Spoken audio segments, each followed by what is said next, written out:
Weaver Brothers Company, the makers of Lux Toilet Soap, bring you the Lux Radio Theater, starring Loretta Young and Joseph Cotten in The Farmer's Daughter. Ladies and gentlemen, your producer, Mr. William Keighley.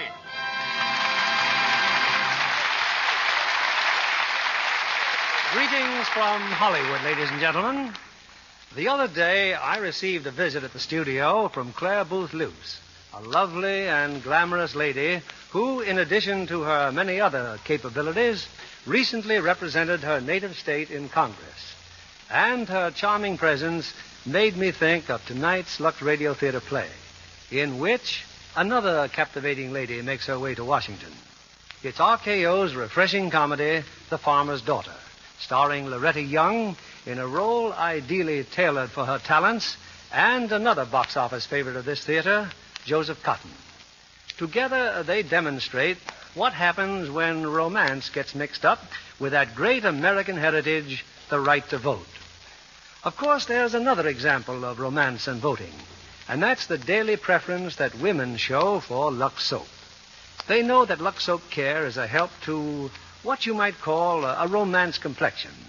And here in Hollywood, where screen stars know the value of a lovely skin, the vote is 9 out of 10 for Lux, a trend that I'm sure is nationwide. It's curtain time, and here's the first act of The Farmer's Daughter, starring Loretta Young as Katie Holstrom and Joseph Cotten as Glenn Morley.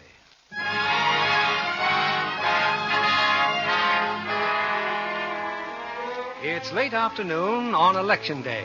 As always, a very busy day for Mrs. Morley and her son Glenn. Since for decades, the Morley family has been the backbone of politics in Capital City. This year, Glenn has run for re-election to Congress, and it looks like another landslide. Now, in the Morley home, he's been visited by a group of newspaper friends. My only point is this, Glenn, that the public goes to the polls and votes exactly the way the machine tells them to vote. You mean that's why I'm being reelected? Hey, Clancy, where are those sandwiches? Where's that coffee? I'm now, Mr. Morley. I'm coming. Well, Clancy, how you've changed. Oh, my name is Catherine Holstrom, Mr. Morley. I am the new maid. Oh, I see. Well, set the tray down. Clancy's coffee, Glenn. Oh, no. I made the coffee, miss. I don't think you have anything to worry about. Oh, then I'll have some, please. Now, what were you going to say, darling? Only that the voters won't go on forever believing the kind of baloney that most politicians have been handing out, machine or no machine. Well, I don't mean this change in the voters' attitude as a prairie fire, but, well, for example, do you remember a fellow named Otto K. Schmidlap. Schmidlap, yes. He was from around Mineral County. Red Wing County. May I serve you, please? Oh, thanks. Oh, Red Wing County, yes. He served 2 terms in Congress, or was it 3 terms? It was 3, Mr. Morley. Coffee, sir? If you're about to say that old Schmidlap was a case of a congressman going down the line for his party, right or wrong, you've got an argument. Oh, the Schmidlap was strictly second-rate, Glenn. Oh, no, sir. Mr. Schmidlap was not second-rate. He was first-rate, with a second-rate party. Boing. Oh, please excuse me. I didn't Oh, well, that's quite all right, but what makes you such an authority on Schmidlap? He was our neighbor on the farm. A good neighbor. A good man, like my father. Well, it's getting late. I think I'll go back to the office and dream up a story. How Glenn Morley looked, felt, and acted upon his re-election to his 3rd term in Congress. Good luck, Glenn. Thanks, Don't forget to come back, boys. The real celebration's tonight. Jenny, you're not leaving, too. When next you see me, the time will be 7 o'clock, and I'll knock you dead in my new dress. Bye, darling. Mr. Clancy, did I do all right with the coffee and the sandwiches? Oh, new maid with no experience. Yeah, I guess you did all right. Good. The employment agency said that if I could work the day out for you, I could work any place. I've been the butler here for 30 years, but it's up to Mrs. Morley if you stay. Oh. Say, how come you wanted this job? I need to earn some money. And as soon as I do, I go to the Swedish hospital to become a nurse. Nurse? Yeah. I had money, Mr. Clancy. But yesterday, someone I knew, a man, Adolf Berger, he said he would give me a ride in from Red Wing County. The bus fare is $2.53, so I said, yeah, you bet, I would ride in with him. Uh-huh. And last night on the highway, Mr. Berger's car had an accident. He had no money, and he asked me to loan him. Fine thing. Yeah, but that's not all. We were far from town, and I had to stay overnight at the motel. I don't know where he stayed, But this morning, when I asked him about my money, he said no. I said, all right, I will get the police. He said, go ahead. And he would tell everybody, my family, the people at the hospital, that he and I at the hotel and... Why are you telling this to me? Well, because, Mr. Clancy, you are a good man. And I had to tell someone. Wash the dishes, will you? How can I dry if you don't wash? Yeah, Mr. Clancy. That adult's got a good punch in the nose coming to him. Oh, don't worry. I gave him a good punch on the nose myself, all right. I bet you did at that. Yeah. Well, there's the car in the driveway. That means Mrs. Morley's home. You can meet her in a few minutes. What have you done, Ma? We had a delegation here from the press. Virginia Thatcher, too? Naturally. Did you propose to her? Oh, there's no rush about that. Virginia and I have what you might call a understanding. Anyway, where were you? Election headquarters, of course. Well, how's everything going in the 14th for that ward healer Morley? Oh, Morley's no ward healer. I know the boy well. Wonderful to his mother, they tell me.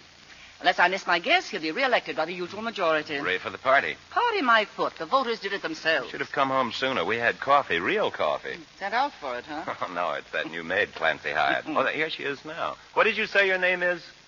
Catherine Holston. Oh, this is my mother, Mrs. Morley. Oh, how do you do, Mrs. Morley? Mr. Morley thinks you did quite well this afternoon, Catherine. Would you like to work for us? Well, I do have to earn some money. Anything wrong with our money? Oh, no. No, I need it so I can start my nursing course. But I would not be permanent for more than about 2 months. Well, these days, that's permanent. Now, what can you do? Oh, well, at home I do everything. I do washing, ironing for Mama, Papa, my 3 brothers, myself. Clean all 7 rooms, and do dishes, of course. Oh, of course. And I help Mama preserve meat, canned eggs, dill pickles, smoke ham and bacons. And I wait on table, 40 hands at harvest time.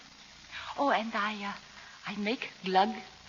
Glug? Yeah, at Christmas time, with a hot poker and brandy.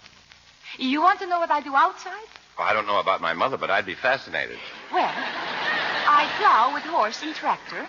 I shock wheat, milk cows, bed horses, cut the wood for stove. Catherine, you've got a job.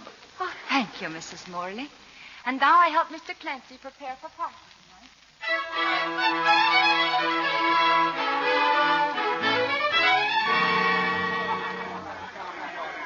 Glenn has headquarters on the phone, Mrs. Morley. The opposition has conceded. And what did you expect, Mr. Johnson? You're a lucky man to have Glenn Morley as your teammate in Washington. Don't I know it, Nordic? I can't tell you how grateful I am to both of you. Well, there's something we mustn't forget.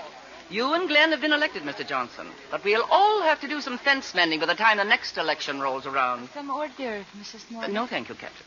You, sir? I believe I will. Tell me, young lady, did you vote today? I couldn't vote, sir. I am not registered in the city yet. Well, I'm sorry to hear that. I'd have considered our victory a complete success if a pretty girl like you had voted our ticket. Oh, I'm sorry, sir. But if I could have voted, I wouldn't have voted for you. See what I mean, Mr. Johnson? Fence mending.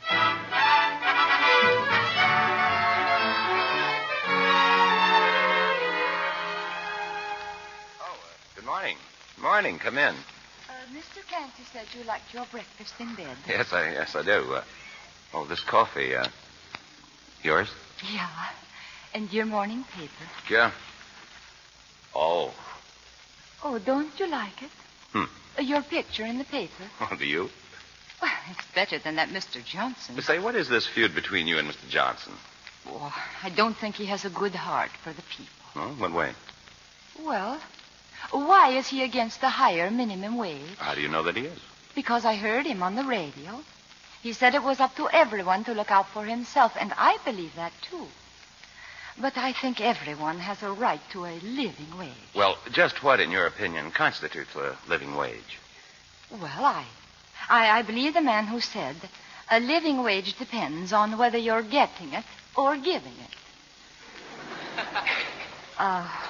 Would there be anything else, Mr. Morley? No, that's quite enough, thank you. Mr. Johnson, why don't you learn to keep your big mouth shut?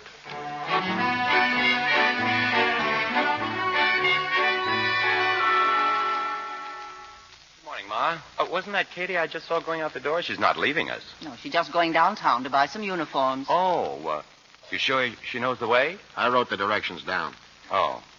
Well, I think I'll be getting along. What for? Well, I'm supposed to have lunch with the governor. At 10:30? Well, I've got a lot of people to thank, you know. Breakfast go all right? Oh, superbly, Clancy. Yeah, I sort of figured it would.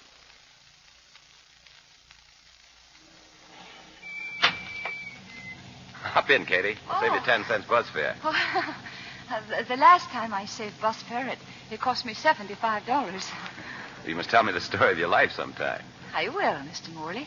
Sometime. By the way, what kind of uniforms are you getting? Oh, Mr. Clancy said something very plain. Oh, well, Mr. Clancy has no imagination. I think I'd better help you pick them out.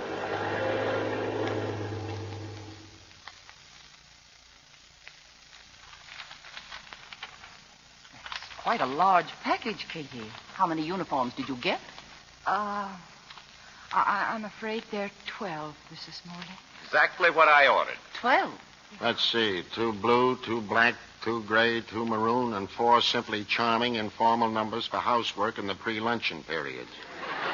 And who's going to pay for all these, Mr. Moneybags? Your house, Ma. Just write them off as overhead. I sure feel like a tramp in my old blue serge.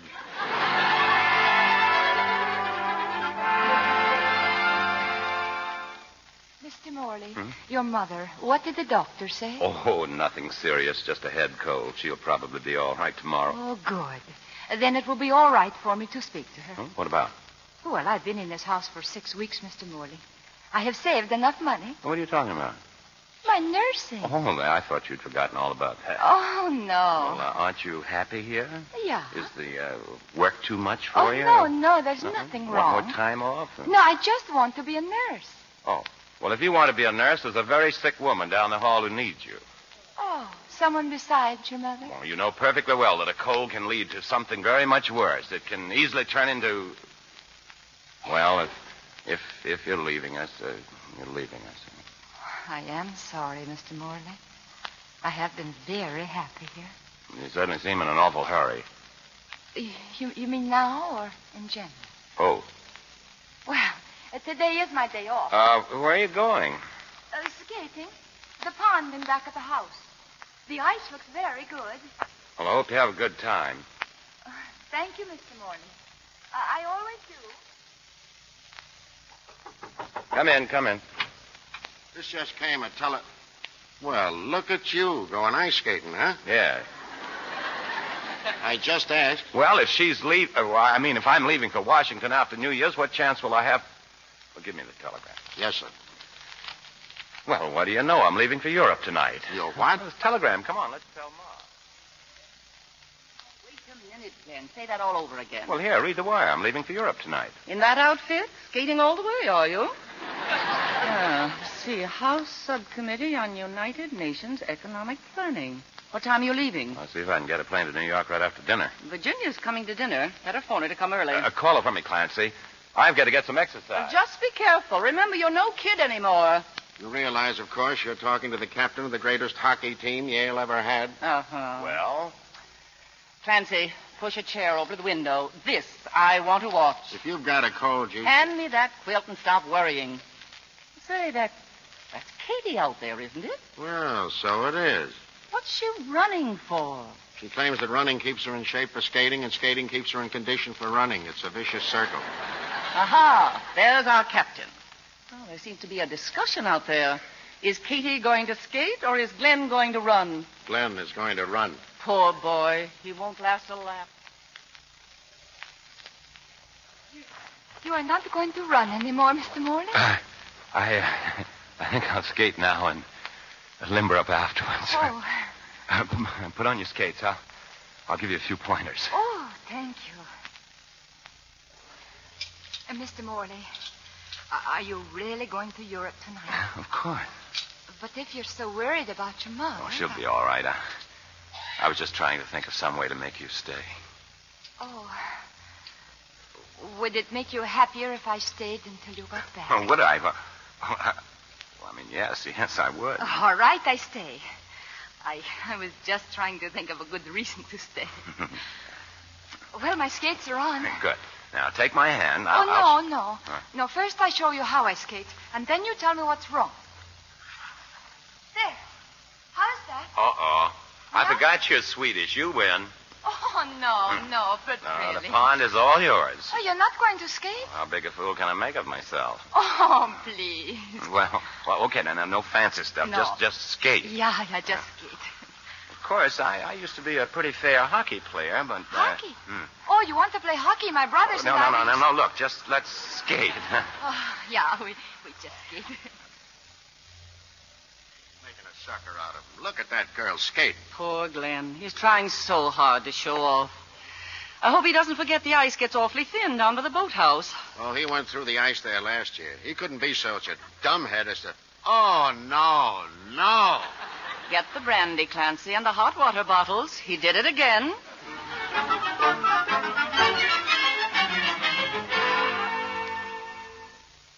Here's another blanket, Glenn.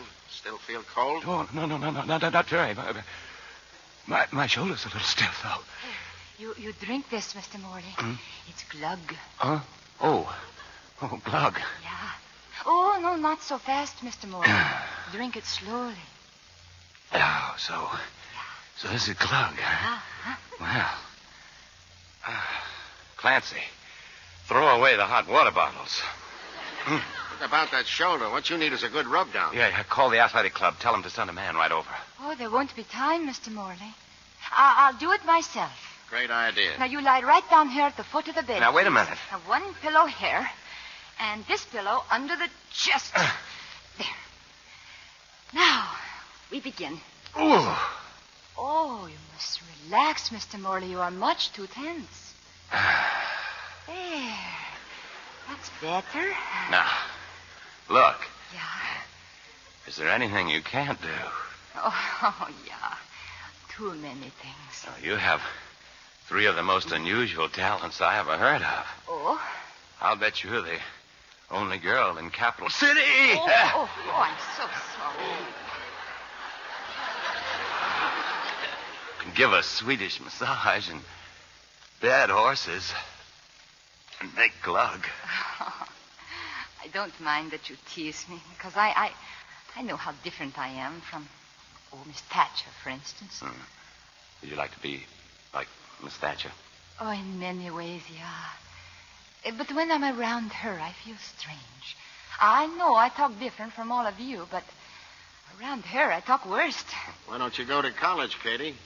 And take care of Mrs. Morley at the same time. You could go at night. They have all sorts of courses. Political science. Yeah? Economics. The tickles. Hey. Oh, Virginia. Come in. Whatever it is, it looks like fun.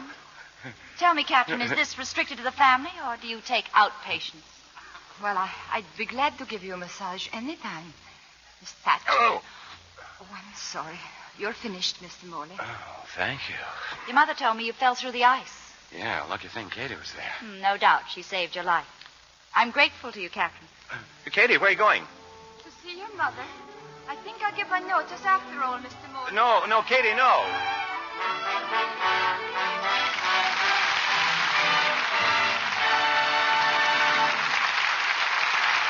In just a moment, we'll return with Act 2 of The Farmer's Daughter.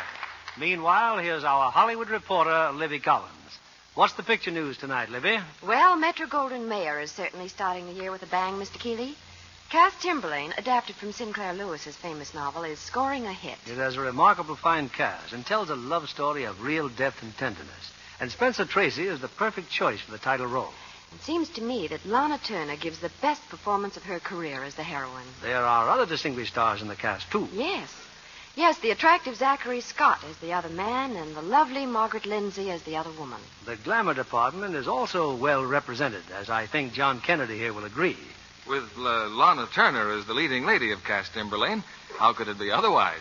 I'm sure you took particular notice of that lovely Lux complexion of hers in the close-ups, Mr. Kennedy. Well, Libby, Lana Turner is one of Hollywood's outstanding beauties. That peaches and cream complexion of hers is famous. And very sensibly, she gives it daily Lux toilet soap care. Yes, Lana is an enthusiastic Lux fan, I know. As are 9 out of 10 Hollywood stars. And incidentally, Those stars are delighted with the new size of their favorite beauty soap. I mean that wonderful new large bath cake. That bath-size Lux toilet soap is making quite a hit in Hollywood, Libby. And with women everywhere who enjoy a beauty bath that's tops in luxury. They're thrilled with the generous, creamy lather that leaves skin feeling softer and smoother. The new bath size is the same fragrant white Lux toilet soap, but in a handsome, larger cake just right for the bath. The same flower-like perfume and the same creamy, rich lather that makes a Lux soap bath a real beauty bath. You'll be delighted with the new bath-size Lux toilet soap. Ask for it tomorrow. You'll see it in the familiar sampler wrapper, but in a convenient, larger size. Let the whole family enjoy this big bath-size Lux toilet soap. Here's Mr. Keeley at the microphone. We continue with Act Two of The Farmer's Daughter, starring Loretta Young as Katie Holstrom and Joseph Cotten as Glenn Morley.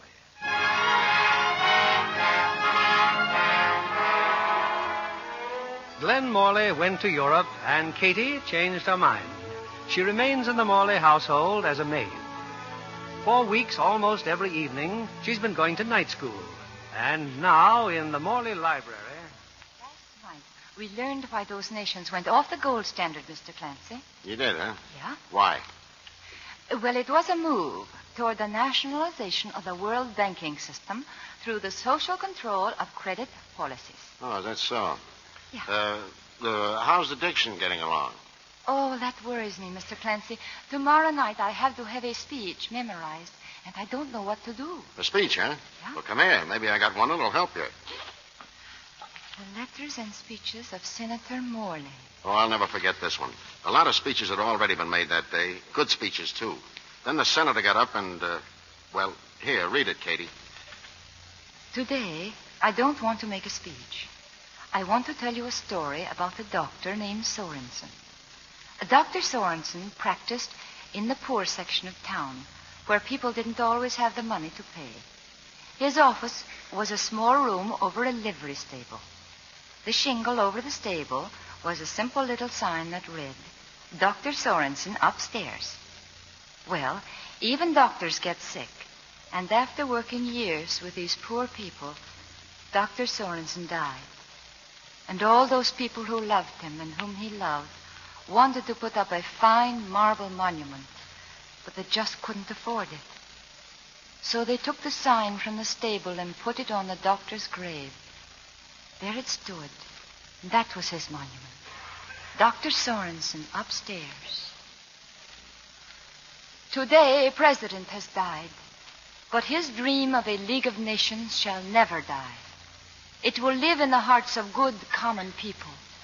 For over the president's grave, the people have placed their everlasting monument, which, like the doctor's, reads simply, Woodrow Wilson, upstairs. I'll be glad to loan you that book, Katie. It's mine. Oh, thank you, Mr. Clancy. He must have been a wonderful man, Senator Morley. His son hasn't turned out too bad either. He's coming home tonight, Katie. Tonight? Cable just came. Oh, tonight. You'll be leaving us soon, huh? Oh, I have stayed too long already, Mr. Clancy. If I'm ever going to be a nurse... Yeah. Meanwhile, Mrs. Morley's having a party to welcome him home. Oh. Come on. Let's get to work on that silver. Yeah, you bet. Good evening, Miss Thatcher. Hello, Catherine. I know I'm early. Well, is he home yet? No, miss. Oh, aren't you wearing your hair differently, Catherine? I'm glad you noticed. I think I like it better plain. Oh, Mrs. Morley's in her sitting room if you care to go up. Thank you. Good evening. Good evening. We must see Mrs. Morley right away. It's very urgent. Yes, Mr. Nordic, Mr. Reckers. We'll wait in the library. Gentlemen, such long faces. We have bad news, Mrs. Morley. Poor Wilbur Johnson. Tragedy.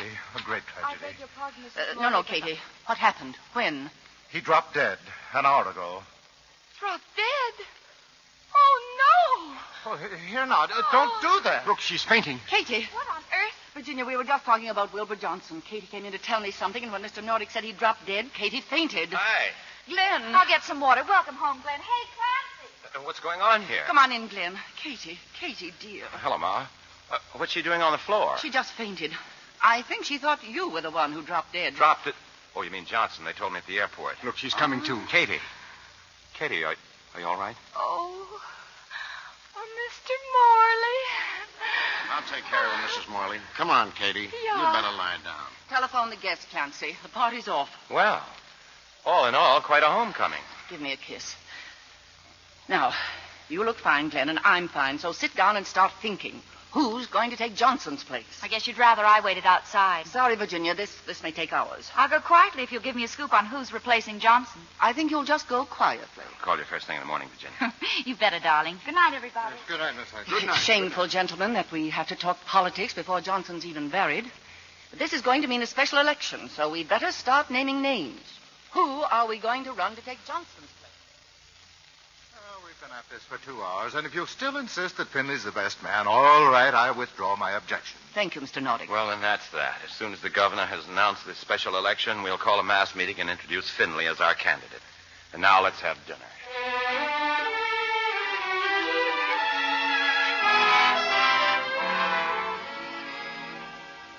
Well, Katie, is that you? Yeah, it is. Oh, come here. I want to talk to you. I thought you were very busy working. I am. Been ice skating lately? No. I tried it once in Switzerland. Wasn't much fun. I tried it too, but I kept looking around for you to fall through the ice. I thought a lot about you while I was away. We thought a lot about you too, Mr. Morley. Katie, Yeah? I was watching you at dinner. Apparently, you don't approve our choice of Mr. Finley. Well, I don't think he's much an improvement over Mr. Johnson. Well, what do you know about Finley anyway? Well, I know his record, and it's a very bad record. So you're an authority on Mr. Finley, too. Oh, well, for one thing, now, why did he stop free milk in the grade schools? Oh, if you don't like him, don't vote for him. Oh, don't worry, I won't. I was only asking you, why did he stop the free milk? Don't ask me. Ask Finley. There'll be a big mass meeting soon. Ask him. He'll be there. All right, I will. Well, all right. I'm sorry. I didn't mean to upset you. Upset me? I'm not upset. Good night, Mr. Morley. Good night.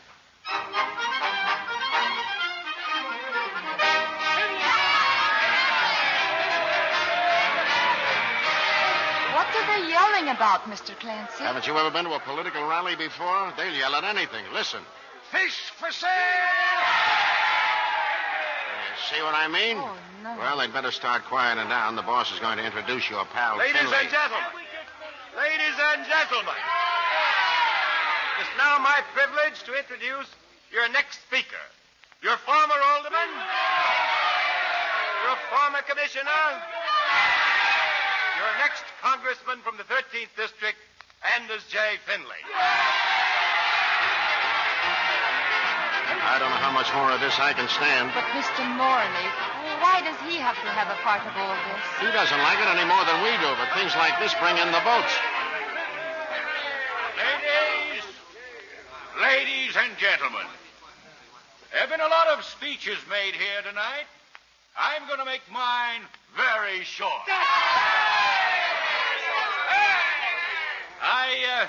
I appreciate the magnificent tributes paid me by our wonderful leaders, Alfred T. Eckers and Orlando Nordic. And all I've got to say is that my platform is my record, and I stand on my record. Thank you. And now, if there are any questions anyone would like to ask, I'll be very glad to answer them. I have a question. Katie. Yeah, the little lady down there has a question. My question is, why are you running for Congress? Oh, brother. Now, wait a minute. Let the little lady talk. Why do you ask that question, miss? Because I'd like to know how you, with your record, can ask these people to vote for you. I'll match my record with any man. Oh, no. No, this record that Mr. Finley will match with any man's is as follows. In 1930, Alderman Finley's brother-in-law, Oscar Nordstrom, started getting the snow cleaning contract and received it every year that Mr. Finley sat on the council. In 1932, Alderman Finley said the bread lines were costing the city too much money. And he even introduced a bill to force apple sellers to buy licenses. And if that isn't enough, in 1933, Mr. Anders J. Finley, in his speech at Lincoln Heights School, told the parents, This young woman at a political rally held tonight in behalf of Anders J. Finley. Introduced by Congressman Morley, Mr. Finley... Should I turn the radio off? No. But we've heard the same thing on 2 other news broadcasts already. Katie, to hear it again.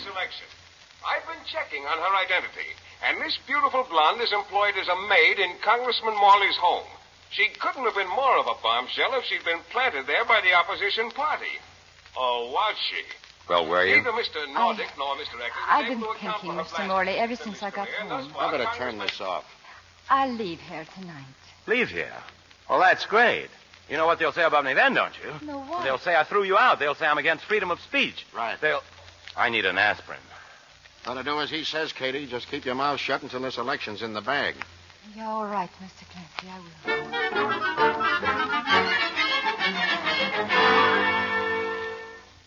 will. Well, Katie, you know who that was you were just talking to on the telephone?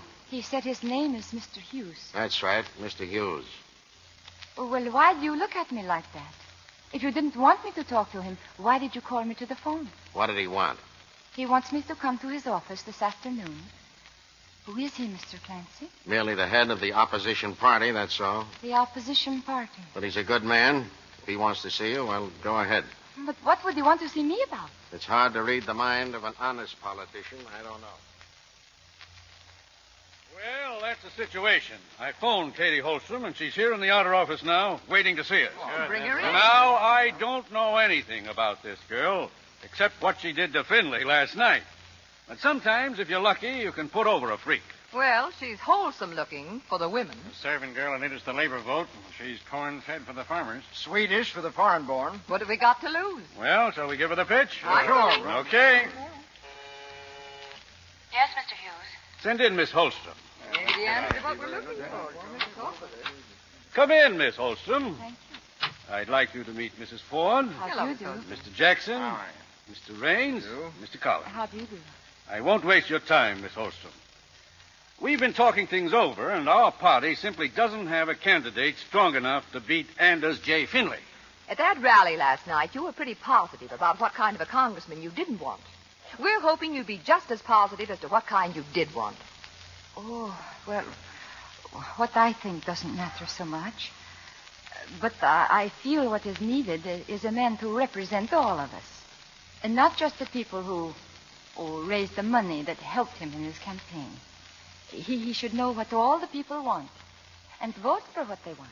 Thank you, Miss Holstrom, for giving us our candidate. You run, of course. What? You run for office. Be our candidate. Me? Oh, Harold, Jude, what have I done? What have I done?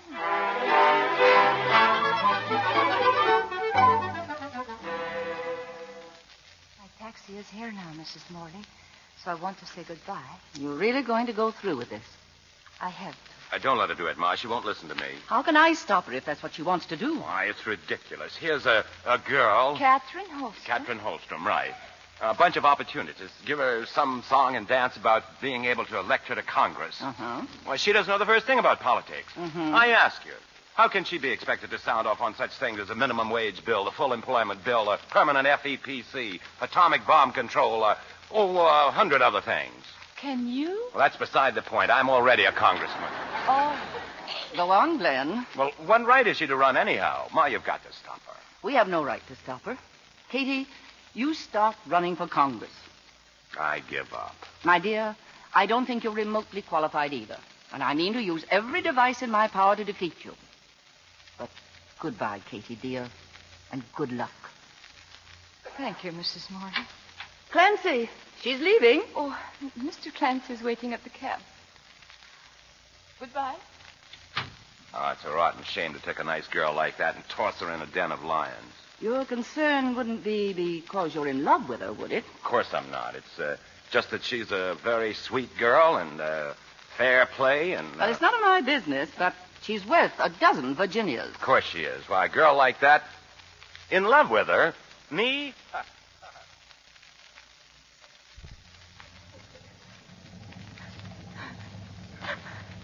I don't know why I'm crying, Mr. Clancy. Because you can't bear to say goodbye to me. Yeah. I guess that must be it. I'm going to let you in on something, Katie. It might bring you luck. What? For over 30 years, I've been voting the Morley ticket. This time, I'm going to vote for you. Oh, Mr. Clancy. But that's really not a change, because in my book, you're Morley people. Go ahead, driver. Oh.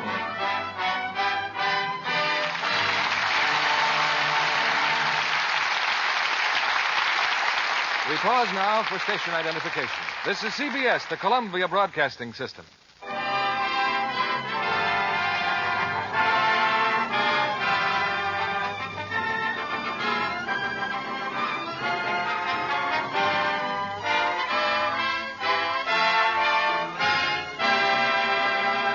In a moment, we'll bring you Act 3 of The Farmer's Daughter. It's a special pleasure to introduce our guest tonight, the lovely young actress, Miss Nancy Colman. Let me congratulate you, Nancy, on your role in one of the important films of the year. Thank you, Mr. Keeley. You can imagine how delighted I was to be given a featured part in RKO's Morning Becomes Electra. Not only because it's a great drama, but because of the stars. Rosalind Russell, Michael Redgrave, and Leo Gann. It was a privilege to work with them all. I think everyone agrees Rosalind has the greatest role of her career in Morning Becomes Electra. Yes. She herself told me she felt it's by far the most challenging role she's ever done. During the 18 months it took to complete the picture, I got to know her very well, and what a grand person she is. Yes, Rosalind is much admired in Hollywood. Everyone at the studio adores her. She's so good-looking and always so perfectly groomed. Her dressing table's a miracle of neatness. You know, I noticed one shelf in her cupboard is especially reserved for a supply of... Well, guess what, Mr. Kennedy? Well, knowing that Rosalind Russell has been a Lux girl for years, I'm sure she always has plenty of her favorite beauty soap on hand. Yes. She never neglects her daily Lux soap complexion care. And that's a wise beauty rule for any girl to follow. I know I find it so. I wish our audience could see that lovely Lux complexion of yours, Miss Colman. Thank you, Mr. Kennedy. I've always been a Lux girl. And now Lux toilet soap keeps my skin the way I want it for camera close-ups. Have you used the new bath-size cake, Miss Colman? Oh, yes, and it's wonderful. Makes my Lux soap beauty bath more luxurious than ever. Luxury is what it's been designed for. The new bath cake is the same fine white Lux toilet soap in a big, generous size that gives lots of the rich, creamy Lux soap lather fastidious women love. Thank you for coming tonight, Miss Nancy Colman, and a wonderful New Year to you. And here's a New Year's suggestion to women everywhere. When you go shopping, be sure to buy the new bath-size Lux toilet soap in the familiar sampler wrapper. Enjoy its delightful clinging fragrance, the extra luxury it gives to your bath. The whole family will enjoy it, too. We return you now to William Keighley. Time now for the third act of The Farmer's Daughter, starring Loretta Young as Katie Holstrom and Joseph Cotten as Glenn Morley.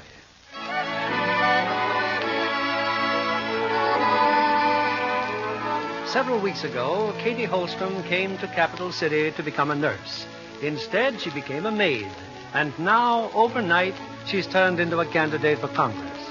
Her political backers have furnished her with a suite of rooms in the Capital City Hotel. And there, with her brothers, Katie rehearses a campaign speech.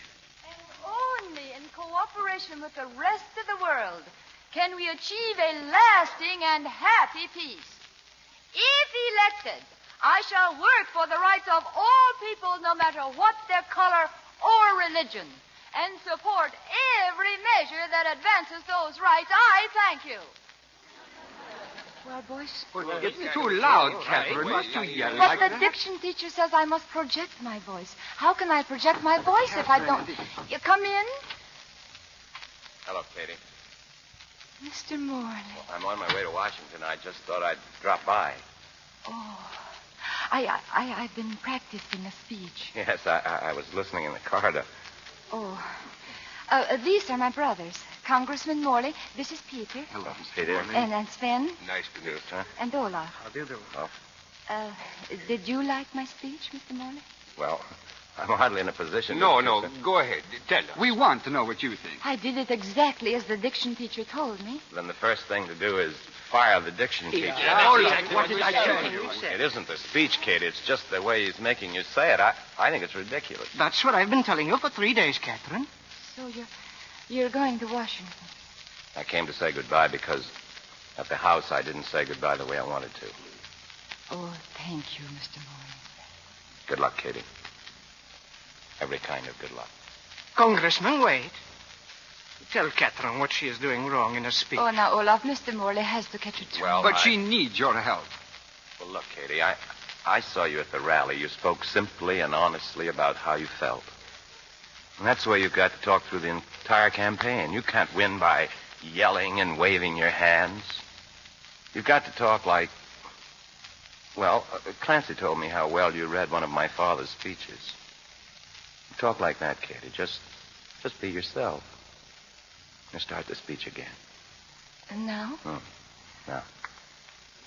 Ladies and gentlemen, tonight I want to ask you for the most precious thing you own, your vote. That's it. That's the way to do it. This right to vote is something that you must cherish and guard with courage and dignity.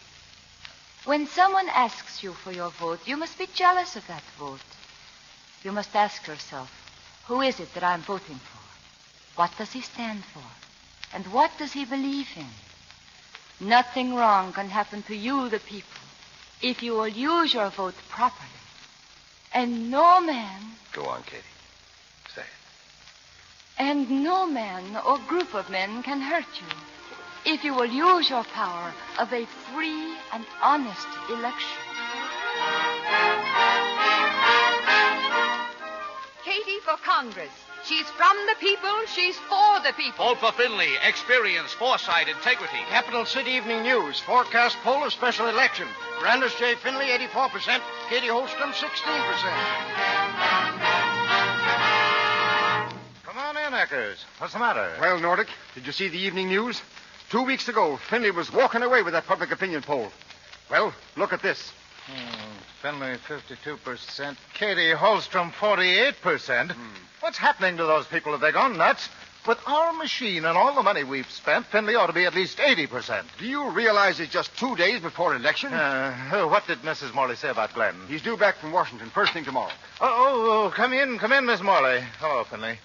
We were just talking about Glenn. You can count on Glenn for 4 speeches, and we'll put him on the radio tomorrow night. Well, Finley? He's got to get in there and slug. Not that I'm exactly worried, but that Holstrom girl has been getting away with murder. Excuse me, Mr. Nordic. Well? There's a man here to see you. He says it's very confidential. All right, send him in. Go right in, Mr. Berger. How do you do? Well, you wanted to see me? If you're the boss... He's the boss. Now, who are you? My name is Adolf Berger. It's okay if I talk in front of everybody, Mr. Nordic? Go ahead, talk. Well, there's some talk going around that Katie's going to run away with the election. Katie? You know her? I'm the one that brought her to Capital City last November. Oh? Friend of the family? I know the Holstroms, all right. I'm a traveling painter, see? I paint barns, houses, fences. Get to the point. Well, I'm here in the interest of good American citizenship. And I don't think that a girl of Katie's character should be allowed to run for Congress. What's that? I got some pretty personal information, see? About a night she spent in the motel when, due to circumstances...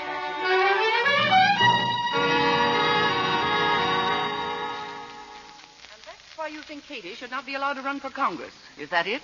Yes, ma'am. What's your point in telling us this? Well, like I told you, good citizenship. I suppose you expect some expression of our gratitude. Oh, no, ma'am. Although things have been kind of rugged lately, I could get a hold of a few $100. What kind of a campaign do you think we're conducting?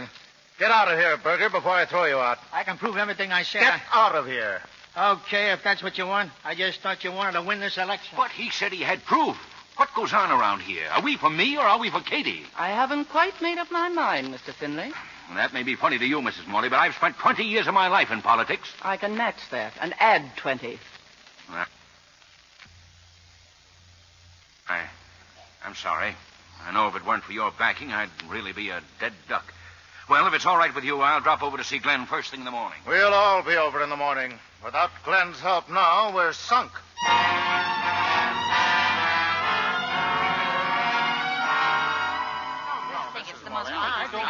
Now, wait a minute, please. Now, Virginia, what were you saying? That I think you're being very foolish, Glenn.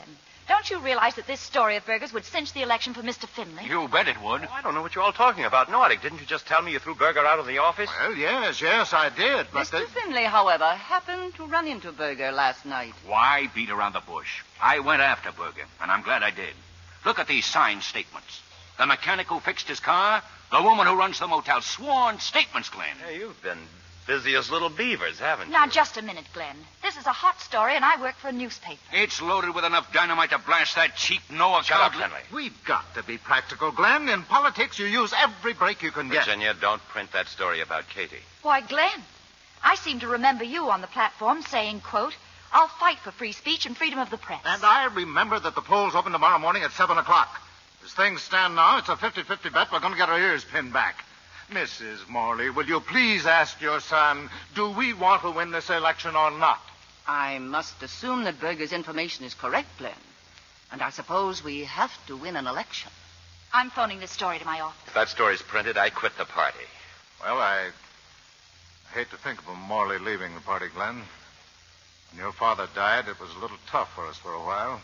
We made it all right. Guess we can make it again. Then if you'll excuse me, I need some fresh air. Call your paper, Miss Thatcher. They can print everything. Expo, House may dismiss Katie and start the expose. Candidate Katie refuses to talk, cancels speeches, and leaves town. Finley's election assured as scandal hits Katie. All I want from you, Mr. Hughes, is to find out where Katie is. I've got to see her. Congratulations, Mohr. Where did she go? This is a rotten way to win an election. Even if it's true, you shouldn't have done it. What do you mean, even if it's true? You know exactly what I mean. Anyway, she and her brothers have gone back to their farm. I think that's all I wanted to know.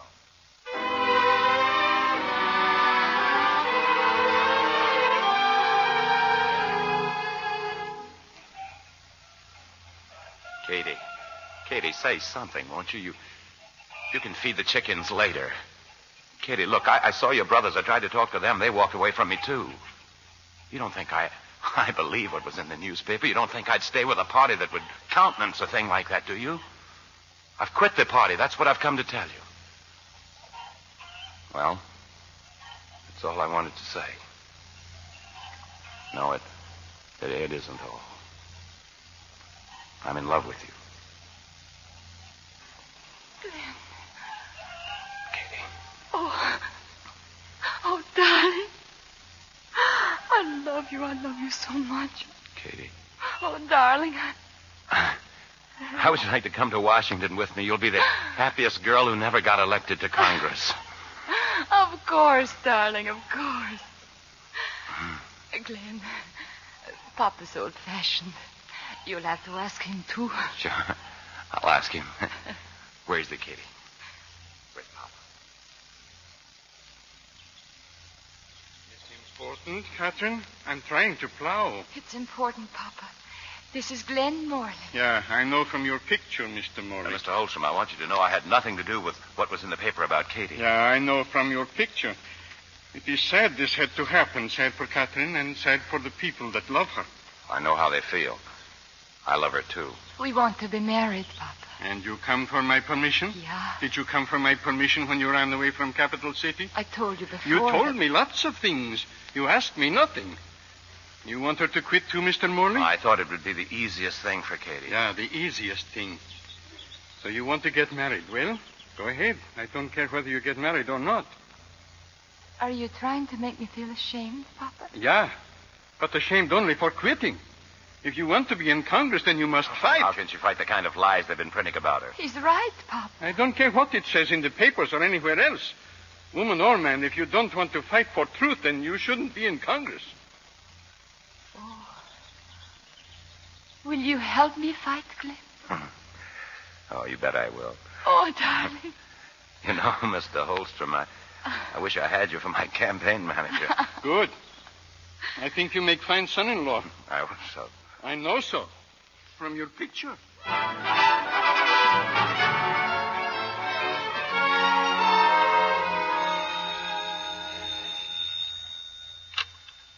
Hello? Glenn, where on earth are you? You're what? I suppose you think that comes as a big surprise to me. They're going to get married, Clancy. It's okay. I approve. What? No, but I wish you hadn't walked out quite so fast this morning. I have a very interesting guest here. Never mind who. Just stay where you are and wait till I call you back. Yes, very soon, I hope. Interesting guest. You may not know it, Mrs. Morley, but Anders J. Finley is drunk. I better take him home. You stay just where you are. A couple of more drinks, and maybe I can give Glenn a wedding present. Excellent liquor, Mrs. Morley, excellent. Glad you like it. And don't think I'm not flattered. Just you and I chatting socially in your home. Well, it's the least I can do, Mr. Finley. You've been of great service to the party. But I'm worried. But the election's in the bag now. I'm worried about all that money you must have paid Adolf Berger. I think the party should reimburse you. I wouldn't hear of it. What's $3,000, huh? $3,000, eh? 2,000 to Berger, 500 each to mechanic and the motel lady. You don't say. Surely you're not going to turn Berger loose with all that money. Huh? Well, he might get drunk and start talking how he invented the whole story. Oh, not little Adolf. I've got him in protective custody until after election. In a safe place, I hope. In my lodge up at Kaluma Lake. I got a couple of my toughest boys guarding him. Your boys? Mm-hmm. You have your own machine, Mr. Finley? Oh, it's a national organization the boys and I belong to. We got to stay undercover for a while, but we've got a great plan mapped out to educate the people. Oh, how nice. 100% Americanism. Oh, yes. No foreigners. The right kind of religion. Right. Oh, I guess I know where you stand, Mrs. Morley. I think that's about all I wanted to hear, Mr. Finley. Huh? All right, Clancy, you can throw him out now, right on his 100% American ear.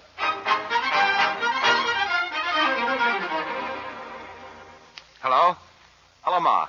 We're at Kaluma Lake. Did you get Adolf? You bet we did. Quite a brawl while it lasted, Well, Ma. tell me about it. I wouldn't know. I tripped over a stump and knocked myself out. That's my boy, all right. Katie and her brothers got him.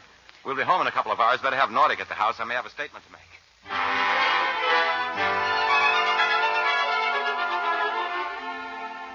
Midnight, Glenn. The poll's open in 7 hours. Get on it right away, Nordic. There's still time. I'll stick by the party only if we dump Finley and say so publicly. Impossible. Call the newspapers. They've put out extras for less reason than this. Issue a statement in support of Katie and get it on the radio, too. But you can't tell All an of this entire... must be done by 7 o'clock. But You heard what the man said, Mr. Nordic. Now get going. Yes, Mrs. Morley. Extra! Finley's party throws him out. Nordic urges all voters to back Katie. Holstrom. Danger confesses Finley pride. Both parties endorse Katie.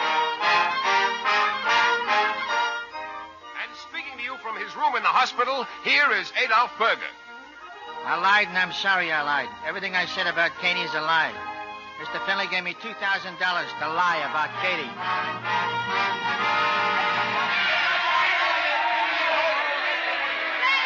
You have placed in me a great trust and a great confidence. I am very grateful. I promise I will do everything in my power to fulfill that trust.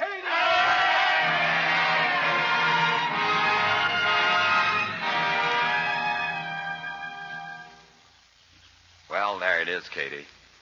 The capital of the United States. Sometimes I wonder, Glenn. Maybe I should have stayed at home and been a nurse after all. If you ask me, our party can use a good nurse, too. Come on, Katie. We don't want to be late for your first session. Glenn, I just go in? What is customary? Oh, I'm not quite sure of the protocol in a case like this. I'll just carry you across the threshold and see what happens. Now, darling, we went skating. You fell through the ice, remember? And when we went after Mr. Berger, you knocked yourself out, huh? Uh-huh. Well, I think it's safer if I just walk in.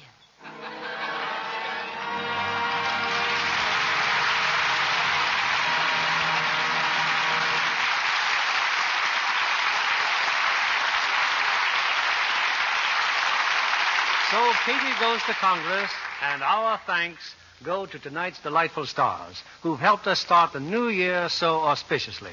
Loretta Young and Joseph Cotten, who returned to the footlights in response to your applause. Loretta, we're happy to have you back from London in time for tonight's performance. Oh, thank you, Bill. You and Sam Goldwyn must Must feel pretty proud, Loretta, to have had your picture, The Bishop's Wife, selected for London's command performance. Indeed. Not to mention receiving the congratulations of the King and Queen. Oh, it was a thrill, all right. But except for that, our trip was pretty sobering. How do you mean, sobering? Well, Joe, you have to experience the shortage of food in England to realize how desperate their situation is. I can readily understand your donating the food you bought for you and your husband. Well, unfortunately, it was so little. But we were told it helped prolong the lives of 10 people for 6 months. Well, it looks as if the best way we can wish our European friends a Happy New Year is to send them every bit of food we possibly can spare. Well, that's our resolution for 1948, Joe. And a very splendid one. Have you made any other New Year's resolutions, Loretta? Well, a few, Bill. But there's one thing that doesn't need a resolution, and that's to continue using Lux soap faithfully for my complexion. And I can see by the evidence in front of me, you really keep it. Well, thank you. What's following The Farmer's Daughter on this stage next Monday night, Bill? Next week, from my home studio, 20th Century Fox, we bring our audience a punch-packed melodrama that equals in excitement anything I've ever seen. It's Kiss of Death, with its original outstanding stars, Victor Mature, Colleen Gray, and that unusual new personality, Richard Widmark. Well, that ought to keep your listeners rooted in suspense, Bill. We'll be listening. Good night. Good night, and best wishes for the new year.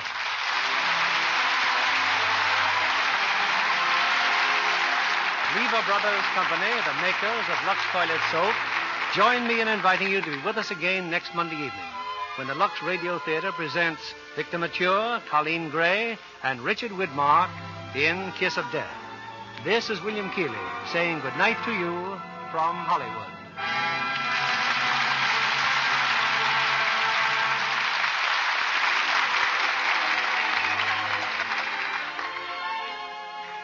Here's a New Year's resolution we hope every housewife will make: to save and turn in every drop of used fat during 1948.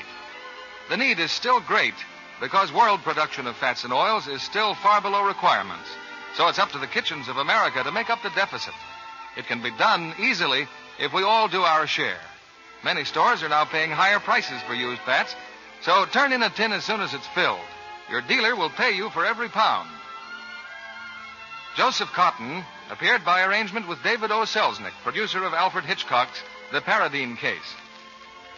Heard in our cast tonight were Janet Scott as Mrs. Morley, Cliff Clark as Clancy, Bill Johnstone as Finley, Frances Robinson as Virginia, and Robert Griffin, Leo Cleary, Herbert Rawlinson, Norman Field, Lois Corbett, Herbert Butterfield, Ira Grossell, Clark Gordon, George Neese, June Whitley, Stanley Farrar, and Eddie Marr. Our music was directed by Louis Silvers. This program is rebroadcast to our men and women overseas through the worldwide facilities of the Armed Forces Radio Service.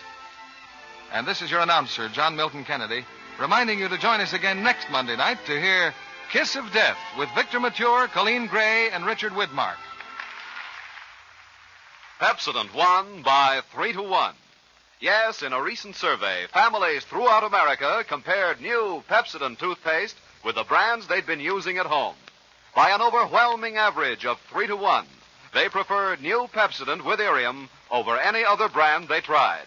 They said new Pepsodent toothpaste tastes better, makes breath cleaner, makes teeth brighter. Yes, with families who made comparison tests, Pepsodent won by 3-1.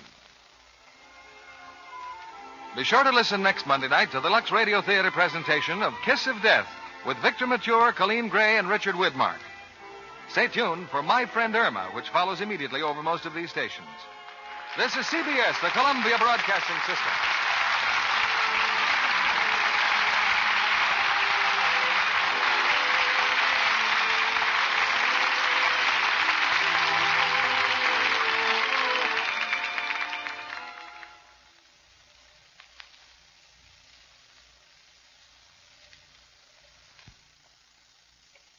Lux presents Hollywood.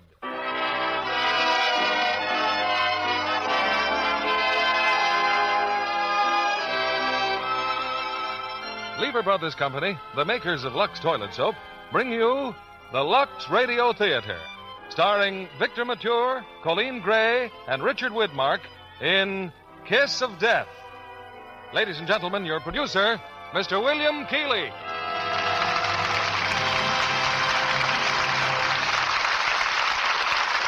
Greetings from Hollywood, ladies and gentlemen.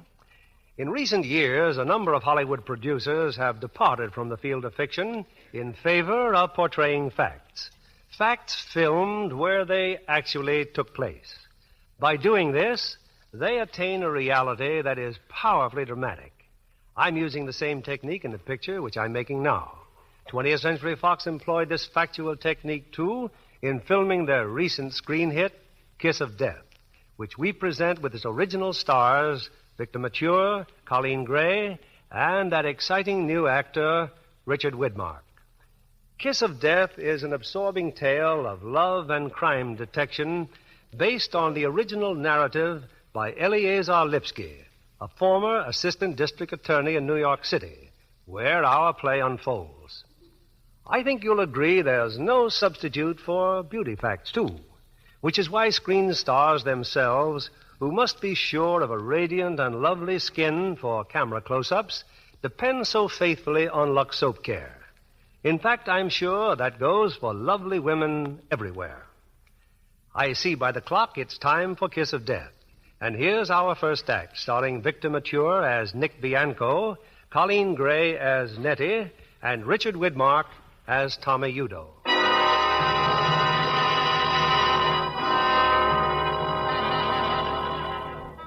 New York City, the Criminal Courts Building, the office of Louis D'Angelo, Assistant District Attorney.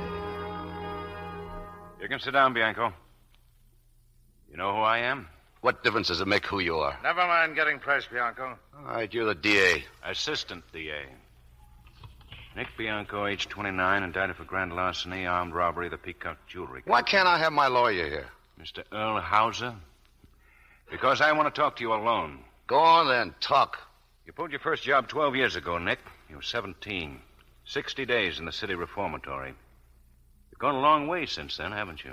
What are you trying to get at? I want the names of those 3 men who were with you when the Peacock holdup. Get smart, Bianco. You know what this rap will mean. 6 years, maybe 10. But it's possible I can help you. You want me to squeal? You're wasting your time. I've had offers before from the DAs, and I haven't changed. You have changed, Nick. You're married now. The parole officer says you have 2 kids, 2 little girls. That could change things considerably. I said I haven't changed. Sometimes I think those doctors are right. All crooks are crazy. Imagine a guy with 2 little girls. Shut up! He don't like that. How old are they, Nick? I'm interested in kids. I've got 4 of my own. See? Here's the picture. Can I look at your pictures? What pictures? Pictures you've got in your inside coat pocket. Go ahead. Look at them. Hey, beautiful kids, Nick. Yeah, cute, huh? Well, man's lucky to have kids. But having a father like you, I wouldn't say is very lucky for them. No, Nick, your kids haven't had much luck. Look, I'll take care of my family my own way. By keeping your mouth shut? By going to prison? Do you know why you're doing it? Because you've got that good old hoodlum complex. No squealing. Go on, let your kids starve, let your home go to pot. But don't squeal on some no-good mugs who wouldn't turn a finger for you. I hate crooks. Then why waste your time on me? Because a guy who could have 2 kids like that isn't a crook. Stupid, yes. On the wrong foot, yes. But he isn't one of those mugs that don't belong to human society. Those kids are 2 normal, decent little human beings. Give me that wallet. And no crook could make them that sweet. You're coming up before Judge Halstead. He'll throw the book at you if you don't cooperate. I said no deal, D'Angelo. And don't ask me again. All right, Shelby, take him downstairs. Tell Mr. Hauser I'm sorry he had to wait. Yeah, me too. If you should change your mind later on, Nick, let me hear from you. Remember my name and get in touch with me. I'm your insurance policy. You don't ever give up, do you? I usually do. But I tried a little extra hard this time. So long, Nick.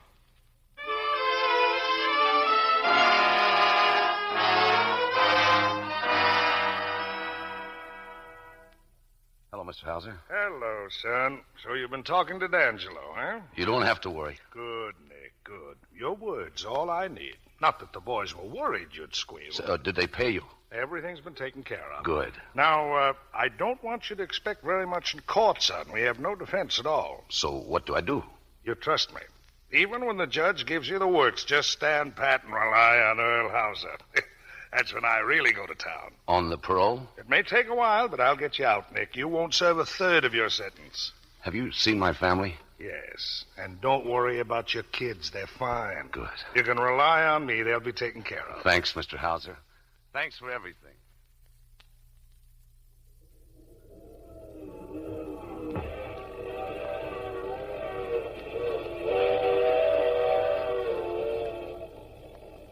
So you're Nick Bianco, huh? Oh, you're a big man. I'm Tommy Udo.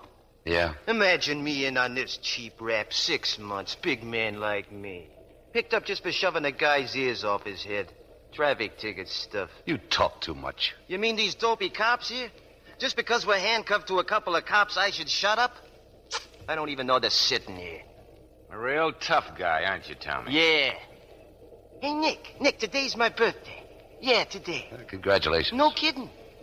Now, I'll tell you something, big man. I never spent a birthday with a better guy. Yeah, sure. Cheer up, big man. It's my birthday party. We get a free feed tonight. Look, I got a lot of free feeds coming. 8 years of free feeds. You never learn, you guys. You just never learn.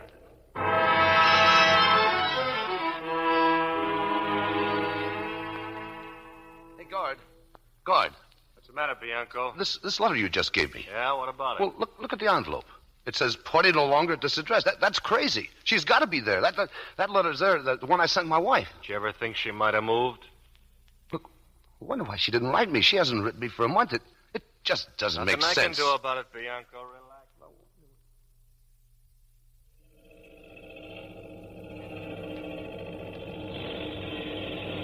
Hey, Nick, did you get any word about your wife? No. Watch it, Al. We shouldn't be talking. It's okay. I'm supposed to oil the machines. The kids, she knows how I worry about them. She ought to write. You know Harry Cooney, don't you? What about him? He's in again. I just saw him. Here in the shop now? Yeah, that's right. Look, Al, get to him. See if he knows what's happened to my missus, will you? I'll try, Nick. I'll try. Thanks.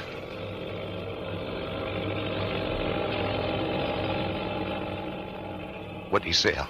Did Cooney know anything? Take it easy, Nick. Your wife, she's dead. Dead? What happened? He didn't know, Nick. That's all he could tell. Dead? My kids. What's going to happen to my kids?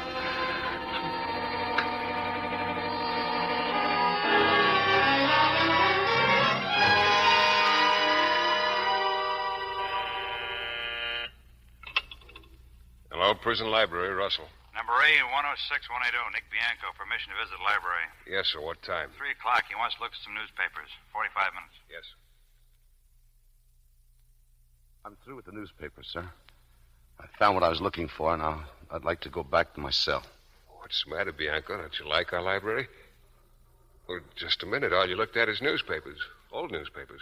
Why? I said I found what I was looking for. Okay, you can go back to your cell. Check him out, Donovan. Old newspapers, huh? Oh, he left this one open. Said he found what he wanted.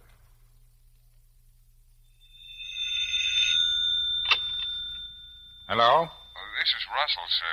Bianco's back in his cell. I thought you might like to know what he wanted here. Go ahead. It's an item in a New York paper dated last February.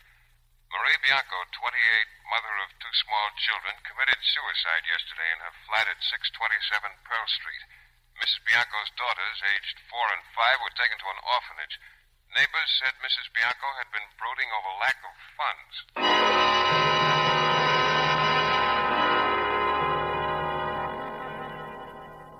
Got a visitor, Bianco. You know the rules. 10 minutes. Who is it, my lawyer, Mr. Hauser? You don't look like a lawyer to me. Huh? That girl down there. Oh, thanks.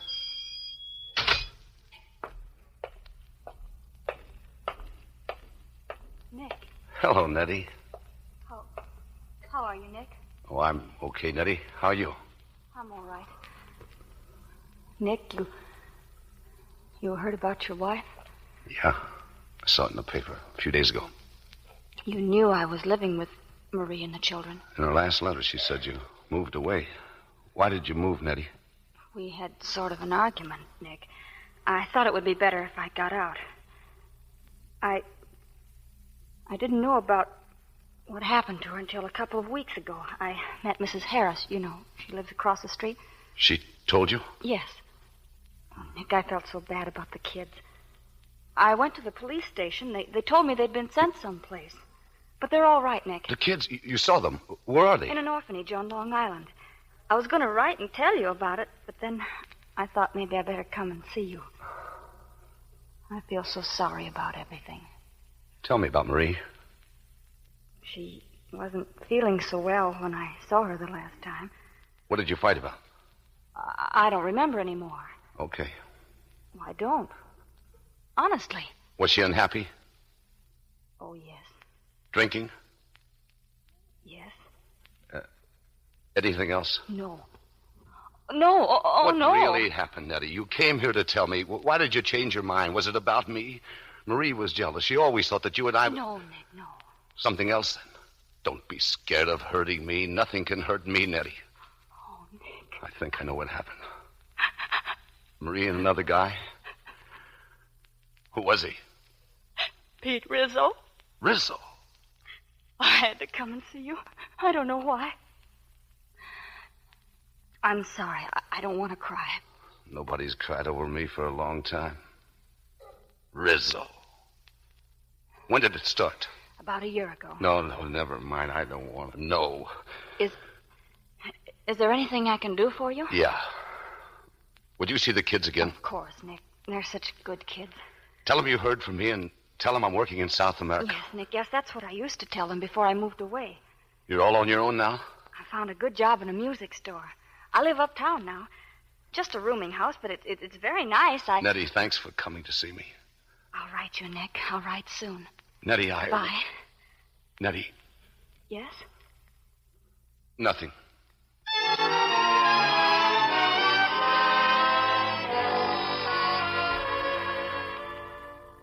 Go on in, Bianco. The warden will see you now. Thanks. Sit down, Bianco. You haven't been in here before, but I've had good reports on you. Something's gone wrong, though, I suppose. No, sir. Speak up, Bianco. What is it? Well, I used up all my letters for this month, but I'd like to send another letter off. They said I had to get special permission. That's right. Something urgent? Yes, sir. Very urgent. Whom do you want to write to? To the assistant DA, Mr. D'Angelo. D'Angelo? Better let me send it. He'll read it sooner. Yes, sir, you can send it. All you have to say is that Nick Bianco wants to cash in on his insurance policy. Nothing else? No, sir. He'll understand that. D'Angelo. All right, Bianco. I'll write him this afternoon.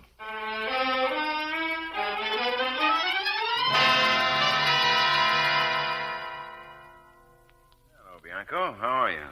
All right, Mr. D'Angelo. You remember Detective Shelby? Yes, sir. So, here we are back in my office again. Only this time you want to play ball, eh? Yes, sir. I think that can be arranged. Pearl? Something like that. Can I see my kids, Mr. D'Angelo? I'm pretty sure you can. Okay. Then I'm ready to talk. I want to know something first. We get a lot of offers from men in prison who feel they'd like to do a little squealing. Prisoners go a little cracked, or they feel like a ride into town. I'd like to know what changed your mind after 3 years. It'll give me a chance to decide whether your story's reliable enough to go to work on. Well, when I got sent up, I told you my family was being taken care of my way. I was wrong. My wife killed herself, and my kids are in the orphan home. I see. Okay, Shelby. About the peacock jewelry job. Who else was in on it? Eddie Williams. Big Eddie? Yeah. Who else? Tony Mangoni. Know him, Shelby? I know him. Who else? Pete Rizzo. Rizzo, huh? Who else? And me. What about Tommy Udo? Who? Tommy Udo. The tough boy. He was sent up the same day you were. He's out now. I never worked a job with you. Okay, who drove the car? Rizzo. Which one of you slugged old man Peacock? Mangoni. Yeah, if it's on the level, Peacock's a cinch to identify him. Maybe. Who was the fence you used on this job? I don't know. I was grabbed too soon. Who would have handled it? Rizzo. Would Rizzo have gone to the fence direct? No. You mean you'd call somebody first and he'd tell you where to go? Yeah. Who would you call?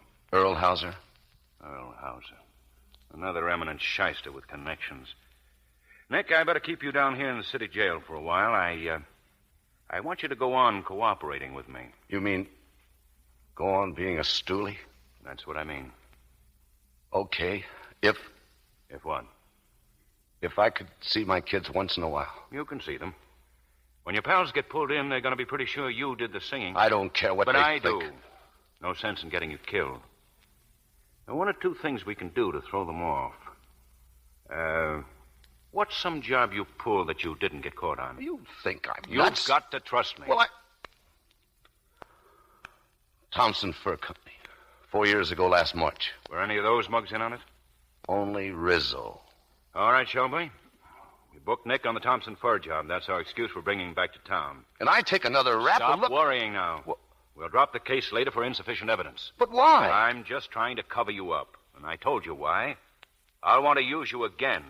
And you've got to be in the clear with Hauser and everybody else who knows you. I'll send out an order to pick up Rizzo. No. Rizzo drove the car. The only one who could identify him would be Nick, and that won't stand up. Pick up Eddie Williams and Mangoni. Then the mob will figure that Rizzo's the stoolie and that we made a deal with him. You, don't like Rizzo particularly, do you, Nick? No. Anyway, here's what you do. You get hold of Mr. Earl Hauser.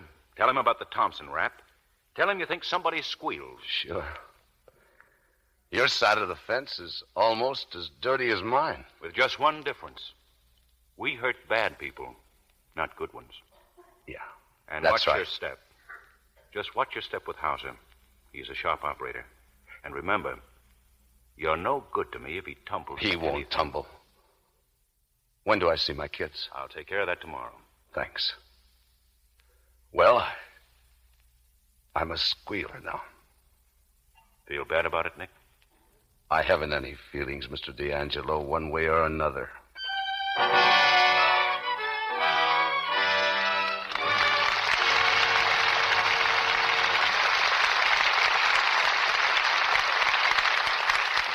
In a moment, we'll return with Act Two of Kiss of Death. Meanwhile, here's Libby Collins, our Hollywood reporter. Who's in the spotlight this evening, Libby? One of the most fascinating stars in Hollywood, Mr. Keeley. Merle Oberon. Oh, yes, Merle Oberon. She's in RKO's new picture, Night Song, with Dana Andrews. Uh-huh. He plays the part of a blind composer. With Ethel Barrymore and Hoagie Carmichael in the humorous supporting roles. Well, it must have been a lively set to visit, Libby. Oh, it was. You know, Merle Oberon, who seems aloof and exotic in some of her roles, I found to be the gayest, friendliest person you could imagine. She has a very appealing role in Night Song, too, don't you think? Yes. Yes, she plays a young socialite with a rare combination of sympathy and sophistication. Merle Oberon is a truly glamorous person, exquisitely lovely. And, Mr. Kennedy, listen to this. She has very definite ideas about the right kind of complexion care. Well, then I'm sure that smooth, soft complexion of hers gets gentle Lux soap care, Libby. It certainly does. Lux soap facials, Merle Oberon finds, give delicate skin just the protection it needs. She's used Lux toilet soap for years, for her complexion and for her bath, too. And, of course, now she's simply delighted with the new bath-size cake. Yes, that big new bath-size Lux toilet soap is getting rave notices in Hollywood. Screen stars love it because it gives lots of the creamy, fragrant lather that makes a Lux soap bath a real beauty bath. The new bath-size cake is available now to women everywhere. The same fine white Lux toilet soap, but in a generous larger size, specially created to make your beauty bath more luxurious than ever. Women love the delicate, clinging perfume of Lux toilet soap. And the new bath-size cake has that identical flower-like fragrance. Here's a shopping tip for tomorrow. Buy the big new bath-size Lux toilet soap. You'll see it in the familiar sampler wrapper. The whole family will enjoy this generous, big luxury cake. Back now to your producer, William Keeley. Intermission's over, and here's Act Two of Kiss of Death, starring Victor Mature as Nick Bianco, Colleen Gray as Nettie, and Richard Widmark as Tommy Udo.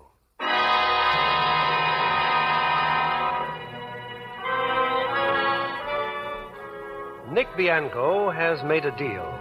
He's bought his freedom at the price of turning informer. It's the following day, and with the assistant district attorney, Nick is at the orphan home waiting to see his two little girls. You know, I'm nervous. They may not even know me. They'll know you, Nick. You know, they used to jump up on me and grab my ears, and I used to... Say, what was the name of that sister? Sister Veronica. She seemed pretty nice, huh? Yeah. This isn't a bad place at all for kin. Here are your children, Mr. Bianco. Thank you. Well, go on in, children. This is your father. I know. I recognized him. Hello, Father. Hello, Father. Connie. Rosie. Sister Veronica told us you were coming today. You've been away for a very long time. Yeah, honey. You look different, Daddy. I thought you would have white hair. No, I ain't. Aren't you going to kiss your father? Oh, Daddy! Let me kiss him, too. Let me kiss him, too. You kids, you kids. Mama got hurt, Daddy. And we waited for you and said prayers for you every night. And God sent you back. Sure, Connie. Sure. We're so lucky, Daddy. Of all the children, we're the only ones here who have a daddy. Nobody else has. Just Connie and me. We have a daddy.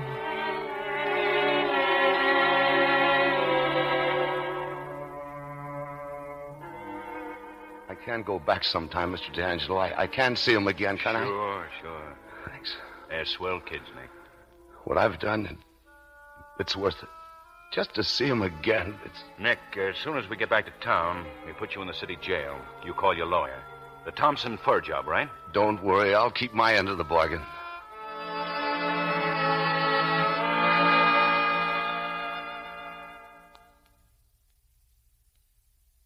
Hey, Bianco, your lawyer's here.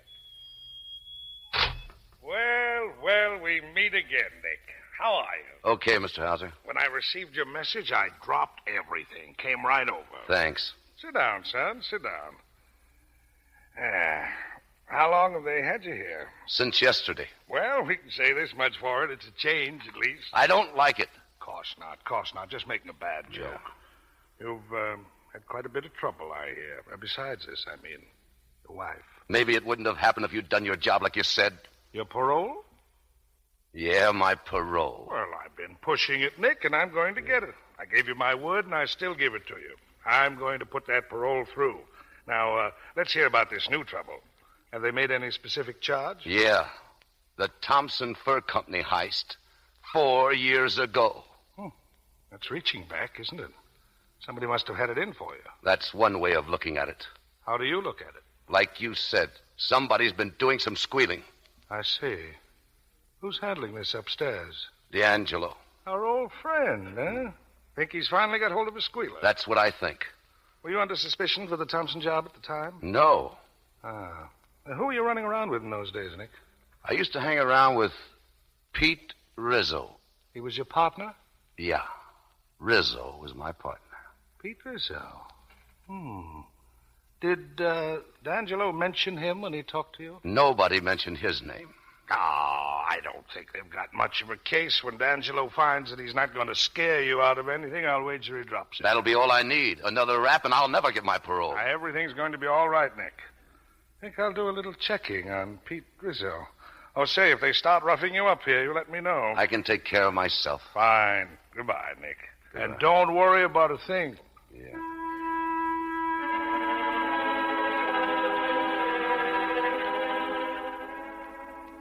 Hello? Hello, Arthur. This is Earl Hauser. Let me speak to Tommy Udo. Okay, Mr. Hauser.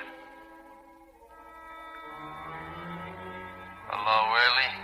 I want to see you, Tommy. Your office? No, the other place. You know where. I've got a little job for you, Tommy. Now, right away.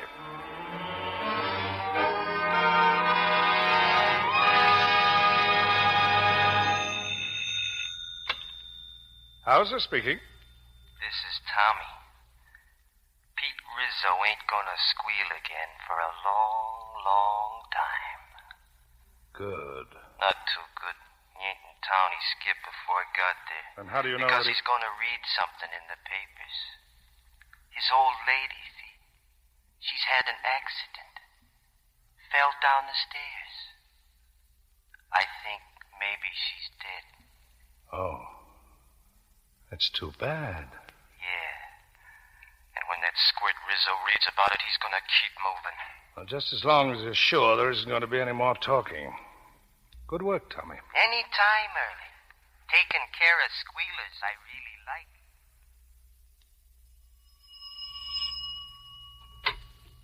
Yes? Is Nettie Cavallo at home? In just a minute, and I'll see. Thanks. Oh, Nettie! Yes, Mrs. There's a gentleman here to see you. Nick! Oh, for goodness sake, come home. Oh, if there's a phone call for Nick Bianco, that's me. Will you call me, please? Sure, I'll call you. Thanks. Nick, I can hardly believe it. You're out, but when? They didn't tell me last week. I didn't know last week. Oh, it's wonderful to see you like this, like you used to be. I mean, not inside a jail or anything. I wanted to surprise you, Nettie. I was hoping you'd be home. Oh, and I almost went to the movies. Oh, Nick, what happened? I got a parole. No. Oh, that's wonderful. Nettie, come here. Oh, Nick, I love you so much. It's going to be all right, Nettie. Don't cry, honey. Just give me a little time. Nettie, will you marry me? Oh, I've waited for you. I've waited. My kids. We'll have a home for the kids. A real home, Nettie. Oh, yes, a real home, darling. Telephone, Mr. Bianco. Telephone? I'll be right down. Excuse me a minute, Nettie. D'Angelo, Nick. I thought you might be interested to know I had a call from Hauser. Just got word you'd been paroled. Wanted to do a little crowing. Hello? He thinks he got the parole over my dead body, and I let him go right on thinking so. Yeah? Nick, that man I spoke to you about, he'll be at the fights tonight. St. Nicholas Arena, ringside. Okay, I'll be there. Don't mention a word about Rizzo or what happened to his mother. We're much more interested in that Larry Young murder. That's what we want to find out about. I'll see what I can do. Goodbye. Nick? I've got to leave. Nick, please, don't go away like this. I've got to. I don't want anything to happen, Nick. Look, you've got to trust Well, me. then tell me where you're going. I can't. Look, I don't want you to know. I thought you wanted me. I thought when you kissed Look, me, you thought right. I want you and I want the kids. But you've got to trust me, Daddy. I'm on a job and I might not see you for a while. Now, hey, stop looking at me like that. Look at me the way you did upstairs. I'll need that look. Oh, Nick. Atta girl. I'll see you as soon as I can, Nettie.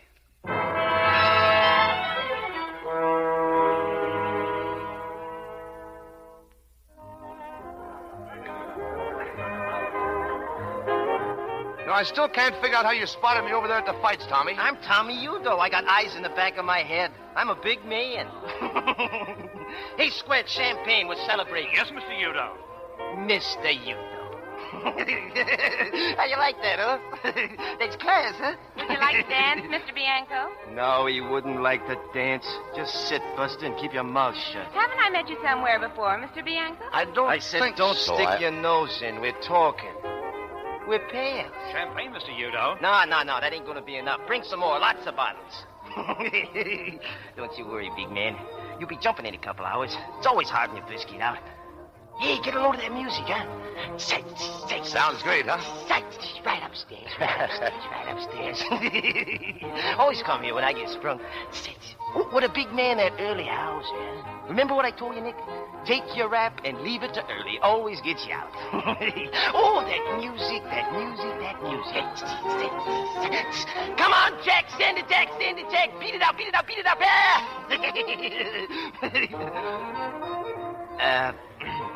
What's coming up, Nick? What's on the line? Well, I haven't figured it out yet, Tommy. I've got to have some fun first. You know, I'm 3 years behind. That's talking. You heard about me, didn't you? No. In all the papers. Picked me up for a murder rap. It was in all the papers. Yeah? Yeah, sure. Ask her. Hey, Buster. Sure, with this picture, the one I don't like. What do you mean you don't like? What's the matter with it? I like the one we took together. I don't like it when they show you with a number on. Yeah, who notices that? Lot of squints. Listen, Nick and me, we're gonna be busy. Go home. Wait a minute. Who are you talking to? Get out. I'm with a pal, see? We don't want no old ladies around. You're not calling me an old lady. Get out. You want something? No, I... Go home and stay there, you hear? Okay, I'll go home. Dames are no good if you want to have some fun. Come on, pal. Drink up here. Drink up. They, let you go, huh, Tommy? Who? Oh, the Bulls. Yeah, sure. There was a squid says he seen me bending over Larry Young right after he got plugged. Then he says he ain't so sure it was me he seen. Larry Larry Young. He used to own a big cafe, didn't he? A squid. Pushing the wrong guys around. He got it good, Nick. Him and his college ring. College ring? A ring. What you wear on your finger with a couple of bucks. This joint's dead. It's sour. Let's go someplace where they got some interest. What do you say, Peck? I'm still 3 years behind, Tommy. That's it. Stick to me, big man. You catch up. Come on, we shake this dumb joint. We go uptown.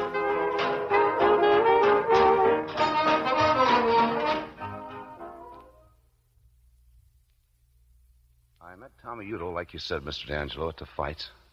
When they were over, we went to a cafe. What cafe? Where? Stassi's, Club 66. After the girl left, Udo started to talk. He said he'd done the Larry Young killing. Alone? That's right, Mr. Shelby. He didn't know the guy that hired him. He never saw him before. Did he describe him? No, I couldn't push that. So you got nothing? Go on, Nick. Well, there were two things. He copped a ring off of Larry Young, a gold ring from some college. His girl Buster's got it, but she never wears it. It's not worth anything except as sort of a souvenir. Then there's a guy that saw the shooting, a fellow Udo called Sammy. Sort of a panhandler. Udo said that Sammy saw the shooting and beat it. Sammy who? I don't know his last name. Well, that does it. All we've got to do is find Sammy, produce the ring, and we've got a case. Congratulations, Nick. Yeah. You had quite a time, didn't you? Yeah. Wouldn't want to go through that again. I don't think you'll have to. That's all? That's all. You know, you might find out about Sammy by asking some of Larry Young's friends. Maybe we'll do that. Well, so long, Mr. D'Angelo. Oh, Nick, wait. Everything all right? I'm going to be all right. You're going to get married, huh? That Nettie girl? Yeah. And we're getting the kids out of the orphan home the first thing. That's fine, Nick. That's fine. Oh, what about a job? I'll get a job. Well, maybe I can help you. Here's an address. I wrote it all down for you. It's not much of a job. Brickyard. But do your work there, and there won't be any questions. You, think you can take a brickyard? After the pen? What do you think? I think maybe everything's going to be okay. Nick, that girl, does she know? That I'm a squealer? Yeah, she knows. I had to tell her. Yeah. Good luck, Nick.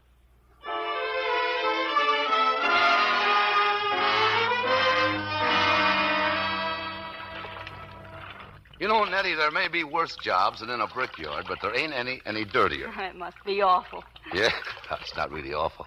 Hey, give me a towel. Here. Kids still roller skating? Yeah, they met me down at the corner. How they been today? Wonderful. As always. Anything wrong, Nettie? Oh, no, darling. Except it worries me sometimes. What worries you? You. Working in that brickyard all day, coming home every night to just nothing. Yeah, that's right. No excitement or anything. Every day, just like every other day. Nick, please, don't make me worry too much. But that's what I need. Someone to worry about me all the time. Don't you ever let me get away for 1 minute, honey. Or maybe I'll start busting into jewelry stores with a rod in my hand. Is that what you think, huh? Oh, no, Nick, you wouldn't. Maybe I wouldn't, but you'd better hang on. Oh, I will. I'm mad about you, Nick. You're all I think of. I've loved you ever since I was a kid. And I feel the same way now as I did then. Every time you kiss me, that's pretty silly talk for an old married woman. No, it ain't. Well, get out of the kitchen. I gotta make dinner. I'll watch you. You go get the kids. Oh, I forgot. There's a telephone call for you. Who? Mr. D'Angelo. What did he want? He wants to see you Saturday afternoon. Did he say what for? No. It couldn't have been anything wrong, though. He was very nice. I haven't heard from D'Angelo in weeks. Something's cooking, Nettie. Something's gonna happen.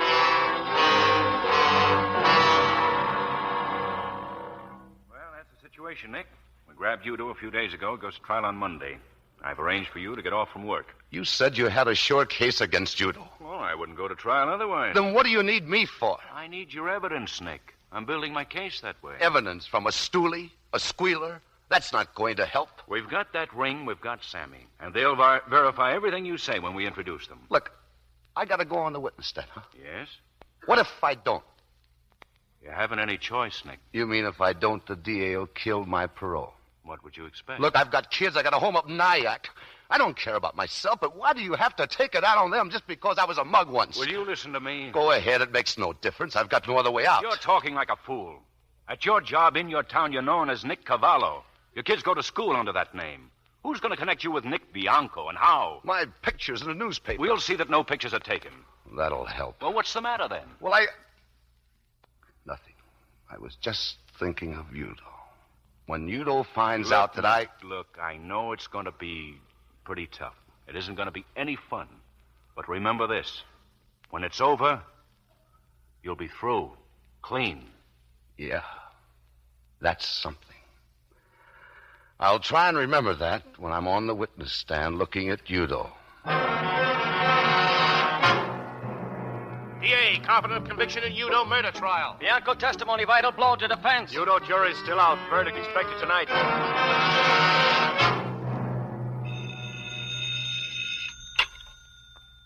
Hello? Nick? Yeah? D'Angelo. Nick, I got bad news. The jury just came in. Udo not guilty. Hello? Hello? I'm still here. Even the fact that Udo had Larry Young's college ring didn't help. How's it get over the point that there were 400 rings just like it made for Young's graduating class? The jury went for it. Not guilty.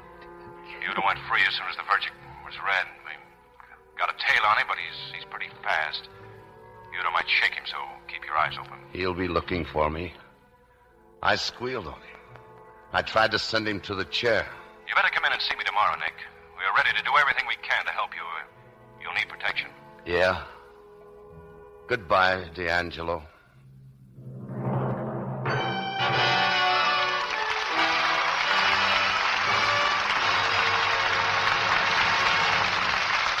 We pause now for station identification. This is CBS, the Columbia Broadcasting System.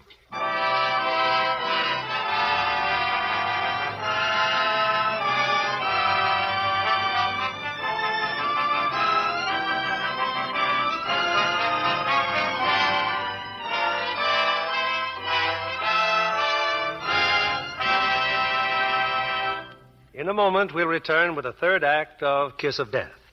Tonight, it's our pleasure to introduce to you Miss Randy Stewart, young 20th Century Fox starlet, who, like so many successful screen players, began her career in the theater.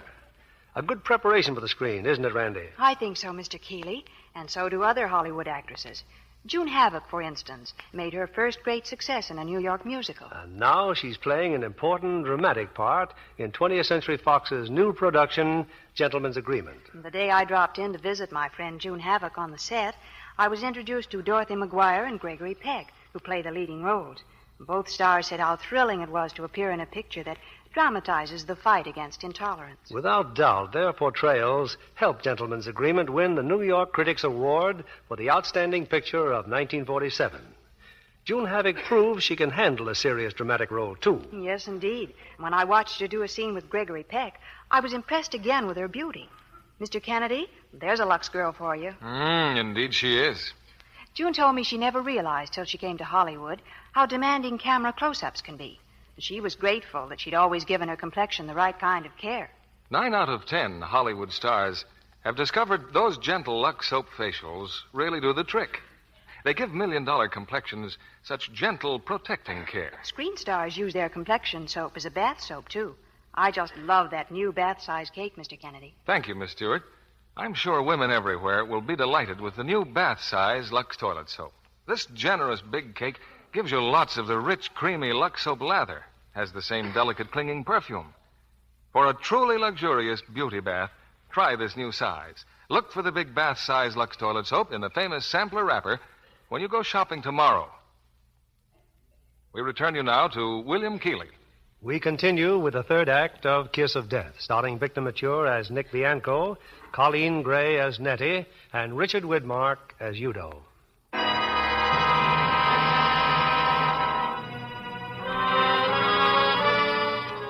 A few hours ago, a psychopathic killer was given his freedom, and Nick Bianco knows that sooner or later, Tommy Udo will find him.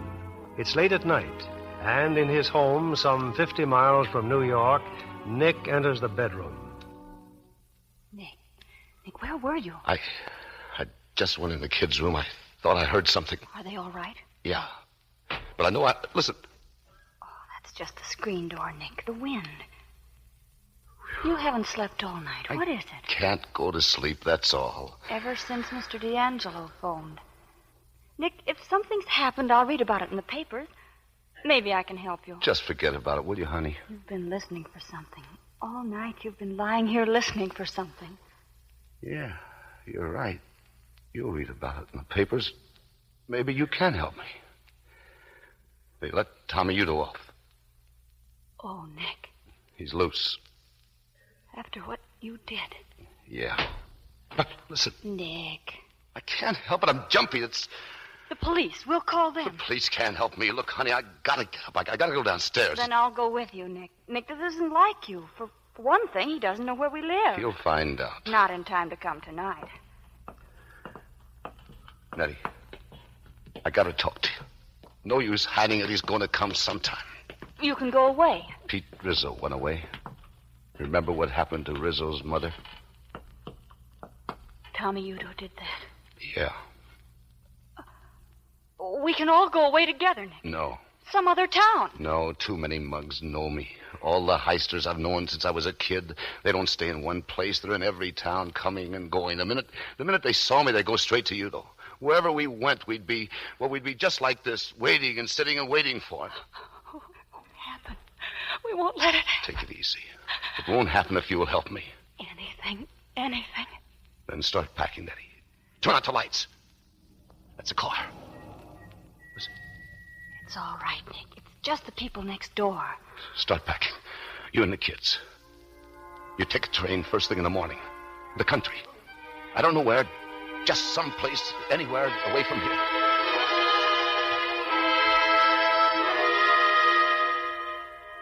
Stand away from the tracks, children. The train will be coming soon. We'll be careful, Nettie. Not a soul around, Nick. There's a guy sitting in that car. He's probably waiting for the train. I'm going to find out. Nick. It's all right. I've got a gun. Watch the kids. Hey, buddy. You calling me? Yeah, do you happen to know what time the number 12 gets in? Oh, I'm sorry, but Well, that sounds like it now. Yeah, thanks. Daddy, the train's coming. Be careful. Stand back. Get our suitcases, Daddy. Nettie, remember now.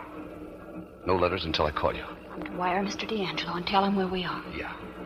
Take care of the kids. Yes, Nick. And yourself. And Nick, nothing's going to happen. Let the kids think it's a vacation. I want them to have a good time, Nettie, and I know you'll always give them a good time. Can we get on the train now? Can we get right on? Yeah. Just give me one great big kiss. Goodbye, Daddy. Goodbye, Daddy. Now, look, I want you two to be good, you hear? And have fun. And always remember to mind Nettie. She's your ma, and do what she says. Mm-hmm. We'll miss the train, Daddy. Up you go. Bye, Daddy. Bye. Bye, Daddy. Bye. Better get on, Nettie. Goodbye, darling. Goodbye, Nettie.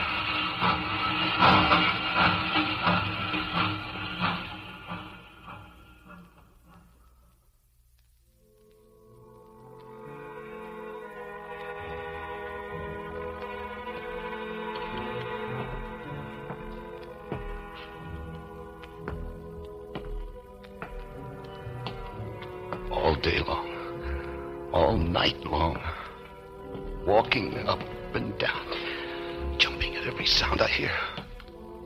But I got a gun. You don't have to be scared with a gun in your hand.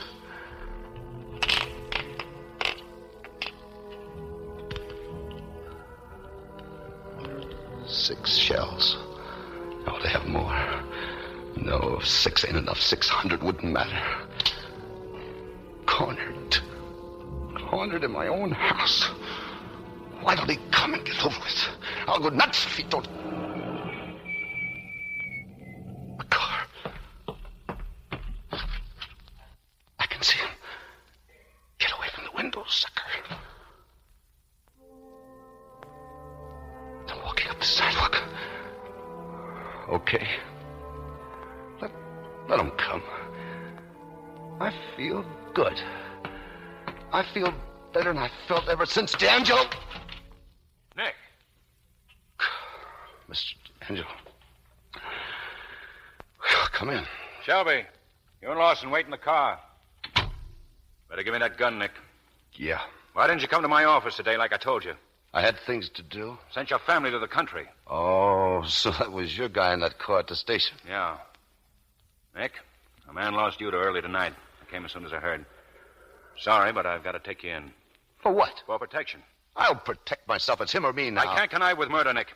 Yours or his. Look, if it's me that gets him, it'll be self-defense. You're wrong. We haven't a thing on Udo now. He was acquitted. If you kill him, the jury will call it murder. Use your head, Nick, and you'll be safe. My wife and kids won't be safe. What makes you think he'd go after them? Rizzo's mother. We can take care of your family, too. Yeah, you mean lock us all up for the rest of our lives? Only until Udo makes his next mistake. Till he knocks off somebody else. Until he does anything. He's a 3-time loser. All we've got to do is catch him with a gun on him, then we can send him up for life. And suppose he don't make a mistake. He didn't the last time. You made the mistake. You had the perfect case and he beat you on it. You couldn't even keep a tail on him. He's nuts and he's smarter than you are. Sooner or later, he'll trip himself up. You've got to trust me a little while. I'm through trusting you, the police, or anybody but me. There's only one way to get Udo, and that's my way. I'm sorry, Nick, but you're under arrest. This gun, violation of parole. Well, I guess that's that, then. That's better. It won't appear on your record, Nick. You came to us for protection, and we... I didn't want to do that, Mr. D'Angelo. I really didn't want to hit you, but that's the way it had to be. I'm finding Udo myself.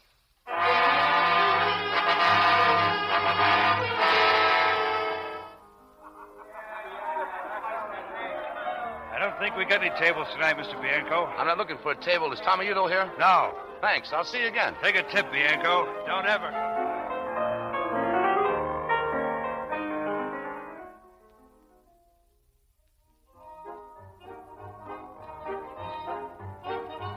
What do you want? Come on, step aside. I got a date here with Tommy Udo. Udo ain't here. Okay, I'll wait for him. Udo ain't here. Now, go.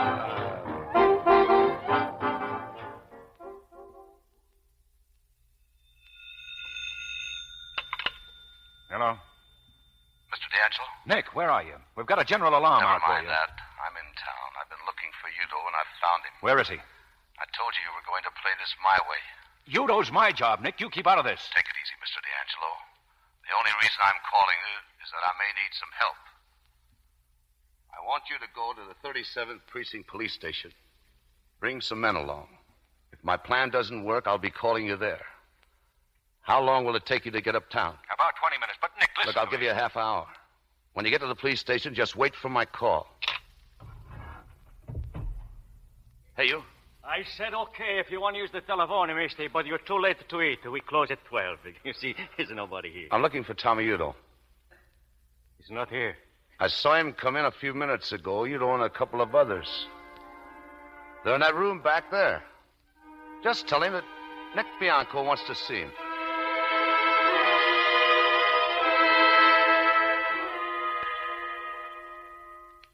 Well, the big man.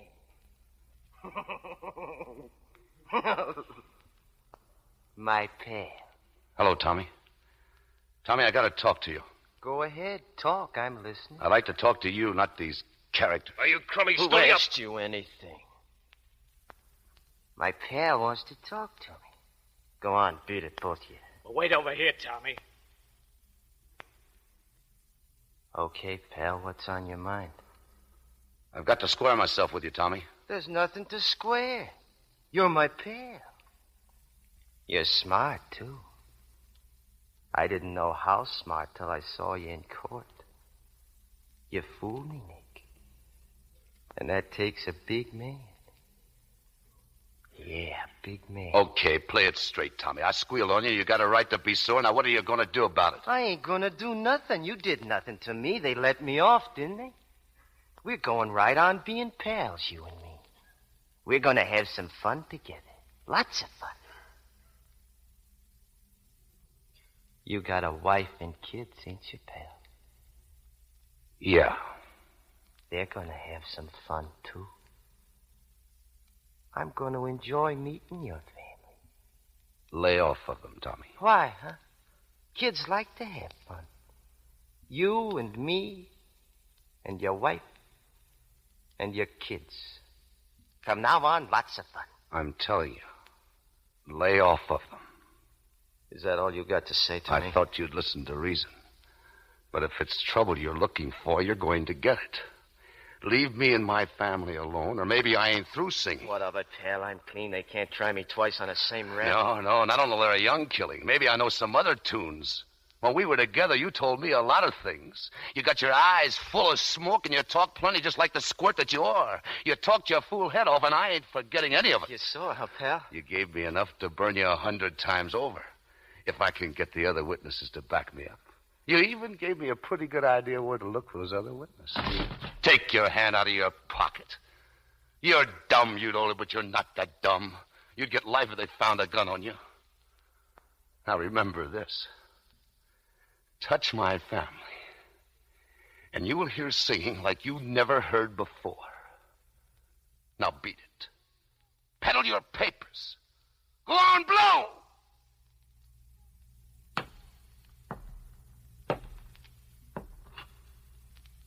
Luigi.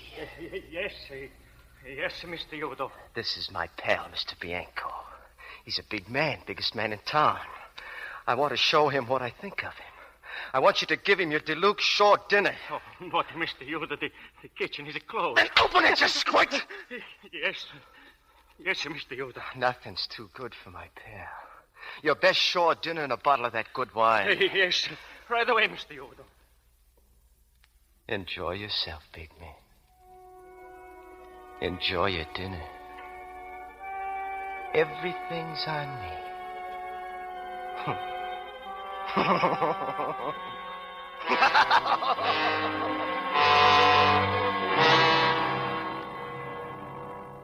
Yes, Nick, this is D'Angelo. I just talked to Tommy Udo. I tried to scare him off, but it didn't work. There's only one thing for me to do now. I'm going to give him to you just the way you want him, with a gun in his hand. Nick, for the love of heaven, where are you? We'll come and get you. I'm setting him up for you, Mr. D'Angelo. He's waiting for me outside this place in a black sedan. I've needled him to the point where he's got to get me.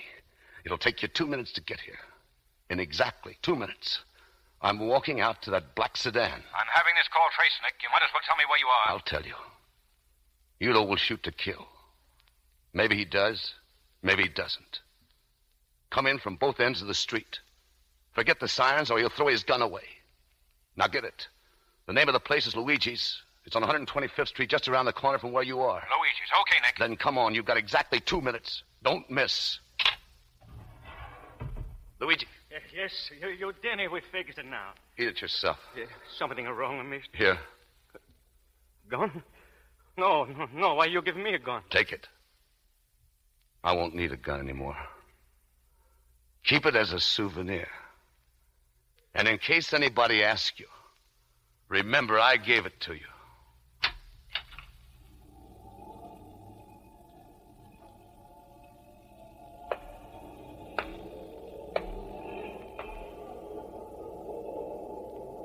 What's the matter, big man?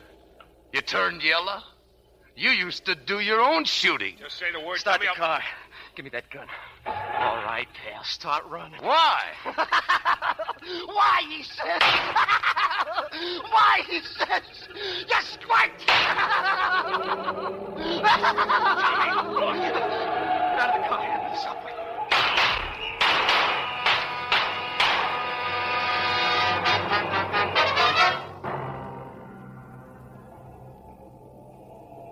Come here, Shelby. It's Nick, all right. He's dead? No. Get an ambulance. Yes, sir. Nick. Nick. Did you get him? Yeah. And alive. Thanks, Nick.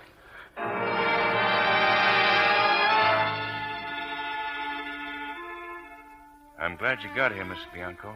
I came as quickly as I could. Nick, where is he? In the operating room.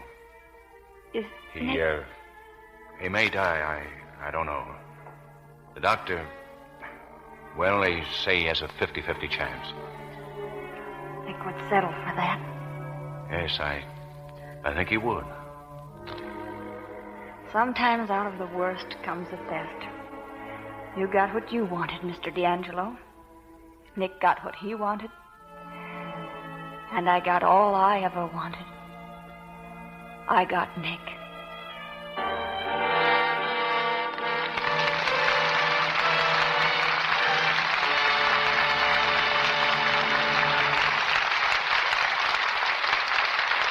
So ends an exciting drama brought to life by brilliant acting.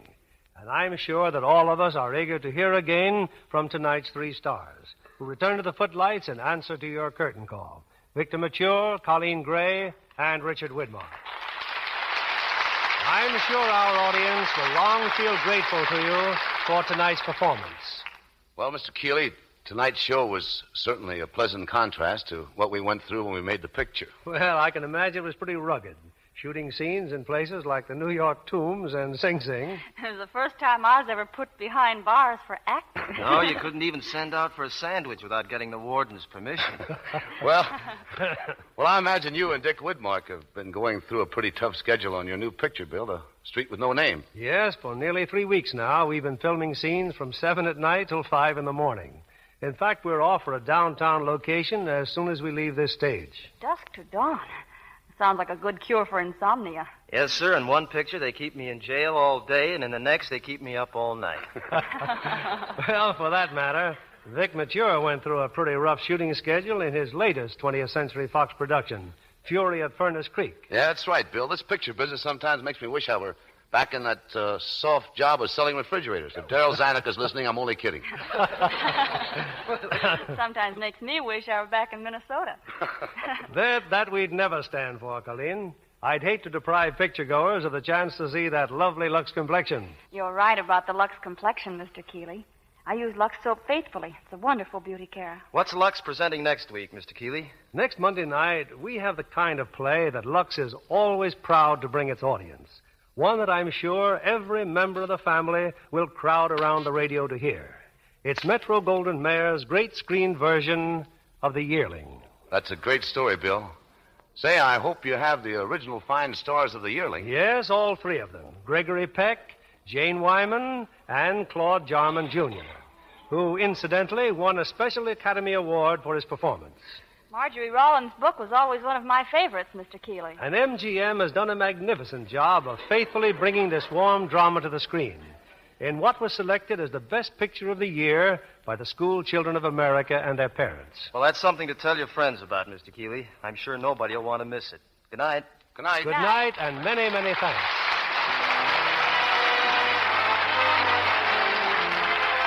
Lever Brothers Company, the makers of Lux Toilet Soap, join me in inviting you to be with us again next Monday evening when the Lux Radio Theater presents Gregory Peck, Jane Wyman, and Claude Jarman, Jr. in The Yearling. This is William Keeley saying good night to you from Hollywood.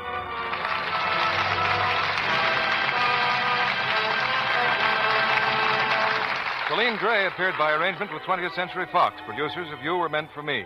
Join us again next Monday night to hear The Yearling with Gregory Peck, Jane Wyman, and Claude Jarman, Jr. Pepsodent won by 3-1. Yes, in a recent survey, families throughout America compared new Pepsodent toothpaste with the brands they'd been using at home.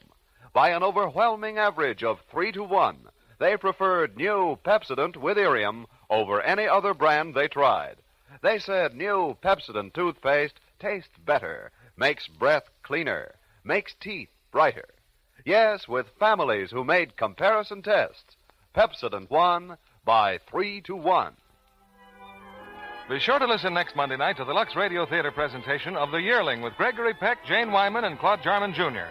Stay tuned for My Friend Irma, which follows immediately over most of these stations.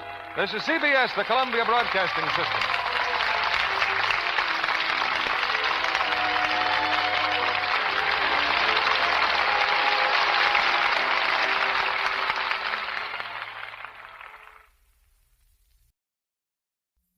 Lux presents Hollywood.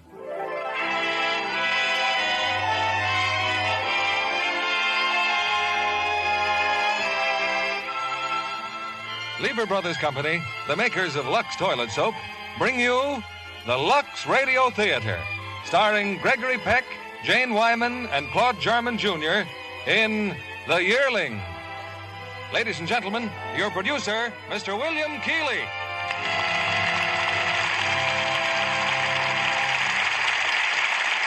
Greetings from Hollywood, ladies and gentlemen. When a motion picture is nearly 8 years in the making, one naturally looks forward to something rather special, both in story and production. And The Yearling lives up fully to these expectations as one of the most widely acclaimed pictures of the year, still being enjoyed by theater-goers all over the country. In bringing it to the screen, Metro-Goldwyn-Mayer cast it to perfection with tonight's Lux Radio Theater stars, Gregory Peck, Jane Wyman, and Claude Jarman Jr. The Yearling is a warm and deeply moving story of simple pioneer people in the Florida scrub country. People whose ways have changed little through succeeding generations, and who today are still without the luxuries we take so much for granted. Luxuries like Lux toilet soap, for instance, which so many lovely women in America find indispensable. In the Yearling country, families still prepare their own crude soap cakes from palmetto roots, in striking contrast to the outside world, where one can step into the store and for a few cents buy a pure white cake of Lux. A contrast, I need hardly say, that we should all be very thankful for. And now, The Yearling, starring Gregory Peck as Penny Baxter, Jane Wyman as Ma, and Claude Jarman Jr. as Jody. Our curtain rises on Act One.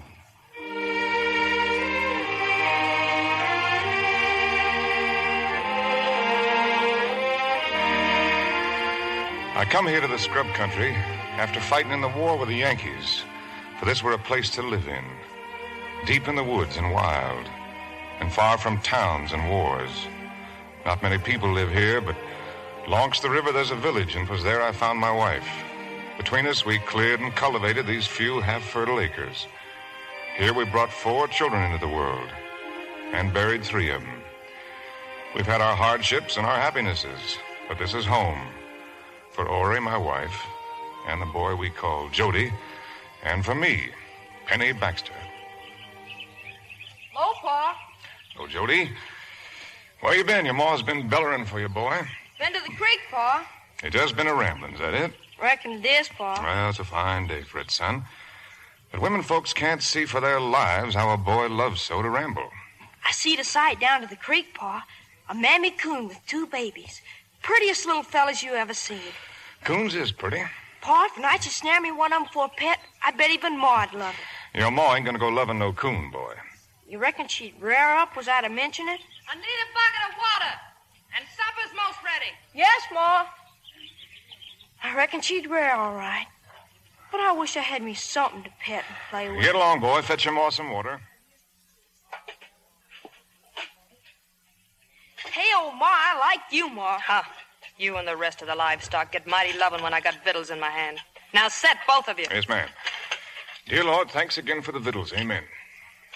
Well, I declare that's a mighty skimpity blessing. Well, I'm hungry, Ma. The Lord will know what I mean.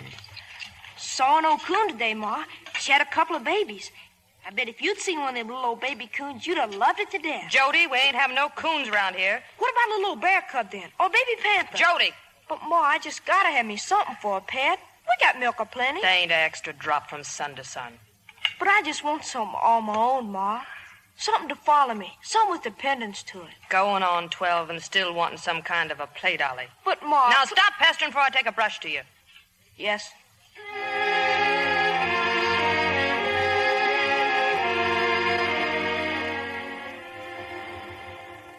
Boy's asleep, Penny. Ain't it time you put up the stock? Ori seems like you get mighty hard on the boy at times. Always running off. Always wanting to bring some pesky critter in this house. Well, a boy ain't a boy for long. Leave him kick up his heels a little. Day'll come he won't even want to. Ori, I've seen our boy stand a gaze at the wonderment of bird and critter. Just like I stood when I was a boy in the forest. Don't be afeard to love the boy, Ori.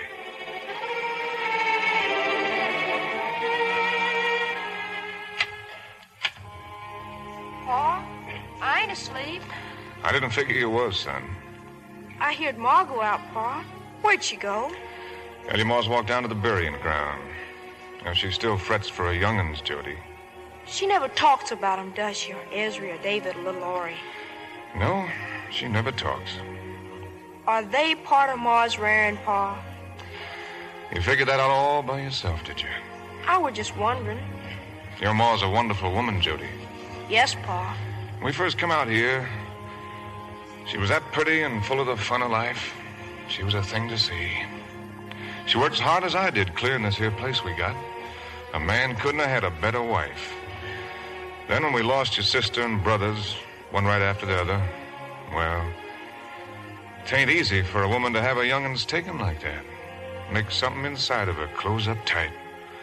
So as if 'twere to happen again, she ain't gonna let it hurt so much. I was lucky, weren't I, Pa? I'm 11 years old. I'm way past the age of dying. We're all lucky, son. Mighty lucky.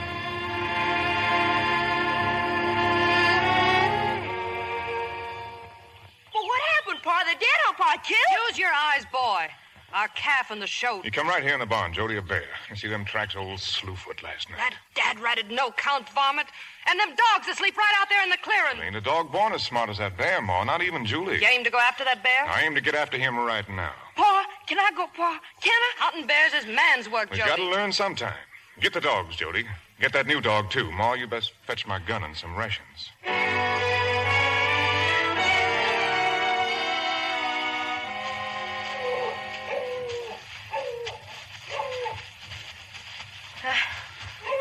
I reckon we're getting old Slewfoot pretty tired, Pa. Yeah, you won't feel so tired to old Slewfoot raised up in front of you.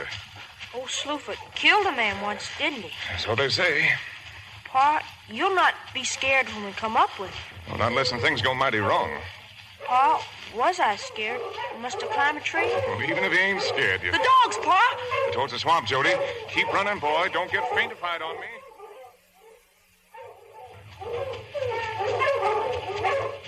There's Julie, Pa, in the thicket. She and Rip. Bear's in there, all right. He's a-coming, boy. He's a-coming. No, he ain't, boy. He's a-going. You best wait here. Get him, Julie. Get him, Rip. Perk, you dog, Burt. Where is he, Pa? Where's the new dog? He's running away, son. There he goes, swimming the swamp. Julie, Pa. The bear's killing Julie. Shoot, Pa. Shoot. Pick a tree, son, lest I miss. You won't miss, Pa. You'll get him. Pa, you hurt, Pa? What happened? His gun. Backfired. Pa, will he come back? Slewfoot? No, I reckon he's had enough, too. Look. There you go, son. The dogs, Pa. Julie, Rip. Here, Rip. Here, Rip. Julie ain't steering, Pa. We best get her, son. Come on. But what if he comes back? Old Slewfoot. That bear's halfway to Jacksonville by now. This confounded, worthless gun.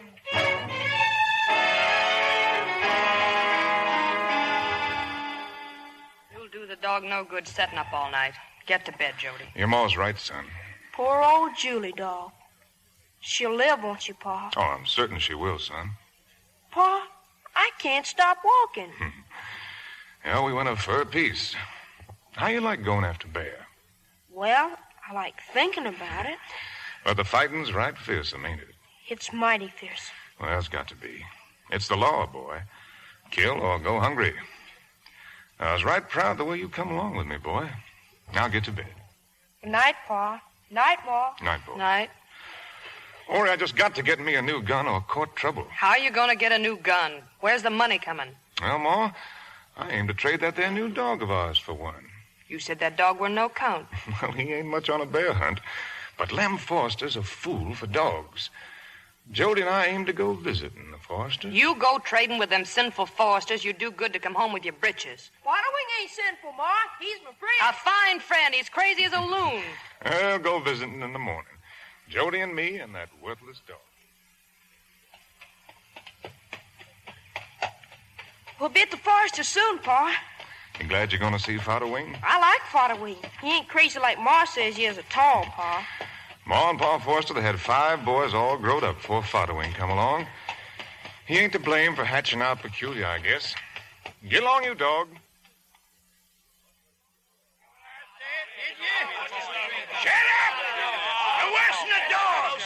If it weren't such a hot day, I'd trail every one of you myself. You hear what your Pa said? No Shut your mouth. Then set your broom down, Ma. You about bust my face. Wish to had might make you look prettier. Hey, Pa, looks like we got visitors. Penny, Jody, set you down. Father will be right glad to see you, Jody. How's your old woman? Ain't complaining none, Buck. She's still driving you around? How's your corn coming? Oh, corn's right good, Millwheel. These good-for-nothing escapers don't know what farming is. There's Spiderwing, Pa, up at the barn. Well, you get out and play with him, Jody. Go on. Spiderwing!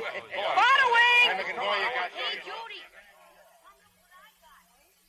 A new baby coon. A coon? He's sure pretty, Spiderwing. My eagle died. He was too wild to pen. I'll never catch me nothing with wings again. Why? If you had wings, what would you do? Fly with them, wouldn't you? You would never come down again, would you? I reckon not. I tried once to fly. Nothing that his wings should ever come down again. You never did try to fly again, did you, Spiderwing? I tried too young, Jody. Hurt my leg. Except I don't mind much. If I should get me another coon, you can have it, Jody. I'd be proud to have one, but Ma won't let me keep nothing. Oliver Hutto said he'd bring me a monkey from the South Seas. Where's Oliver now, do you reckon? Still sailing the sea, Jody. I might go to sea someday, if I could go with Oliver Hutto. Oliver's my friend.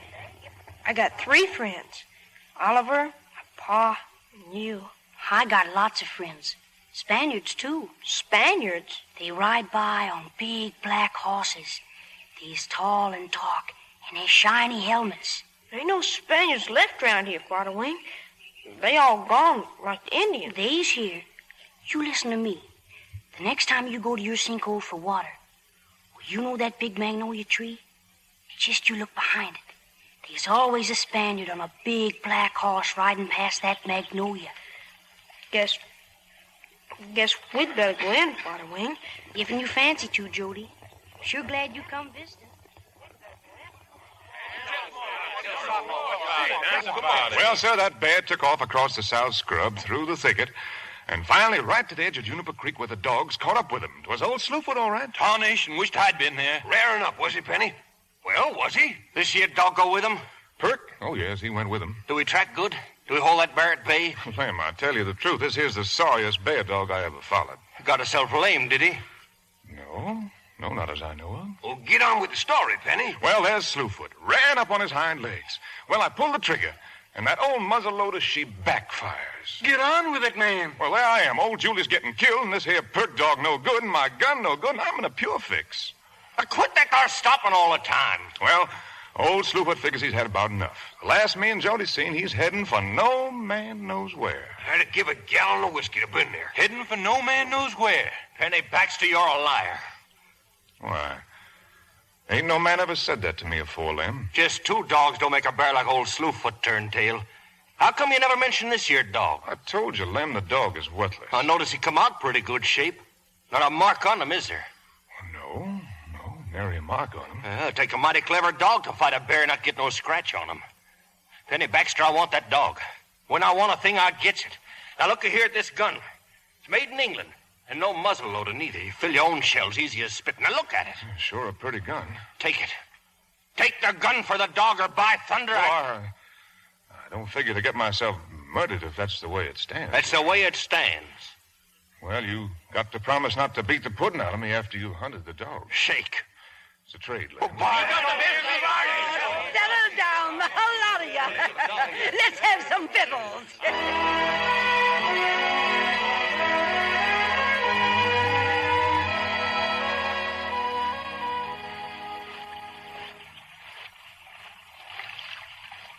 Fine day for clothes washing, Ori. Nothing wrong with the day.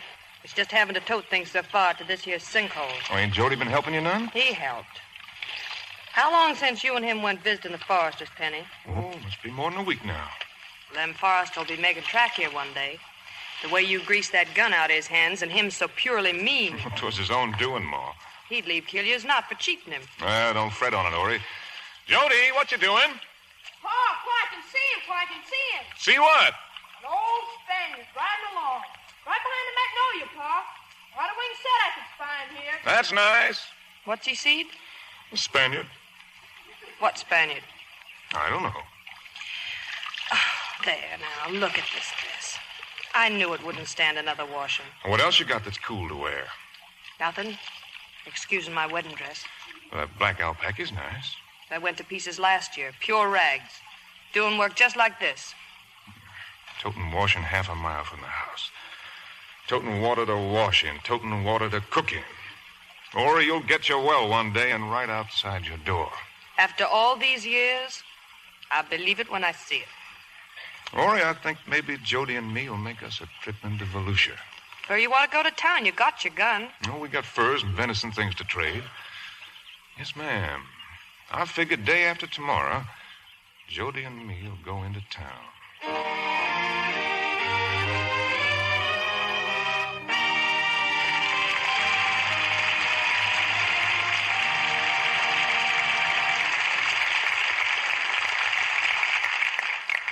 Before we return with Act Two of The Yearling, here's our Hollywood reporter, Libby Collins, with news about pictures and players.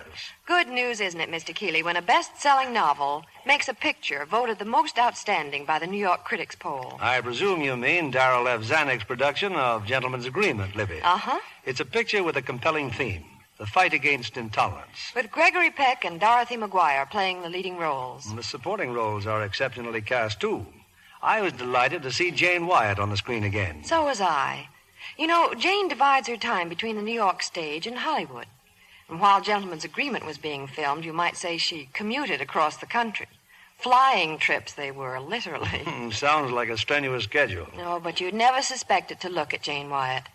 Every time I visited her on the set, she was always so fresh and beautifully groomed. I imagine John Kennedy can suggest a reason for that lovely, fresh look Jane Wyatt has. I certainly can. 3 words will do it. Lux Soap Care. Isn't that so, Libby? You're right.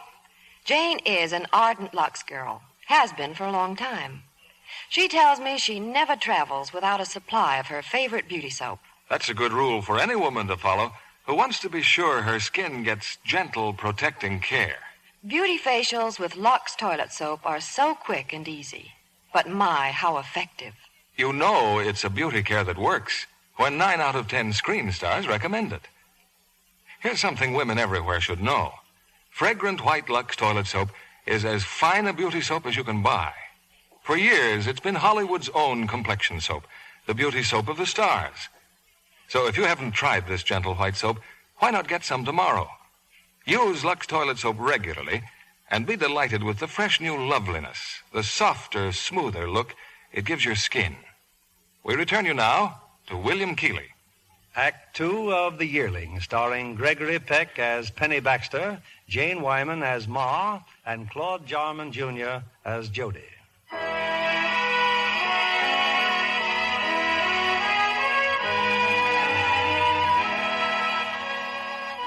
For 3 days, Penny and Jody have been off to town on one of Penny's rare journeys out of the wilderness.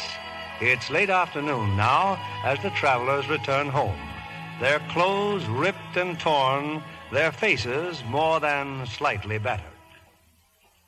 We're back, Ma. Hey, Ma, we're back. Time you was, too. Where's your pa? Putting up the horse, Ma. Sure wish you could have seen us in town. Look at you. What happened to you? In town, Ma. It was a fight. Me and Pa and the Foresters and Oliver. Oliver? Oliver Hutto? He's back from sea, Ma. He was in town seeing his girl. And the Foresters, well, they figured she was Lem's girl. Now, ain't that just fine? They was all piling on Oliver. So Pa and I, well, we had to help him. You sure that's what you fought about? Well, sure, Ma. It was a good fight, too. We lost. You sure that it weren't over that no-count dog that Pa got his gun for? I don't know why Pa should rear up at Lem. Pa told Dog the dog was worthless. My words were straight, son. My intentions was crooked as the Ocklawaha River. Hey, Ma. Well, ain't this just fine? Brawling with them no-good Foresters like you was no better than they are. Well, there's one thing that'll make you happy, Ma. Look. Now, did I make a good trade? It makes near $5 we got saved. Now we can buy tobacco seed, enough to have us a fine money crop next spring. And every bit of money we get from the tobacco is going into bricks and mortar. So she can have a new well, Ma, right outside your door. Well, I declare. Well, now, I can't imagine it. Having all the water I need right here. Not even caring if some slops over now and then. You can slop all you want, Ma. And being able to waste a whole bucketful just to cool myself with. Put the money in the pitcher, Ori. Well, I declare it'd be such a blessing it won't seem natural. Should have seen Jody in the store, Ma. He and the storekeeper's little girl, holding hands. Pa, I weren't holding hands. If you say that again, Pa, I'll just die. Now, leave the boy be. I bet you didn't bring back half the things I ordered now. Open the basket, Ma. Come on, boy, outside. We best wash the trail off our faces. I never knowed a man yet that could be trusted. Where's my paregoric? Where... Now, if that ain't just like a man, dress goods. Throwing away money on dress goods. Oh, I declare, men ain't got no more sense than... How much did this cost? You just tell me how much money you wasted on such foolishness. The next time you go to town, I'll...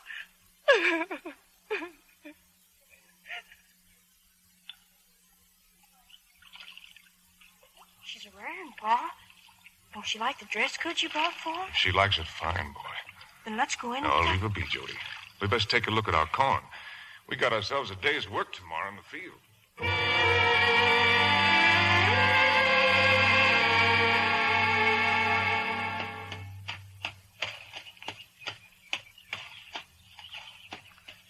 Ain't we plowed enough, Pa? Can't we rest for a spell? All right, boy, we'll rest. Pa, Fatherwing claims he can talk to vultures. Don't know as if vultures have much I'd want to hear. Well, Nathan used to tame one. It might make a pretty nice pet. Hey, we got company. Been admiring our corn, Ma? I ain't admiring nothing. You know why them hogs didn't come in last night? They was stole. Stole? They was baited. Look here, in my hand, corn. Sure enough, corn. Near the sinkhole. They come and took our hog's penny. Who has, Ma? That ain't hard to guess. Them fine friends of yours. The foresters? Them black-hearted thieving no Go good... to the house, Jody. Fetch me my gun.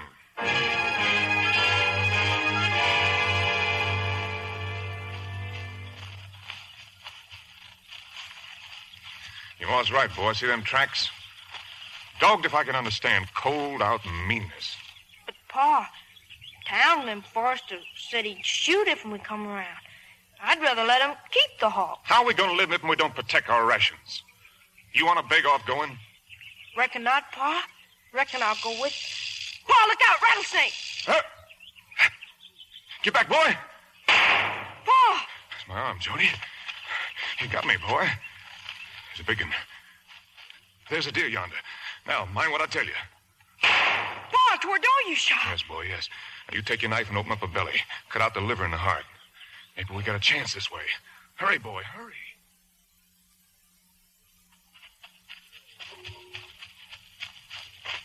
Here, Pa, done like you told me.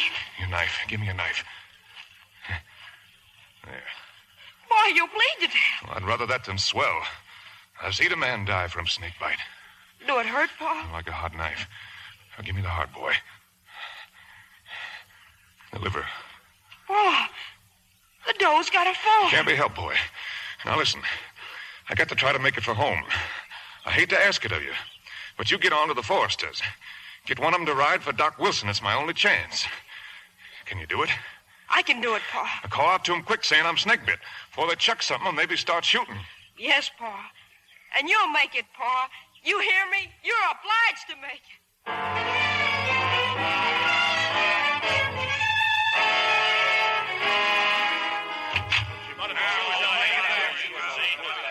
Oh, my boy, he's snake bit. What do you want, you little varmint? He's snake bit, Lim. My boy, you gotta help us. Is he swole, boy? Yes, please ride for Doc Wilson. Please, please. I'll ride for him. Thank you, Millwell. Spare your thanks. I'd help a dog with snake bite. Where you going, Buck? I best ride after Penny. Walking's bad for a man snake bit.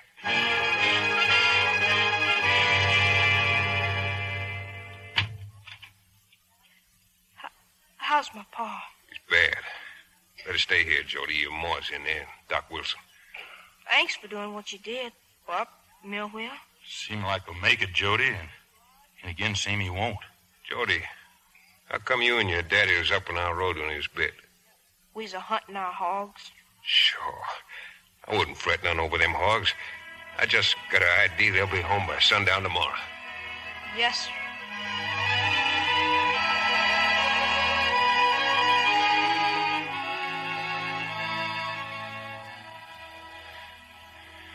Ma? Jody? Pa, waked up. You waked up.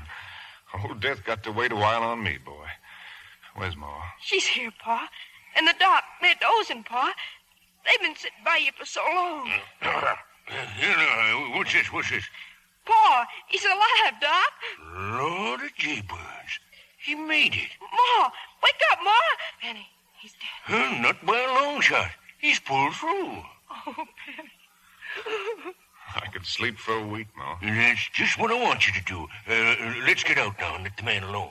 I best fix us some victuals. It's one near thing, Pa. You all right now?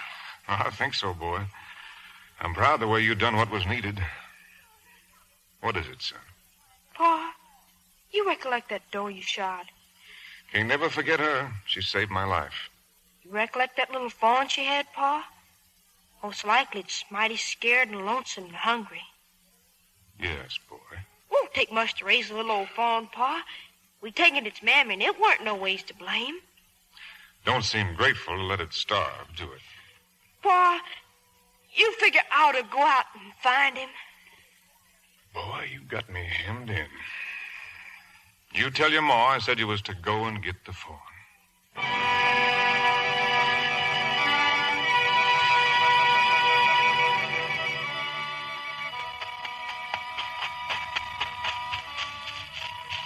Hey, I found you. Don't be scared, baby. Your mama's gone. Don't you worry none. I've come for you.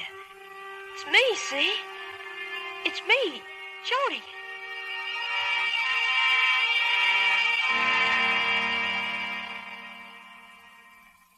And you weren't scared of me, Ma. You was laying right where his mammy made his bed. Look at him, Ma. Look. I see him. It'll take milk for a long while. Don't know as I'd give my consent if I'd have known he was so young. Ori, I got one thing to say. The little fawn's as welcome in this house as Jody. It's his'n. And we'll raise it without grudgment of milk or meal. I only said it was young, Penny. All right, so it's his. Now, don't you bother about him at all, Ma. I tend to every little thing that needs attending to you. He won't me to bite a trouble to you. He won't even... What was you saying, boy, before he turned over his milk? He won't do it again, Ma. I'll teach him good. I'll learn him everything. Won't I, huh? Won't I?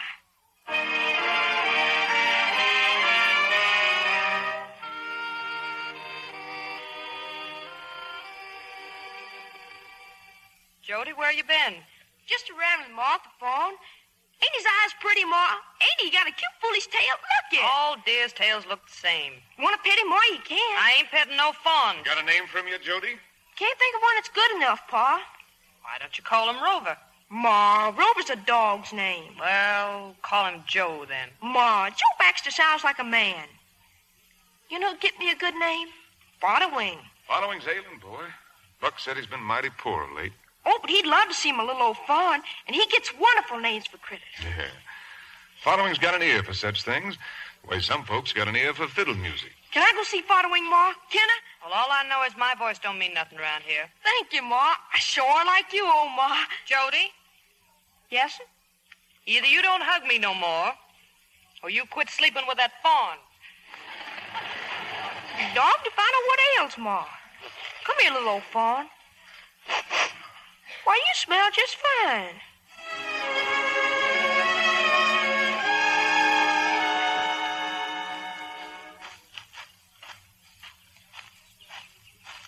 Hey, Jody.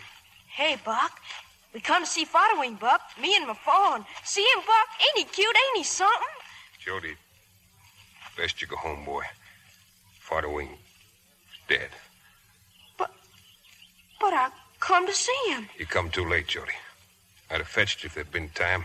Won't even time enough to fetch old Doc. 1 minute he was breathing. Next minute he just warned like as if you blowed out a candle. Come on up to the house, boy. You can look at him if you like.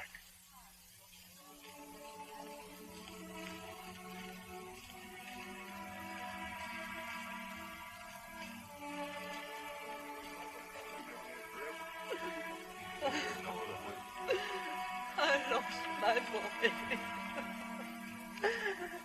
My poor, brookeny boy. He'll not hear you, Jody, but speak to him. Hey, Waterwing. I wished he could have seen your fawn. I told him about it. He talked about lots. He said Jody's got him a brother. Come here, Waterwing, to name him, Huck. He did name him. He said a fawn's tail is a little white flag. If I had a fawn, I'd name him Flag. Flag. Yeah. Flag the fawn. We aim to bury him tomorrow, Jody. Be right proud was you all to come say farewell.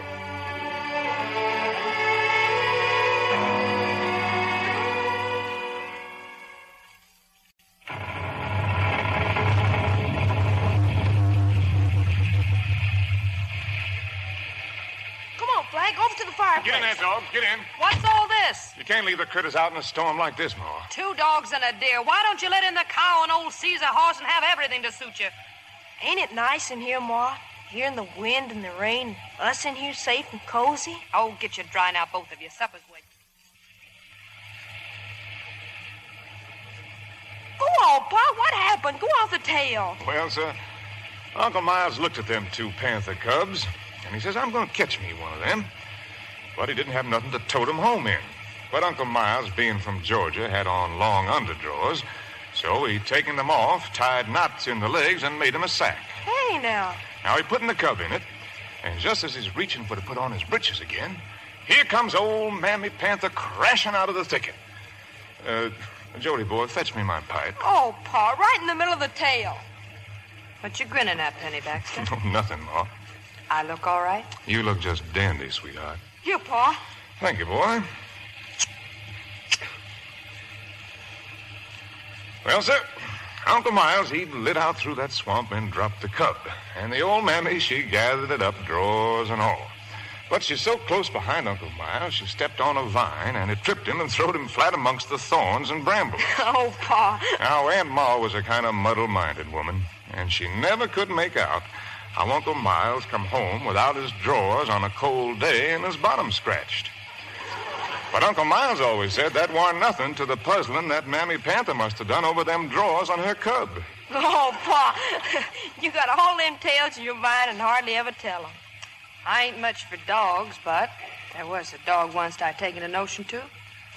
She had the prettiest coat. Hey, now, Ma's gonna tell one. So I said to the feller owned her, when she finds pups, I'd like one. He said, well, you're welcome, but you ain't got no way of hunting. I weren't yet married to your pa, Jody. A hound'll die, he said, if it ain't hunted. Is she a hound, says I? He says, yes'm. I said, then I sure don't want one, for a hound'll suck eggs. Well, now, that's a mighty exciting tale, Ma. You got any more like that? I might, if I think on it a while.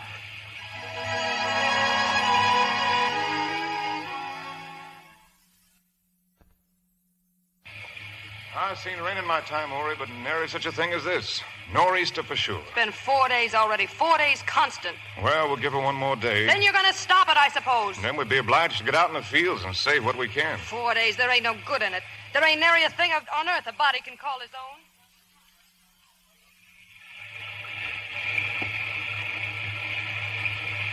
Here's the last of it, Ma. Last basket of corn. Close the door, Jody. Rotted. Most of them rotted. Our whole crop. Keep turning those ears, Jody, so's they all get a mite of heat. Most of the beans is moldy, Ma. We just as good quit fighting and lay down and die. Well, Job taking worse punishment. That's right. Find the good in it. Get out of that, you dad-ratted vomit! Ma, the fawn don't mean nothing. Don't hit him, Ma. That critter gives me no peace day or night. He can't come in this house no time. Never no more. He's just hungry, Ma. He ain't had You much. lock him up in the barn, and if he gets in my way again... Leave off, the both of you. Ain't it enough to have trouble pouring on us out of the skies out the family quarreling? Has a man got to die to find peace? Ma don't mean nothing, Frank. She don't mean nothing. Rain. It seems like it's... It has. Rain stopped. Oh, the fields, Penny. Just see the sight of them. Water and mud flooded out. Ma, seems like at times a body gets struck down so low, Ain't a power on earth can ever bring him up again. Seems like something inside of him dies so he don't even want to get up again. But he does. Well, ain't much of a world left for us, Ori, but it's all we got. Let's be thankful we got any world at all. The clouds. They're breaking up, Penny. The sun's coming through. The sun? Jody. Why, looky here, boy. Sun's coming through.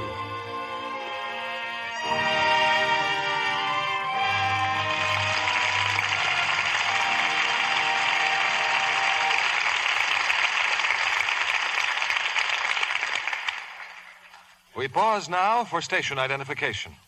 This is CBS, the Columbia Broadcasting System.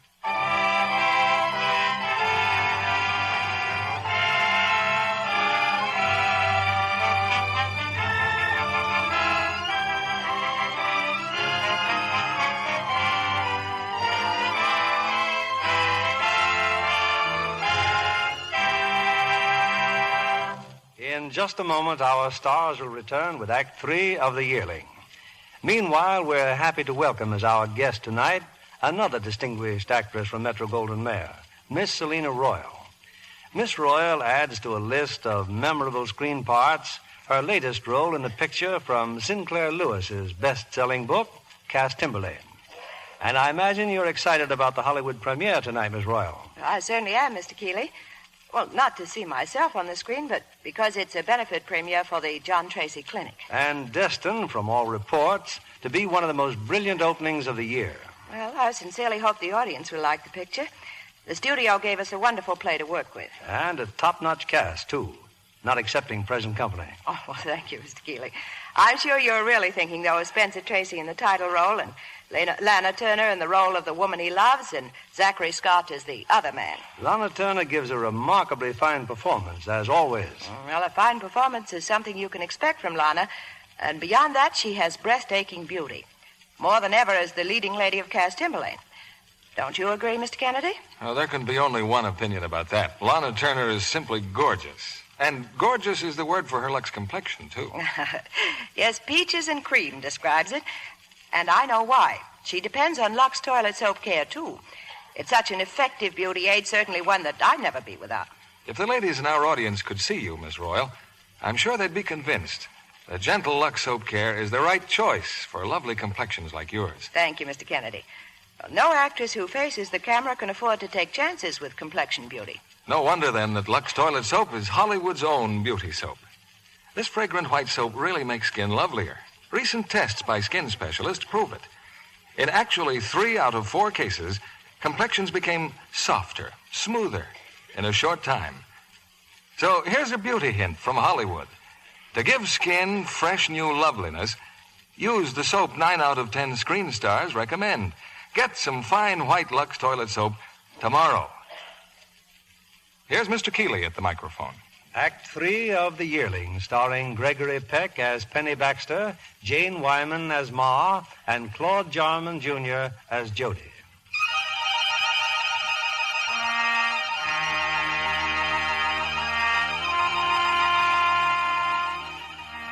The deluge that swept away the Baxters' crops has been forgotten, for the fields again are flourishing, and there's even one patch that's going to mean a new well for Ma Baxter, the tobacco bed.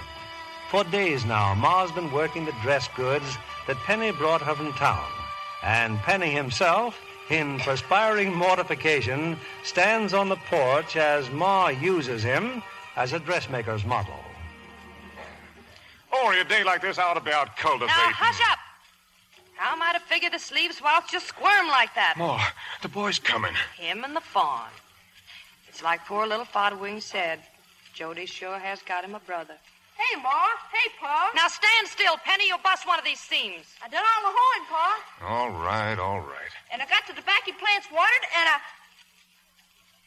Well, now, look at Pa. Sure looks mighty pretty in Ma's new dress, don't he, Flo? I'll putty you with a length of fatwood.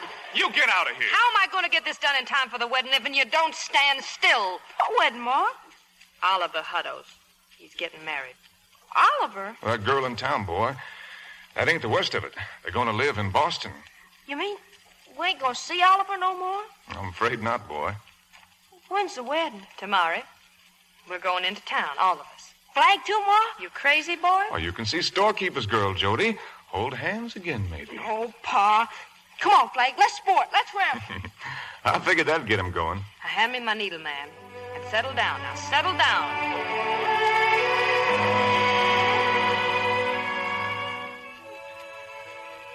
So we're going away, Flag, to Oliver's wedding.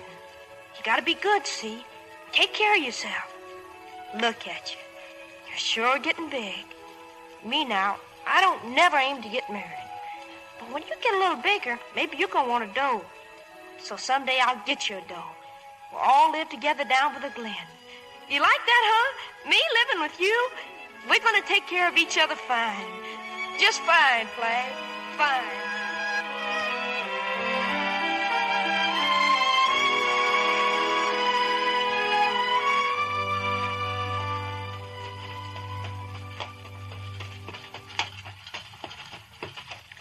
Reckon I ain't come to town for over a year. You like it, Ma? It's right nice seeing people again.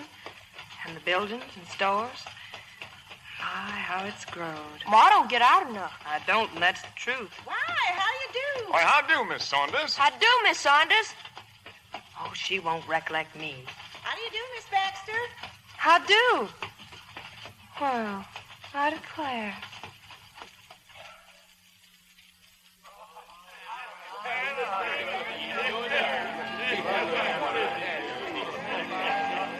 Steamboat's in the river, Oliver. She's a-blowing. Goodbye, everybody. We best get going on our honeymoon. Bye, Penny. Jody and me will miss you, Oliver. Enough to come to Boston to visit us, Jody? I'll come visit you, Oliver. Thanks, Jody boy. And thanks for sticking by me in the fight with these worthless friends of mine. Now look who's here. Storekeeper's daughter. Hi, Eulalie. Goodbye, Oliver. Goodbye, Twink. Goodbye, honey. Be a good, sweet little girl and look after Jody, huh? I sure try. Shall I kiss you goodbye, too, Jody? Well, I guess it won't hurt nothing. Come on, you missed the boat.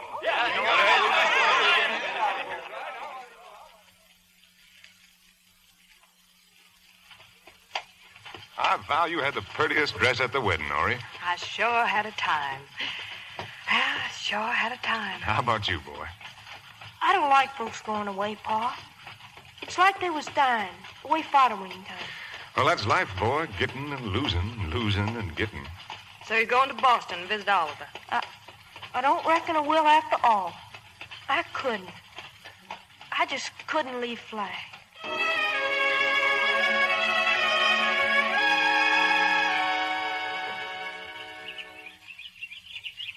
Look at Flag, Pa. Old Flag sure missed me yesterday. Look, Ma, he tagged after me just like a dog. Come here, Just boy. like- Yes, Pa? Look, our tobacco plants. Huh? The seed bed, son. Plumb ruined. Twerk Flag done it, Pa. Twerk Flag. Huh? But Flag didn't mean it, Ma. Ma, don't go away. Ma, listen, Ma. Listen. Your ma figured at last she's going to get her well dug. That's why she don't feel like talking. Oh, I don't reckon the fawn done it malicious, boy. It was just something to jump on. Why, you keep looking at him, Pa. He's a yearling now, for sure. You're a pair of yearlings now. That grieves me. You Flag, what'd you do it for? You grown up. You just gotta be good. You gotta be. Pa, Yes, boy. there's a few tobacco plants you ain't trunked. Enough to get Mohr well dug. I'm afraid not. We could clear that field down behind the pot garden. If we can get 'em out right soon, we might plant ourselves some cotton. Pa! A money crop, boy. So's your ma can still get her well. Hey, Pa, we can do it. I'll work harder than ever, Pa. I will, I promise.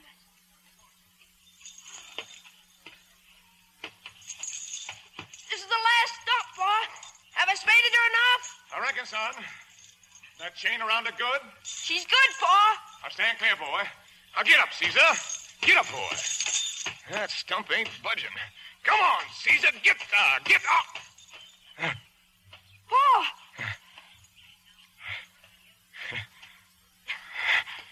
All right, son. I reckon I strained myself. I'll get Mohr. No. I'll be all right.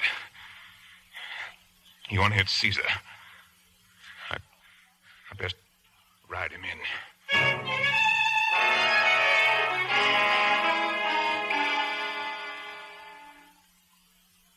How is he now, Ma? He don't never know when to quit. He's strained his innards for sure, boy. Right bad, I guess. Ah, please to hush, Horry. Jody, if it so happens I ain't up for a few days, think you can take charge around here? I can take charge, Pa. Cowpeas and Needhorn, I best watch the corn for cutworms. And keep the deer out of the fields? I'll keep him out, Ma. Pa, you get a good sleep.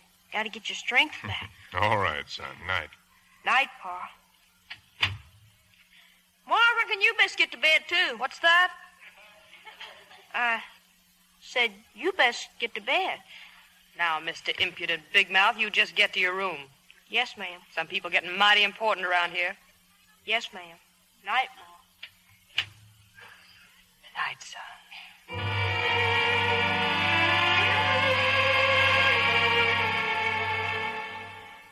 Look at Pa for your supper. Well, now, there's 2 fine partridges I ever seen. And only wasted 2 shots on them. I'm taking charge all right, ain't I, Pa? Everything's come along just... Pa? When'd you last see the corn, Jody? Yesterday, it were fine, near 2 inches tall. Your ma here says something's at it. At the corn? Says nigh about the whole crop is gone. Ma, Flag ain't at it, Ma. I get it. Ma, he couldn't have. He's been being good. He wouldn't eat the corn. Get out there and see for yourself. And that settles it. That critter's got to go.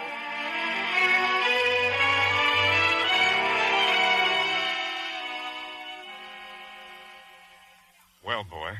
It were Flag, Pa. And I'm gonna punish him. I'll whip him with a stick, Pa. I'll get him. Whipping won't help, son. Then I'll pin him up. I'll halter him. I'll tie him to the legs. Listen to me, boy. What's happened's powerful bad. You know that. Yes, sir. But your ma and me, we're willing to have a try at a remedy. You agreeable to work extra hard to fix things? I'll just do anything, Pa. I work like you never seen. I'll just do anything you and Ma says. All right. Now, first you get whatever corn we got left, and you plant it just like we done before. Then you start to build our fence up. When you get the fence higher than you can reach, rail on rail, I hope by that time I'll be able to help. But you got to get it up before the corn starts showing again. Maybe that way we're safe. I'll build that fence so high nothing will leap over it. Don't worry, Pa. Don't worry.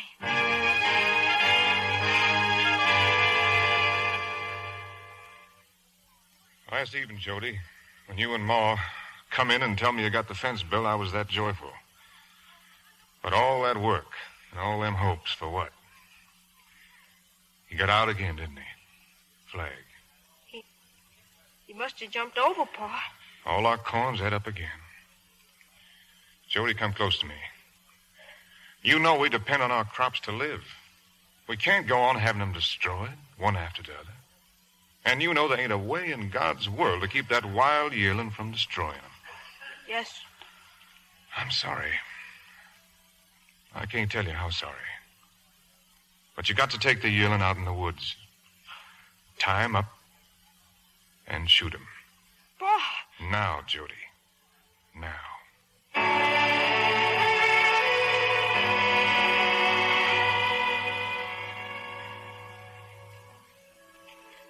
It ain't no use, Flag. I done took you all the way to the forest. Figured Buck take care of you, maybe. Buck's gone horse trading to Georgia. So you gotta go away, Flag. Never come back. You can make out by yourself in the forest. Besides, I don't care for you no more. You ain't cute like you used to be. So get you here. Ain't nobody got any use for you anymore. Get off where to shoot you like Pa said. And don't you never come back. Never, never.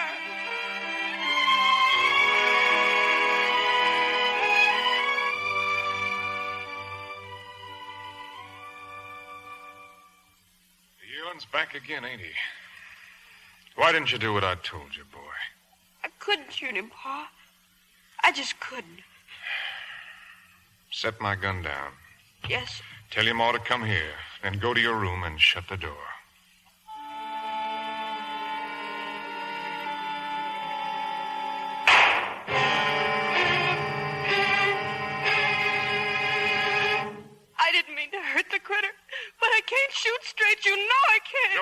the gun from you, Mohr. You got to finish him, boy. You got to put him out of his torment. You done it on purpose. You always hated him. You went back on me.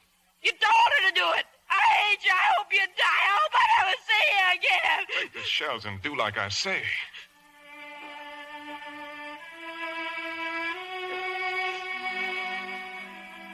It's me, Flag. It's me, Jody. Won't hurt no more. I gotta do it. I gotta. Flag. Now I'm gonna run away. I ain't never coming back. Ever.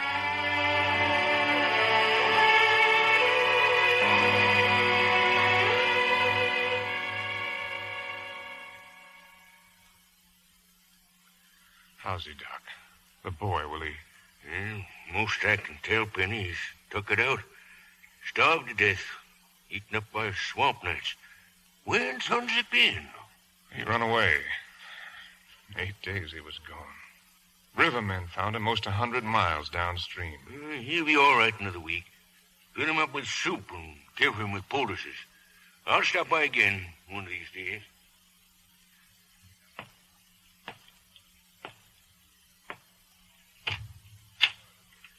Jody? Hey, Pa. Boy, we near about give you out. But you're all right.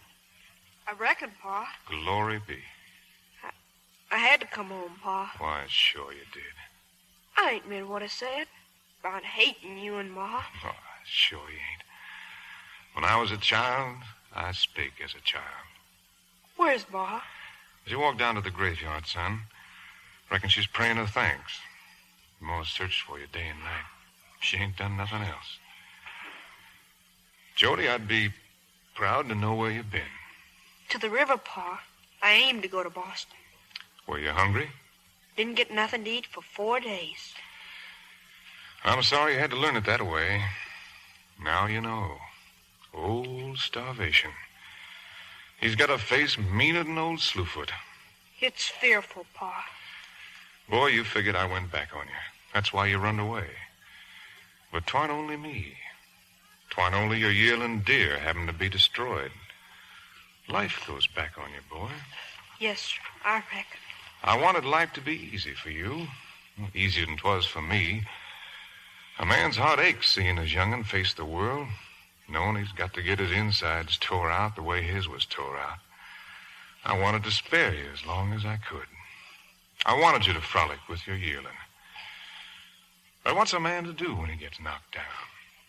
Why, take his share and get up again. I'm ashamed I run off, Pa. You're near enough growed to do your own choosing, Jody. Maybe you crave to go to sea like Oliver. I'd be proud that you choose to live here and farm the clearing. I'd be proud to see the day you got a well dug, so's no woman here'd be obliged to do a washing on a seepage hillside. You willing? I'm willing, Pa. There's food and drink to have you home, boy. Now, get your rest. I'll start the corn early in the morning, Pa. Yes, boy. We'll make it, Pa. We'll make out. Yes, boy. Come spring again, we'll even go hunting old Slewfoot. Yes, boy. Good night, Pa. Night, son.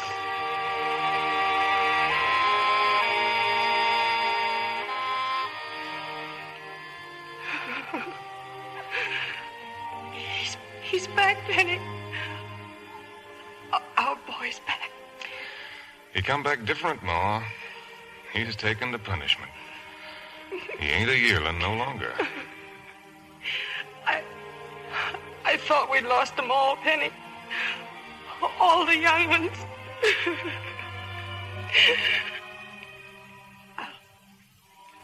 I'll go see him. Go on, Ma. Ma? That you? Jody. Jody boy. Oh, you get some sleep now. Night, Ma. Night, son.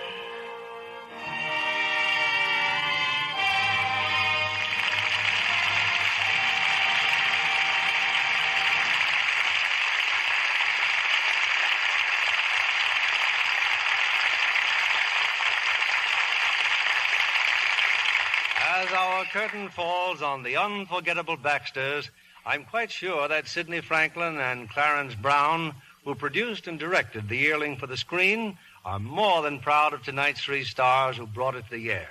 Gregory Peck, Jane Wyman, and Claude Jarman, Jr. They've certainly given us a memorable evening with tonight's performance. Thank you, Bill. And I think we owe a vote of thanks to Claude for coming all the way from Nashville to be with us. Yes, indeed. And after tonight's performance, I can readily understand why Claude won a special Academy Award as Jody. What have you been doing, Claude, besides rehearsals, since you've been in Hollywood? Well, for one thing, I went to a preview of Robert Taylor's newest picture out at the MGM, The High Wall. And for another thing, I'm willing to bet you paid a very special visit to a very special friend. Who was this visit to, Claude? It wasn't by any chance to the missing member of tonight's cast. That's right. I went over to the studio zoo to see Flag. He sure has grown. And did he remember you? He did when I gave him a head of lettuce, but Jiminy, he's grown. Well, he could say the same about you. Jane is one of the most frequent players on Lux. I hardly need to ask you if I use Lux soap. You know I do, Bill. It's a wonderful complexion care, and I use it faithfully. Can you tell us what you're presenting next week, Mr. Keeley? Yes, indeed, Claude. Next Monday night, we have another outstanding evening in this theater, when we bring together two of the screen's most popular and famous stars, Ingrid Bergman and Joseph Cotten. What are they doing for you, Bill? They're appearing in Alfred Hitchcock's recent hit for RKO, Notorious, a mystery thriller strictly in the Hitchcock manner, charged with suspense and filled with tense romantic interest you'd expect from two such players. Sounds right in the Lux tradition, Bill. Congratulations, and good night. Good night. Good night, and thanks from all of us.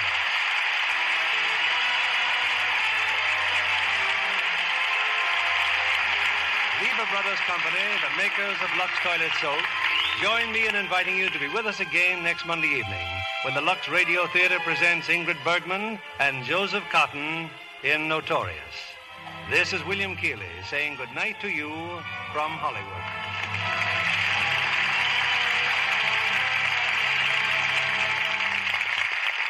Here's a message to housewives. Saving used fats is still vitally important. Our Secretary of Agriculture tells us that world shortages of fats and oils are still acute. So continue to save all your used kitchen fats. Your dealer will pay you for every pound you turn in. And remember, many dealers now pay higher prices. Jane Wyman appeared through the courtesy of Warner Brothers, producers of Voice of the Turtle. Heard in our cast tonight were Jimmy Ogg as Fodderwing, and Gwen Delano, Ira Grossell, Larry Dobkin, Norman Field, Bill Johnstone, Barney Phillips, George Neese, Eddie Marr, Ann Carter, Noreen Gamil, and June Whitley. Our music was directed by Louis Silvers. And this is your announcer, John Milton Kennedy, reminding you to join us again next Monday night to hear Notorious with Ingrid Bergman and Joseph Cotten. Pepsodent won by 3-1. Yes, in a recent survey, families throughout America compared new Pepsodent toothpaste with the brands they'd been using at home. By an overwhelming average of 3-1, they preferred new Pepsodent with Irium over any other brand they tried. They said new Pepsodent toothpaste tastes better, makes breath cleaner, makes teeth brighter. Yes, with families who made comparison tests, Pepsodent won by 3-1. Be sure to listen next Monday night to the Lux Radio Theater presentation of Notorious with Ingrid Bergman and Joseph Cotten. Stay tuned for My Friend Irma, which follows immediately over most of these stations. This is CBS, the Columbia Broadcasting System.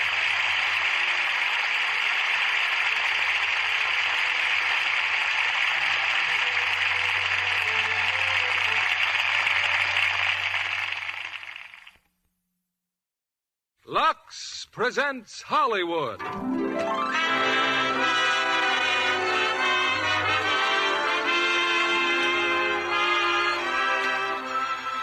Lever Brothers Company, the makers of Lux Flakes, bring you the Lux Radio Theater, starring Joseph Cotten and Valle in Spellbound.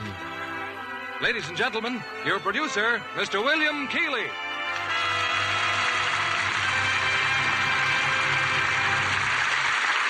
Greetings from Hollywood, ladies and gentlemen.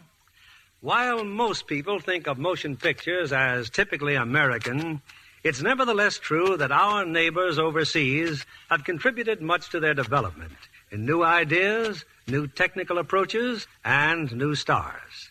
And one of the most exciting new stars to come out of Europe is that great Italian artist known as Valle. She's heard tonight in her first dramatic appearance on the air. And we've chosen as her co-star another truly fine performer, Joseph Cotten, and a great play for them both, David O. Selznick's thrilling screen hit, Spellbound. I was talking to Valle during our rehearsals about her plans and her impressions of America. And one of the things that impressed her on arriving in this country was the abundance of everything, from motor cars to good soap flakes. And to millions of people, good soap flakes mean Lux, which reminds me again how much we take our luxuries for granted. While in many other countries, housewives must rely on any kind of soap that they can get, here they're always sure of a safe and easy care for precious washable fabrics just by saying Lux. It's curtain time, and here's Act One of Spellbound, starring Joseph Cotten as John and Valle as Constance.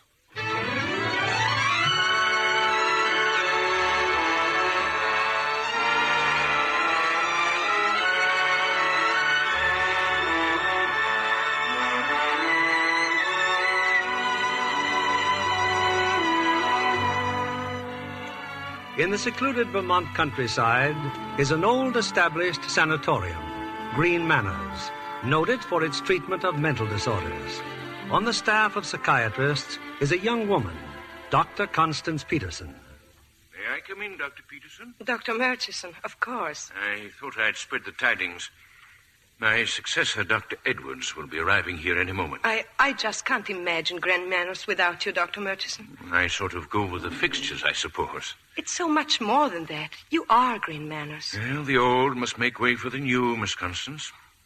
Particularly when the board of directors suspects the old of senility. But you've been like a new man since your vacation. Well, of course, I agree with you. You were overworked. Charming diagnosis for a broken-down horse. You're not living today. I mean just because Dr. I Edwards... shall hover around for a day or two. Well, I'd better check the rest of the staff. I'd like you all in my office at 4 to meet him. Dr. Murchison, tell me, what do you think of that Dr. Edwards? His reputation is tremendous. Like the rest of you, I've never met the man.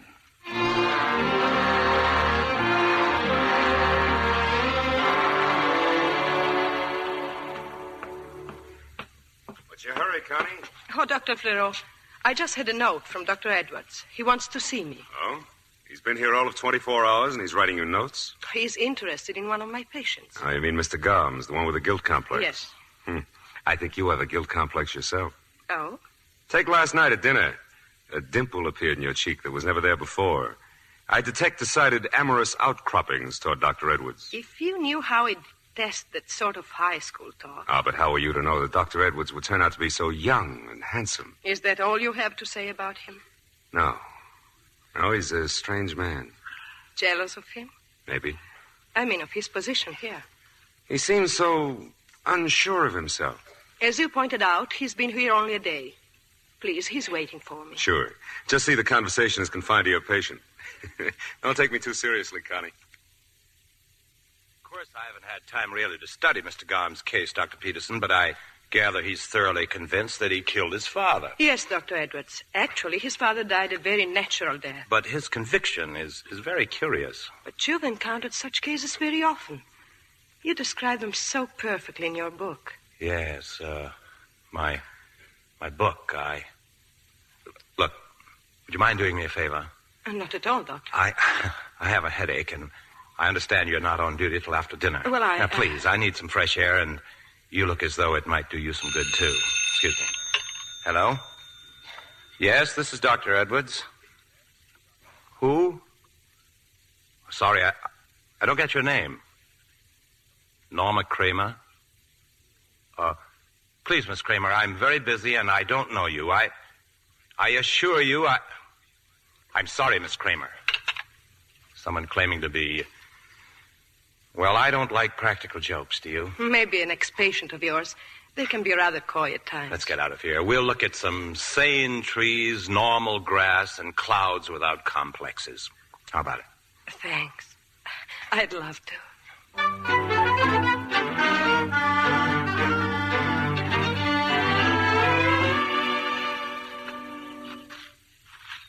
How do you like our landscape, Dr. Edwards? Pastoral enough? Breathtaking, but you're changing the subject. We were talking about poetry, and you were about to say... I was about to say that great harm has been done the human race by the men who write it. Oh, not really.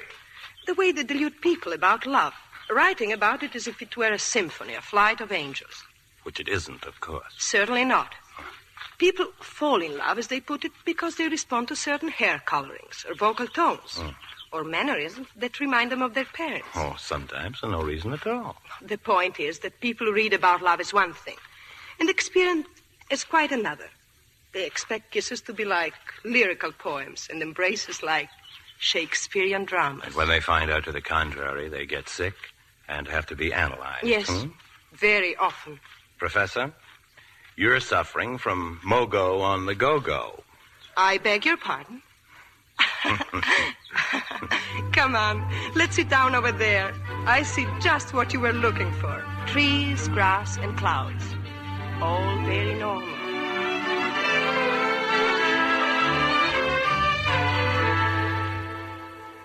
Well, Florot, seen our new chief of staff today? No, Graf. I guess he's been tied up with Dr. Murchison. Dr. Murchison just told me he went walking with Dr. Peterson. That's a little odd, isn't it? Oh, it'll do Constance good. Poor girl's withering away with science. In my opinion, she's... Oh, well, come in, Connie. We hate to talk about you behind your back. Have a lovely walk. I just got back. I heard Mr. Garms became quite ill this afternoon. Yes, I gave him a sedative. Oh, I should have been here. I'm sorry. Oh, looks like you've had quite a time. Notice her stockings, Dr. Graf. The lady's been climbing trees. Or lolling in a briar patch. Oh, now, don't be angry, Constance. Come on. Have some coffee. Dr. Peterson's already eaten. Observe the mustard on the right forefinger. I'd say hot dogs on the state highway. It's a pity you are not able to diagnose your patients as accurately. I'm sorry to leave this nursery, but I'd better look in on Mr. Garms. I believe she was blushing, Florot. Yes, I'm sure she was.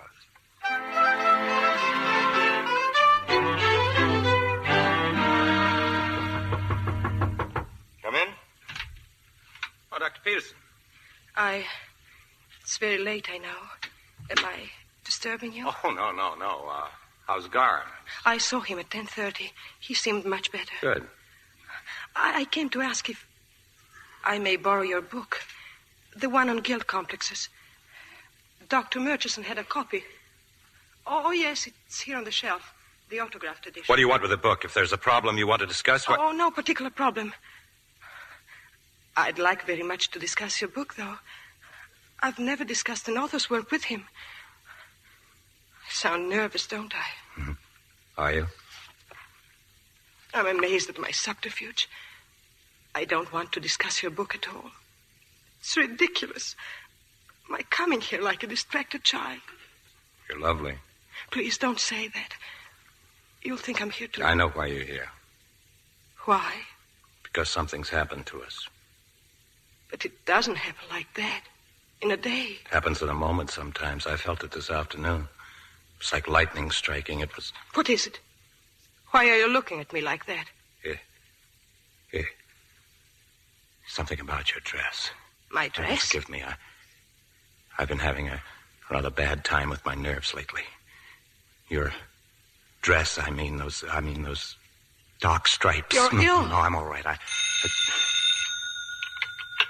Hello? Yes, Dr. Graf. Yes. What? Where is he? I'll be there right away. Mr. Garms just tried to commit suicide. Is it bad? I'm taking him to surgery. I'll go with you. Wait. Why are the lights out in the corridor?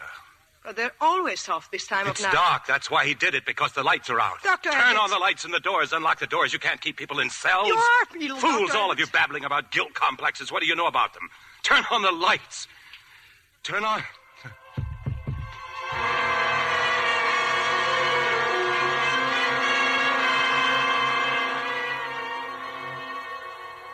I don't understand this at all. What would make Dr. Edwards collapse? I don't know, Dr. Edwards. Probably shock of some kind brought on by exhaustion. May I stay with him, Doctor? You were there when it happened. Yes, I'm sure he'll be more at ease with you. And Mr. Garms? Oh, he'll be all right. Just take care of Dr. Edwards and keep him quiet. I wish you wouldn't talk, Dr. Edwards. Please just rest. I must talk. Very well, then. You're not Dr. Edwards, are you? You know. Only that you're not who you pretend you are. And that you're ill. How did you find out? This morning you sent me a note. You wanted to see me about Mr. Garms. You signed the note. Tonight when I took the book off the shelf, the autographed book, the signatures, Doctor, completely different. Dr. Edwards is dead. Dead? I ought to know. I killed him and took his place. Then who are you? I don't know. I have no memory. If you remember killing Dr. Edwards, you can remember more. I can't. I've tried. You afraid of me? No. Loss of memory isn't a difficult problem. Amnesia. A trick of the mind to forget something too horrible to remember, so you put it behind a closed door. We'll have to open that door. I know what's behind it. A murder. I don't believe it. That's a delusion of your illness. Will you answer me truthfully and trust me? I trust you. It's no use. I don't know who I am. I don't know. Who telephoned today? Telephoned? Yes, while I was in the office. What did she say? She said that she was my office assistant. She hadn't heard from me. She was worried. You mean she was Dr. Edwards' assistant? What else did she say? She didn't recognize my voice. She said I wasn't Dr. Edwards. Was that the first time that you became confused about being Edwards? Did anything happen before that? Yes, in the hotel room, packing to come here, I found this cigarette case in my coat. Here, the initials. J.B. They're probably your initials. J.B. John Brown's body. Do they hang murderers on a sour apple tree here in Vermont? Oh, please. Try to rest. It's very late. You'll feel better tomorrow. Yes, tomorrow.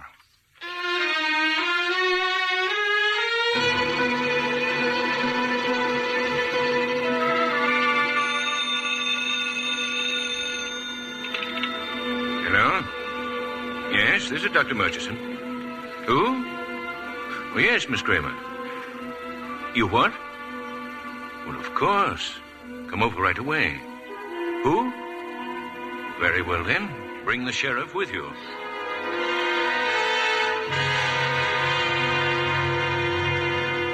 I wanted Dr. Fleureau here when you came, Miss Kramer. I wanted him to hear your story, too. You see, technically, I'm no longer associated with this sanatorium. I don't see what difference it makes. None, perhaps, Sheriff. Go on, Miss Kramer. I've been in Dr. Edwards' office for years, and the man who spoke to me on the telephone is not Dr. Edwards. He let me have my vacation when he left on his, but I was very worried when I didn't hear from him. Then I thought he might have come directly here. That's why I telephoned. Show them that photograph of Dr. Edwards. Oh, yes. Here. That certainly isn't our Dr. Edwards. What do you suppose made him break down last night? It's obvious now. Garms, that patient I told you about. I'm almost certain our Dr. Edwards is an amnesia case. Garms brought him back to reality for an instant, and being unable to face the truth of who he was, he collapsed. You think he may have killed the real Dr. Edwards, eh? It's quite possible. And then took his place to conceal the crime. This sort of unrealistic act is typical of the short-sighted cunning that goes with paranoid behavior. But we're wasting our time. His room's on the next floor. Come in. Oh, good morning, Dr. Murchison. Dr. Fleureau, is anything wrong? I'm afraid so, Constance. This gentleman with us is the sheriff. Sheriff? Dr. Edwards turns out to be a paranoid imposter, very likely guilty of having murdered the real Edwards. But he's disappeared. Disappeared? He's not in his room? We've looked everywhere, Connie. You left him in his room, miss. When? Late last night, but... Well, he may still be around here somewhere. Excuse me, I better phone for some deputies. Don't worry, Connie. It's not your fault that he got away. They're bound to find him. I don't agree, Dr. Fleureau. I don't think they will find him. Not alive. Why not? An amnesia case like this? With the police after him? The fellow will put an end to his pain, to his nightmare fantasies, by blowing out his brains or dropping out of a window. No. Why, I didn't mean to be so callous about it, Constance. Your guess is probably quite accurate. Come along, Fleureau. Suicide. No. No. Hello? Mr. Brown is calling you, Dr. Peterson. Brown? John Brown, doctor. Long distance. Put him on, please. Hello? Where are you? Doesn't matter. You'll find a note under your carpet. Thanks for trying. Hello? Hello?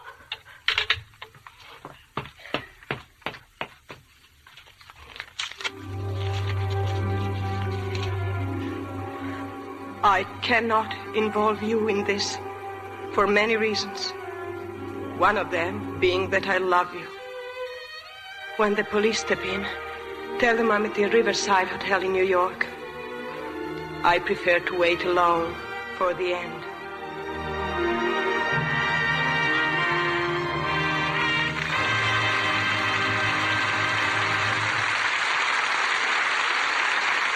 In just a moment, we'll return with Act 2 of Spellbound.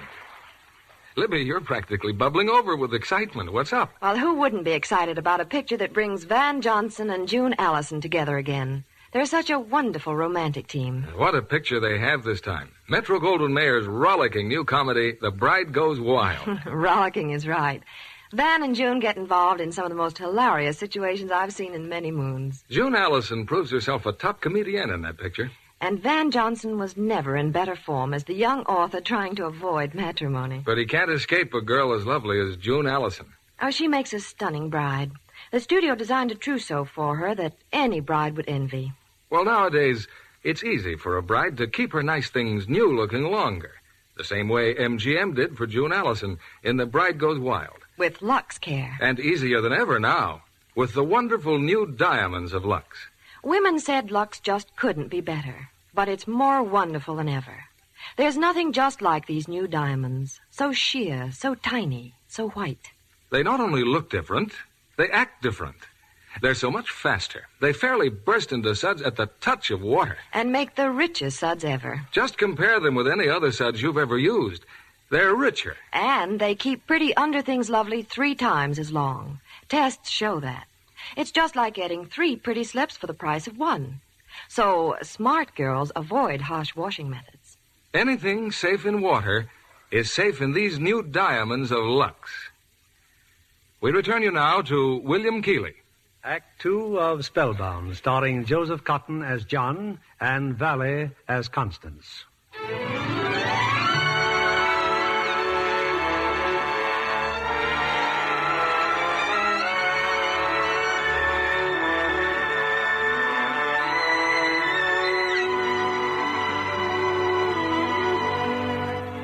It's late that same day, in a room in the Riverside Hotel in New York City. Why did you come here? Why? To take care of you. To help you. You can't help a criminal. I won't allow you to. I couldn't bear it away from you. I couldn't do anything but think of you. No. I'm here as your doctor. It has nothing to do with love. Nothing at all. Oh, darling. Darling. Constance? You see? Nothing to do with love at all. Darling, we haven't much time. You lived somewhere. You had relatives, friends. Please try to remember. Why not a wife? Can you remember her? No. Thank heavens I can't remember a wife. You told me you had headaches. How would you diagnose a pain in the right upper quadrant? A persistent pain? Oh, gallbladder, possibly a heart case, pneumonia. Depends on the patient's history. Obviously, you are a doctor. The only thing that's obvious is the logic of the situation. What logic? That it was I who was with Dr. Edwards here. Look at this newspaper. Police believe the imposter who escaped from Green Manors is the patient who visited the real Dr. Edwards in the Cumberland Mountains. No trace of Dr. Edwards has been found since he left the Cumberland Resort in the company of his alleged patient. Where did you go? I don't know. But I came back with his identity. And logically, I know why the body hasn't been found. Because it was hidden by me. Don't you see you can be imagining all this? You insist without proof that you're a murderer. Whoever you are, it's a guilt complex that speaks for you. A guilt fantasy that probably goes back to your childhood. Your wrist. What about my wrist? Roll up your sleeve. You were in an accident. Your wrist was burned. Your forearm. You've had an operation in the last 6 months. A skin graft. hurts. What happened? Where? My wrist hurts. What happened? It's burning. My arm's burning. Try to remember. No, I can't think. I can't.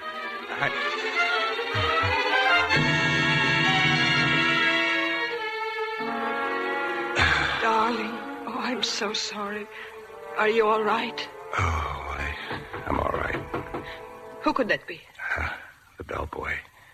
I left word I wanted the late editions of the newspapers. I'll go. Bellboy, Mr. Brown. Oh, yes, the papers. Here, thank you. Huh? Oh, yes, ma'am. Thanks. Still on the front page. Yes, it's my picture. Your picture. Police hunt Dr. Constance Peterson, believed aiding madman in Edward's mystery. The bellboy recognized me. We've got to leave here. Now, at once. There's no time even to pack. Tickets. You must have heard Dr. Edwards ask for tickets. I don't remember. But you will. We'll go to a ticket window. Try to relive that other time with Edwards. Ask for the same tickets. I'll try.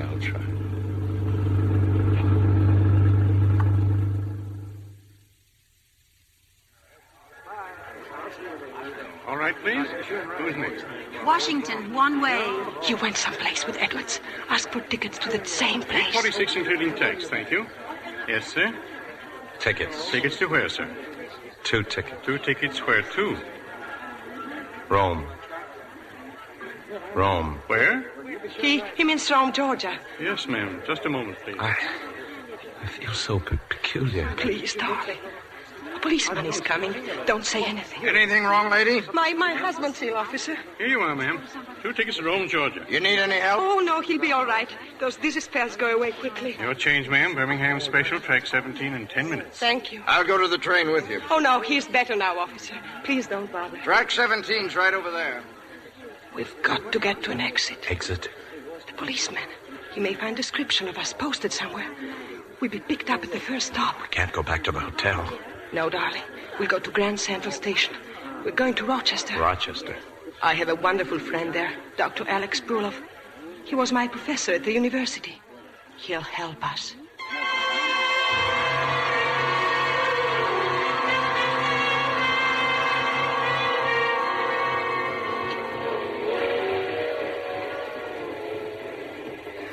Feel better? Much better, thanks. Then let's pick up where we left off. We know you're a doctor, that you were in an accident, that you were once in Rome. I was never in Rome in my life. Yes. I remember. Fighter plane spotted us. You were flying? Transport Medical Corps over Rome. What happened? Plane was hit, caught fire. Go on. I don't know. It just blacks out. You left the army after that? Maybe I deserted. I hated it. I hated the killing. I can remember that much. Your guilt fantasies were exaggerated by your duties in the army. Stop it, please. I don't want to hear any more about it. Darling, we're just beginning. Don't hate me too much. Try to relax now. I'll tell you all about Alex, Dr. Bruloff. Oh, you'll be crazy about it.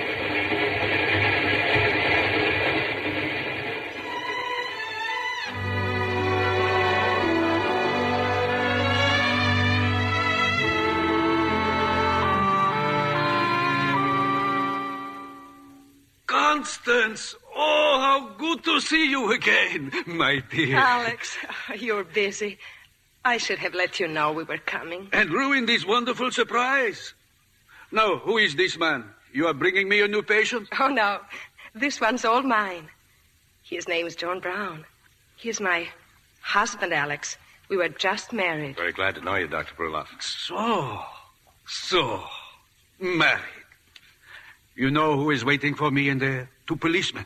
Policemen? This business about Dr. Edwards. They are here to ask me foolish questions. I get rid of them very fast now.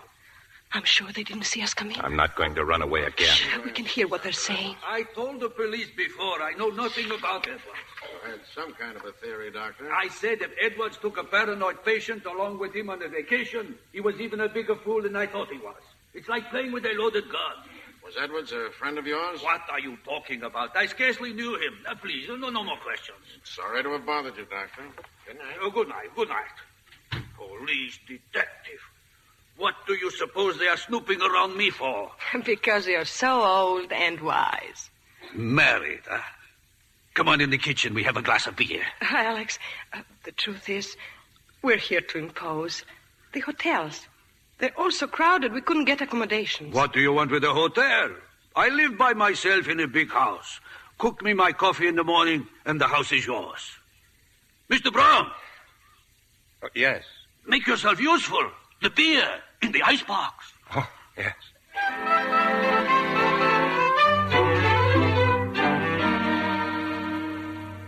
Take your choice of the bedrooms, Constance. Good night. Good night, John. Night. Good night. Happy dreams, which we will analyze at breakfast. Thanks for everything. Any husband of Constance is a husband of mine, so to speak. He is wonderful, isn't he? If we're supposed to be married, why didn't you ask where our luggage is? Alex is always like that, in a complete dream state socially. Did the police upset you? Oh, no. You're very lovely. No, please. You'll keep this room. I'll take the one next door. It's a room John, what are you looking at? Nothing. You're staring at the curtains. Stop telling me what I'm doing. The curtains frighten you. White curtains with stripes. Stripes! Stop it. That night at the sanatorium, my dress was white with dark stripes. Why does the color white frighten you? Why do the lines frighten you? Just let me alone. Please let me alone. Yes, darling, yes. Why don't you take a hot bath? You'll sleep better. Yes, I will. I'd like to shave. I must look like a tramp. Do you think you can manage one of those old-fashioned razors? Our host is an old-fashioned man. If I cut myself, I'll yell for my doctor. Good night, darling. Good night.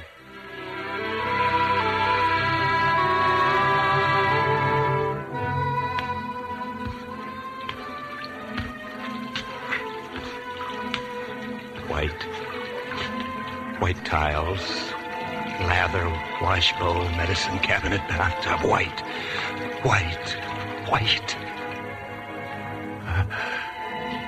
Razor. Yes, this razor. Police. Brulov. He knows. The razor.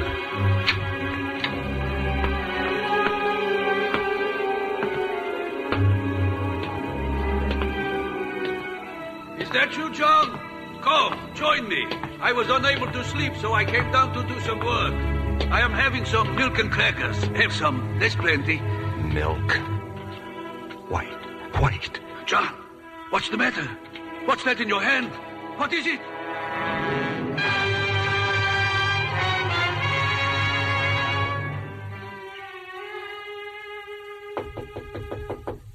Darling?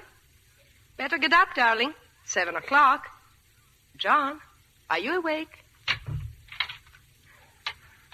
Gone. He's gone. John, where are you? Alex, are you down here? Where's the razor? The razor. Alex! Oh, no! What is it? Oh, good morning. Oh, you were asleep. What is the matter with you? Nothing. I must have dozed off in this chair. I get a cup of real coffee this morning? Alex, my husband. Your husband's on the couch in the living room. You think Brulov is so old he cannot make out 2 and 2 is 4? I should have known. The moment I see you with a man whose pupils are enlarged, who has a tremor of the left hand, who is on a honeymoon with no baggage, and whose name is John Brown. I know practically what is going on. What did he do? Only what I expected. There is no use taking chances, so I sit here last night waiting. Soon he comes downstairs, and he is dangerous. I can see by his face, so I keep talking to him while I put some bromide in a glass of milk. Enough to knock out 3 horses. The struggle against his condition. It agitates him at times, Alex. But there's no real danger. No real danger. Only he comes downstairs with my razor in his hand. What are you going to do? Something more for you than for me. Call the police. Oh, no, please. Alex, You don't know this man. We are speaking of a schizophrenic, not a Valentine. Please. The shock of a police investigation might ruin his chance for recovery. And I can save him. How if he killed Dr. Edwards? He didn't. I couldn't feel this way towards a man who was bad, who had committed murder. I couldn't feel this pain for someone who was evil. This is baby talk. You are 20 times crazier than he is. Give me time. Just a few days, Alex. In his present condition, he could tell the police nothing. Don't you see? Go make me some coffee. Then you'll help me? Oh, Alex. Oh, thank you. Thank you.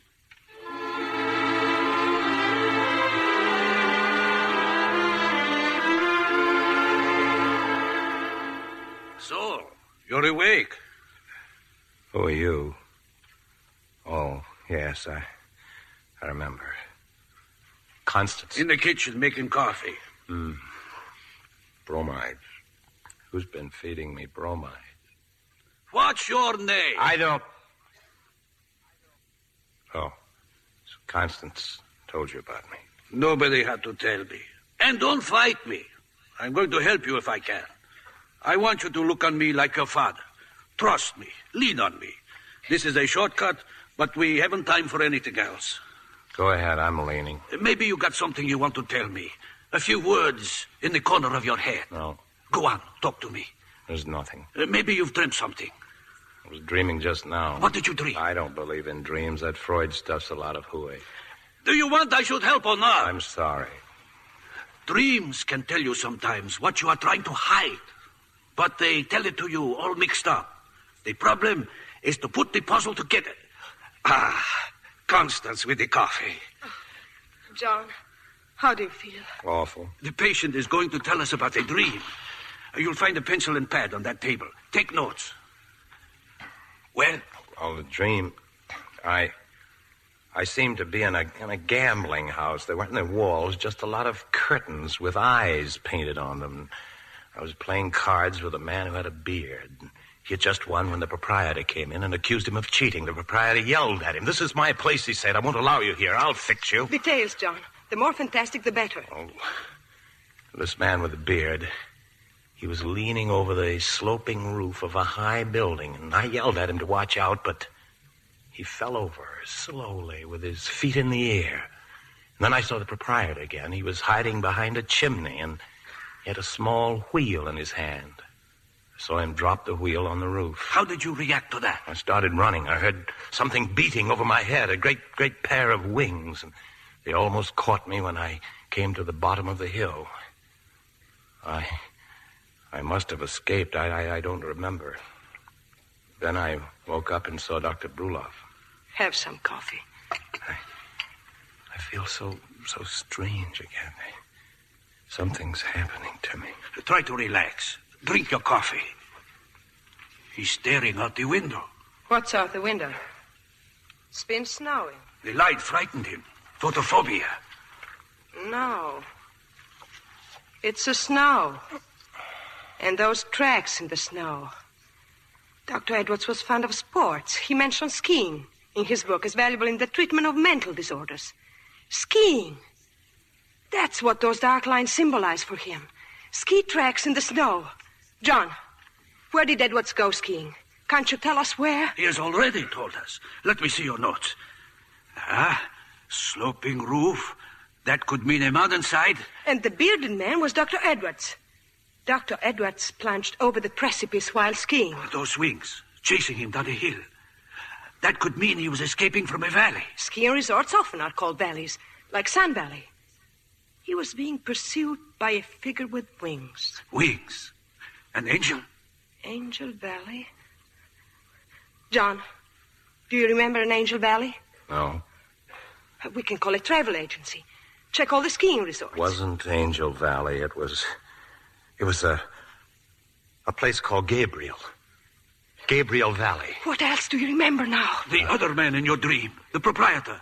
Who was he? An accident occurred, darling. Do you remember that? A skiing accident. Dr. Edwards went over a snow cliff. It was no accident. I've had enough of this. Call the police. I killed him. I killed Dr. Edwards at Gabriel Valley.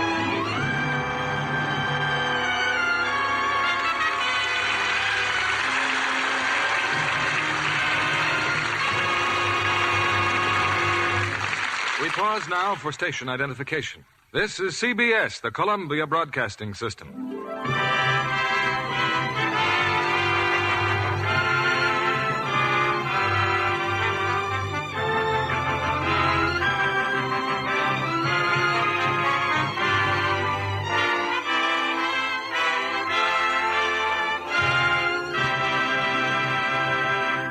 Act 3 of Spellbound will follow in a moment. Our guest tonight is responsible for the interviews with famous stars which many of you doubtless read in current publications. She's Miss Dorothy Blair of Universal International. Did you see any of the filming of Naked City at the studio, Dorothy? Yes, I did. After Mark Hellinger brought the company back from 2.5 months on location in New York and did a few scenes at the studio. There are more actual scenes of Manhattan in the picture than you could cover in a week of sightseeing. New York as native New Yorkers know it. Howard Duff and Dorothy Hart do outstanding jobs as the romantic leads. Barry Fitzgerald won everyone completely in his role of police lieutenant. Do you find that you have an eye for detail even when you're not working, Dorothy? Yes, I do. One day when I was on the set of Naked City, Dorothy Hart was having her hem adjusted. I found myself taking in every detail of her costume down to her stockings. The correct shade to blend with her costume, seams straight. But I can see John Kennedy knows the rest. No runs. That's right. And every girl can give her precious nylons the same safe care the studios use. Gentle Lux.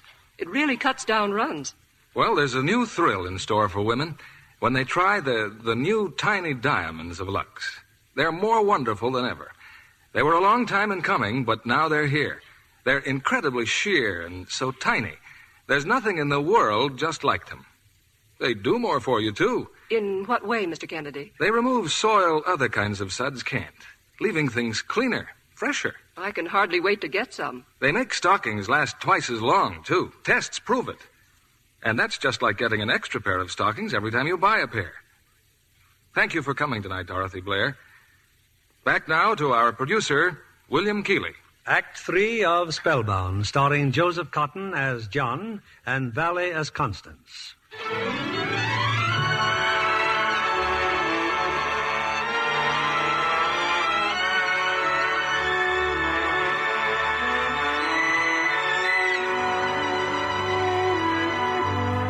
John's statement that he has killed Dr. Edwards at Gabriel Valley has sent Constance to the telephone, but not to call the police.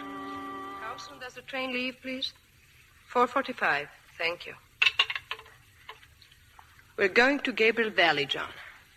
There's a train in an hour. You're not going anywhere with me. I know about last night. I might have killed you or Dr. Bruloff with that razor. But you didn't. Nothing happened. It will if I don't give myself up to the police. I love you, but I'm not worth loving. Darling, you can help me, but afterwards. This feeling of guilt. Guilt. Have you never been without it? Not since childhood. What's that? Since childhood? What was it, darling? Was it so terrible that you preferred to think you murdered Dr. Edwards rather than remember what happened long ago? Oh, let me alone. You said you loved me. Look at me then. Why am I fighting for you? Because I love you. Because I need you. Can you love me? And I want you to come with me to Gabriel Valley. What good will it do? You'll see the hill where it happened.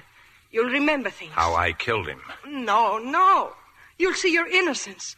You'll see what really happened. If the episode's repeated, how do you know I won't kill again? Because I'm convinced you didn't kill in the first place. You believe in me enough to take such a chance? Of course I do. We'll go back to that ski run. We'll find out what really happened to Dr. Edwards. We'll find out what it was in your childhood that's haunted you all these years. Dr. Bruloff, you've been remarkably silent through all of this. This is a woman in love. What can an old man say?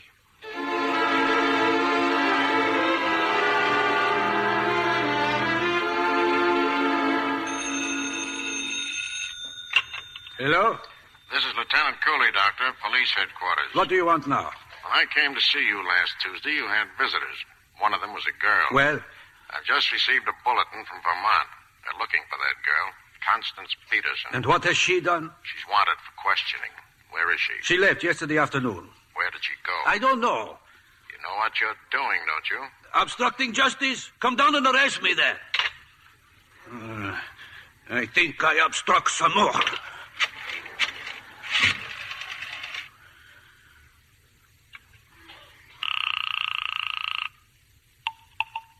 long distance. A person-to-person call. Dr. Constance Peterson. She's at the inn in Gabriel Valley in Vermont.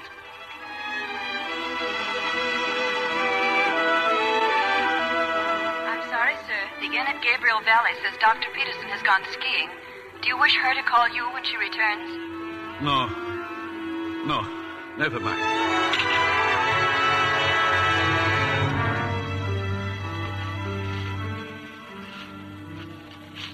You're sure this is the hill, John? You were here with Dr. Edwards. This is it. Put on your skis. The cliff, it's down there. I know it's down there. And promise me, no matter what I may try to do, the ski run curves away from the cliff. But what if I force you to... Just a few minutes, darling, and you'll be free. Take my hand. Ready? Then, here we go.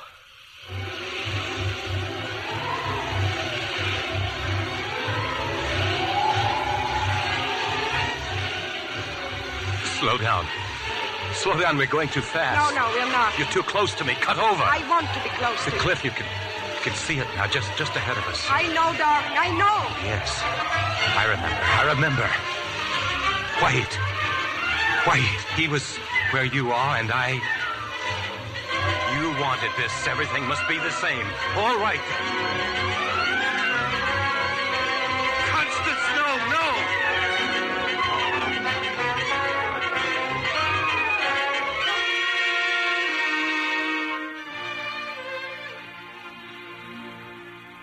John, are you all right? Constance. You threw yourself at me. You wouldn't let me go over. You saved me. My brother. My brother. What about your brother? Tell me. We were children. It comes back to me now. I killed him. I killed my brother. It was an accident. What happened? How did it happen? Our house, the front steps, there was a railing, and my brother was sliding down the railing. Tell me, I didn't mean it. I didn't. I slid down behind him. I knocked him off. And there was a picket fence. My brother... At last. Oh. Come, darling. We're going back to the inn. You can call the police now. Yes. They can find the body of Dr. Edwards somewhere in the snow at the bottom of that cliff.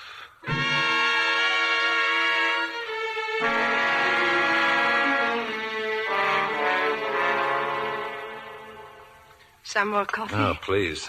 The police should be there by now. We'll know very soon. Yes, darling. It's unbelievable how everything comes back to me. Oh, by the way, I'm not married, and my name is John.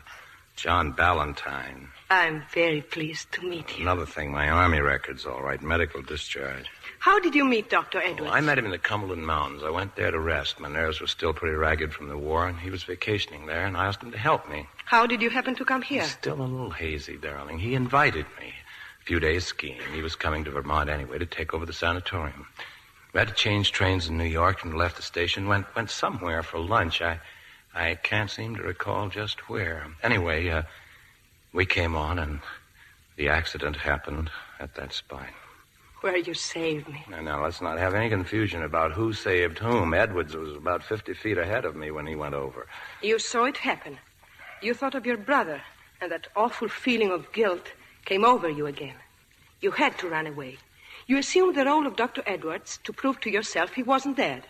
And since he wasn't dead, you reasoned you couldn't have killed him. How does it feel to be a great analyst?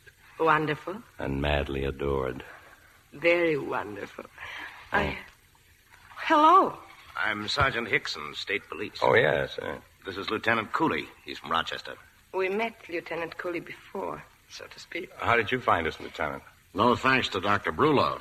But you left a trail a mile wide. We've found Dr. Edwards' body, just where you said it would be. Thank goodness this is all over then. Not quite, Dr. Peterson. There was a bullet in his body. Well, that's impossible. Dr. Edwards was murdered. Shot in the back. You're under arrest.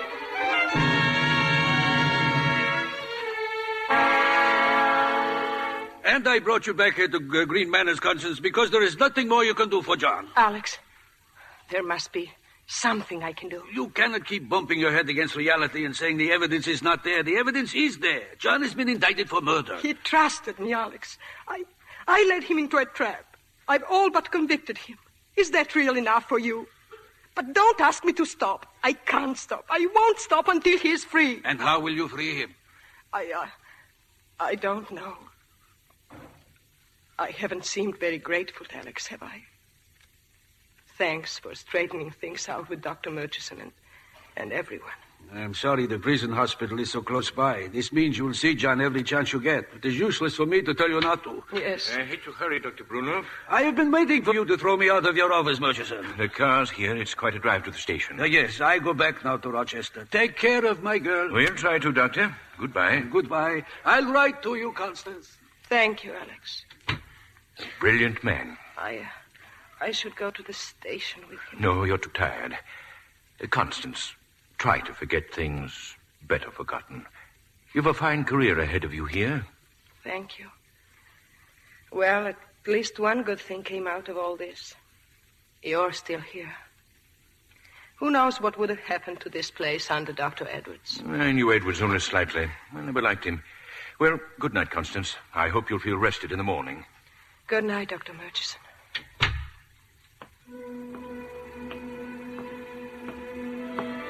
I knew Edwards only slightly. I never liked him. He told me before he had never met him. The day John first came here. Like the rest of you, I've never met the man.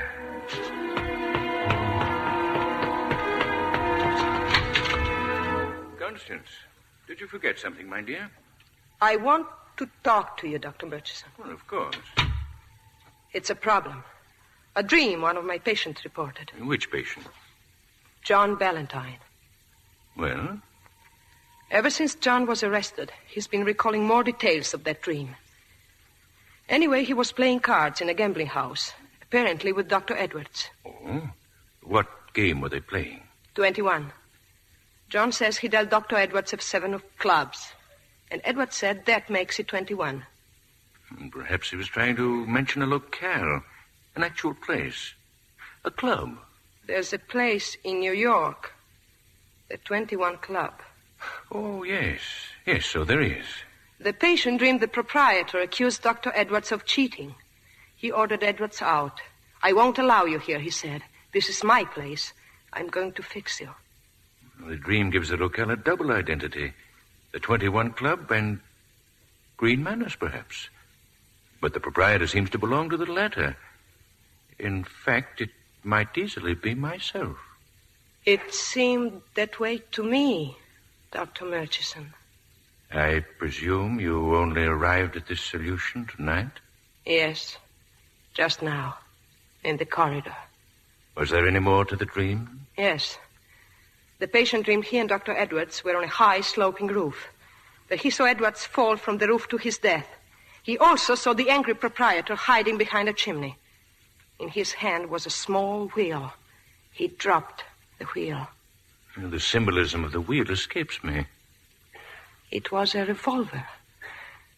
The proprietor, who threatened Edwards' life in the 21 Club, dropped a revolver in the snow at Gabriel Valle after shooting Dr. Edwards in the back. The weapon is still there, with the murderer's fingerprints on it. I can't agree with that part of your interpretation, for the good reason that the weapon is now in my hand. I imagined something of this sort might happen when I made the slip before, about knowing Edwards. That started your agile young mind going. You had a breakdown a few weeks ago. In your state of panic, you learned that Edwards was to take your place here. So you sought him out in his favorite restaurant in New York. He was having lunch there with John Ballantyne. You accused him of stealing your job. You threatened to kill him. You followed him to Gabriel Valle and shot him from behind a tree. You're an excellent analyst. But I don't think the police are interested in dreams. No, but they'll be greatly interested in the waiters in the 21 Club who saw you there. In the people who saw you on the train to Gabriel Valle. In others who saw you at the inn. There'll be no dreams in this case. And what did you think I'd do when you told me all this? Congratulate you? You forget in your devotion to your patient that the punishment for 2 murders is the same as for 1. You're not. going to commit a second murder, Dr. Murchison? I hadn't planned to. But you're here. You're not leaving. A man of your intelligence doesn't commit a stupid murder. You're thinking you were not mentally responsible the first time. That they'll consider the state of your health. That they'd never execute you for the murder of Dr. Edwards. You can still live, read, write, research, even if you are put away. You're thinking that now, Dr. Murchison. But if you pull that trigger, it's called deliberate murder, and you'll die in the electric chair for your crime. I'm going to telephone for the police, Dr. Murchison. If you walk to that door, I'll... And don't try to leave, Dr. Murchison.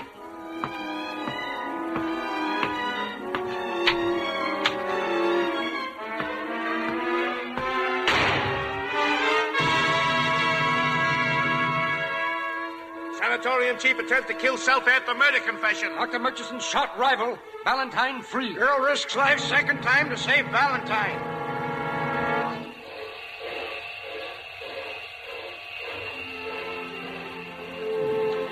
Don't worry, Dr. Bruloff. This time it's a real honeymoon. Luggage and everything. Nothing is so nice as a new marriage, John.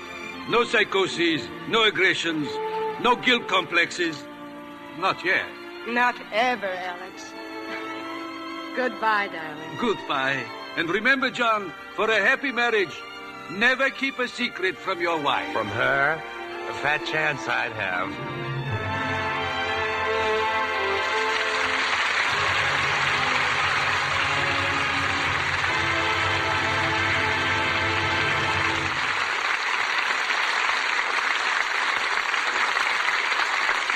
Our stars will return for their curtain calls in a moment. You know, Libby, we talk a lot about fashions in clothes. How about news tonight on fashions for the home? Well, there's a wonderful new fashion in dishes. Anything to do with color or size? In a way, because they're ever so tiny and pure white. The dishes? No, the new diamonds of Lux you use to wash them with. Washing dishes with this new Lux is a fashion I predict will sweep the country. Because these sheer tiny diamonds are so much faster? That's right. You just turn on the water and presto, they burst into suds right before your eyes. Just compare them with any other dishwashing suds you've ever used. They're richer. Make thick, abundant suds that last and last. They go so far, too.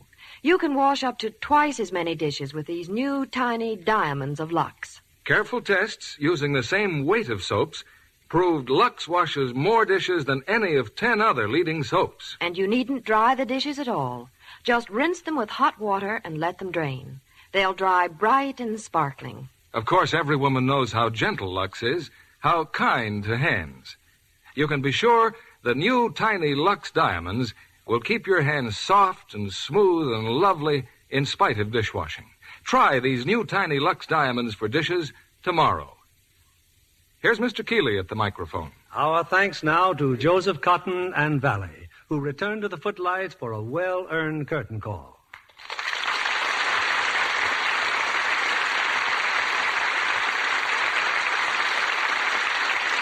Our congratulations to you both for your splendid performances in Spellbound. Thank you, Bill. It's always a pleasure to be here, but you know, it was a double pleasure tonight. Oh, why is that, Joe? Well, to be with Alida Valle on her very first dramatic radio broadcast, and I'm sure you agree with me that she is to be highly congratulated for her performance tonight. Indeed, yes. Were you nervous, Miss Valle? A little, I suppose. But you couldn't help feeling right at home after the first few minutes. And I'm delighted, of course, that my very first radio performance has taken place on America's leading dramatic radio program. Well, I hope, Miss Valle, that tonight's appearance will be the first of many on our Lux Radio Theater. See, I told you this was a nice program, Alida. Well, you must like it. You've been back 3 times this year already. Well, that's right, Joe. You're practically a permanent fixture with us. I trust you've had time to do a picture or two for your boss, David O. Selznick, though. He certainly has. He's just completed a wonderful picture with Jennifer Jones called Portrait of Jenny. And speaking of pictures, Miss Valle, I enjoyed your performance as Mrs. Paradine in the Paradine case very much. Thank you. You're very kind. What's doing in the Lux Radio Theater next week, Bill? Next Monday night, in honor of St. Patrick's Day, we're bringing our audience one of the gayest, most tuneful musicals to reach the screen. It's 20th Century Fox's great hit, Irish Eyes Are Smiling. Starring Dick Haymes in his original screen role, co-starred with the delightful Jean Crane. Well, that ought to make a great day for the Irish, Bill, and everybody else.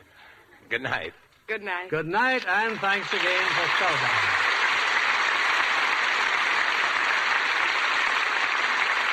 And now it's my privilege to make a very special announcement. The name you ladies have been waiting to hear. The first prize winner of the third week of Lever Brothers Mammoth Fur Contest. A $3,000 mink coat, or cash if she prefers, goes to a lady in Lafayette, Indiana. And her name is Mrs. Janice C. Urselcook of 907 State Street. Congratulations, Mrs. Urselcook, on your fine letter. Here are the second prize winners for the third contest. Mrs. Robert S. Oakes of 819 South Columbus Street, Alexandria, Virginia. Mrs. Gladys Dorothy Johnson, 3642 Huntington Avenue, Minneapolis 16, Minnesota. And Miss Joan L. Smith of 537 West Deming Place, Chicago, Illinois. A $1,000 fur coat or cash to each. Other winners will be notified by mail. Listen next week for the name of the top winner of the fourth Big Lever Fur Contest. It may be yours.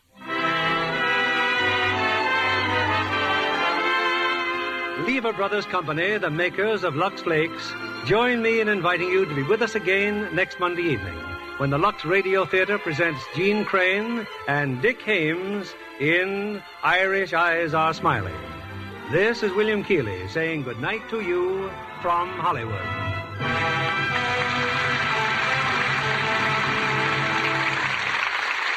Red Cross stands ready to serve you and your community. Keep Red Cross prepared when disaster strikes. Give gladly to the 1948 Red Cross Fund. Heard in our cast tonight were Herbert Butterfield as Brulov, Bill Johnstone as Murchison, Gerald Mohr as Fleurot, and Cliff Clark as Cooley. Our music was directed by Louis Silvers. And this is your announcer, John Milton Kennedy, reminding you to join us again next Monday night to hear Irish Eyes Are Smiling with Dick Haymes and Jean Crane. Pepsodent won by 3-1. Yes, in a recent survey, families throughout America compared new Pepsodent toothpaste with the brands they'd been using at home. By an overwhelming average of 3-1, they preferred new Pepsodent with Irium over any other brand they tried. They said new Pepsodent toothpaste tastes better, makes breath cleaner, makes teeth brighter. Yes, with families who made comparison tests, Pepsodent won by 3-1.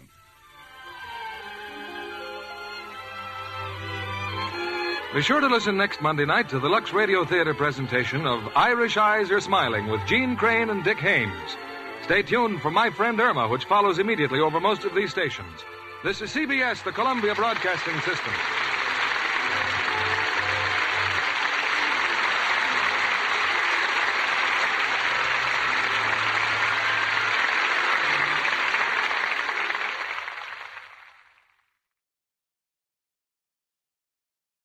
Lux presents Hollywood.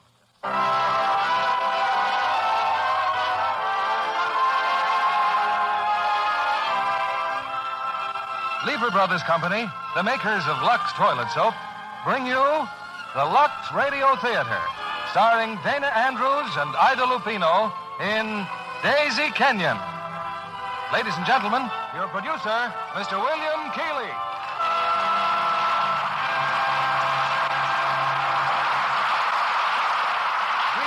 From Hollywood, ladies and gentlemen.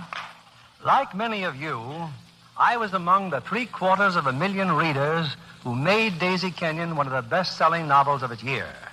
And we're fortunate that picture making is drawing more and more on bestsellers for its stories and its characters.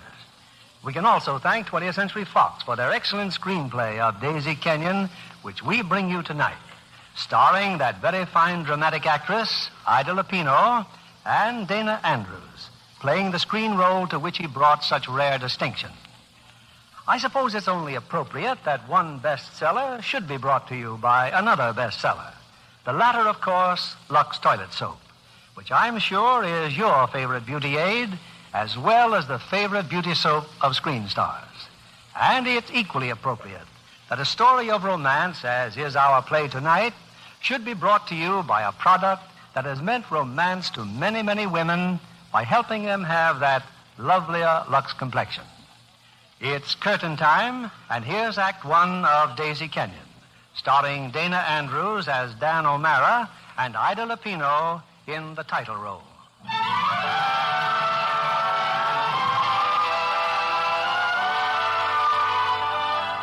New York City. It's late afternoon, and in her apartment, Daisy Kenyon, young, attractive, and quite a successful magazine illustrator, has just received a visitor.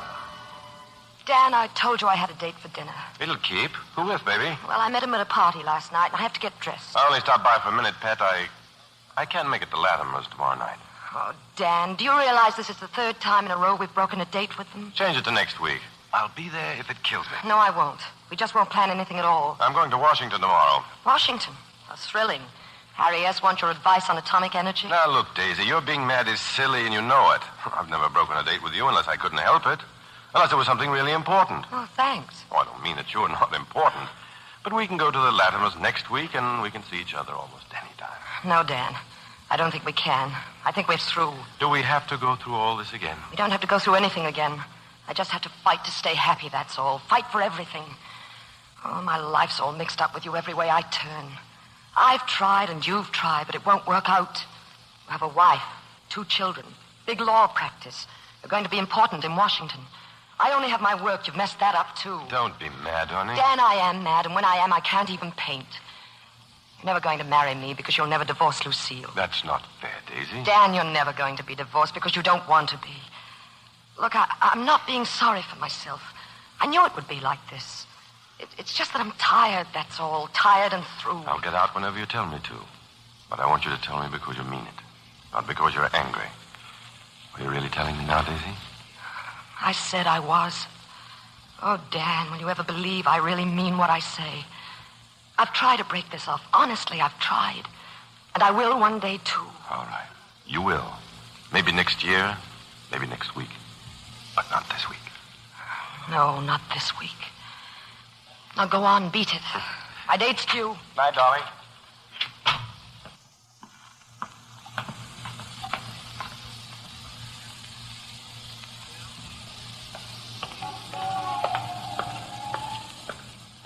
Hey, taxi! Taxi! Sorry, I'm keeping this cab. Why tie it up? After all, Miss Kenyon may not be ready for another 30 minutes. Miss Kenyon? You've got a date with her, haven't you? Yes, I have. I say, look, I'll send the cab right back as soon as I'm through with it. Thanks. It's very generous. Sorry to have kept you waiting, Pete. It's all right. Well, shall we go? Oh, finish your drink if you'd like. Thanks. How about the Brevoort for dinner? Haven't been there since before the war. I'd love it. The war's been over for some time now. Not for me. I re-enlisted. Just got out again last week. Oh, glad you did. Oh, it didn't matter one way or the other until last night. What happened last night? I met you. Why did you keep asking me if I were real?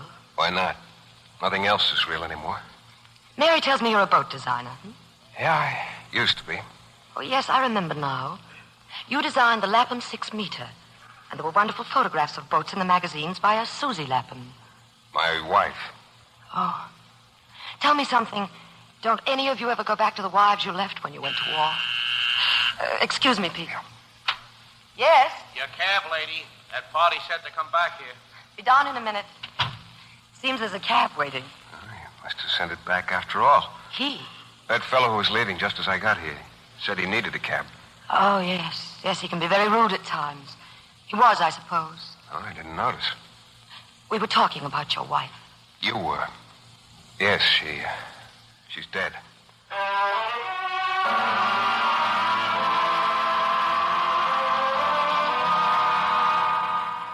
And Mr. Harris phoned Dan. He said he'd come by with the Fosters. Oh, that's fine, Lucille. Won't take me a minute to change. You look very nice. Well, thank you.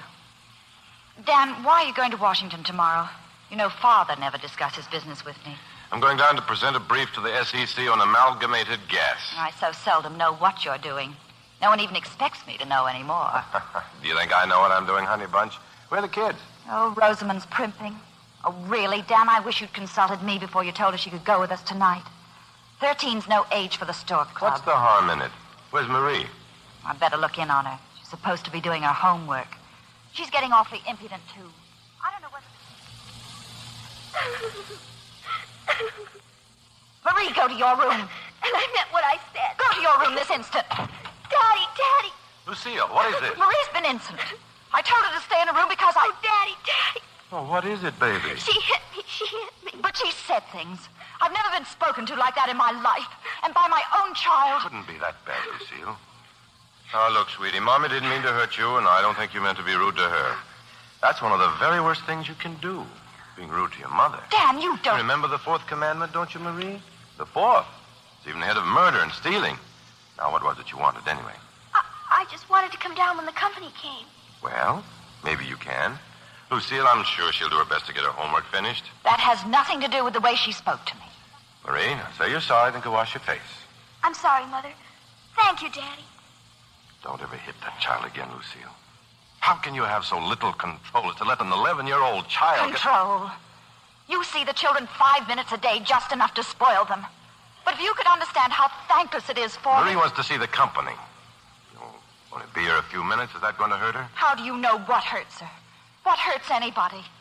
Oh, I realize what I am to you, only don't interfere when I try to make better human beings of my daughters. Lucille, please. No, but once I'm going to say it. I know exactly what I am to you. Sometimes I wish I didn't know. Know what? You just lost your temper with Marie, now you're losing it with me. Maybe I haven't been the best husband, but if you want me to stay any kind of husband at all, you'll never say anything again like what you tried to say just now. You say you know exactly what you are to me? Well, if you do, then you know the good things as well as the bad. You'll never have any unless you ask for it. And you know it isn't thankless. We have 2 fine girls, and you're to be thanked for that. Now, out of your nose. Go on, honey. And cheer up.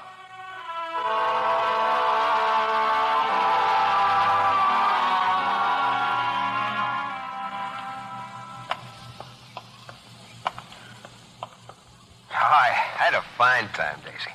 I even like the nightclubs. Hey, do I talk too much? You may drink too much, but you don't talk too much. I feel good. Why'd you want to leave the Stork Club? Oh, didn't you think it was a little crowded? I didn't notice a soul except you. Hey, why are we stopping? No particular reason, except this is where I live. Oh. Do you know it's 3:30? No. Daisy, tell me something. Now that I've forsaken the army, what am I going to do for a living, huh? Well, there are a lot of beautiful sloops waiting to be designed, I understand. No, kid stuff. I think I'm going to be a ruthless tycoon from now on. Fine. Will that give you time to see me again? Sure, I'll see you. I mean it. I'm not just being polite. Well, don't say it if you don't mean it, Daisy. Call me Sunday. If you're sober by Sunday afternoon, you can take me to a baseball game. Well? I love you. You what? Good night, Miss Kenyon. Good night, Mr. Lapham.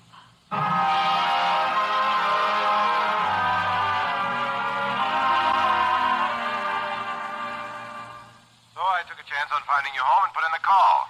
How's New York, Daisy? New York's fine, Dan. How's Washington? It's terrible. Say, what are you doing home on Sunday afternoon? And how's your boyfriend? Boyfriend? The one you went out with the other night. I stole his taxi, but I sent it back. Did you get it all right? Oh, yes. It was very funny, wasn't it? I was furious, and I still am. Then bumping into us at the Stork Club. I didn't bump into you. All right, you didn't. Really, Dan, you behaved like a cad, huh? Well, are you going to leave me for him? I'm going to leave you all right. But not for Mr. Lapham. He's nice, but a little unstable. Oh, really? He's got an interesting face. Daisy, listen. I expect to leave you this afternoon. I ought to be in New York about 7. Want to meet me at Penn Station? No, Dan. You can meet me at the Savarin restaurant. No, I don't think so. Oh, come on, Giv. Don't make me beat you down every time. All right. I'll see you at the Savarin. Thanks, Daisy.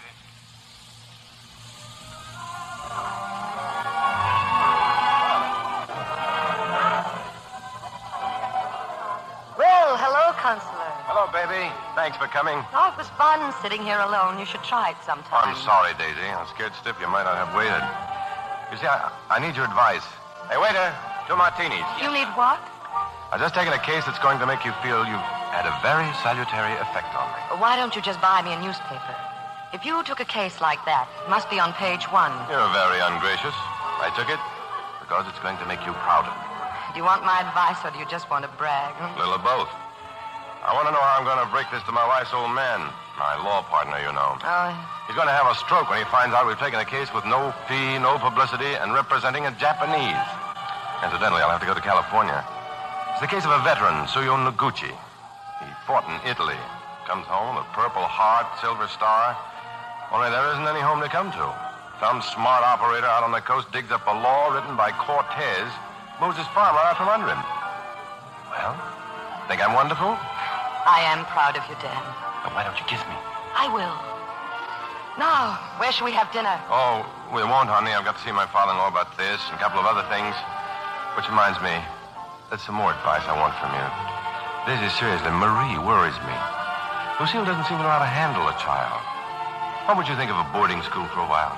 Oh, Dan, how do you expect me to answer a question like that? By the way, the other night in the Stork Club, Rosamond bowled me over. You didn't tell me she was getting so tall. I thought Lucille looked very well. You sound jealous. Didn't it ever occur to you that I have more reason to be jealous than Lucille has? Here we are, having a perfect time when you... What are you fumbling for in your purse? A nickel? Have you got one? Sure, here. Thank you. Excuse me, I'll be back in a minute.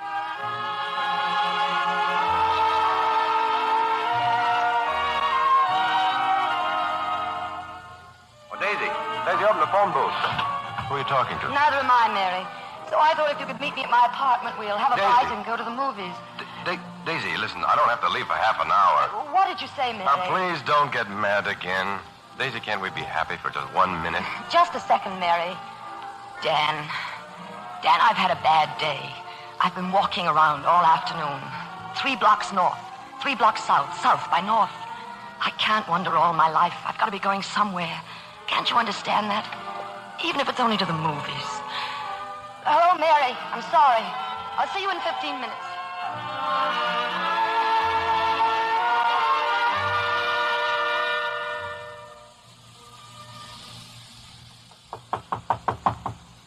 Yes?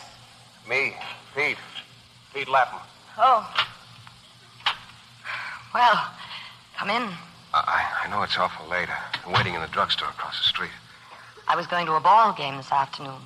But instead, I went to a movie tonight. I tried to phone you. I've done something bad, huh? Yes, Pete, I guess you have. You better tell me. Well, you were supposed to call me this morning and take me out this afternoon. That's all. Except I didn't. Except you didn't. Forgot. All right. Look, it's late. You better run along. Can I come back again sometime? No, I don't know, Pete. You mix everything up.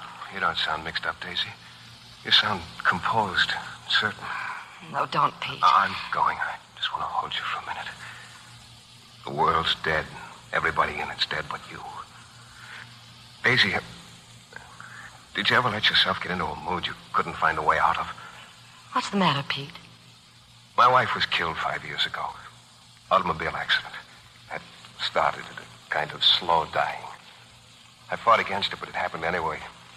The war did the rest. Oh, that's foolish, and I think you know it. Yeah. The 2 times I was wounded, I wanted like anything to live. When I got well, it started again. Susie gone, I didn't want to see any of my friends or go back to anything I'd ever done before. Come on. I don't believe a word of it. Oh, I believe the facts are all right, but not the melodrama. If everything had gone dead for you, Pete, you wouldn't know it. You wouldn't be here trying to sound like a case history. You know all about case histories, don't you? All right, have your tragedy. Go on. You're sort of using me, aren't you? Yes. Aren't you using me? We can talk about me, but not about you. There's no drama in my life. You're in love with a ruthless tycoon. Isn't that dramatic? It isn't like that at all. Do you love him? Suppose I do. But it isn't enough. I wouldn't be here, would I? Pete, in all the case histories I've read about, it seems a good idea to get a job. Find other things to think about. Daisy, the whole thing had disappeared a month after we were married. Married? Oh, you're a South by North character if ever there was one. You're exactly what I don't need. You know you're very tender about being proposed to. Oh, Pete, please. Why shouldn't I ask you to marry me? I love you. I want to marry you. Oh, please say yes. Please come and meet my sister and brother-in-law in Scarsdale. And receive a letter from my aunt in Cambridge. Please, Daisy. Come live with me. Be my love. Or better still, let me come here and live with you. Please marry me. Darling Daisy. Lovely Daisy. You're such nice ears, Daisy. Look, Listen, let's start all over again. There's a ball game Wednesday night. Okay. If I'm not here Wednesday at 7, I won't bother to call again. Good night, Miss Kate.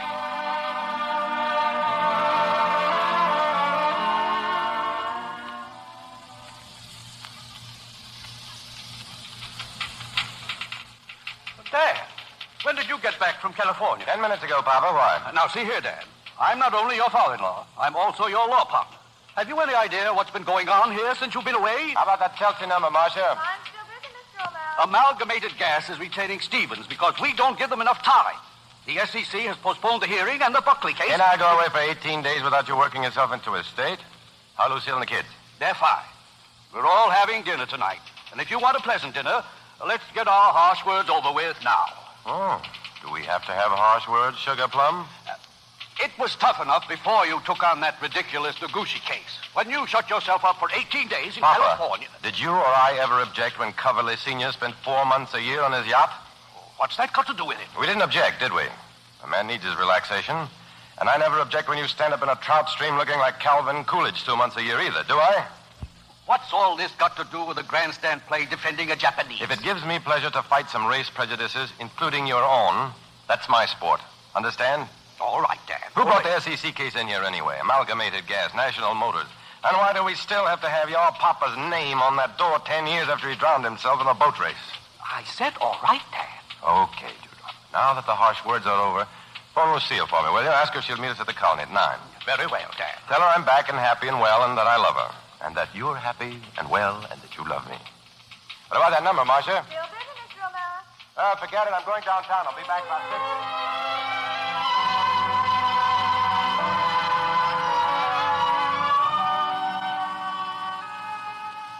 No, my line wasn't busy, Dan. I had the receiver off. Well, didn't you get my wire? You knew I was coming back today. Yes, I knew. Speaking of wires, I sent 2 or 3 myself. That didn't make sense. You're going to marry him? Is that it? Is that what those telegrams mean? I have married him, Dan. I wanted to tell you to your face. Couldn't do it over the phone. Oh. Say, these photographs. Huh. That's a twist.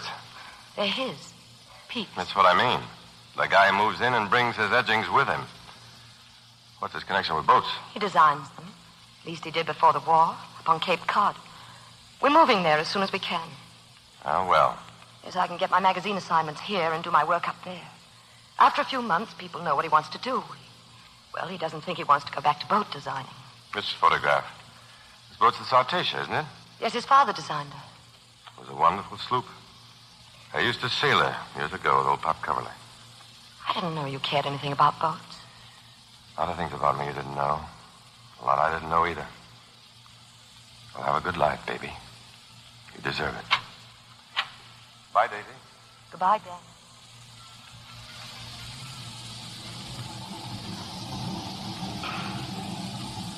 Hello, Mr. O'Mara.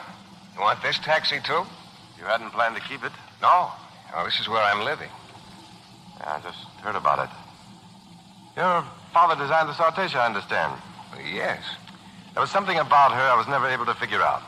She was the only boat that didn't roll to the swells. Didn't do what? Didn't roll to swells. Oh, yeah. Well, that's the blue nose in her, the old cluster hulls. Ever see her out of the water? No. She's almost straight walled for 3 feet below the waterline. What I don't understand is who figured out that a few planks in the hull of a ship could make her behave in a planned way. Who? Observing seamen. Logic. It's things like that make people like me mad. Why? Anything logical makes me want to fight for some reason. I've always distrusted logic. That's what makes life unexpectedly pleasant. The illogical. Like this moment, for instance. Why doesn't one of us take a poke at the other and get it over with? Someday one of us may.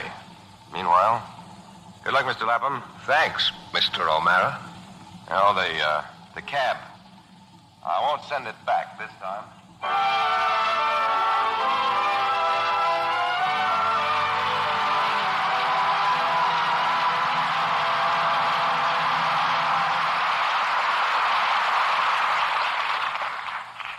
In a moment, we'll bring you Act 2 of Daisy Kenyon. Meanwhile, here's our Hollywood reporter, Libby Collins. What's the good word, Libby?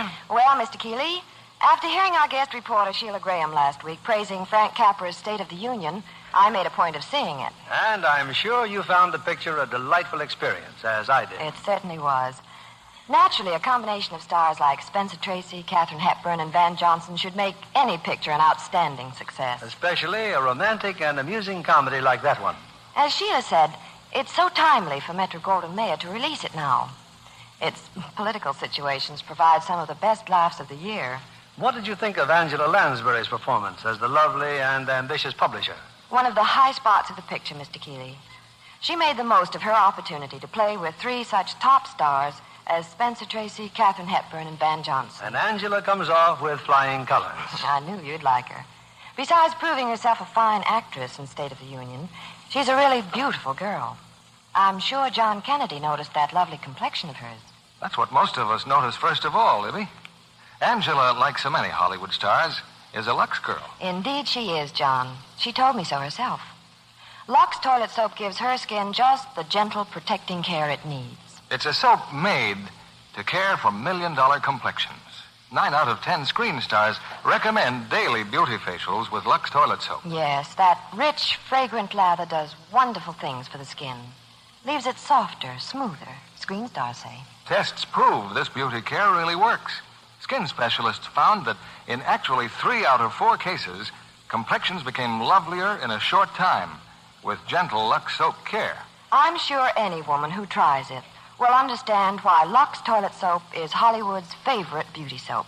Why not get some Lux toilet soap tomorrow? See what fresh new loveliness it gives your skin.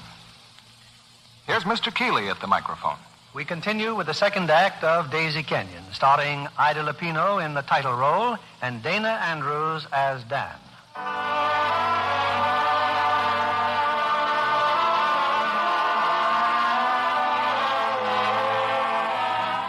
It's 3 months now since Daisy Kenyon and Peter Lapham were married.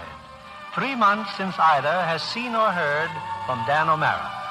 Daisy and Pete are now in Cape Cod, driving toward the cottage they've just purchased. Pete, who is that man? The one you spoke to in Provincetown? Well, that was Dino, darling. Dino's a fisherman. I haven't seen him in years. He wants me to rebuild his boat for him. Going to? I don't know. Maybe.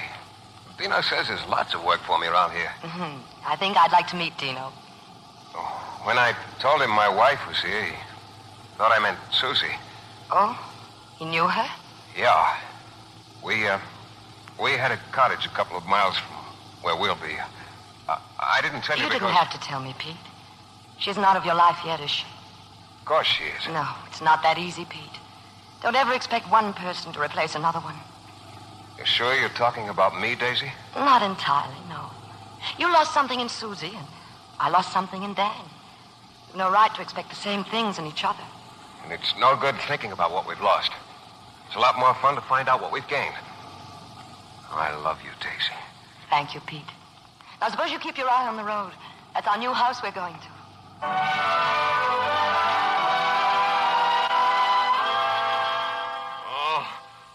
Oh, no. Pete, wake up, darling. What is it? What's the matter? Oh, Daisy. Pete, are you all right? Nightmare. I fell asleep in the chair, I guess. Well, see you're married now. Son of Dracula. I was about to fix dinner. You called out. Can't even keep my nightmares to myself. Sally. What was it, Pete? How do I know? Susie, the war, no Welsh rap. Most of all, Susie. You say so, darling. I say so. Because I've had to work hard to get Dan out of my system. Pete, I was cleaning out the desk before, and I found this. When did you write this to Susie? The night she died. I'd forgotten about it. You go through my papers often, sweetheart? Well, it was in the common property drawer. Almost as if you wanted me to find it. The winds of earth are old and sane. But tell me when you know.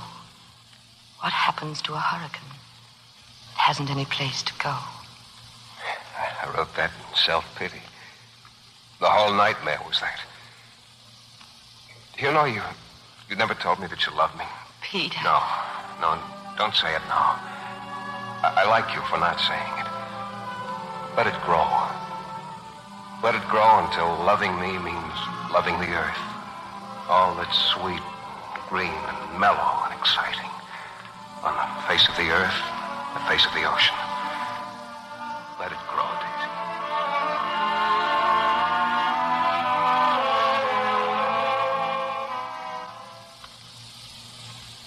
Well, this is a fine time to get home. Since when do they launch boats in the dark, huh? Sorry, Daisy. Dino had a little wine. I've got some good news. Another job. It seems the fishermen are all getting jealous of Dino's new boat. Oh, darling.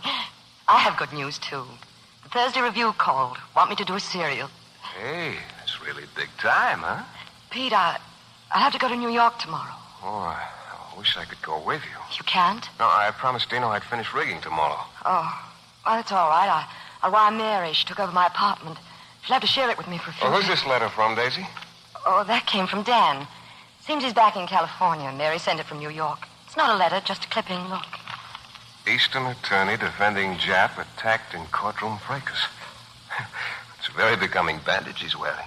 Yes, I'd say poor Dan, only I'm sure he loves it. Well, if I'm going to New York tomorrow, I've got a lot of things to do.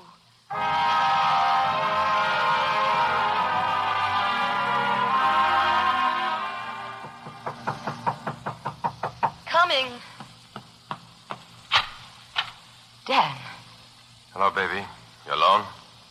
Yes.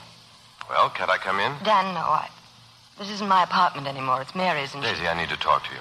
Then take me to lunch tomorrow. I need to talk to you now. Dan, I don't want to see you now. Look, I just got off the plane. You're the only person in the world I want to see. I haven't any right to need anything from me. I haven't anything to give you. Daisy, I'm tired. We've just had some trouble. Well, not family, personal that way. Just something I cared a lot about that blew up. You remember the Noguchi case? Yes, I remember. We got beaten. Noguchi lost his property. You've lost cases before, Dan? I don't feel I ever had a case before. Still surprised I can't get used to it. Why is it so bad? I don't know. Maybe it's because I got mixed up in my mind with you. The two lickings together. Dan, I don't like seeing you this way. I thought we were good friends. I've thought of you many times, but when you come in like this, I'm glad you thought of me and you were happy without me.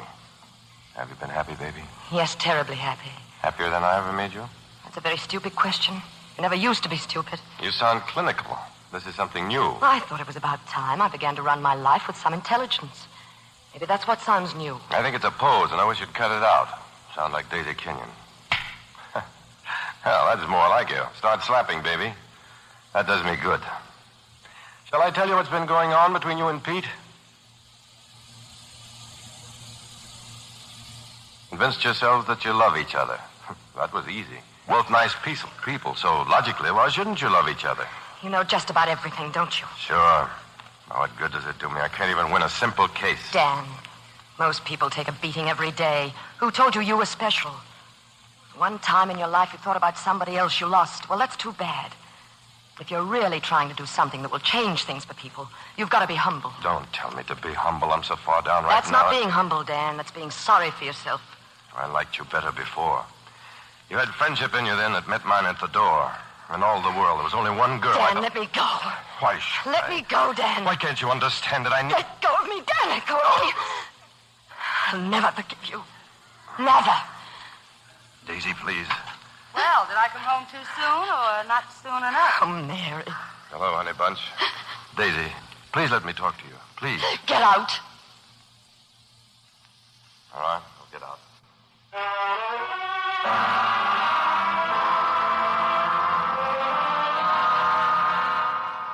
Father. Oh, thank heaven. I came over as soon as I could, Lucille. Now, what's all this about Dan? When did he get home? About an hour ago. He looks terrible. He's ill, Father. He must be. Did you call a doctor? He wouldn't let me. He saw the children for a few minutes, and then he said he wanted to be alone. I'm sure he's just upset about that case. He's not used to losing, Lucille. No, it's something more than that. Oh, maybe I'm being crazy, but please stay here tonight. He's never been this way before. He locked himself in his study and... Well, there's a revolver in there. Now, really, my dear. Tell him I'm here. Maybe he'll see me. Oh, I'll try. He won't, but I'll try.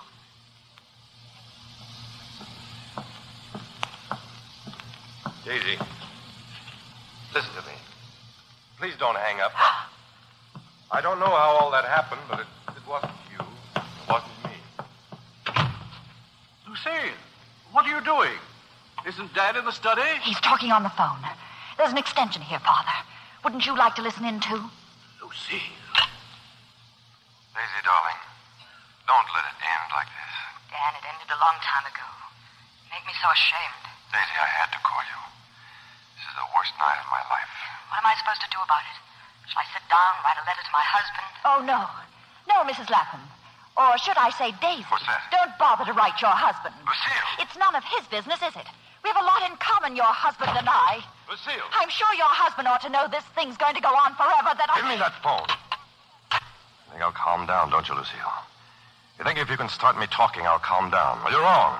For a long time, I didn't think you were worth killing, but you are. Daddy! It's all right, Marie. Don't worry, baby. That was just talk. Where are you going? I'm going to see Daisy. She'll let me.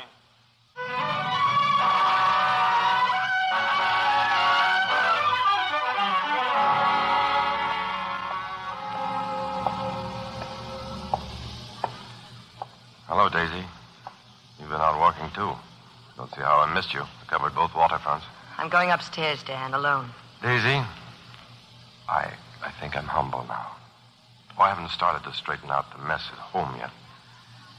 I had to look at you first. Oh, Dan. Just to look. I couldn't go on thinking of you with that expression in your eyes. Dan, please. There's nothing now either of us can say or do. Then we won't say or do anything. Just let I'm me going look. in, Dan. And you're not going to stop me. No, Daisy. No. I thought you'd come back, Dan. Well, Lucille thought it would be better if I did the talking for her. She wants a divorce, and I can't talk her out of it. The only question is, what kind? The best that money can buy, of course. Lucille's quite bitter at the moment. She wants to divorce you here in New York and name that girl. And what do you think? I might be able to persuade her to do it the easier way if you cooperate about the children. And just what does that mean? Lucille must have sole and absolute custody. Of course, eventually you'd be able to see them, but Lucille thinks there should be a clean break now, till they're adjusted to it. Perhaps you can understand that. Just you sold them on the idea that I ran out on them, you mean? Oh, come now, Papa, let's talk sense. Dan, there's no other choice. Think it over. Let me know. Well, thanks. I'll phone you. Oh, I'll be in the office. But I won't be at the office, not long. I'm pulling out of the firm, Sugar Plum. Perhaps you can understand that. But, Dan, there's no reason why a purely personal conflict. Sure there is. Your sensitive nature. Why, you'd wince every time we met. Your humor's in rather bad taste. Besides, it'll give you something to occupy your time. Without me around, you'll have to work for your income. Good night, Papa.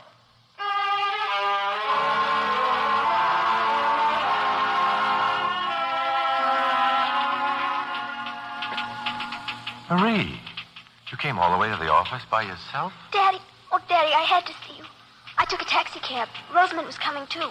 But Millicent Harris asked her to go to the movies. Oh, what's all this about, sweetheart? I'm going to live with you, Daddy. I don't care what Rosamond does, but I'm going to live with you. At the club, baby? Ladies aren't allowed there. Look, I'll move just as soon as I can, then you and Roz can come and live with me whenever you like. That is, whenever it's all right with your mommy. It won't be all right with her, Daddy. It's awful without you. When you're not there, she hates me. No, baby. She'd never hate you. You mustn't think because anybody's unhappy that they hate you. We'll talk about it again, sweetheart. Suppose I pick you up at school tomorrow, huh? I want to talk about it now, Daddy. Well, there's somebody here waiting to see me, sweetheart, but tomorrow we'll go someplace and have tea. A regular grown-up date, just the two of us, huh? Now, you better run on home before Mommy starts worrying about you. I'll have Miss Adams go with you. Yes, Daddy. Thanks, baby. But I won't live with her. I just won't. I'm sorry I kept you waiting, Mr. Lapham. Why did you wire me, Mr. O'Mara? Something happened? I wired you because I wanted to tell you I've seen Daisy and nothing's happened. Well, that's clear now. We're meeting Daisy. She doesn't know I sent for you. Okay? I don't know what this is all about, Mr. O'Mara, but fine. Let's go.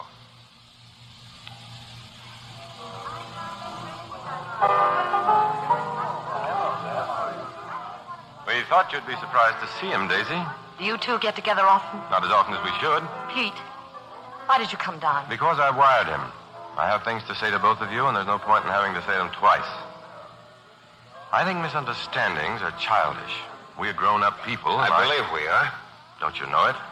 I have a hunch that when people talk about how grown up they are, it only means they're not very sure of it, Mr. O'Mara. Well, if you let me talk, Mr. Lapham, maybe you won't worry so much about that. Now, let's simplify things at least. He's called Pete, and you're Dan. Anyway, it all started on Wednesday. I just come back from California. I saw your wife, Pete, and I behaved like a heel.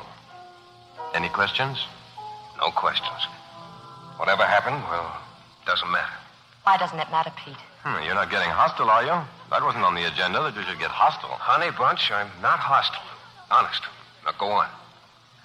Well, if all this were something that concerned only the three of us, we wouldn't need to say another word. But I'm asking your permission to let me turn our private affairs into newspaper copy. My wife is suing me for divorce. Dan. She wants to bring your name into it. You see, Pete, they figure that in order to keep Daisy's name out of the newspapers, I'll sign away the right to see my children. No, Dan, you mustn't. It'd be terrible for them. Marie especially. So, I'm putting it up to both of you. It's not a thing to be decided without realizing what it involves. Well, if they want to fight, we'll give it to them. I'm sure we can lick it. I'll clear you, baby.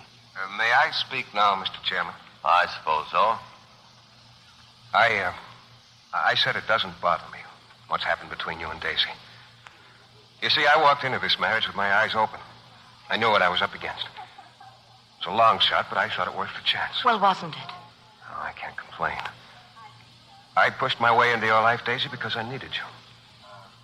Well, I'm fine now. Better than either of you. That's all there is to it. That isn't all there is to it. The only reason I was able to break in was that he didn't love you enough then. If I'd met you now for the first time, would I be able to break in? I'll do my own thinking, thank you. My own existing. I'm all for that. That's why I'm leaving it up to you.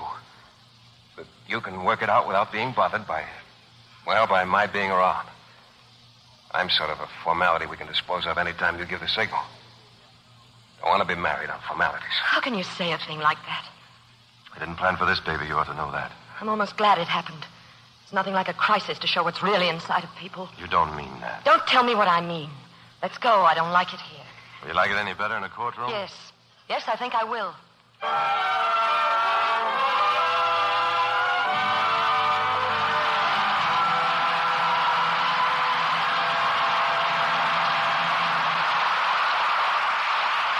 We pause now for station identification. This is CBS, the Columbia Broadcasting System.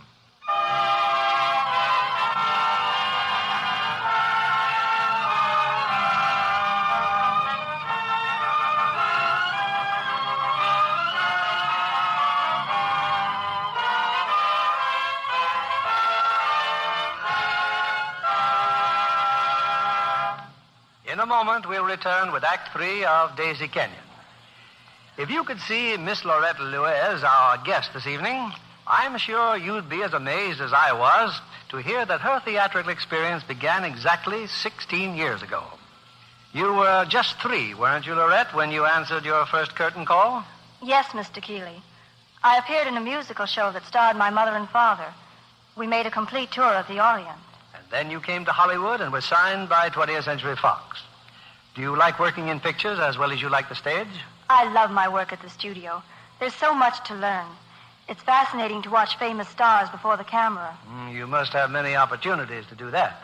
I saw them making Sitting Pretty. That's one picture I'll never forget. Imagine the sophisticated Clifton Webb as a babysitter. A hilarious situation in itself, especially when he takes over the household of Maureen O'Hara and Robert Young, the children's parents. Everyone in the studio used to crowd around to watch those scenes being filmed. It was a riot. Maureen O'Hara plays a wife in Sitting Pretty that any husband might be jealous of. Oh, yes. She's very lovely. You saw the picture, Mr. Kennedy? Yes, and I agree with you. Maureen O'Hara looks more charming than ever. I'm sure you know she's a Lux girl. Naturally. $1 million complexion like hers must have the right care. I know Maureen O'Hara always uses Lux toilet soap. She says it's a real beauty soap. Gives delicate skin the care it needs. That's the reason 9 out of 10 screen stars depend on daily Lux soap beauty facials. From my own experience, Mr. Kennedy, I know it's a complexion care that works. Well, Miss Louise, if your audience could see you, they'd understand why we say Lux girls are lovelier. Thank you for being with us tonight. I hope every woman who's looking for a gentle, effective complexion care will take this hint from Hollywood. See what the Screen Stars Beauty Soap will do for your skin. We return you now to William Keighley. Our curtain rises on Act 3 of Daisy Kenyon, starring Dana Andrews as Dan and Ida Lupino as Daisy.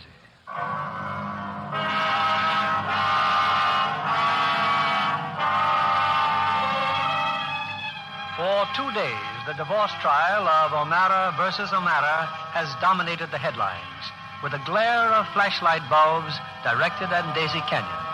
Now, in the crowded courtroom, Daisy's friend Mary is on the witness stand. Miss Barnes, you said you've seen Mr. O'Mara and Miss Lapham together on several occasions. Before she was married. Before she was married. But you also testified that on the night Mr. O'Mara returned from California, they were again together. Yes, it was a great surprise to me. Why? Because you assumed her marriage had ended their friendship? I knew it had. You knew it had. Thank you, Miss Barnes. You're a devoted friend. Counsel for the defense? No questions, Your Honor. Very well. We'll recess until 1 o'clock. How about a picture, Miss Kenyon? Just one. Just take it.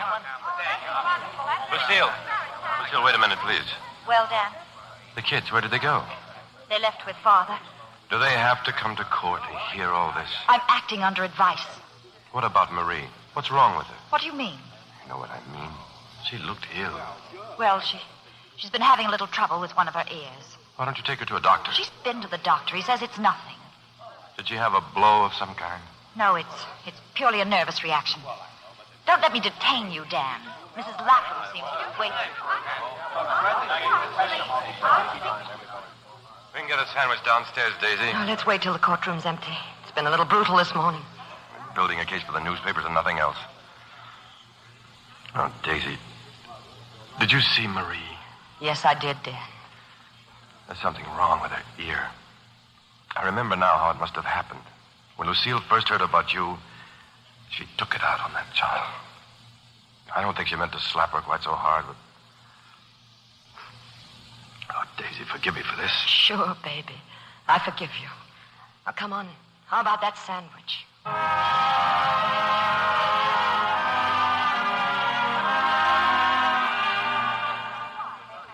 Very well, Mrs. Lapham. Do you deny that before your marriage to Peter Lapham, you were in frequent communication with Mr. O'Mara? No. Now, during this period of friendship with Mr. O'Mara, how often would you go out with other men? Object, Your Honor. Your Honor, I only wish to point out that the events of the past form a very substantial background for what went on the evening that Mr. O'Mara returned to New York. You're not entitled to establish it in cross-examination. Mrs. Lapham, you've testified that your marriage was a happy one. Was that true on the evening in question? Yes. And on the following day? I didn't see my husband the following day. And is it not true that you and your husband have not seen each other since? Object. I submit this whole line of questioning is irrelevant. May I add something to that, Your Honor? I don't know if this lawyer has the legal right to ask these questions. But whether he has or not, I protest them. I protest them as a human being. That will do, please. The objection's overruled. Thank you, Your Honor. Now, will the witness tell us in her own words just what is the present status of her marriage? Well, it's true I haven't seen my husband for some time. It has nothing to do with Mr. O'Mara's return from California. At least my husband said it wasn't important. Your Honor, may I say a word? If it's agreeable with plaintiff's counsel, Mr. O'Mara. Certainly, Your Honor. I request another recess. For what purpose, Mr. O'Mara? For the purpose of a private conference with the plaintiff. Very well. Court's adjourned until 3 o'clock.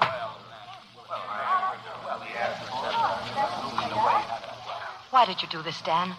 I could have gone on. Maybe you could. I couldn't. There won't be any need to stay here, Daisy. What are you going to do? I'll give you a little hint. It has to do with how much I want you to be happy. Go on home, Daisy. I'll come by later.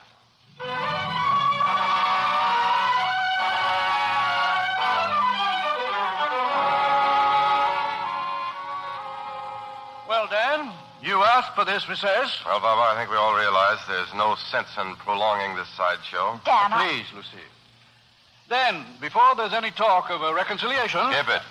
Then we'll just have to proceed with the suit. For what? You haven't a prayer on that kind of evidence. Well, I think... Let's not waste time on what you think. Ask someone who understands a little law. Or you can go on raising the roof, I'll admit that. But what's the point? I'll agree to your original terms in exchange for a quiet divorce in Nevada. You'll have the girls all to yourself, Lucille. Give them a break. Oh, Dan, it's no good without the two of us. Neither of us alone is enough for them. Dan, I've hurt you, I've hurt the girls, I've hurt her. But nobody as much as myself. I'm sorry, honey. This didn't start out as my idea. You carry on with the details, will you, Papa?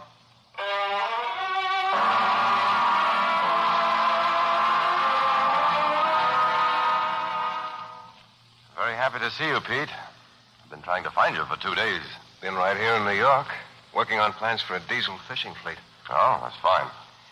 All I want to know is if you still mean something you said at our last meeting. What did I say?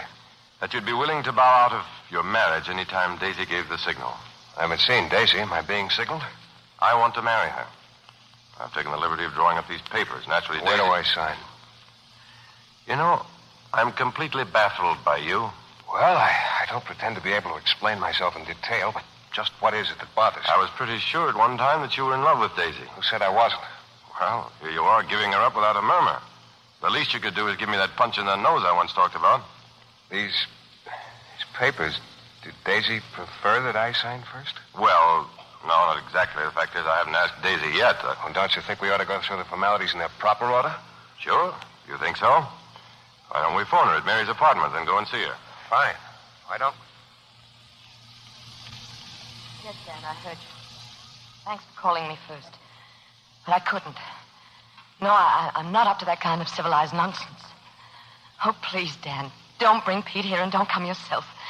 I've just got to be alone for a few days. My work's piled up on me and Dan, I just can't talk. I can't figure you out. Don't try, Mary. Well, you've been in love with Dan for so long, and now that he stopped the trial to save you... I just don't know what I want, that's all. It's about time I found out once and for all. I'm going away, Mary, back to the Cape. Now.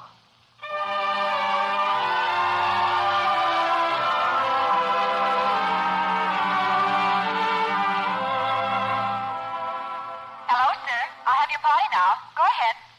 Hello. Daisy, this is Dan. Pete's with me. What are you trying to do? Hide from us? Where are you? On the Cape, North Truro. We've got to face this thing out, baby. There's no use running away. Don't you ever believe I mean what I say, Dan. I've got to be alone. Daisy. Hello? Hello? Well, honey bunch. Now what? She's at the cottage, isn't she? She won't be at the cottage when we get there. You're the character from these parts. See if you can hire a car.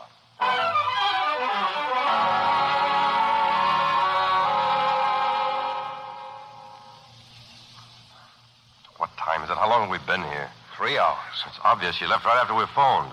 How far could she get in a blizzard like this? Why don't you ask her? She's at the door now. What?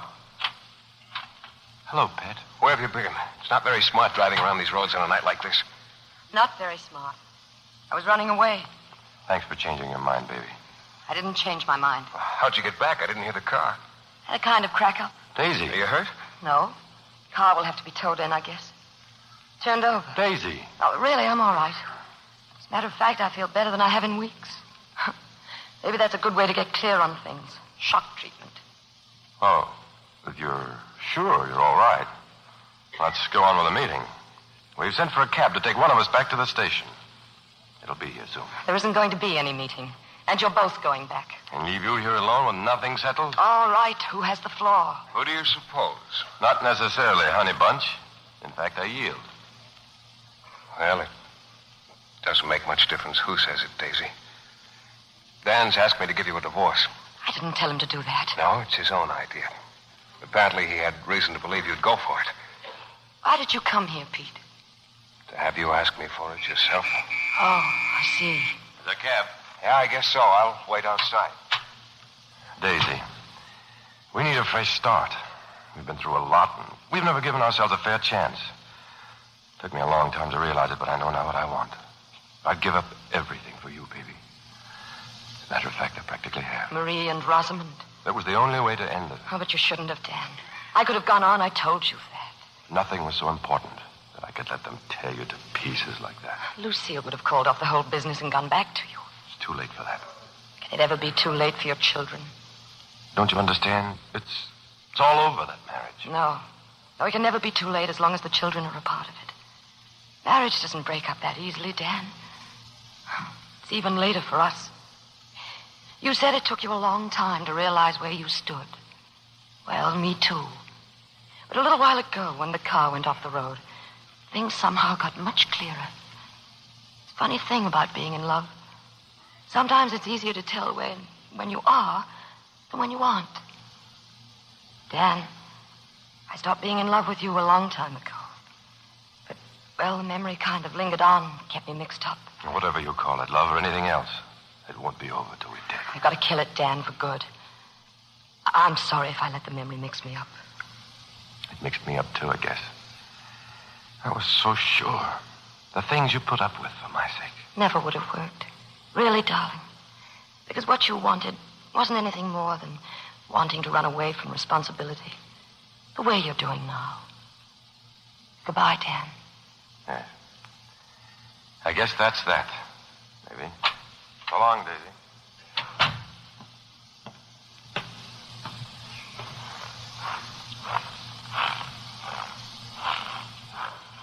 She was right, Pete. We're both taking the cab. Well, come on, get in. No, Dan. Hey, what are you doing? Same as you, honey bunch. I'm going home. It's my house there, you know. My wife. Take him to the railroad station, driver.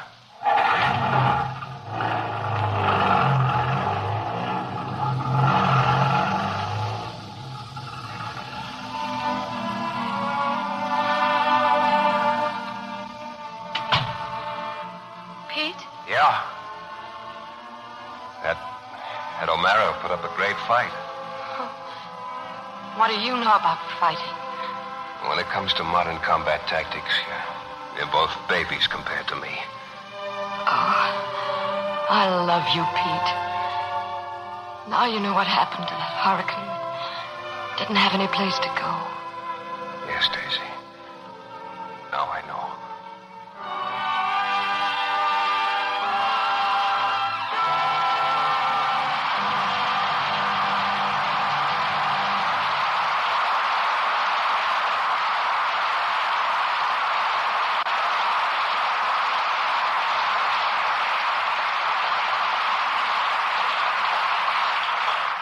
We leave Pete and Daisy to what should be fair weather sailing from now on and bring our stars back for a curtain call.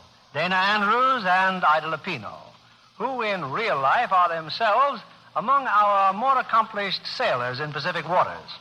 In fact, Dana, you've just returned from your latest cruise, I understand. That's right, Bill. I just got back from a cruise along the coast of Mexico, or what I call our backdoor South Seas. On your own boat, Dana? Yes, I have an 80-foot ketch now, able to stand up under any kind of weather. Believe me, we got plenty of all kinds, too. Was this strictly a vacation trip, Dana? No, actually, it was business. Oh, we did some fishing, but principally we were taking color movies for a travelogue or featurette. Oh, a picture for general release, Dana? That's right. We shot some 10,000 feet of color film, which is, of course, we'll have to edit it before we release it. Those little-known waters of Mexico should have a lot of interest for the public. Of course, we feel so. The San Benito's Islands, for instance, where we got some wonderful action shots of those sea elephants, those big 4,000-pound monsters. You don't find them in many parts of the world. So this is your first attempt at producing and directing pictures, huh, Dana? You planning any other films? Oh, yeah. I've scheduled a trip to the South Seas in Tahiti for another travelogue. As soon as I finish the picture that I'm making now at Enterprise, No Minor Vices. In which I understand you're playing the part of a pediatrician. Where did you ever get your training as a pediatrician, Dana? Right at home. After all, I'm bringing up 4 kids. I hope you're teaching them to use Lux soap. Oh, you're a Lux soap fan too, Ida. Oh, yes, indeed, Bill. I use it faithfully for my complexion. There wouldn't be a day without it. Oh, I understand Lux has a special treat for all of us next Monday night, Bill. Yes, Monday night we bring our audience an hour of lighthearted and romantic fun with Paramount's sparkling comedy, The Perfect Marriage, starring the delightful team of Ray Milland and Lizabeth Scott. Yes, it's the story of a perfect marriage. Perfect, that is, until our curtain rises Monday night on sudden, boisterous complications. Well, the perfect marriage should be perfect for your listeners, Bill. Good night. Good night. Good night, and happy sailing to you both.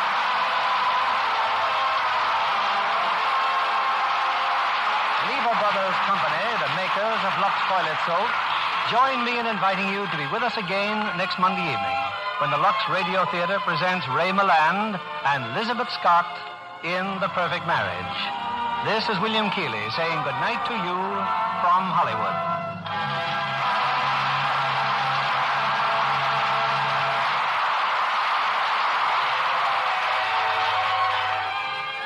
Ladies and gentlemen, I've been asked to remind you of a very serious appeal. An appeal for your help in fighting cancer, the deadliest enemy that this country knows. The toll of cancer has exceeded the fatalities of all the wars we've ever fought. And that toll is rising, not diminishing. There's only one way we can help combat it, by contributing as much as we can spare to our local offices of the American Cancer Society. Send in your contributions this week. Dana Andrews appeared through the courtesy of Samuel Goldwyn. Ida Lupino appeared by arrangement with 20th Century Fox, producers of Darrell F. Zanuck's Academy Award-winning picture, Gentleman's Agreement. Heard in our cast tonight were Ira Grossell as Pete, Frances Robinson as Lucille, and Bill Johnstone, Jerry Mohr, Ann Carter, Herbert Butterfield, Robert Griffin, Irene Winston, Eddie Marr, and Truda Marson. Our music was directed by Louis Silvers. This program is rebroadcast to our men and women overseas through the worldwide facilities of the Armed Forces Radio Service. And this is your announcer, John Milton Kennedy, reminding you to join us again next Monday night to hear The Perfect Marriage with Ray Milland and Lizabeth Scott. Pepsodent won by 3-1. Yes, in a recent survey, families throughout America compared new Pepsodent toothpaste with the brands they'd been using at home. By an overwhelming average of 3-1, they preferred new Pepsodent with Irium over any other brand they tried. They said new Pepsodent toothpaste tastes better, makes breath cleaner, makes teeth brighter. Yes, with families who made comparison tests, Pepsodent won by 3-1. Be sure to listen next Monday night to the Lux Radio Theater presentation of The Perfect Marriage with Ray Milland and Lizabeth Scott. Stay tuned for My Friend Irma, which follows immediately over most of these stations. This is CBS, the Columbia Broadcasting System.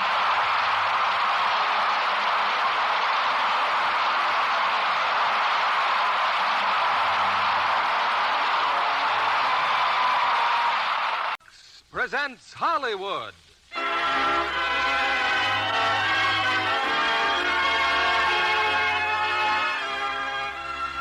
Lever Brothers Company, the makers of Lux Toilet Soap, bring you the Lux Radio Theater, starring Ray Milland and Lizabeth Scott in The Perfect Marriage. Ladies and gentlemen, your producer, Mr. William Keighley.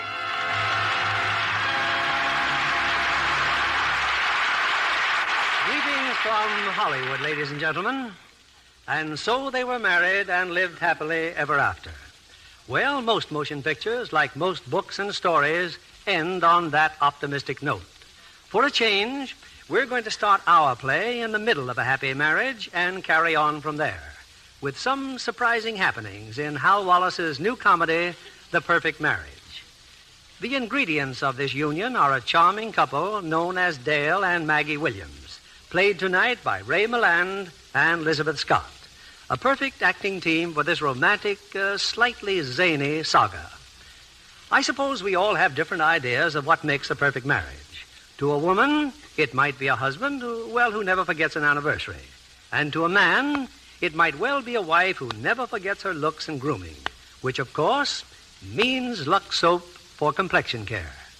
And while I won't go quite so far as to claim that Lux soap guarantees a perfect marriage, I'm sure a lovely Lux complexion can contribute to romance, as many of you ladies must have discovered for yourselves. It's playtime as we bring you Paramount's The Perfect Marriage, starring Ray Milland and Lizabeth Scott in, well, let's say the title roles. Our curtain rises on Act One.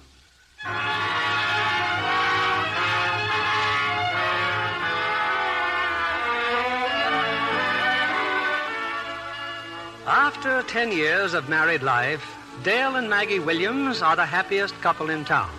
Tonight is their 10th wedding anniversary. And is the living room of their lovely home crowded with celebrating friends and relations? No, it is not. Dale and Maggie are observing the occasion all by themselves. Oh, it's so wonderful, Dale. I mean, you're wanting to be alone with me tonight. I mean, after 10 years. 10 wonderful, glorious years. Are you sure you wouldn't rather have a great big repulsive party with your mother and father and my mother and father and all our friends and... Oh! Maggie, what is it? Oh, my back. It's my back again. Sit down, sweetheart. I'll rub it for you. Oh, Dale, of all times for my back to act up again. Now, just relax, dear. I'm possibly the best masseur on the eastern seaboard. Oh, darling, you're a genius. It feels better already. Good. Oh, you must be so bored with my aching back. Bored? That's a funny word to use. Well, unless you are. Oh, not in the least. Why do you ask? Oh, I was just thinking about tonight. I mean, you and I by ourselves. I thought maybe some little place with a rumba band and well, of course, castanets. darling, if this seems dull to you. Oh, no. But if you want to go out, I mean, it's perfectly all right with me. Dale, do you want to go out? No. Neither do I. Good. Now give me a kiss. Oh, darling. Just like the movies, huh? Cookie, I thought you went to bed long ago. But I'm cold. Think you can get warm in 5 minutes? I'll certainly try. This is kind of a special night, isn't it, Mommy? Oui. That's French. Natch. That's not French. Remember last year, Daddy? You and Mommy told me about when you met. I want to hear it again. Cookie, it's way past your bedtime. Please, Daddy? Please, Daddy? Well, now, let's see. About 10.5 years ago, your Grandma and Grandpa Haggerty and I decided to get rid of that old farmhouse in the country and buy a beautiful little Pennsylvania Dutch affair up the road. Well, it seems your father had the same idea. I got there first. They didn't buy it, and I did. Cookie, I think you ought to know that the first time I saw your future father, I hated him. Intensely? Yes, Cookie, intensely. Anyway, a few weeks later when Gil was visiting us... He was your mother's ex-flame, Cookie, a goop. A very handsome and intelligent man, Take Cookie. my word for it, Cookie, a goop. Anyway, Grandpa Haggerty came rushing in and said the Williams place was on fire. Oh, Cookie, it was a moment of supreme and ecstatic joy to your dear mother. But why? Because she hated me, Cookie, and she loved watching my $20,000 house blazing merrily away. Oh. I was working like a Trojan, Cookie, absolutely exhausted, trying desperately to put out the blazing inferno single-handed. But what about Mommy? Well, I didn't pay any attention to her until the water ran out, and then I had to turn and see her grinning with delight. So I staggered over to her, and I said... How happy can you get, he said. And your mother said, I'm awfully sorry, but after all, you can always sell the embers for charcoal. And then your father said, I don't suppose you were sneaking around here with a gasoline torch, or were you? Whereupon your mother seized a bucket of water and dumped it on me. And Gil the goop just stood there, laughing in his hearty baritone. And I knocked his teeth out, but he ran away. He saw I was leaving, Cookie, and being a gentleman, he wouldn't dream of letting me go home alone. But should you have left Daddy, Mommy? Ah, but I wasn't your daddy then, Cookie. I was just a cold, damp, homeless youth. Well, your Grandpa Haggerty came to the rescue and invited me to spend the night at his place. And as if the fire wasn't enough, I was told to share the guest room with the goop. That, of course, was ridiculous. So I went downstairs to find something to eat. I happened to be in the kitchen, Cookie, eating a sandwich, playing solitaire, and having a big rage about our latest house guest. Well, I made it known that I was hungry. And your mother, with her customary lack of graciousness, pointed to the icebox. And I finally found an old, tired chicken leg. You should have taken your chicken leg and gone back to bed. Yeah, but I couldn't bear to see the way you were butchering that game of solitaire.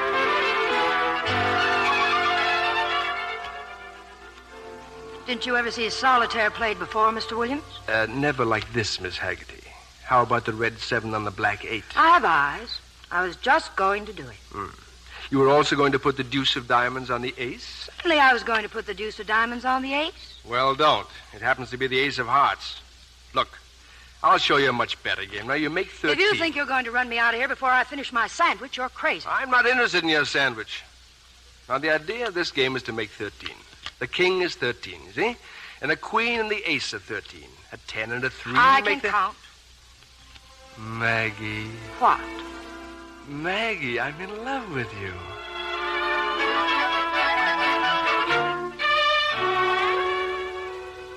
Is that when it happened? Uh-huh. That's when it happened. Well, I'm certainly glad to hear about it. Good night, Mommy. Good night, Cookie. Good night, Daddy. Good night, honey. No stalling. Now go ahead, scram. You know, she's spoiled, Maggie. Oh, not really. You know, I don't think I'm very good with Cookie. Why, she adores you, Dale. And I adore you, and I have a lot of very private things to say to you. Oh, Dale, I want to hear each and every one of them. Oh, the door buzzer. Oh, let it buzz. Oh, but we can't. Why not? Well, we just can't. It might be important. I told Paris to cable me as soon as the Molyneux show was over. You on that fashion magazine. Now, if you just quit your job. Maggie! Happy anniversary. Come on in. Company, darling. Addison and Mabel and Gloria. Hope we're not intruding, Dale. Oh, we are delighted. Hello, darling. Hiya. Isn't it sweet of them to surprise us like this? Yes, isn't it? We decided not to have a party. Now they've arrived, so we're going to have a party. Oh, really, Dale? You know how people misunderstand your sense of humor? Well, I don't. The man's asking us to get out in a perfectly nice, tactless way. Oh, no. Sit down, put your feet up, take your shoes off. The evening's young. Oh, darling, I love you. You're so funny. That funny he isn't. Well, I always say, what are your friends for, if not to share your happiness? Well, now, wasn't that a pleasant little chat? And how the evening has flown by. All right, we'll go. Come on, Mabel. Oh, please, Addison, don't be mad. Dale and I just had the idea of being alone tonight, that's all. Well, I can't think what two people who've been married for 10 years could possibly have to say to each other. We mustn't judge others by ourselves, my love. Come on, Gloria, we'll go someplace and get fractured. I'll see you to the door. Don't bother, we know our way out. No trouble at all. I'm so glad you stopped by.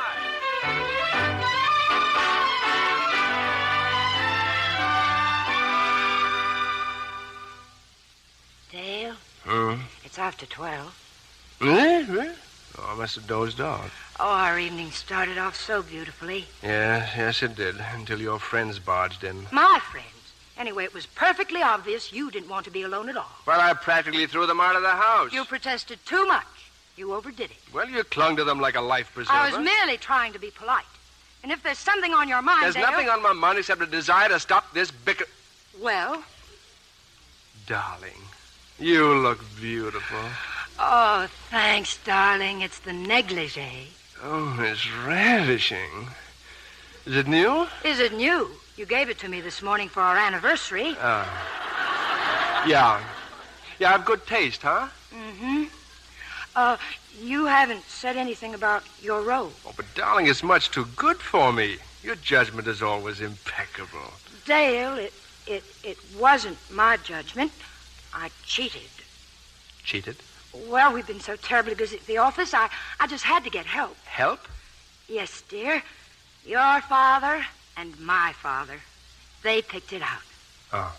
But you've been busy, too, and yet you found time to buy me this gorgeous negligee and the bracelet and the... Darling. Yes, darling?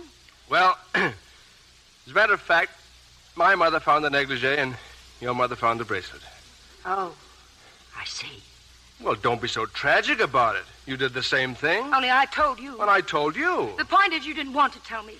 Apparently you were afraid to. Now, let's don't make a whole big thing out of it. Very well, let's be completely frank. Dale, I loathe your mother buying my anniversary gift. Your mother went with her. Incidentally, you're extremely self-conscious about your mother. My mother? Really, Dale, if we're going to talk about mothers, yours has hated me from the time we got married. Well, I never exactly crept into your mother's little heart. At least my mother's never interfered. Never interfered? Never. Ha! I can give you 100 examples of her interference. Give me one, just one. All right. Your job in the magazine. Didn't she insist on your keeping it? So that's it. You want me to quit my job? Oh, now stop it, Maggie. Oh, Lord, Maggie, what's happened? We were so happy before. We're just no good at sustaining a mood, I guess. We've sustained one for 10 years. Love and trust and... Oh, darling, why are you crying? Because it just isn't true, Dale. We're not telling the truth, and you know it. But I love you. But you're not in love with me. Well, are you? Well, how can you say that? Well, I haven't really cared either. Not lately. What did you say? I said, I haven't really cared, and you haven't really cared. You're right, darling. I haven't cared. I'm glad that's over. Very glad indeed. Oh, Dale, there must be lots of thoughts milling around your head, like what's happened to us. How could it? What has it? Oh, now, look, we have everything, you and I. Security, a nice home, and a fine child. We have wonderful jobs. Why, We have everything. But there was a time there when you'd come home and I'd hear your key in the lock and the blood would rush to my head. Doesn't rush anymore, huh? No, Dale. I'm sorry, but it doesn't. And why not? Why not? There's no answer. Oh, but there must be. We must have made lots of mistakes. For one thing, we've allowed ourselves to become highly intimate acquaintances who share nothing but a roof. I refuse to discuss this any longer. We'll talk about it in the morning. This can't be put off. I refuse to alter the whole course of my life in a minute and a half. Good night, ma'am. If you think I'm going to leave this unsettled, you're very much mistaken. My new robe. Her father. His mother. I'll never wear this negligee again. Never.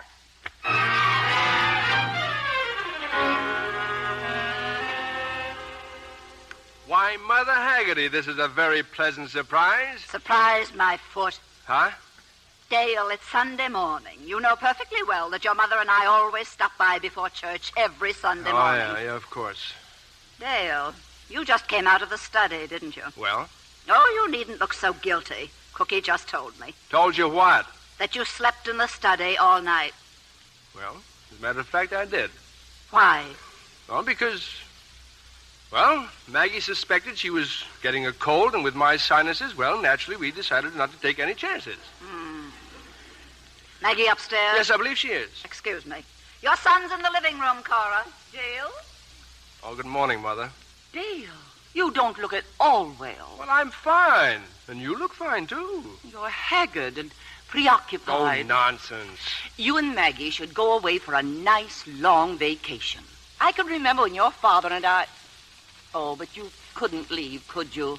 Maggie couldn't possibly quit that magazine. But of course she could. Why, if I wanted her now, to... see why here, Dale, I've just been talking to Cookie. Do you know what that child told me? She said that love... And it's no use trying to pretend, Maggie. Your marriage is falling apart, isn't it? Oh, Mother, please. I always told you he wasn't right for you, but no, you wouldn't listen to me. Now you can see what's happened. Oh, but, darling, nothing's happened. I've got eyes. If you'd married Gil... But I didn't marry Gil. I married Dale. And if I'd never see Dale again in my entire life, I've had 10 of the most wonderful years in the world. Now, is that a good enough answer for you? Very well, Maggie. And it's a good thing I'm not an interfering mother. If I were an interfering mother, I'd most certainly...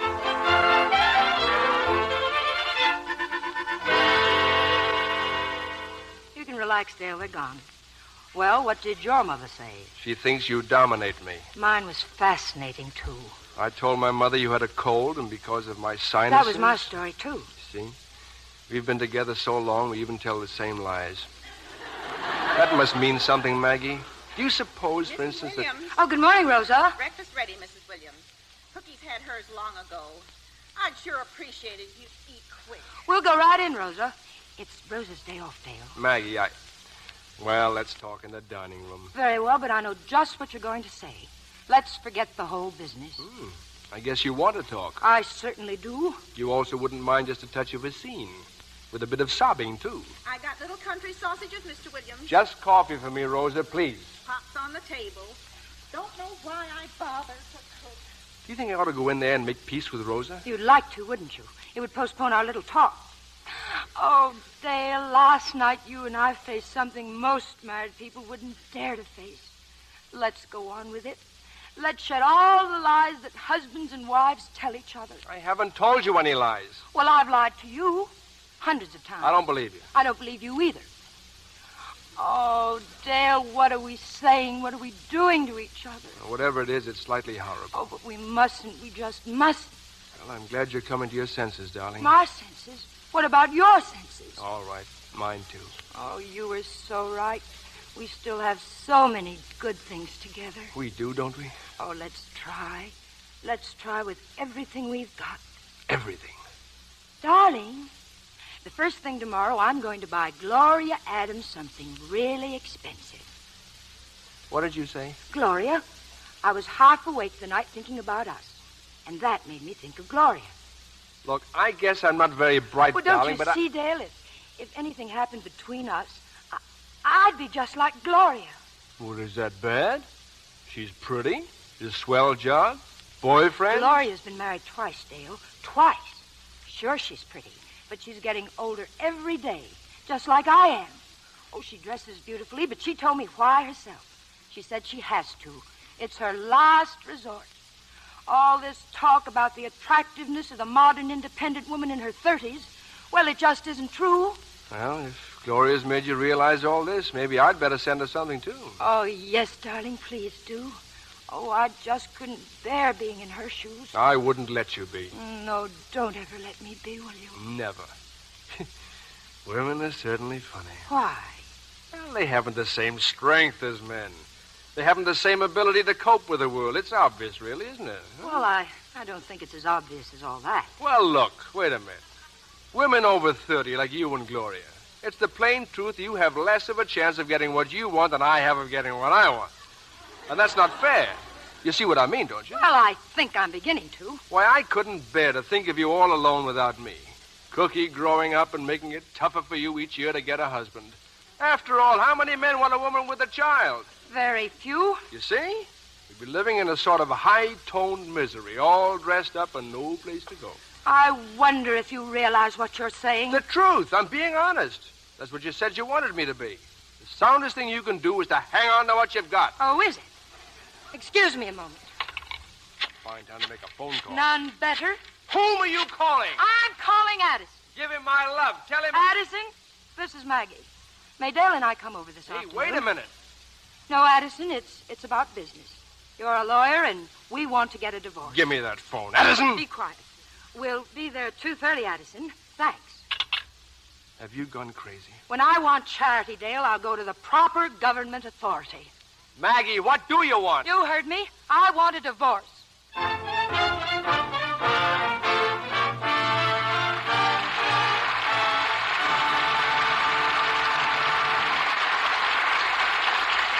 In a moment, we'll be back with Act 2 of The Perfect Marriage. And how's Libby Collins, our Hollywood reporter, tonight? Oh, pretty excited, Mr. Keeley. You see, the picture my husband directed has been chosen to open the government's new security loan drive in New York State. The premiere is to be at the Winter Garden in New York on Wednesday night. Admission by bond only. Well, that's an honor indeed for Universal International's new picture, Are You With It? A story built around the colorful life of a carnival. With Donald O'Connor and Olga San Juan heading the cast. Any carnival that has Donald O'Connor as its star performer ought to be a hit. As a dancer, he's in a class by himself. He's a magnificent comedian, too. I should think Olga San Juan was a happy choice as his teammate. Oh, yes, she's delightful. Tiny, vivacious, and so attractive. It must have been fun to see those two go through their paces. Well, we saw some amazing footwork. Some of the dances certainly were strenuous, too. I know John Kennedy will be pleased when I tell him what an important role the new bath-size Lux toilet soap played in Are You With It? How do you mean, Libby? Well, Olga San Juan told me she used to look forward to a refreshing bath after those dance routines. It was a real luxury, she said, to have the big bath-size cake of Lux toilet soap in her dressing room. Screen stars are certainly enthusiastic about the new bath-size Lux toilet soap. And rightfully so. You get such a lot of creamy, fragrant lather with that generous big cake. It was specially created to make a Lux soap beauty bath more luxurious than ever. Screen stars love the delicate perfume it leaves on the skin. The same famous fragrance that reminds me of a garden of spring flowers. It's easy to identify the new bath-size Lux toilet soap. It comes in the same familiar sampler wrapper. And here's a tip for the ladies. Why not let your husband enjoy that generous bath cake? Men go for the rich, creamy Lux soap lather, you know.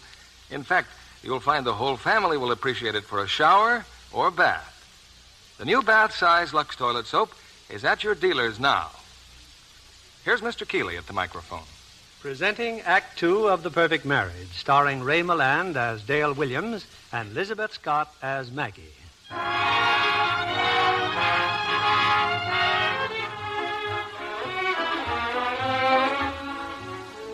Well, it's a few hours later, and Dale and Maggie have just arrived at the home of their friend, Addison Garrett, attorney. I can't believe it. You two wanting a divorce? I'm simply appalled. Let's keep it impersonal, Yes, Addison. just be legal, please. Well, in that case, have you thought of any financial arrangement? I don't want one penny from Dale. Addison, look. Maggie gets half of everything I have or ever will have. Is that clear? I won't hear of it. Oh, you have a child. Maggie, you've given Dale 10 years of your life. Dale has given me 10 years of his life. Oh, this is disgusting. I'm not going to listen to a lecture. I get a lawyer who's not sentimental. Get one for me, too. Oh, sit down, both of you. Now, look here, Addison. Shut up and sit down. I went through bloody murder one night because of you, remember? No. Then I'll remind you. was about 9 years ago. Maggie was in the hospital. I don't see any occasion to bring up anything... I do. We were waiting in the corridor, you and I. We've been waiting something like 14 hours. When that doctor walked up to us, you turned white.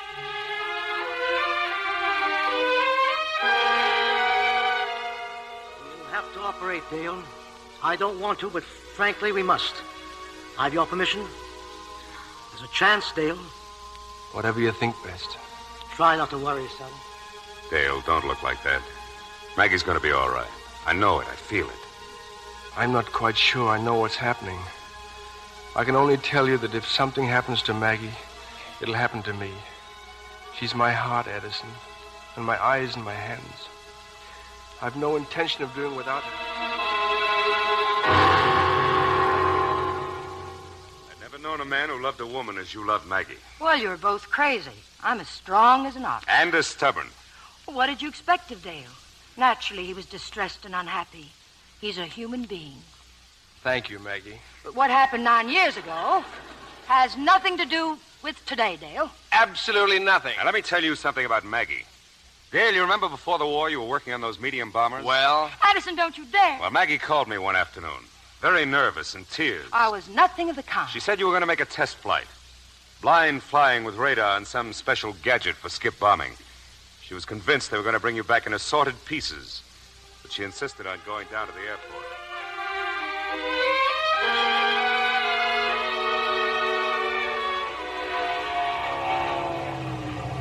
Oh, why doesn't he come down?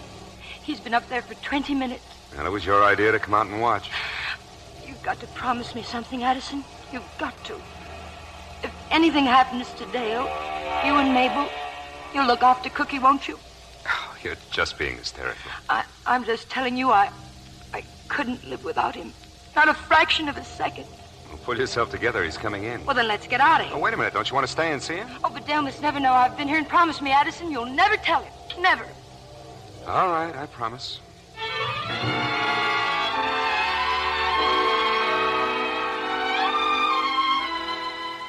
Sorry my flying upset you so. Well, it was your job, and I was hysterical, I suppose. I hate machines. Shall we get back to the property settlement? You don't have to be so legal, Addison. Always thinking about business. Why couldn't we settle this in your office sometime? Well, maybe we could even settle it by ourselves. Dale! Maggie, I didn't know you were here. Oh, hello, Mabel. They're here on business, Mabel. But that's silly. What business? Personal business, darling. Well, for 5 minutes it can wait. I simply have to have Maggie's advice about my mink coat. Oh, really, Come on, Maggie. The boys can talk business while I show you my coat. Know what I think? What? I think my wife's been listening at that door ever since you got here. Women. You said it. Women. And I couldn't help overhearing, darling. Oh, you poor, poor thing. Mabel, please. Of course, I've suspected it for months, but I never dreamed it would reach this stage. When did you find out about Gloria? Gloria? Well, certainly, Dale and Gloria. Will you kindly explain what Gloria has to do with all this? But, darling, but I thought you knew. I thought it was the reason for the divorce. Mabel, I know you're trying to be a friend, but you sound like a nice, well-meaning rattlesnake. What about Gloria? Look, last summer, when you went to see Cookie and Camp, your husband had dinner every night in a very obscure restaurant. Maybe he liked the cooking there. And maybe he liked Gloria there. So they had dinner together. What of it? This of it. They skulked, they giggled, they whispered together. How do you know? I saw them. Addison saw them. Sheila Jameson saw them. The Rileys saw them. Even Thanks a lot, Mabel. I'm going home.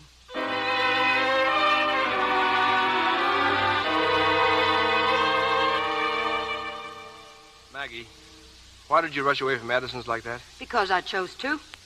Besides, we told Cookie we'd take her to the park for a pony ride. Where is she? Changing her dress. Maggie, about us. I thought after what Addison said... I'll admit I weakened for a moment, but my mind's made up, Dale. Okay. What happens now? Do I move out? When it's convenient. What about Cookie? If it's possible for a child to understand these things, she'll understand. Oh, what about our families? You can't get a divorce and not tell people about it. I know certain places where a mild cheer will go up. So do I. Incidentally, we invited Gloria for dinner tonight. When did we do that? Oh, last week, remember? I'm afraid I won't be able to join you. Well, I'm not going either. Huh? All right, I will. It'll be a relief to get out of this house. When you do go, for good I mean, take all the furniture that you picked out, including that loathsome lamp. That lamp happens to be a superb 19th century bisque figure. So you told me. However, you don't like anything unless it's shocking pink and drips with tassels. Well, let's hope your next will have a more simple taste. You're going to shop around, aren't you? I mean, you're not going to grab the first one who makes eyes at you. I'm going to play the field. Oh, good. Oh, good, good. Of course, at first, they won't notice those smug, self-satisfied wrinkles that are clustering around your eyes, my middle-aged friend. And you, I suppose, are Venus. Coming home at the end of a big, important day at that magazine, putting commas and semicolons into a treatise on how to convert a horse blanket into an ermine wrap. Your hair all straggly, squawking about your dreary little problems. Well, at last it's out. Your real opinion of me and my job. Oh, you're a part-time businesswoman, a part-time wife, and a part-time mother. I should have done that long ago. Now, if you excuse me, I'll see what's keeping Cookie.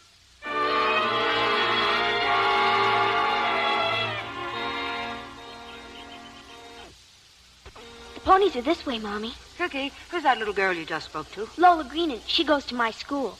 She in her white fur coat. Her father gave her that white fur coat. Not hinting, are you, sweetheart? She makes her father give her presents because he has to keep in good with her. He does?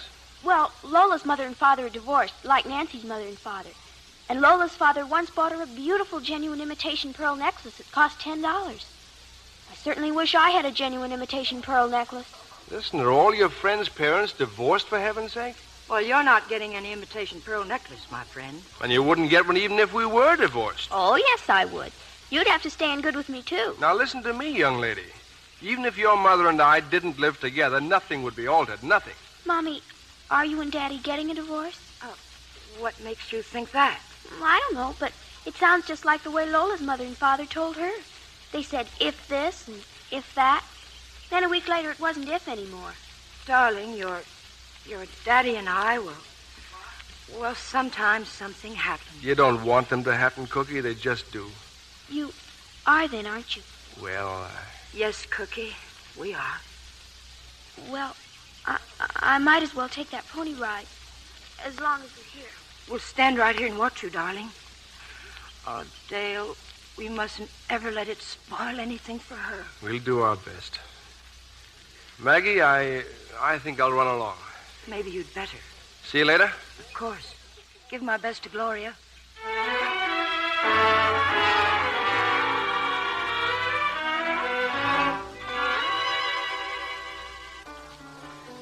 Sorry I'm a little late, Dale. Been waiting long? Still on my first martini. Well, this is nice. Very nice. Table for two. Where's Maggie? She's not coming. And I didn't believe it. Well, I still don't. Believe what? I'm late because I had a couple of phone calls. Some of our dearest friends say you and Maggie have had quite an argument. Some of our dearest friends are right. Then why the surprised look? Because the only ones who know about it are Addison and Cookie. And I hardly think that either of them is publicity conscious. You forget Addison is married to Mabel. Mabel? Well, what did she say? Oh, Mabel didn't call me. It was Julia Camberwell. And do you know who called her? Maggie's mother and your father. Fine. I said I had two calls. Remember Maggie's boyfriend from a way back? Not the goop. It was Gil, all right. He's still single and still interested in Maggie. He wanted confirmation. And Maggie's phone number. Well, it's too bad Maggie isn't home. She took Cookie to the movies. Dale, what happened? Whatever it was, surely you'll patch it up. Suppose we don't. That bad, huh? Well, then you'll both go through that rehabilitation process. Will you help? How exactly? Oh, I don't know. Except that I seem to have got my appetite back. That's a good sign. Dale, I'm scared. Suddenly I don't want to have dinner.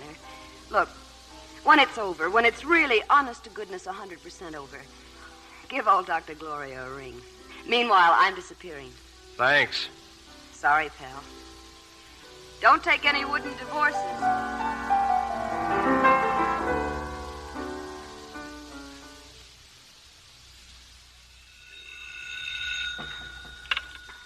Hello? Is Mrs. Williams at home? No, Mrs. Williams isn't at home. This is Mr. Cummings, Gil Cummings. Who's this? This is Mr. Williams, Dale Williams. That's funny. I didn't expect you to be there. Well, I happen to live here. Then maybe you know when Maggie will be home. I have no idea what time Mrs. Williams will be home. You mind if I call again? Not at all. No business of mine who my wife wants to talk to in the middle of the night. That overgrown rover boy, I'd like to kick the... You better run straight to bed, Cookie, darling. I want to say goodnight to Daddy. But Daddy isn't here, honey. Daddy's here. Oh, she has to go right to bed, Dale. Can't I talk with my mother and father while they're still together? Well, brush your teeth, and Daddy and I will be in to say goodnight. Okay, I'll call when I'm ready. Poor Cookie. Yes, poor Cookie. Maggie?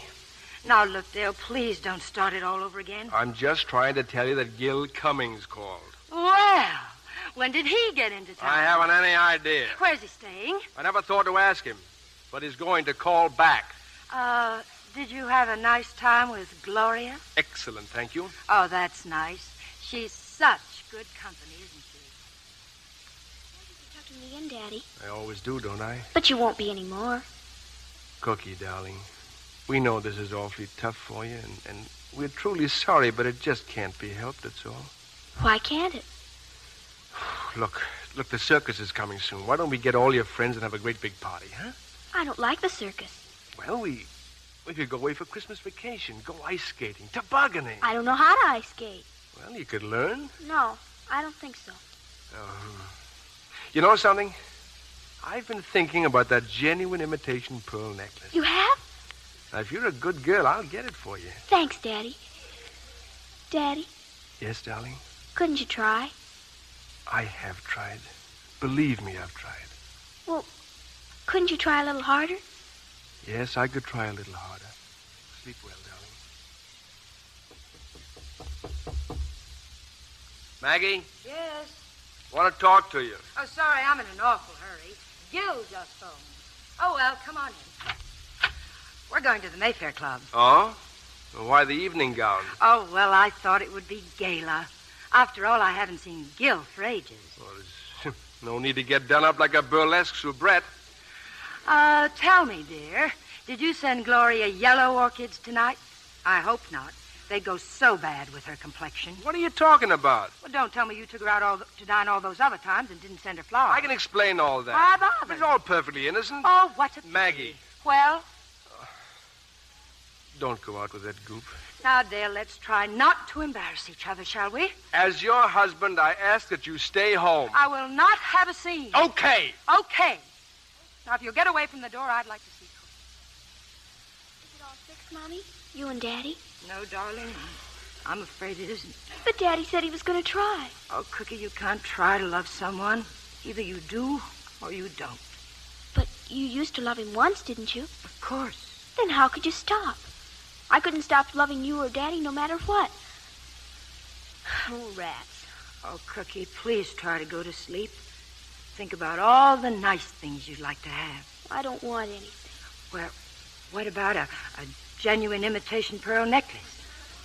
I'll tell you what I'll do. I'll take a strand of mine and made it especially for you. How's that? Oh, boy. And remember that I love you, and so does Daddy. And nothing in this world will ever change or harm that. Good night, darling. Dale. I'm on the phone. Oh. And I just felt like talking to you, Gloria. Well, it's 100% on the level, no fooling over. Good night, Dale. Good night. Oh, no, I was just saying good night to Maggie. Look, I have a wonderful idea. If you can be ready in about half an hour...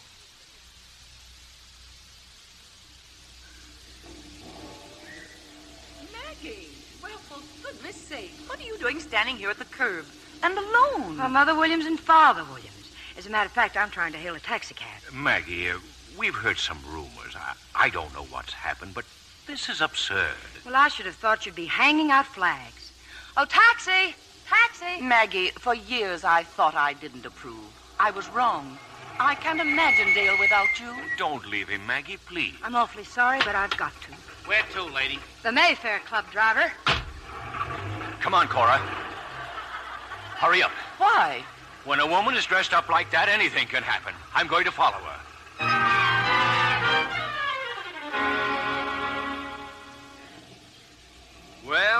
Well, Mother and Father Haggerty, good evening. On your way somewhere, Dale? I am. Dale, where's Maggie? Maggie's at the Mayfair Club and with your favorite man, Mother Haggerty, the one you always hoped she'd marry instead of me. This is heartbreaking for me, Dale. Yes, and I'm sorry. Because you've always been a right guy, Pop. Can't say the same about you, though, Mother. What? Well, I'll be seeing you, I'm afraid. Oh, Peter, well, do something. Taxi! Taxi!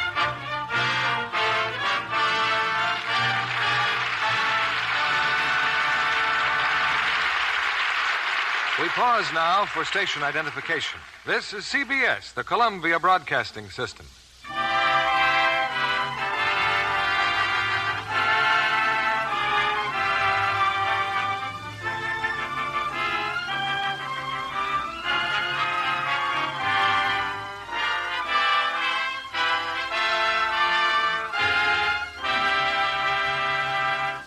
In just a moment, we'll bring you Act 3 of The Perfect Marriage. Our guest tonight is the talented Paramount actress, Miss Carol Matthews. Famous as Miss Chicago a few years ago, she passed the Hollywood screen test with flying colors. But that was only the beginning, wasn't it, Carol? Indeed it was, Mr. Keeley. Having just graduated from high school, I'd had no acting experience. So I went to drama school and worked as a nightclub entertainer to earn my tuition. Eventually, I started my own radio show. Then came roles at the Pasadena Playhouse, and at last, what I wanted most of all, a studio contract.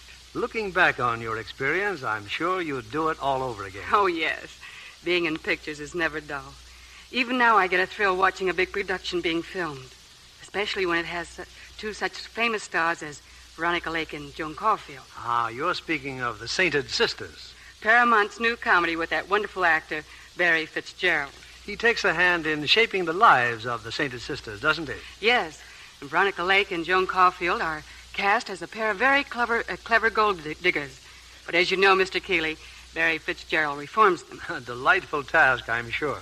Am I right, John Kennedy? Yes, I'd take on the job anytime. Two lovely blondes, two lovely Lux girls. Indeed they are, Mr. Kennedy.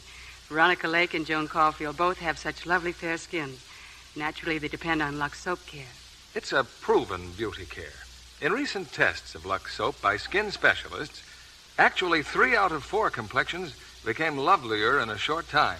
Lux soap facial certainly worked for me. I discovered that long ago. I'm really grateful for a beauty care that's so simple and so effective. Thank you, Miss Carol Matthews. 9 out of 10 screen stars recommend this gentle care. So here's a beauty tip for clever women everywhere.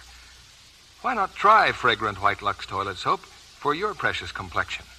See what quick new loveliness Hollywood's own beauty soap gives your skin.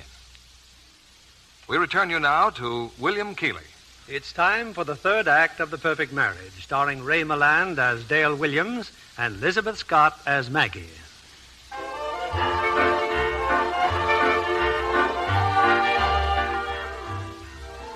During the last half hour, there's been a steady stream into the Mayfair Club of members of the Williams family. First came Maggie on the arm of a beaming, self-assured gentleman named Gil Cummings.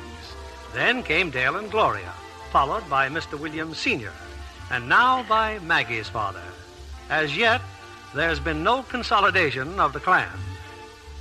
Martha, it's been ages since we've done anything like this, hasn't it, Gil? All the time I've been saving words to tell you. Maggie, you're going to marry me or I'll beat you over the head with a baseball bat. You should have done that years. Oh, What's the matter? look over there. That's Dale, isn't it? Put on a lot of weight, huh? Hey, he's with Gloria. Do me a favor, Gil. Let's not even look at him. Look at him, Gloria. Maggie and the goop. You know, I wouldn't be surprised if they go in Dutch treat. You knew they were going to be here. Yeah. You just can't bear to have Maggie out of your sight. Yeah, I'm just curious, that's all. I don't know why I put up with you. Because we are pals. I've got news for you, chum. I'll be practically anything except a pal. Come on, let's go somewhere else. One dance and then we leave, huh? One dance? Okay. One dance and then we leave.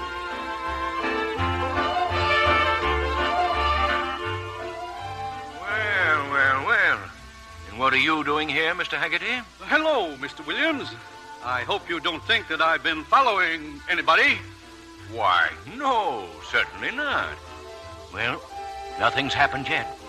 I simply don't know what to make of it. It's fantastic. Haggerty, we must make every sacrifice to prevent this catastrophe. Absolutely right. Thank you. Now then, two people have separated. What will bring them together again? Well, their common interests. Cookie, for instance. Now, I once saw a movie in which the little girl got terribly sick, and the father and mother... Horseradish. Cookie's the healthiest child in town.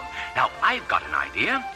You'll recall that my son and your daughter met at a fire. Well, if we were to burn their house up, just slightly, that is, you don't think... Williams, Cookie happens to live in that house. Oh, yes, that's right. And look at them, dancing. Your son and that woman. No, they've stopped dancing. They're at Maggie's table. They're talking to them. And do you and Dale come here often, Gloria? Hardly ever, darling. Usually Dale hides me in a little saloon in the Bowery. Suppose we just get down to cases. Dale, Maggie and I are going to get hitched just as soon as she unloads you. And in your simple language, my simple friend, Gloria and I are also going to get married. I could use a drink if nobody cares. Well, we'll all have a drink. Let's have a party. Oh, I'm afraid that won't fit in with Maggie's plans. Oh, on the contrary, I can think of nothing more intelligent. There are so many things you ought to know about your fiancé, Gloria. Why, thank you. I could give this character a few tips, too. I don't want to be nasty, Dale, but can you tell me why your father followed me here? You probably came because your father followed me. I will not be spied upon. Well, we have a house, haven't we? Well, yes, but... Besides, Gil would like to see the place, wouldn't you, Gil? I certainly would. All right, let's go.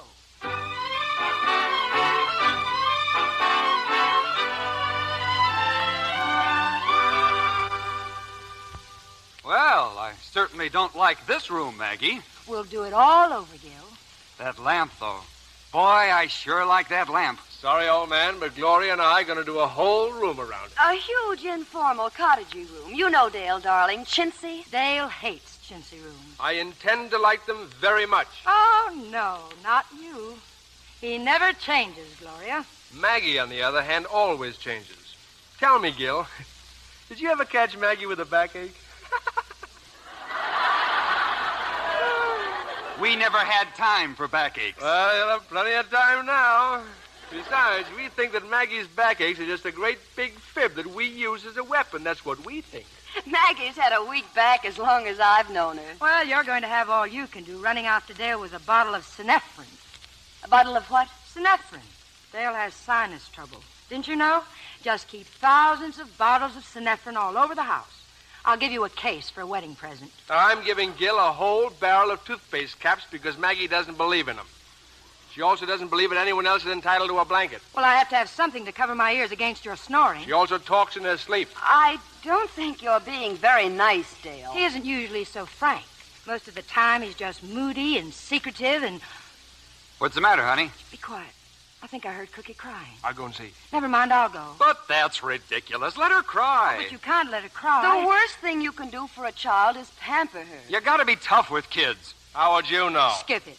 She wasn't crying after all. If she were, I'd have heard her immediately. Anyway, Gil, raising children is simply a matter of understanding them, that's all.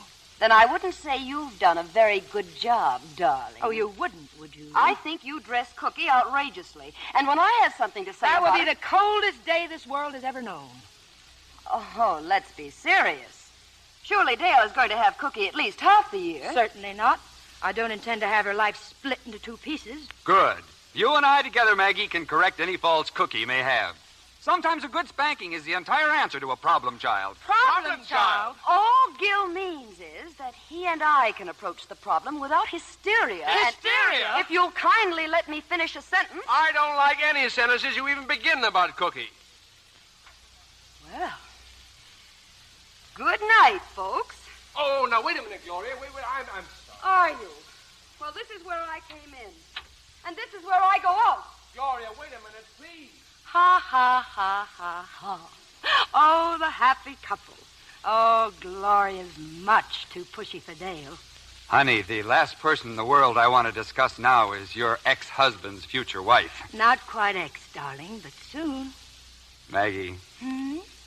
I've got you bad. I always have, and I always will. You're sweet, Gil, really sweet. I could use a little concentration. I'm sorry, but there's Dale again. I hope you and Gloria kissed and made up, Dale. Oh, don't worry about us. There was a taxi out there, and Gloria was going to take it, but she couldn't. Your father was in there just sitting there. All alone? Well, no. My father was in it, too. But you can bet your boots it was your father's idea. Even your own father doesn't trust you. Are you finished? No. I'm going to the study. I'm going to bed. Except I haven't any pajamas. The laundry's still in the kitchen. I'll get them for you. Well, Gil, that'll give you a rough idea of her housekeeping. We have a servant, of course, but Maggie won't trust her with the laundry. She keeps my pajamas in the oven. And incidentally, why don't you go home? Why don't you? Listen, chum, this is still my house, and my ground rules for visitors is 2 ac Emma. Why don't you get somebody to bounce me? I don't think I need any help.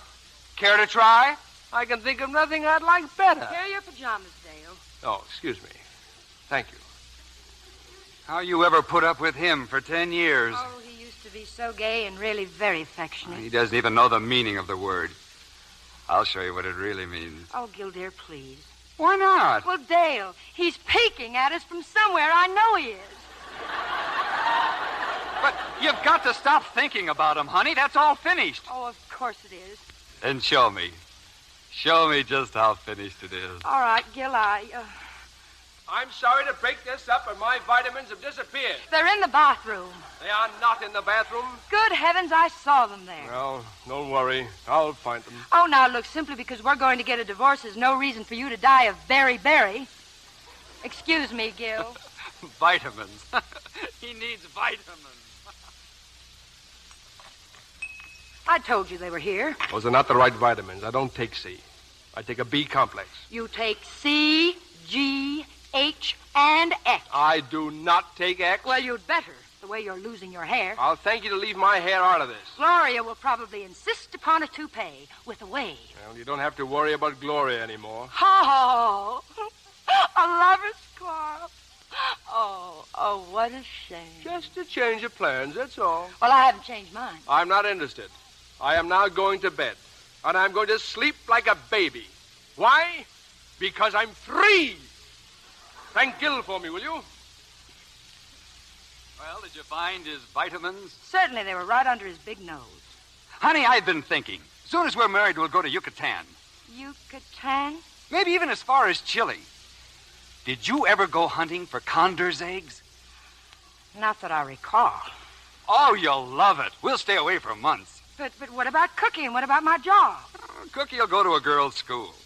As for your job, well, I'll write the letter of resignation myself. Now, you better go to bed, honey. You're tired out. Yes, I'm afraid I am a little. Dream about me, honey. About a bright, wonderful life with a guy who loves you like a fool. Oh, Gil, you make it sound so wonderful. So... Oh! What's the matter? Oh, it's my back again. It's out again. Well, what can I do? Would you mind helping me into the bedroom? Helping you? Well, I'll just carry you in. Like this. Oh, Gil, take it easy. Relax, honey. All you've got is a Charlie horse. No, it isn't a Charlie horse, Gil. It's a chronic sensitivity. Nonsense. I'll have you like new in a jiffy. Just put me down, dear. I'll be all right. Now you run along. Now, not another word. I'm going to give you a massage. Now, here we go. Oh, Gil, please. I'm not the heavyweight champion of the world. Why, if I don't cure you in 5 minutes... Oh, please, Gil, it hurts. Dale's the only one who knows how to massage me. Dale? Uh-huh. Well, how's this? Well, it's a little gentler. Good. Now, by twisting your shoulder... Oh, no, it's worse. Oh, you've made it worse. Maggie, maybe I'd better get Dale. Oh, don't be ridiculous. But you just can't sit there groaning. I can if I want to, and I want to. Oh. I'm going to get Dale. No, don't you dare. You still here? Your wife's got a pain in her back. You sure it's not a pain in the neck? Well, are you going to do something about it? I don't know. Get out of that bed. You get inside and give Maggie a massage, or I'll fracture your skull. I think you've convinced me. I wouldn't let you put a finger on me even if I were dying. Now get out of here, both of you. How bad is it? No worse than usual. It'll pass.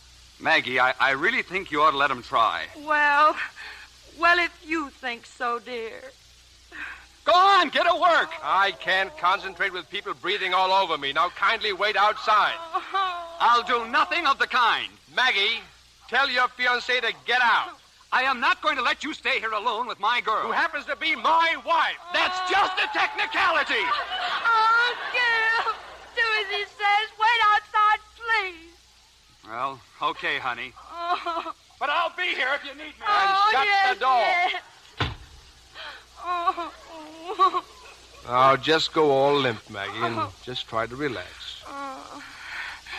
How's this? Huh? How is this? It's good. It's good. Does it feel any better? Oh, yes, darling. You see, it's all... What did you say? Oh, sorry, it was a slip. Habit. You know what I'm going to miss most about you? The things I don't like. Oh? Like your aching back. And the way you have exactly a cup and a half of coffee. Oh, Dale, those things don't matter.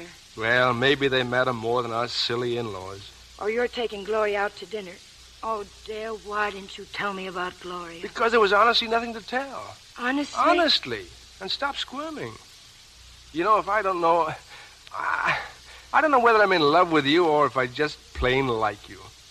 But I do know I'd hate not rubbing your back. Well, what about all the lies we've told each other, all the evasions? Aren't they important? Not very. Not nearly as important as all the truth, all the fun, all the heartache. And Cookie? Yeah, Cookie most of all. Turn around and do your neck. Oh, that's wonderful. You ought to be a professional masseur. No, I wouldn't be any good with anybody else. Oh, I don't care. With me, you're wonderful. Simply wonderful. You know something? I almost think you mean that. Oh, darling, I do. Of course I do. What was that? The goop, I hope. And my, he didn't even say good night.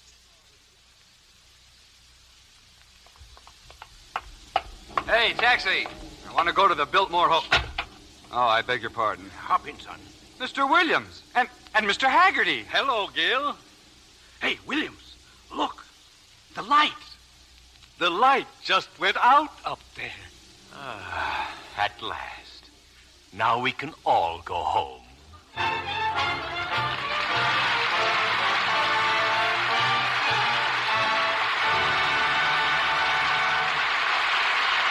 Our curtain falls on the perfect ending for the perfect marriage. But that's not the end of our good fortune. For here are tonight's stars back to greet you as they are in real life. Ray Milland and Lizabeth Scott. Ray, every time you're on this program, it seems as if you're just back from a trip abroad. That's right, Bill. Last time it was England, this time South America. I understand you were there for the opening of the new Paramount Theater, eh? Yes, in Lima, Peru. But I also had a chance to take some time off and relax. Which you deserved. Paramount put you through some pretty strenuous paces in your latest picture, The Big Clock. Yeah, Maureen Sullivan, too. She co-starred with me in the picture. Well, Maureen has a lovely face for it. And Charles Lawton gives you the work. Which just about winds things up. But seriously, it was quite a thriller, Ray. And so is Lizabeth Scott's latest film for Hal Wallace. Well, it is indeed, but the name I Walk Alone is a little contradictory, isn't it? I've never seen Lizabeth Scott except surrounded by admirers. Well, you see, I sing this film, Ray, and maybe that explains the title. On the contrary, Elizabeth. In my opinion, that's one of the high spots of the picture. That and a few more things like brilliant talent and, let's say, a lovely Lux complexion. Well, I won't deny, Bill, that Lux soap has done wonders for my complexion. I wouldn't be a day without it. And we wouldn't be a week without this theater, Bill. So let's hear what you've planned for Monday. Next Monday night, by popular demand, we're bringing our audience one of the great pictures of all time and casting it with two of the year's most exciting stars. Academy Award winner Ronald Colman and another great Academy Award artist, Miss Greer Garson. Well, it would take a great picture for a team like that, Bill. What's the play? It's Metro-Goldwyn-Mayer's immortal screenplay, Random Harvest. A powerful and haunting love story brought unforgettably to life by Greer Garson and Ronald Colman. Well, that ought to be a high spot of the year for Lux, Bill. Many congratulations. And good night. Good night, and thanks for two very fine performances.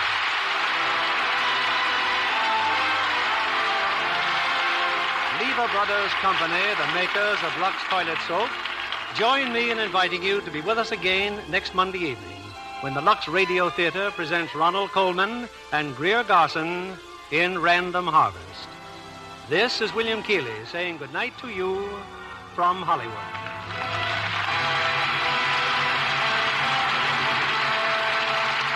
Ladies, here's a reminder. Did you know you can still get spot cash for the waste fats from your kitchen?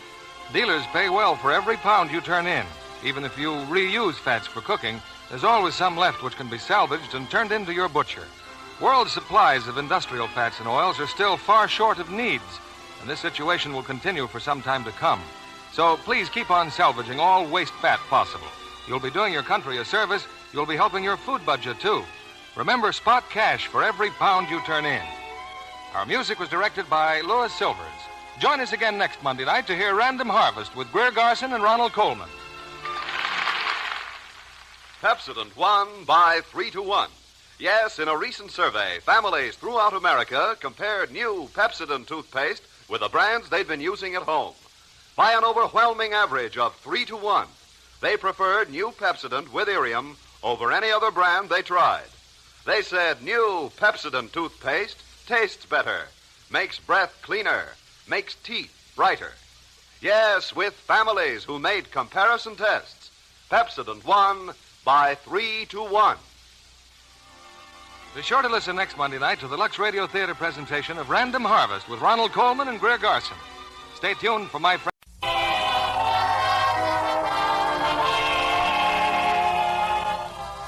Lever Brothers Company, the makers of Lux Toilet Soap, bring you the Lux Radio Theater, starring Ronald Colman and Greer Garson in Random Harvest. Ladies and gentlemen, your producer, Mr. William Keeley.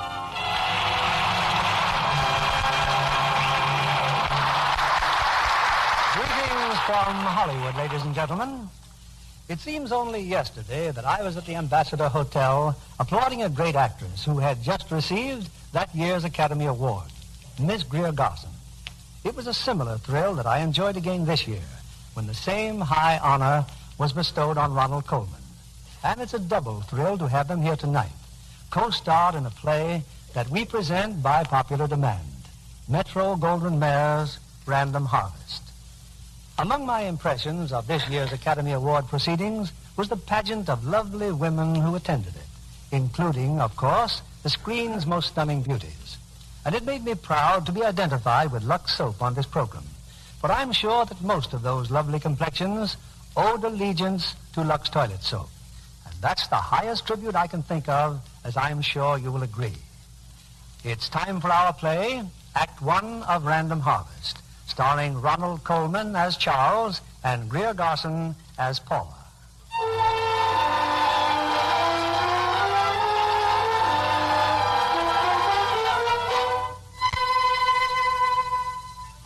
From the records of the Melbridge County Asylum, November 1918.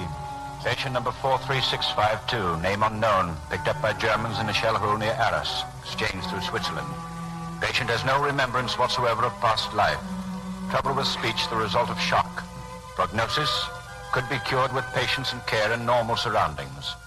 On the night of November 11th, 1918, this patient escaped from Melbridge Asylum.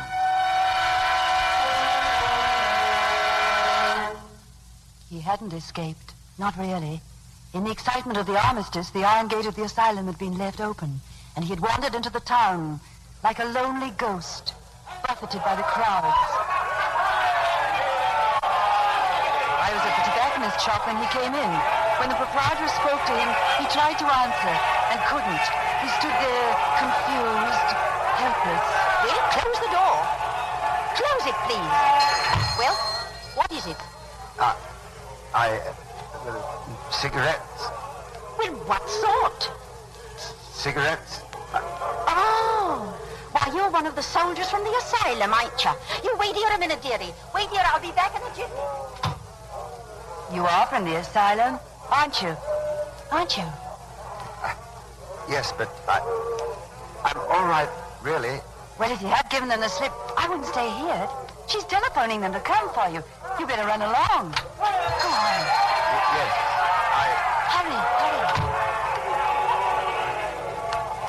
On a sudden impulse, I followed him. He'd stopped to rest in an archway. He was exhausted, his hands held over his face. Can I help you? I thought you weren't feeling too fit, so I followed you. Oh, you look tired out. Yes. Tired. Well, what you need's a brandy and soda. Shall we go over to the home pub? It's just across the road. It's where we all stay when our show's in town. It's friendly. Come on.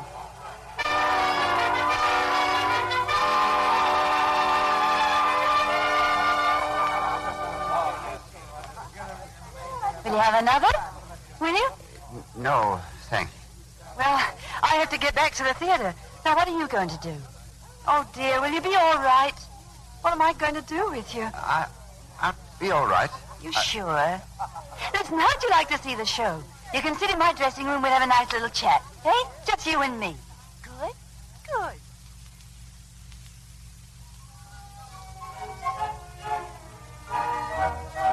Well, how do you like my kilts? Or don't you? Yes. Now tell me all about yourself. Why did you give them the slip up at the hospital? You don't like the place? No? Well, then surely you ought not to be there. Well, come on. Answer me. Try. I'm all right, really. My speech. Just nerves. Well, there now, you see, you're doing splendidly. There's another thing. I lost my memory. I don't even know who I am. You mean... Well, I know who you are. You're somebody awfully nice. What'd they call you at the hospital? Smith. That's not my real name. What's yours? Paula Ridgway. Look here, Smithy. Can't be good for you up there among all those poor souls. You can't be happy. How are you ever going to get better if you're not happy? Perhaps I shouldn't be very happy anywhere just now. But, Smithy, the war's over. Doesn't that mean anything to you? I suppose it should. No, of course not. You couldn't... Oh, I say, haven't you any friends? Any parents that you can trace? Some people came to see me at the hospital, but I wasn't their son. Oh, I bet they were disappointed, weren't they? Yes, I think so. I was, too. I'd liked to have belonged to them. Oh, Smithy, you're ruining my makeup. Now you do chatter. Yes, I seem to have talked rather a lot. Oh, that's me. I always bring people out. Much too far sometimes. You're on look. All right, Sam.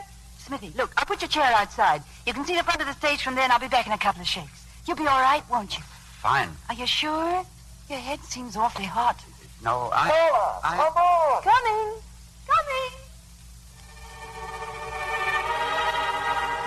I'd left him sitting outside my dressing room. When I came off stage, I saw him on the floor.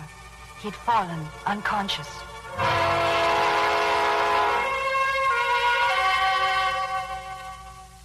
It's the flu, all right. The minute I seen him, I knew he had the flu. Listen, Biffa, there's something I ought to tell you. He's from the county asylum. No. Cool. But he's all right, really he is. He'd have been discharged long ago if he'd had a home to go to. Oh, you don't think they'll come after him, do you? I'm all right. Just my speech. I can't remember. Rest now, Smithy. You mustn't talk. I'm not like the others. I can't go back. If I go back, I'll never come out. I'll be like the others. You shan't go back, Smithy. I won't let you go back. Rest now. Rest, Smithy. Go to sleep.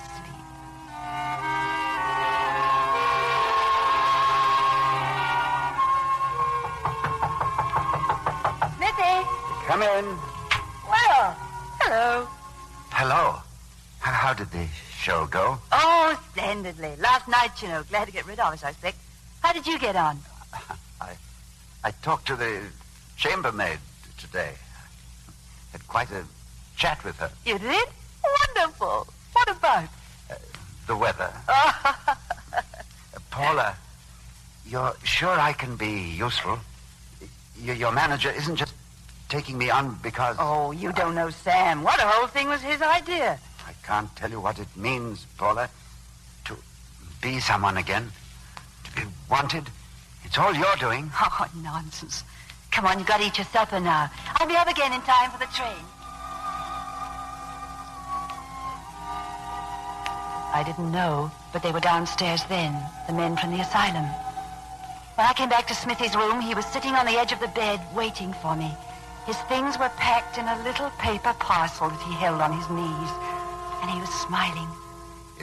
It's time, isn't it? I'm all ready. Smithy, I've got to talk to you. Oh, there's nothing wrong, is there? Yes, there is, and I won't beat about the bush. Sam won't take you. Won't take me? There were 2 men from the asylum in the bar just now, and they told everybody about your escape. Sam thinks it's too risky to take you. I think perhaps he's right. Oh. I think perhaps you should go back to the asylum just till you're all well again. And then... Go back? Oh, Smithy, darling, you need care. You need doctors that understand your trouble. I feel dreadful about it, but it's for your sake. You don't think I've gone back on you, do you? It's not that I'm afraid. It's because I think it's right. You do know that, Smithy, don't you? Tell me you understand. Let me hear you say it. Smithy? What's the matter? Oh, you could always speak to me. Speak to me. Oh, Smithy. No. Don't try to tell me. I know you can't go back there. You're coming with me, Smithy. Everything's going to be all right. Now, don't you worry. We can't go with the others, but we'll find some quiet place where you can rest and get well. Hurry now. We'll slip out by the back door.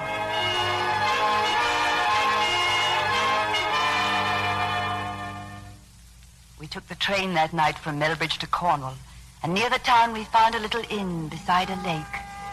It was like the end of the world, quiet and lonely and lovely. Oh, Smithy, isn't it wonderful? Now all you have to do is to get well. You will get well, won't you? Say it. Oh, let me hear you say it. I will. That's the spirit. Oh, I had to tell a woman here that we were engaged. You don't mind, do you? No.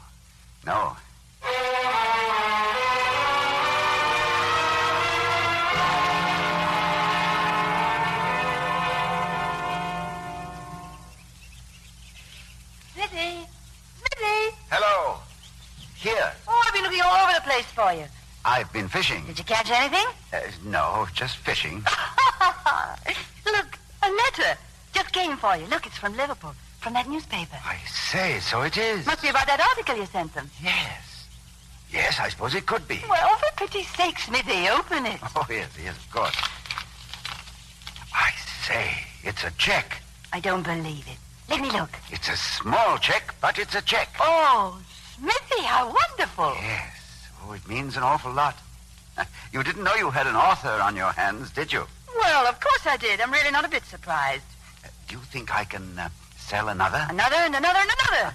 Smithy, I wonder if you were a writer before the war. Yes, I've wondered that, too. Aren't you terribly curious? About the past, I mean. Suppose it all came back to you suddenly, and it was, I don't know, awfully grand with all sorts of wonderful people. Why, you might even be married, Smithy. Who knows? Oh, nonsense. Well, how can you be so sure? Well, because... Paula. Mm-hmm. Paula, I wonder if I could make a living at writing. Well, why not? Well, of course you could. Paula, it's a lot of nerve, but I've fallen in love with you. Oh, no, you haven't. No, you're just being a little gentleman. No, I'm nothing of the sort. I'm asking you to marry me on a check for 2 guineas. Smithy, don't ask me, please. I might take you up on it. I'm just that shameless. Oh, Paula. Oh, I've run after you from the very beginning. You know I have. I never let you out of my sight since I first saw you in that little shop. Never do it, Paula. What? Never leave me out of your sight. Never again. Oh, Smithy, you do mean it. You do want it, really? More than anything else in the world. My life began with you. I can't imagine a future without you. Oh, I'd better say yes quickly before you change your mind. It's yes, darling.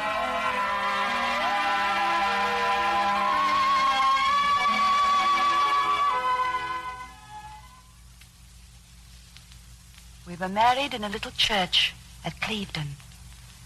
I remember the words of the hymn, "O perfect love, all human thought transcending, lowly we kneel in prayer before thy throne, that theirs may be the love that knows no ending, whom thou forevermore dost join in one." We rented a cottage, a lovely dream of a cottage with a white picket fence and a big cherry tree in front. It was in that house, just 2 years later, that our son was born.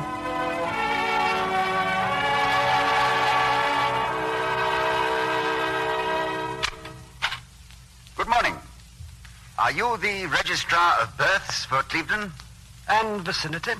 Well, I've dropped in to register a new subject. Name of child? Smith.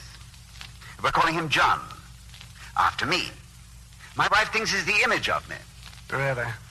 And the date? Oh, of course, he has her eyes, mind you. Blue. And when he smiles, then he's just like my wife. Except for the teeth. Well, you can't expect everything all at once. What did you say the date was? November the 6th. Don't you want his weight? No, thank you. 8 pounds, 3.5 ounces. Yes, sir. Bigger and stronger than babies twice his age. A father's profession? Writer. In a small way, of course. Writer and parent. A parent in a big way. That'll be all. All? Yes, thank you. Oh, but you can form only a very inadequate picture of him from what I've given you. I'll just have to struggle along. I tell you what, I'll bring him in person one of these days. Do that. Then you can see for yourself. Do I get a receipt? You do.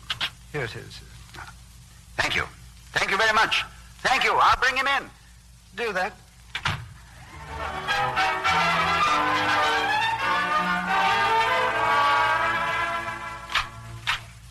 Hello. Smithy. Oh, did I wake him? No.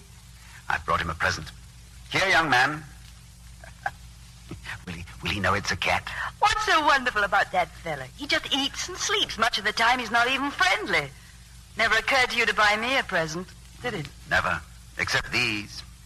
Oh, Smithy. Just a string of beads. Very ordinary. Oh, I adore him, darling. Just the color of your eyes. You're an awfully nice color scheme, darling. Your hair is just like a bright new penny. Are Mr. and Mrs. Smith here? Yes, sir. I'll tell them. Oh, that must be the vicar. May I go in? Hello, vicar. Come in. Good morning. Well, how's the air? Take a look. Yes, he's quite a size, isn't he? Bigger and stronger than babies twice his age. Oh, I'm sure. Oh, I was at the post office just now. There's been an extraordinary event. A telegram. Oh, thrilling. Oh, who got it? You did. Here. For me? For Smithy? Oh, Smithy, what is it? I can't believe it. It's fantastic. Oh, darling, please. I can't stand it another second. It's from Liverpool. Can you appear at Mercury office at 10 o'clock tomorrow morning regarding permanent position on paper? Samuel C. Henson, editor. Oh, darling. Oh, Smithy, you're marvelous.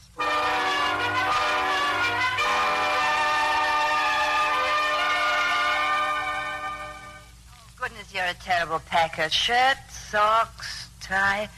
May I ask what you're going to sleep in? Oh, great Scott. Pajamas. Here. Are you excited? Wildly. Oh, my dear, think what it means. I'll be able to do things for you. Things I've always dreamed of. I wish I could come too. Yes, I've been thinking of that. But I daren't wait. He might change his mind. Darling, you're not worrying about me, are you? I feel absolutely sure of myself. I know. I shan't worry. It's just... I know. Our first parting. Uh-huh. But I'll be back tomorrow night. Where will you stay? Oh, I hadn't thought. The Great Northern isn't bad. It's near the station. All right. Well, Goodbye, my darling. Goodbye. Say goodbye to your son. Goodbye, young fellow. Goodbye, darling. Goodbye. See you tomorrow night. Tomorrow night, darling. Good luck, Smithy.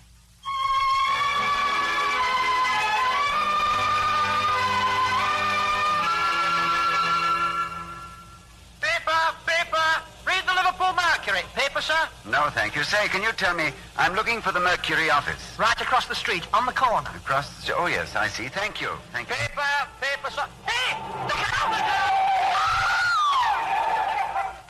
Get the doctor! He's been run over! Oh, he's killed! He's killed! He snapped off the curb! I was talking to him! He snapped off the curb! Get an ambulance! Get away!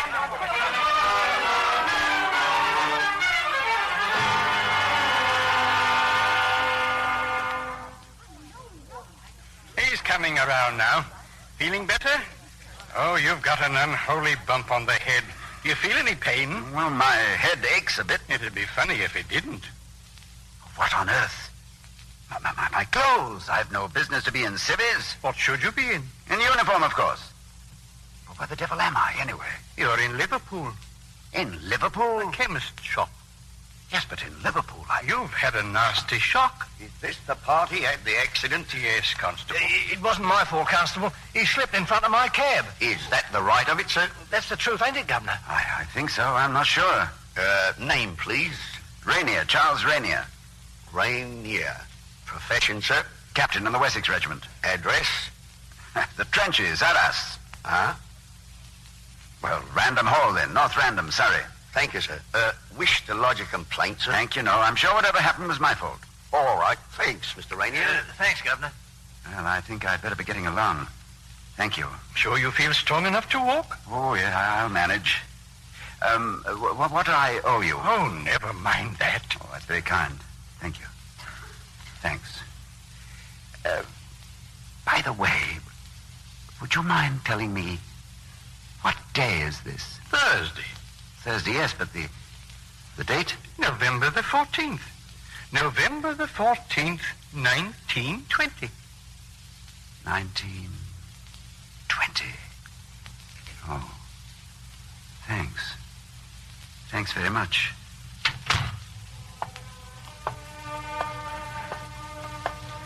$1920. 3 years gone. 3 years. France. I remember distinctly. Vincent was killed, young Davidson. But what after that? Liverpool, what am I doing here? Better go home. Yes, make clear things up. Go back to Random Hall. The family. Better go home.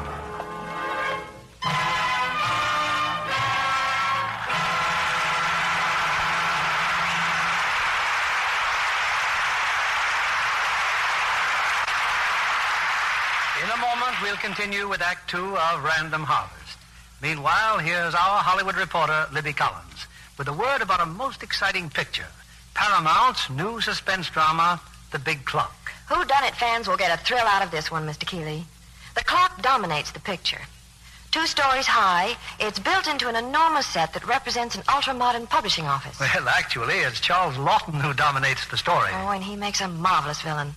And Ray Milland, as the leader of the manhunt, sets a breathless pace for the rest of the cast. And orchids to the ladies in the picture. Oh, yes. Maureen O'Sullivan as Ray Milland's wife and Rita Johnson as the blonde menace are wonderful. It's a pleasure to see Maureen O'Sullivan return to the screen in The Big Clock, which, incidentally, was directed by her husband. Yes. It's Maureen's first picture in 5 years. I'm sure moviegoers are going to say she's as lovely as ever, too. Maureen always reminds me of a wild rose. She has such a fresh, radiant look. I imagine John Kennedy will second me on that. Who wouldn't, Libby? Maureen O'Sullivan is a real Irish Colleen. Sure, and I could rave about her complexion, too. Well, naturally, since it's such a perfect example of what we mean by a Lux complexion. Do you know, Mr. Kennedy, Maureen tells me she never neglects her daily Lux soap facials. It's a care that really works, she says. Well, when one of our loveliest Lux girls tells you that, it's a real tribute to gentle Lux soap care.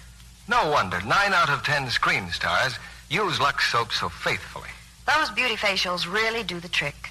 Leave skin softer, smoother. Tests by skin specialists prove it. In actually 3 out of 4 cases, skin became lovelier in a short time. So let's remind the ladies in our audience, Libby, that in Lux Soap they have a real beauty care. As fine a soap for precious complexions as money can buy. Why not get a supply of this fragrant white Lux toilet soap tomorrow? We return you now to William Keighley. Act 2 of Random Harvest, starring Greer Dawson as Paula and Ronald Colman as Charles.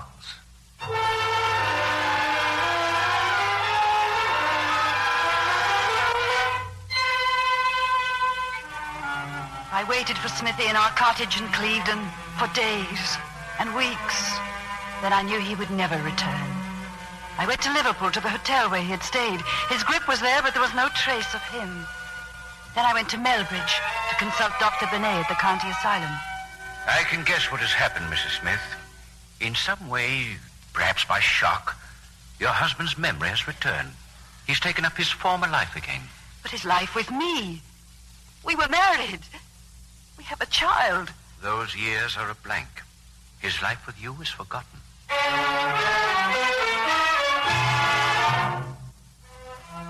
I always felt that someday I'd find him again. I worked and studied to improve myself. I found a position as a secretary in Liverpool, and then I moved on to other jobs, to other cities, searching for him. It was later that I saw a picture in a London newspaper. Charles Rainier, it said, head of Rainier Incorporated, one of England's industrial magnates. It was a picture of my husband.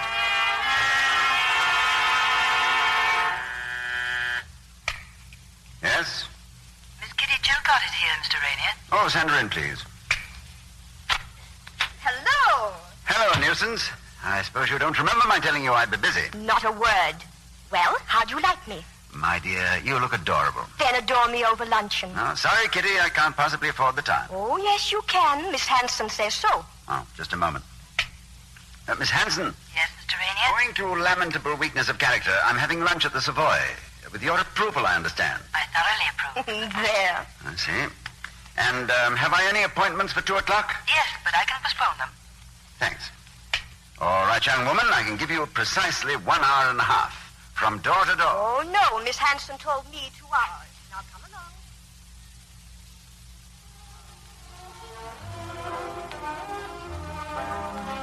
You're being very charming today, Charles. You haven't looked at your watch once. That reminds me. Oh, good heavens, it's 3 o'clock. You used to say you hated business. Did I? You were just going to whip things into shape and then get out. You were going to write. Yes, so I was.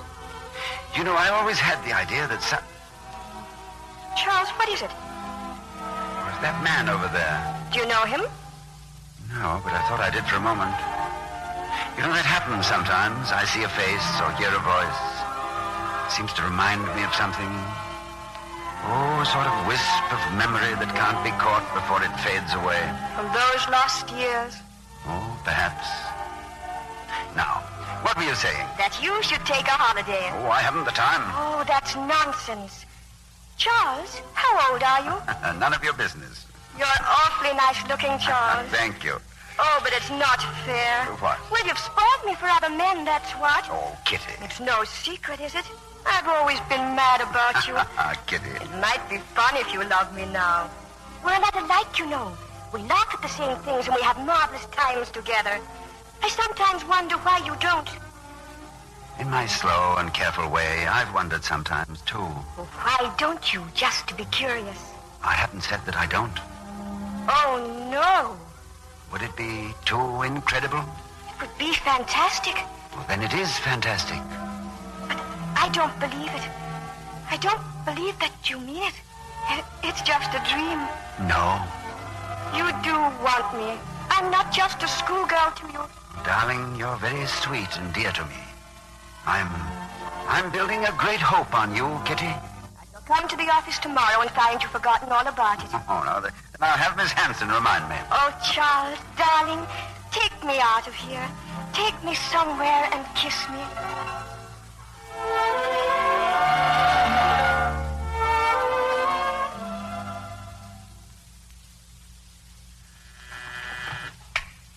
Yes, Miss Hanson? I have the Rainified prospectus, Mr. Rainier. Oh, bring it in, please. Yes, sir.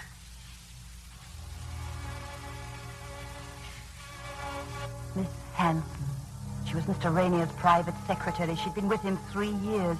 He used to say jokingly that he couldn't get along without her. I wanted to tell him so many times that I was Miss Hanson.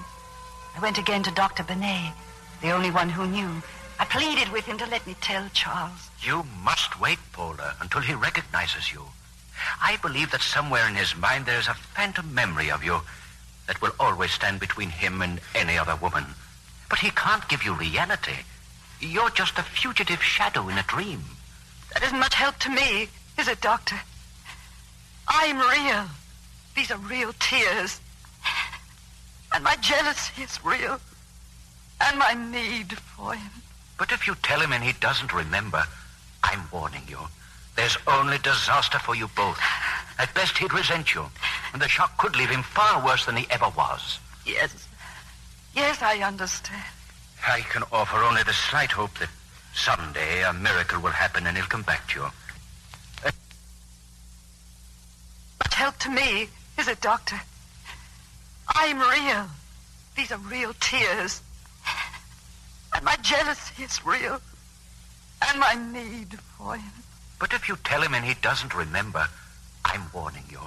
There's only disaster for you both. At best, he'd resent you. And the shock could leave him far worse than he ever was. Yes. Yes, I understand. I can offer only the slight hope that someday a miracle will happen and he'll come back to you. Not as Charles Rainier, but as, what was it you used to call him? Smithy. Smithy.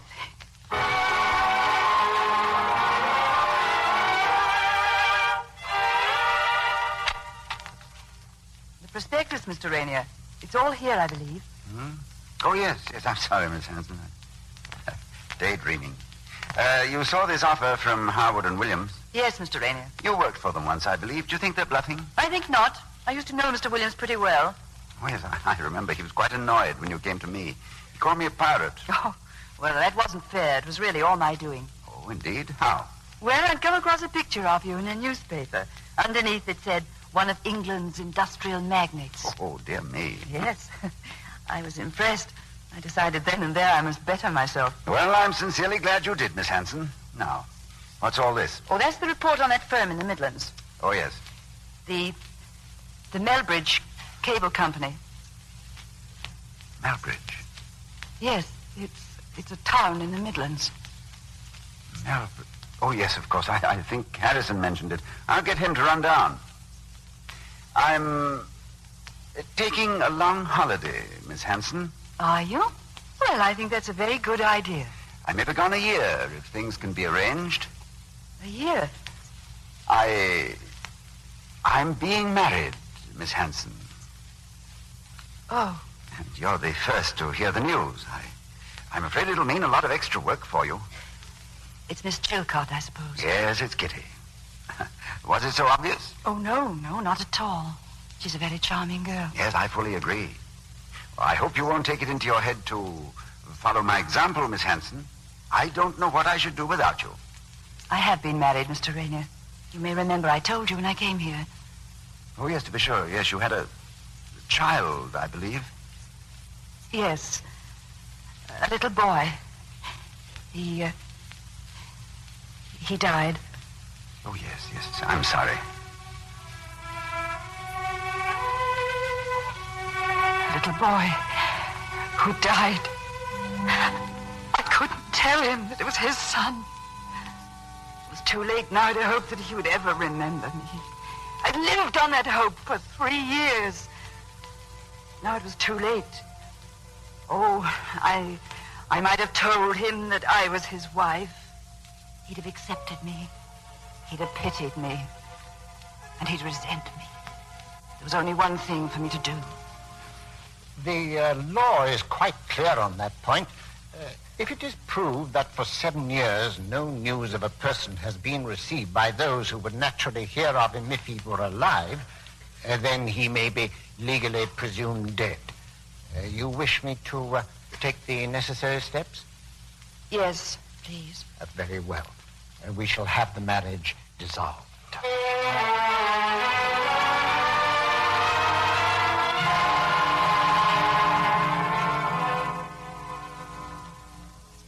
think, Charles? Have you any choice? About what, Kitty? About the hymns to be sung at the wedding. It's your wedding, too, you know. Oh, I'd like anything you pick out. Do you care for this one, Mr. Rainier? I play it quite often. The voice that breathed o'er Eden, that earliest wedding day. Oh, yes. But there's another lovely one, nearly always used. This, perhaps. Oh, perfect love.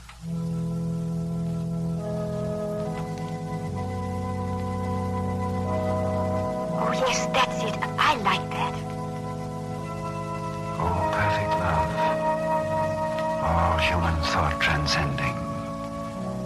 Lowly we kneel in prayer before thy throne. Charles, do you know the words? That theirs may be the love that knows no ending. The love that knows no... Charles, what's wrong? What are you staring at? Mr. Beddoes, I think that will be all for now. Yes, miss. Charles, look at me, please. Yes, Kitty? It's all right, Charles. I'm glad it's happened. What? What has happened? I've been uncertain almost from the beginning. I've always known it, really. Known what, darling? That I'm not the one. Charles, you looked at me just now as if I were a stranger, trying to take the place of someone else. Someone else? Oh, I know it sounds absurd. But I've had a feeling that I remind you of someone else, someone you once knew. Oh, don't leave me, Kitty. I need you. I'm trying to make a life. Someone you loved as you'll never love me. I'm nearly the one, Charles. But nearly isn't enough for a lifetime. Oh, Kitty, I don't know what to say. You don't have to say anything. But because I love you more than anyone I shall ever marry, kiss me goodbye, darling.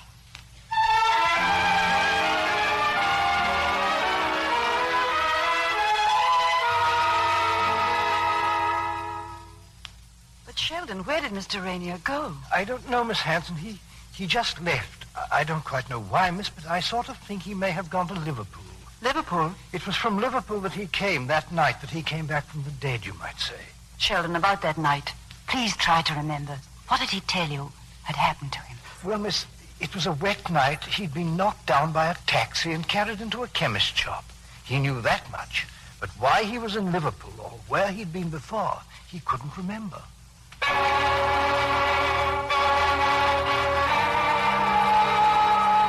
I went directly to Liverpool. I found him in a hotel room, alone. Come in. Why, Miss Hanson. Oh, please forgive me for coming. We were all so anxious. And something very important came up.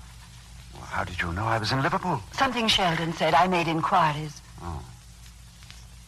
You say some important business induced you to follow me? Yes. Sir Edward Lake died yesterday, and there'll be a by-election for Parliament. They'd like you to stand in the Liberal interest. No. Miss Hanson, did Sheldon tell you of my experience here about 12 years ago? Yes, he did, Mr. Rainier. I came back here at that time, hoping to stumble on the trail of my past. But I failed then, and I've failed now. Nothing helped you? Nothing. Why should I feel a sense of loss so acute that it's spoiling your life? Oh, I'm not being honest with myself. My life's not complete. And I've hurt others. I don't know why I bore you with my affairs, Miss Hanson. You feel perhaps that you lived in Liverpool? It seems possible. But not certain. You mean I might have been visiting? From a nearby town or from the country, perhaps on business. Yes, perhaps. And stayed at some hotel. Do you know in what direction you were walking when the accident occurred? Yes, I was walking down Mason Street. It was wet. Well, there are two hotels north of Mason Street. There's the Old Olympic and the Great Northern. The Great Northern? Yes. It's quite a distance from the Olympic, so if it was wet and you were walking, the chances are that you were coming from the Great Northern. Yes, presuming I was staying at a hotel at all. But under what name was I registered? Well, there's just one chance to find out. If you were at a hotel, you walked out leaving unclaimed luggage. Would they keep it so long? Oh, surely it's worth investigating. Yes. Yes, you've given me fresh hope, Miss Hanson. We'll start with the Great Northern.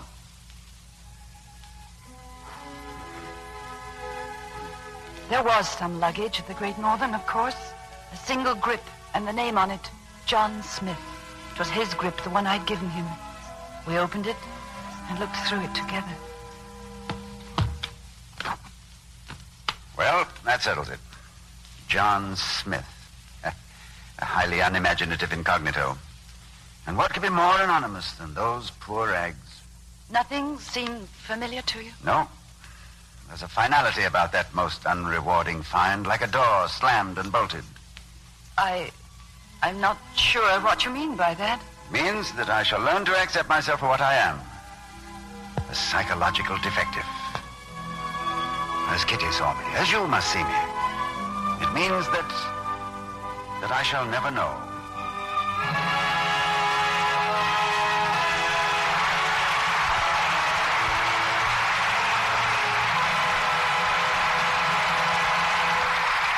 We pause now for station identification. This is CBS, the Columbia Broadcasting System.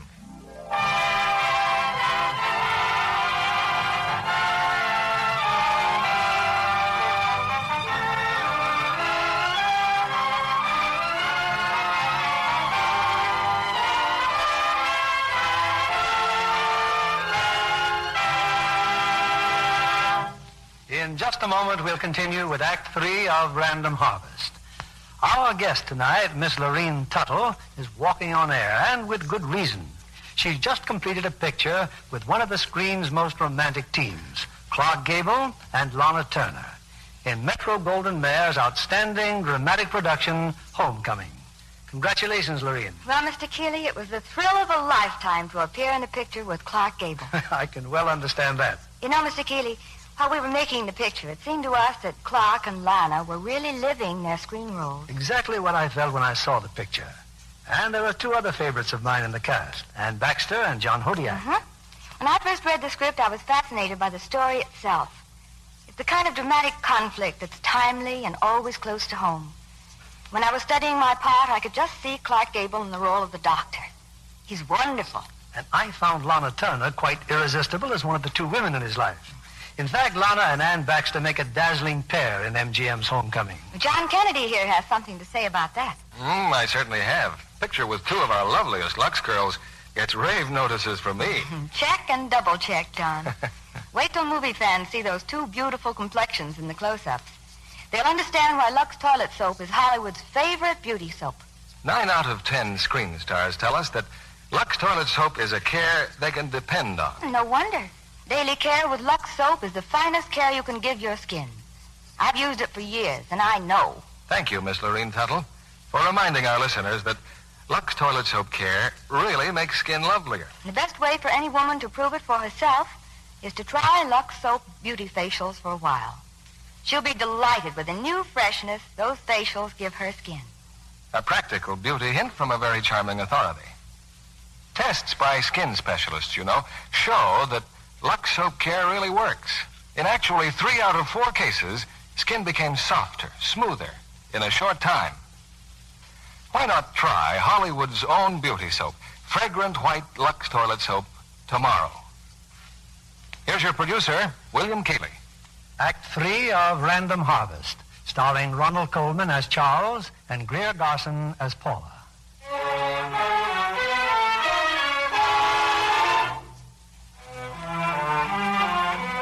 The door to the past was shut and bolted forever.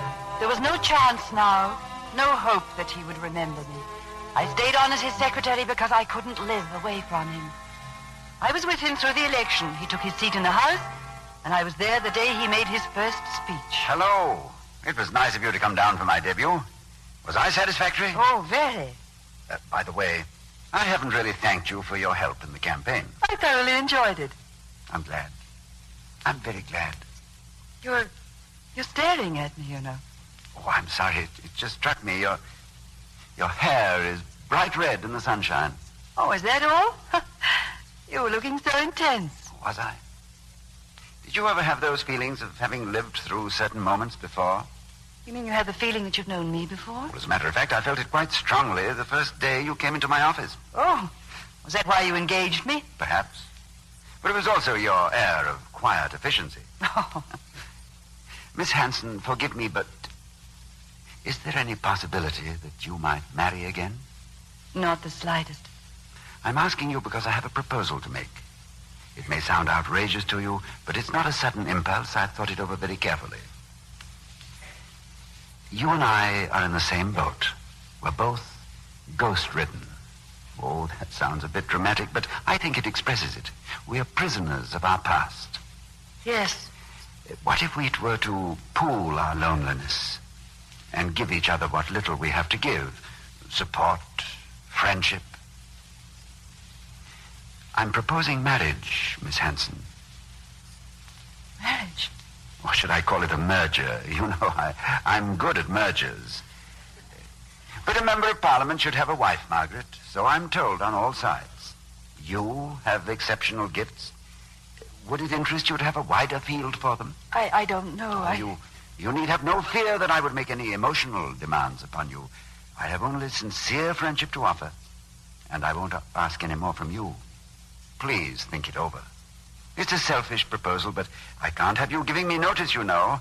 I'd be lost without you. Miss Hanson, Margaret, have I hurt you? I don't know. Oh, this comes of boasting that I never cried.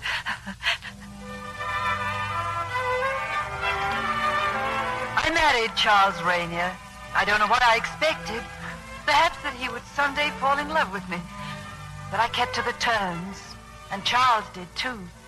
It was Sir Charles now, Sir Charles and Lady Rainier, who appeared together at the opera, who gave dinners at Random Hall for the Prime Minister. Sir Charles and Lady Rainier. A very devoted couple, people said. Good night. Good night. Good night. Well, that's over with. You certainly mellowed the Prime Minister. He was positively purring. Oh, good heavens, it's nearly 3:00. You have 2 committee meetings tomorrow, you know. Today, it's morning. The morning of May the 25th. Does that suggest something to you? The anniversary of our wedding. Our 3rd anniversary. I thought you'd like this. What is it, Charles? Your anniversary gift. A necklace? Oh, Charles. All my gratitude goes with it, Margaret. Oh, it's too beautiful, really. Oh, you spoil me. You put it on for me? Of course. There. Yeah. How do you like it? Lovely. You know, you're a very beautiful woman. Thank you. I rather hoped you thought that. Margaret, are you happy? Why do you ask? Oh, twinge of conscience. If I hadn't interfered in your life... I should never have been Lady Rainier and entertained the Prime Minister and worn these emeralds. Is it enough? Perhaps not. Is there anyone else? No. Charles, why are you asking me? Well, if there were, I've often wanted to say this, I wouldn't hold you to our bargain. I haven't the right. Are you trying to get rid of me, Charles? Oh, my dear, you know I'd be utterly lost without you. Oh, well, I'm glad to hear that because I like my job. Well, good night, Charles. And thank you for the wonderful present.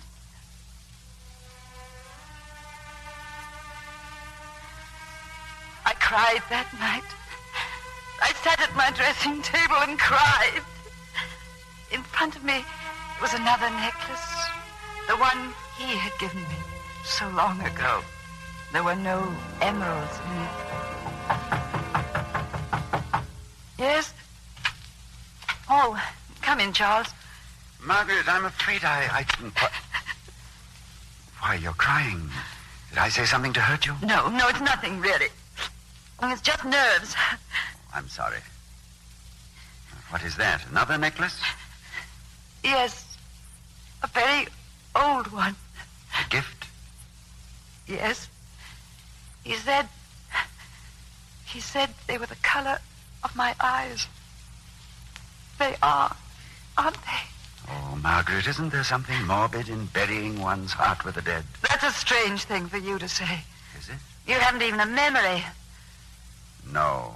And yet the best of you, your capacity for loving, your whole joy in living is buried in a little space of time that you've forgotten. It isn't quite the same thing. Why not? Because in some vague way I still have... Hope? Yes, I suppose that's it. Have you, Charles? Do you feel that there really is someone?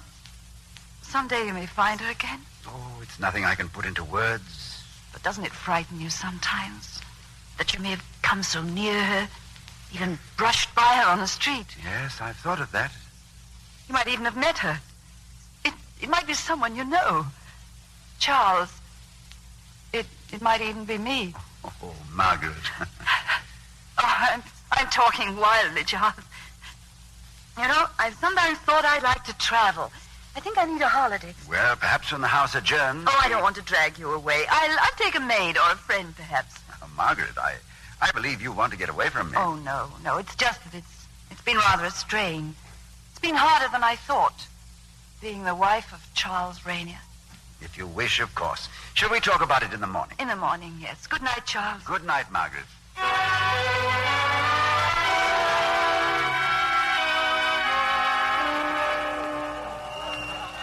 I think this is my compartment. Yes, it is. You're having only 2 days in the country? Yes, my boat sails on Wednesday. And is it on your way, this place? No, it isn't really. It's just a quiet little country village with a delightful old inn and a cottage that I want to see again. A cottage? I was once very happy there. Well, goodbye, Charles. Margaret, I wish you weren't going. Will you let me hear from you? Oh, of course. Goodbye. Are you going to the house now? No, to the office. There's some trouble. Oh? It'll seem strange not to talk it over with you, Margaret. Well, goodbye, Charles. Goodbye.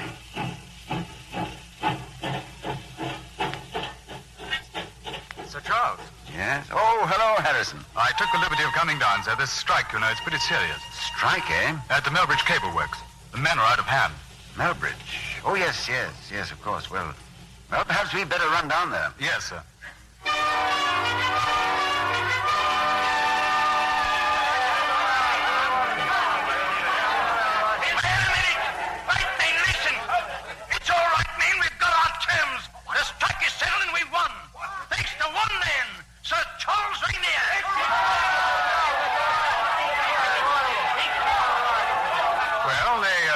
Happy, sir? Yes.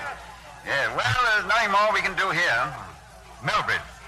Not exactly the place I'd choose to live in. Shall I get a cab, sir? No. Let's walk. It's not far to the station. Very well, sir. The fog's getting thicker. Yes, beastly. You got a cigarette?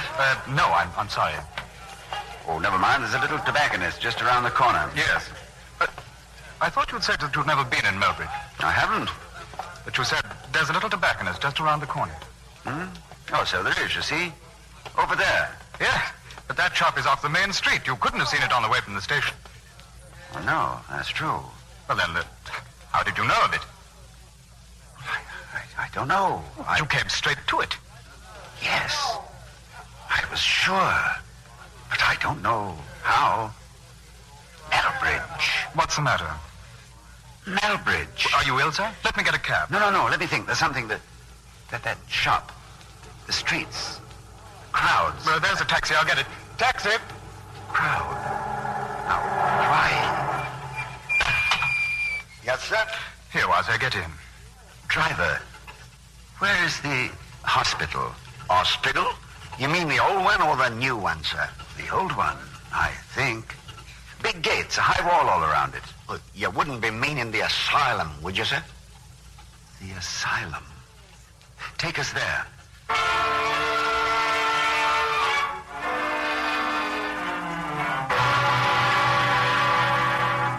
Well, look here, sir. You say that you came out of these gates? Yes, I'm sure of that.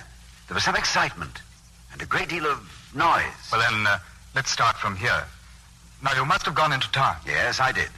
I came along this path toward the town, and there was a good deal of fog, like tonight. People shouting. And the sound I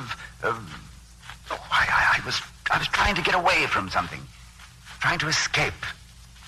And I was afraid. Yes, and I went to that shop, the tobacconist. Well, you're one of the soldiers from the asylum, aren't you? The asylum. I was right. I came from there. Well, now, you left the shop. Then where did you go? I don't know. The crowd... Can I help you? The crowd... Oh, girl. I thought you weren't feeling too fit, so I followed you. Yes, a girl. Well, I know who you are. You're somebody awfully nice. There's a place for soldiers that's sick. Some quiet place where you can rest and get well. I gotta go back. If I go back, I'll be just like the others. Oh, Smithy. Never leave me out of your sight. I better say yes quickly. It's yes, darling. It's yes, darling. It's yes, darling. Harrison. Yes, sir? There's a cottage somewhere. It's a white cottage with a picket fence. It's near a church. You can see the steeple through the trees and hear the bells ringing. Could you find the place, sir? It's in Clevedon.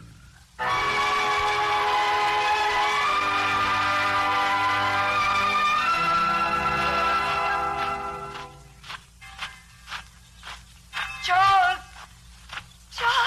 Paula! How did you know? Oh, I've been looking for you for such a long time. Smithy! Such a long, long time, Paula. Smithy! Oh, Smithy! I've found you, Paula. I've found you, Paula, oh, darling. I've found you.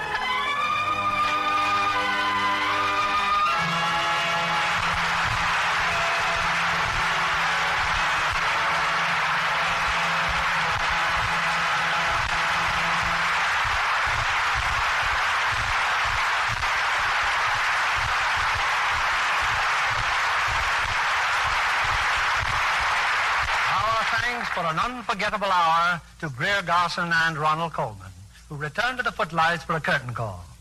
That was an Academy performance if I ever heard one. Well, thank you, Bill. And you know, Ronnie, we're all just delighted that you won the Academy Award this year for your terrific performance in that very exciting picture. I just can't wait to see it again. Now, from one winner to another, Greer, that's very gracious of you. You deserve it, Ronnie.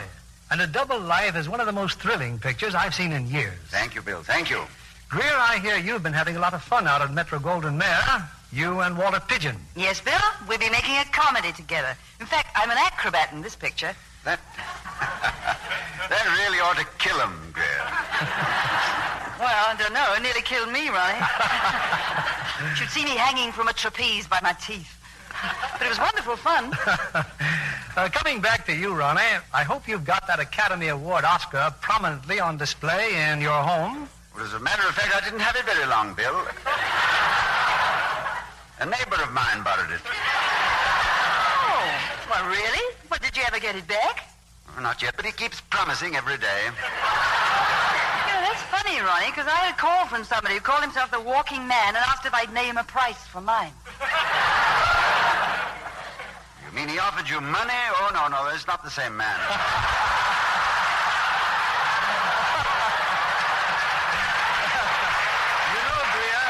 Seeing how ravishing you looked at the opera the other night, may I say there's another award that you deserve, this one from us, for that lovely Lux complexion. Well, thank you kindly, Bill. It's true, I am a Lux fan. And from one with your beauty, that makes us very proud indeed.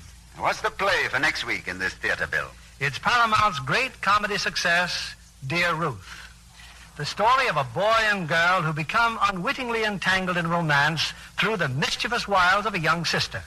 And we're fortunate in having the original stars, Joan Caulfield, William Holden, and Billy DeWolf.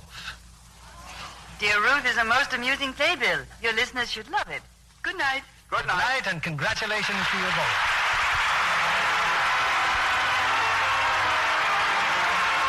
Lever Brothers Company, the makers of Lux Toilet Soap, join me in inviting you to be with us again next Monday evening. And the Lux Radio Theater presents William Holden, Joan Caulfield, and Billy DeWolf in Dear Ruth. This is William Keeley saying good night to you from Hollywood.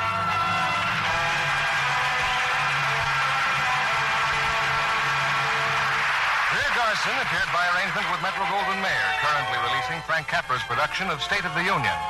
Tonight's Lux Radio Theater presentation was adapted from the MGM screenplay Random Harvest. Our music was directed by Louis Silvers. Join us again next Monday night to hear Dear Ruth with Joan Caulfield, William Holden, and Billy DeWolf. Ladies, get Pepsodent's sensational bargain offer. The Lana Turner Ballpoint Pocket Perfumer. Regular $1.95 value, yet it's yours, plus a supply of Harriet Hubbard Ayre's You Perfume for only 50 cents. Fashion's newest accessory for carrying perfume, designed for Lana Turner, who stars opposite Clark Gable in MGM's hit Homecoming. Send 50 cents with both blue and flaps from any Pepsodent carton to Pepsodent, Box 776, Chicago, Illinois. Offer good United States and Territories only. Send tonight. Be sure to listen next Monday night to the Lux Radio Theater presentation of Dear Ruth with William Holden, Joan Caulfield, and Billy DeWolf. Stay tuned for My Friend Irma, which follows immediately over most of these stations. This is CBS, the Columbia Broadcasting System.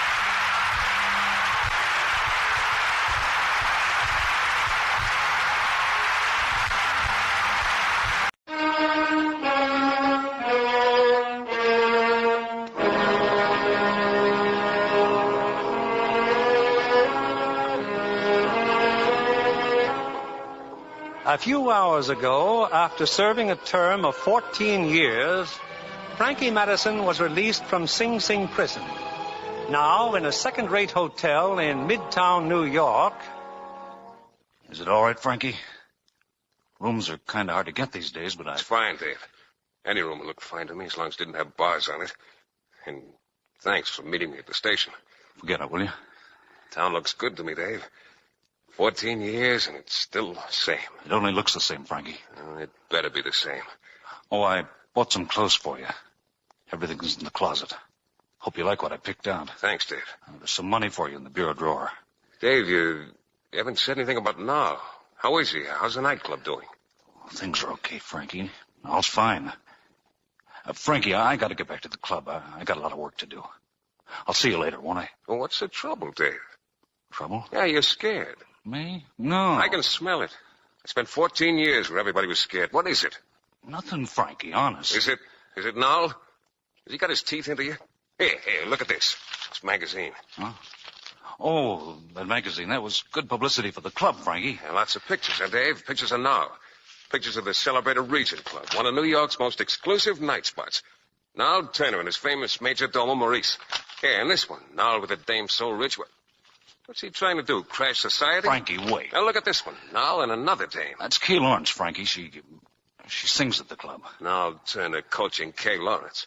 Coaching? My pal, Niall, my partner. He sent me a carton of cigarettes once a month. Never a visit, never even a letter. Listen, I was Frankie. 63 minutes away by the new parkway. He never drove it once. What about you, Dave? You came and visited me, didn't you? And each time I saw you were a little worse, a little more frightened. Is it, Niall? What's he doing to you? Cut it out, Frankie. Let me alone. I'm 2 years older than you, Dave, and I've been in jail. Look in the mirror. What's happened to you? Nothing's happened to me. This character in the magazine, this Maurice, the Major Domo, who's he? Don't worry about him, Frankie. I'm not worried about anybody. But who is he? Where'd he come from? The Riverside Club. He's got class, Frankie. Brought in a lot of wealthy people. Guy like that works on a salary? Well, no, not exactly. And I'll cut him in for 5%. He figured... That's okay. He must be worth it. I'll see you later, Dave. Thanks.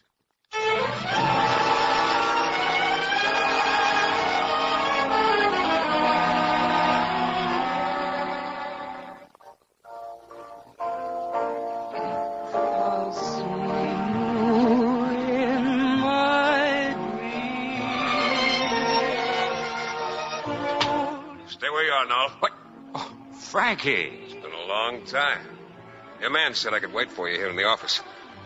Let me get a good look at you now. Well, how do I look?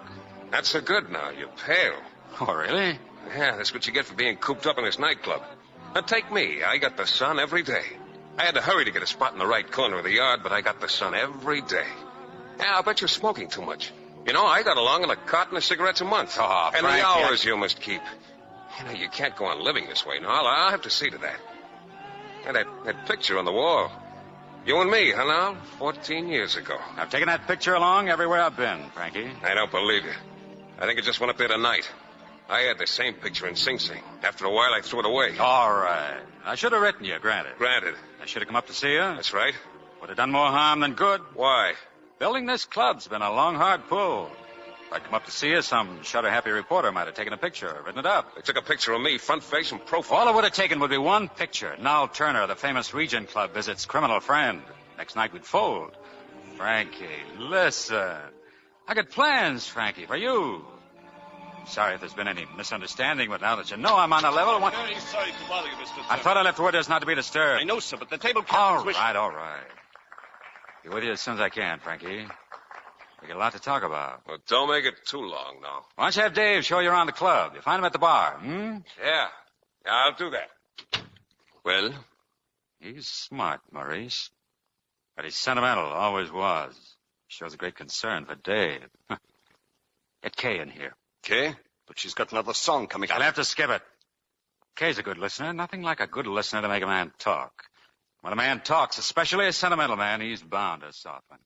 Get her in here. This is quite a bar, Dave. A little longer than the one we used to have in the old Four Kings. 3 times as long. 20 times the inventory, but... Hello, Kay. Hello, Dave.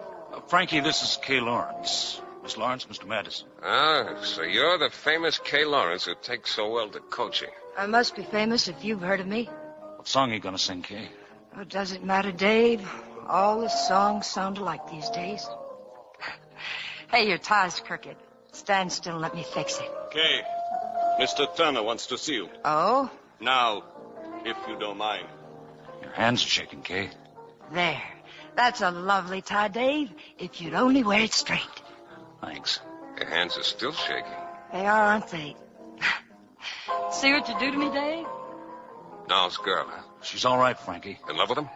I guess so. Private dining room.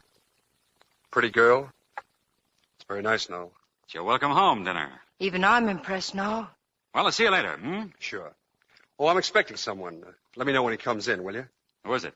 Nick Palestro. Remember him? Yeah. I thought you would. I'll let you know when he gets here. Let's talk about something else. All right. Name it. You. Me? Why? Well, for one thing, I've never had dinner before with a man who didn't keep talking about himself and end up thinking he knew all about me. Well, what do you want to know about me? Oh, the usual. Who are you? What you've been doing? At the moment, I don't do anything. Where I've been wouldn't interest you. Why not? It was dull. Whatever it was, I wish you'd tell me. Why? Because I'm interested. But if you'd rather not, how about dancing? Well, I'd like to, but it's been so long, Weren't there any USOs where you were stationed? USOs? Say, where do you think I've been? Overseas, maybe with the Marines. Stop it. Well, I'm sorry. You trying to tell me that you really don't know where I've been? Well, should I know? With the Marines, huh? Listen, I'm a jailhouse Marine. I've been 14 years in prison. Frankie. Not just in prison, but 14 years in prison. 1933 was a good year, he said. Yeah, it was the year I went up the river. Oh, Frankie, I'm terribly sorry. Sound like I'm sorry for myself, do I? Well, I'm not. People are walking to a stone wall with their eyes wide open. They got no right to be sorry for themselves. How did you... How did I get jammed up? Yes. Well, you remember Prohibition. Niall and I owned a speakeasy here in town, Four Kings. We brought our own liquor in from Canada by truck. Well, this night we were being followed by hijackers. I was driving and I gave them a rough ride for a while, and they started shooting. And I shot back. They hit a tire and their car packed up in a ditch.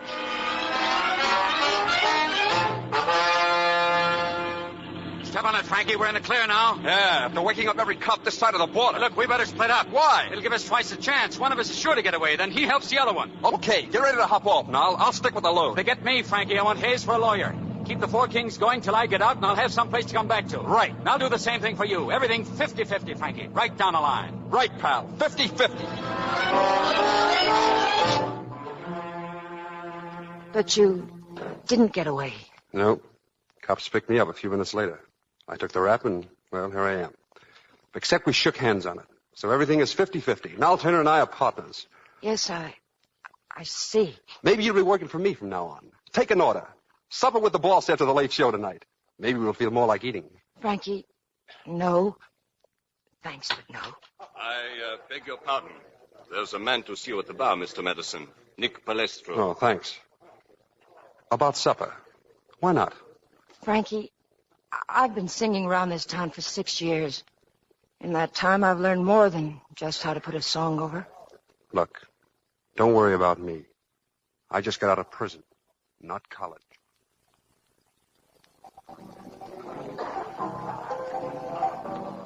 Nick, how are you? Hello, Frankie. Hey, I've been waiting. Long? Yeah. They didn't tell me you were here till just now. I don't like waiting here. I'm a 3rd Avenue boy. I like my 3rd Avenue spot. I hear you're doing all right since you got out. I got sprung at the right time, Frankie. Everybody made money during the war. All kinds of grab. Right now, I got a used car lot. And since I stay open nights, Frankie... Sure. I won't keep you, Nick. Well, not to rush you, but what's on your mind? Well, I want some information and maybe a little help later on. My pleasure, Frankie. Anything for you. Now, I'm a little uncertain at the moment, Nick, but I'll know where I stand pretty soon. And maybe if you had, say, 3 or 4 good boys standing by in case I needed them. Oh, sure, Frankie. Sure. Why didn't you tell me he'd been in prison now? I wanted to see if he'd tell you himself. If he did, I knew he'd tell you everything. What's going on in that mind of yours? Told you. I want to help him. It sounds good. You don't believe me? 50-50 on everything? 50-50? Is that what he said? That's what he said. He said you made a bargain. Why don't you live up to it now? I don't think I ever realized it before.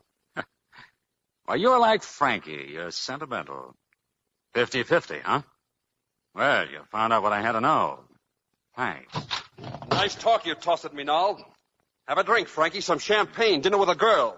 But not a word about what I'm listening for. The oldest trick in the world. When you want to pump a guy, use a woman. And I grab. All right, Frankie, I was trying to pump you. Now asked me to have dinner with you because he said he was trying to help you. I know how he'd like to help me, and you're in on it. Well, Noel, what kind of news did your pigeon bring back? Look, Frankie, if we have some business, let's settle it like businessmen. All right. Why not? Let me get Dave. Sit down, Kay. No need for you to leave. Here's what you asked for, Noel, the file on Frankie. Thanks, Dave. Now, here, this will interest you particularly, Frank. This photostat. It's a dissolution of partnership, the Four Kings Club. What? Oh, wait a minute. We had an understanding, you and I. Sure we did. We shook hands on it. 50-50 on the Four Kings, and nothing else. Dave, this paper. This looks like one of those papers you kept bringing me to sign. Yes, Frankie. But you told me they didn't mean anything. Just a lot of rigmarole. I didn't even have to bother reading them. Why didn't you tell me? You can't blame Dave, Frankie. After Prohibition was repealed, the Four Kings started losing money. We had to sell. You were away, so I had to handle it alone. So what? Look, I just didn't sell out and move into this place. There were some tough years in between. I should have sent you cigarettes. There was a little money left out of the sale. Dave, how much does Frankie have coming to him?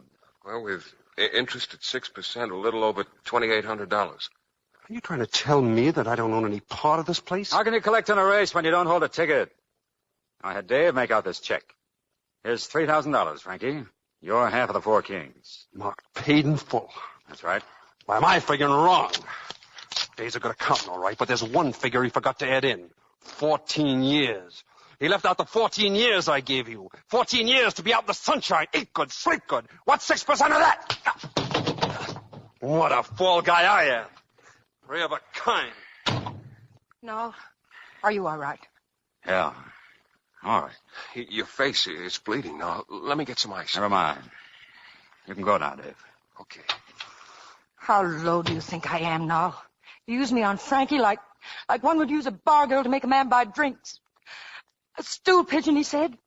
Well, he was right. Okay, listen to me. Not this time, now. This time you're listening to me. As far as we're concerned, from now on, it's strictly nothing. Hey, it's about time for you to go on. Hadn't you better change? Is it time for me to go on now? Or did you push your buzzer like you always do when you're inconvenienced? You'll never have to buzz to get rid of me, darling. Just say the word. Hello.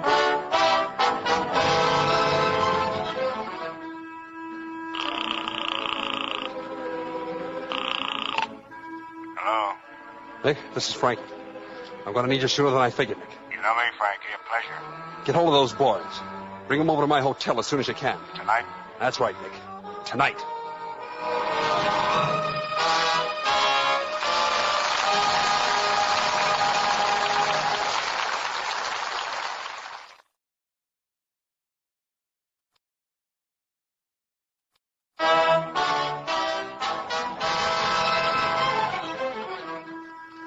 30 minutes have passed, and in his office in the nightclub, Noel Turner is again alone with Kay.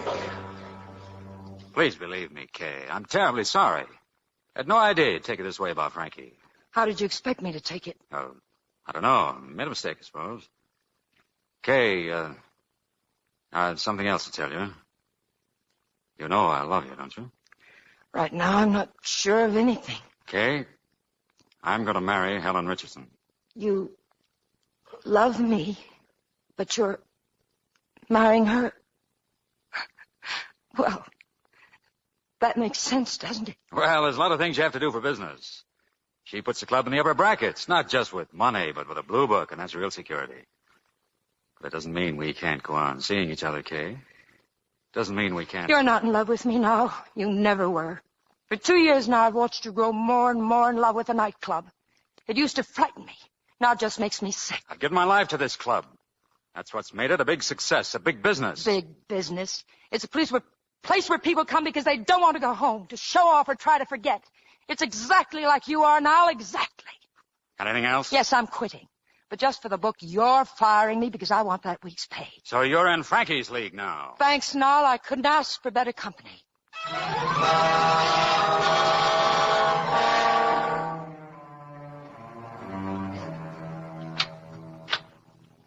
Hello, Frankie.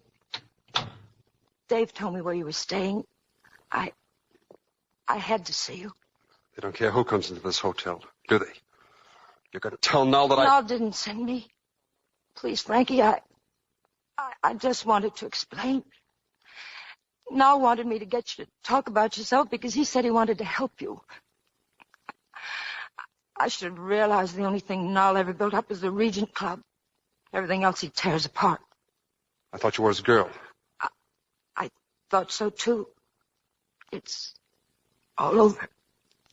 Is that why you've been crying? I suppose it is. But I'm glad. It might take me a little time to get him out of my system. You going back to the club tonight? Yes, I'll work the week out. I'll go back with you. I don't think you'd better, Frankie. I'm not being polite. I was going back anyway, right now. Frankie... I gave Noel his chance to do things his way. Now I'll do them my way. But you can't face them alone. Yeah, that's how I figured. Nick Plestro's there now. He and his boys are looking things over till I get there. Don't go, Frankie. Oh, I see.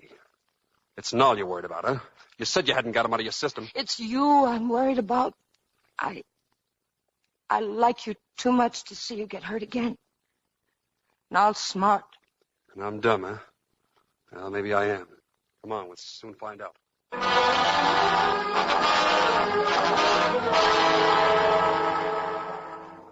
All right, Maurice, settle down. Now, where are they, these tough boys? They're at the bar. Nick Palestro and 3 gangsters. I'm calling the police. And postpone the showdown? No. This thing's got to be settled once for all. Isn't that right, Dave? I guess so, no? We'll wait for him right here in my office, Dave. You, Maurice, and I.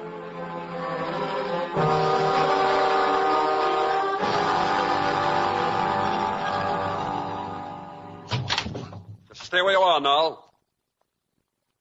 Come on in, boys, and shut the door. Hello, Frankie. Nick Palestro here you know. Rest of the boys you don't know. But you know what they're here for. You gentlemen care for a drink? Yes, well, what a layup. Shut up, Skinner. Maurice, if you do the honors. Stay where you are, Mouseface. I guess there's only one way to handle you, Noel.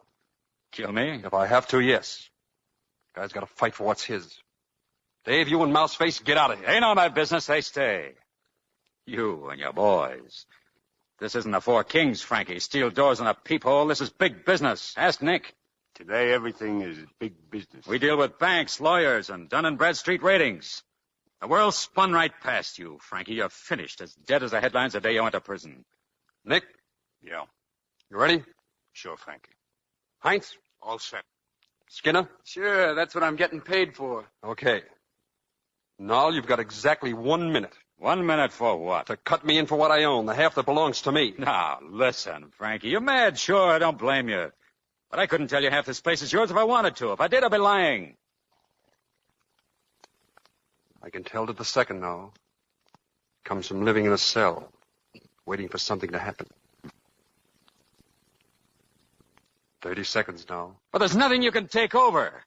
Look, I can prove it to you. Business like this, you keep books. I got the books here. I'll show you the figures. 20 seconds.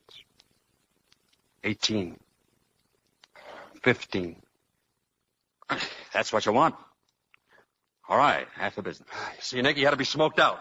All right, now hand it over. It's not that simple. Ask Dave. All right, start talking, Dave. Well, the Regent Club, Frankie, is controlled by 3 corporations. Regent Incorporated, Regent Enterprises, and Regent Associates. I don't care what kind of a region you call it. What's Nol's in? Well, for instance, on fixtures and furniture, that's the property of Regent Incorporated.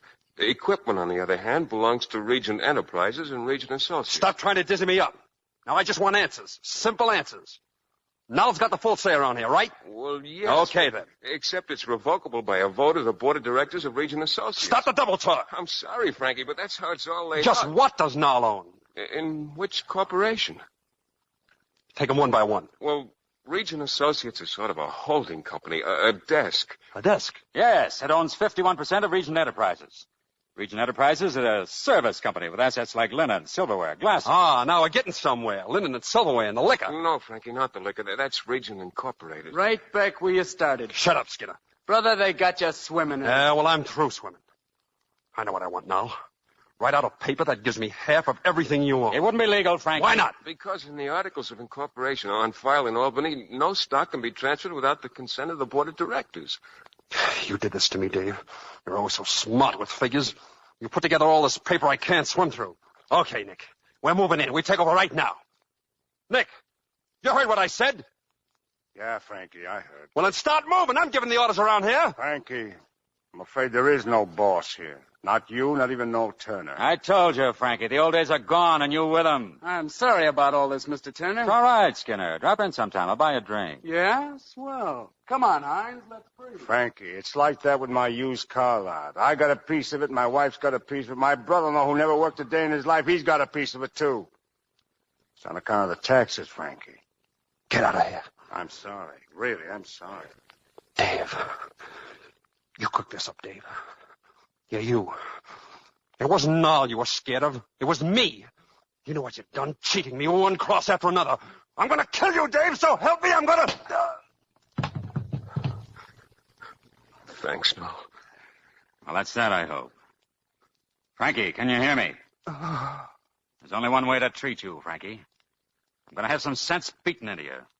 And I hope that works, because if you come around here again, I'll have you beaten up and thrown out again and again until you crawl. No, wait a minute. Shut up.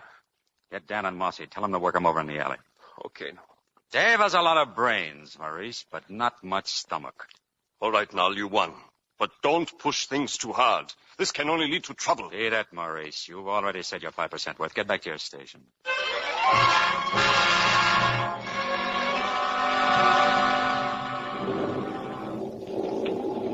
Frankie, it's me, Dave. I'm sorry. I'm sorry, Frankie. I'm awful sorry. They finished with me? They're gone, Frankie. Nol told them to beat you up. I couldn't stop them. Frankie, Give me a hand, Dave. I don't want them to see me like this. it doesn't matter how I see you. Just so I see you. It's not as bad as it looks. They didn't hurt me much. Frankie. Your hands are shaking, kid. Okay, take him to his hotel. I'm going to see Nol. Dave, I'm sorry I shut my mouth off. I know you just put the numbers into the books. You don't make them up. It's all right, Frankie. Anyway, the books don't balance anymore. I'll see you at your room. I have a lot more to tell you. We'd better go to my place first, Frankie. Maybe I can patch you up. And then we'll go to your hotel and meet Dave. I didn't know you could take it like this, kid. There are a lot of things I didn't know about myself. But I'm learning. Come on. We'll find a cat.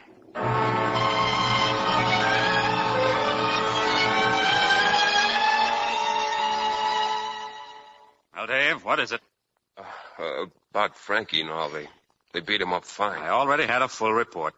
Well, then we'll skip Frankie and talk about me.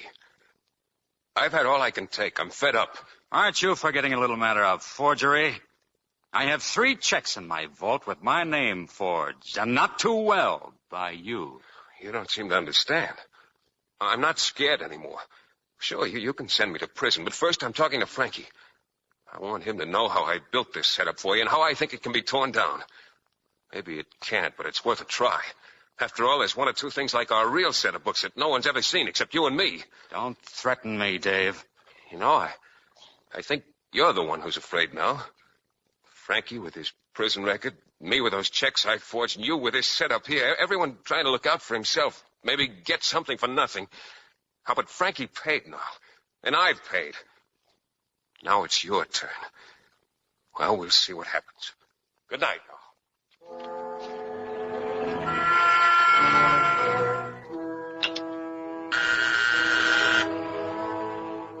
Yes, Mr. Turner? Dan, there was a fellow with Nick Pilestro tonight named Skinner. Think you could run him down for me? Sure, boss. I saw him go in that bar across the street. I think he's still there. Find him. Tell Skinner I want to see him right away. I've got a job for him.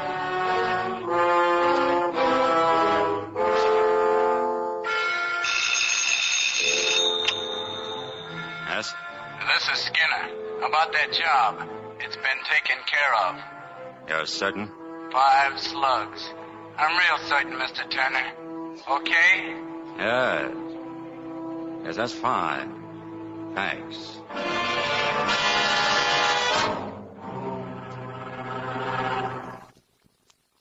I don't know if you feel any better, Frankie, but you certainly look a lot better. I'm fine. Thanks, Kay. Thanks for everything. And what happens now? Back to my hotel. Dave has something to tell me. I don't mean about that. I mean what happens tomorrow and the next day. I don't know. For 14 years, I thought I knew. Now I don't. You'll find a new place. I don't have any plans. I don't have much of anything. You're sounding pretty sorry for yourself, Frankie. I just got beat up good. Sure, it was tough. But you faced a lot tougher.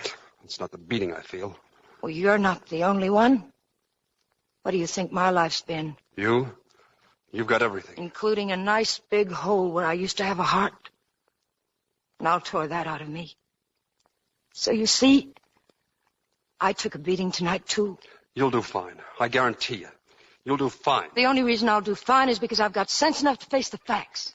Sure, Nall handed me a rough deal. But I'm going to turn it into something that does me good.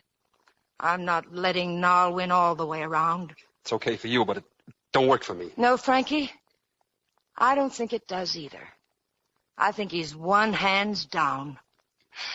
When I first saw you, I thought you were a man with some strength, not only in your hands, but in your head. Yes. Yes, I think Nall beat you because he's stronger than you are. Shut up. Not much of a man for the truth, are you? Hurts to have the facts where you can see them. Or are they facts? I said shut up. Sure. I'll shut up. But think it over, Frankie. And then you can leave if you want to.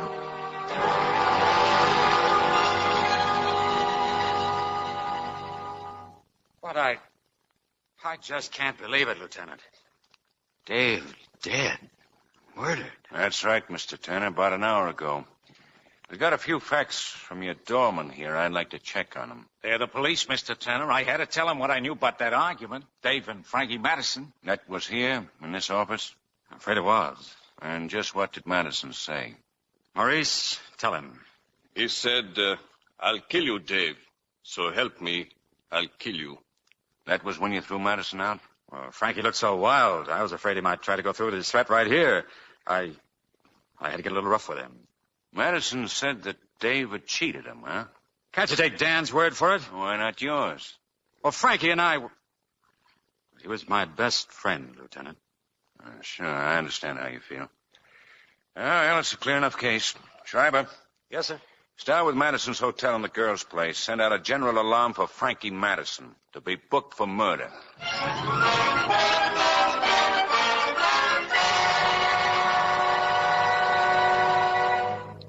Still thinking it over, Frankie? Come on. Let's go to my hotel. Will Dave still be waiting for you? Sure. Nothing could stop me. You know, sometimes I wondered what I'd do for a living if Null didn't come through. And what did you think? Well, I thought I'd find myself a smart new angle. Oh, I see. Now, I don't know. Seeing that guy Skinner tonight, well, it sort of stopped me cold. Skinner? One of those mugs who came with Nick. Kid like that, he's... Hey, listen. What? police siren. You never even noticed it. When there's so many. Whenever I hear one, I think of the guy they're after. Well, I never again want that guy to be me, Kay. With all the guys I knew fighting the law, not one of them ever grew old. Skinner won't. And I want to. Well, come on, let's go. Let's go talk to Dave. Extra, read all about the murder. Extra, they killed Pal over Regent Club, please. Frankie. Pile of paper, Kay. They may be down the block. Don't you see? That's my picture in the paper.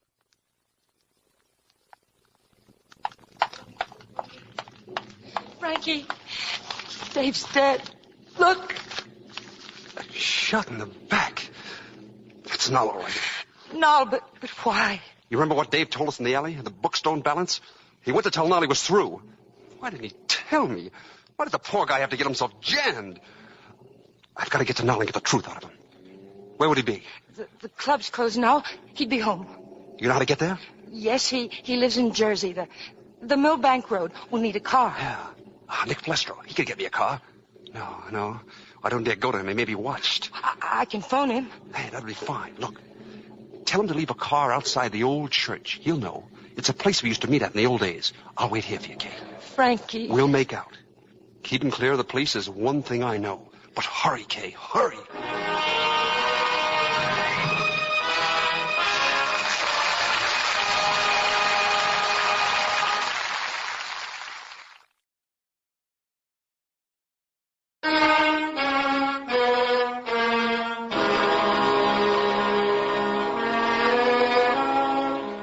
Crossing the George Washington Bridge into New Jersey, Frankie Madison and Kay, thus far at least, have eluded the police.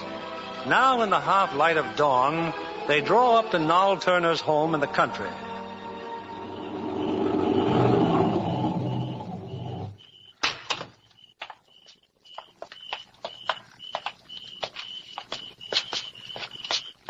House is dark. Got a light on. He's home. That's his car over there. What'll we do now? The bigger the house, the more chance the front door is open. It's locked. Maybe we can try one of the windows. Greetings. I heard you drive up. Come in. Sure. I don't usually welcome guests with a gun in my hand, but under the circumstances... Well, let's go in the library. And keep your hands out of your pocket, Frankie. Who killed Dave? Why, you did. Didn't you know? Papers are full of it. Been on the radio, too. You might turn on that lamp, Kay. It's rather dark in here. That's better.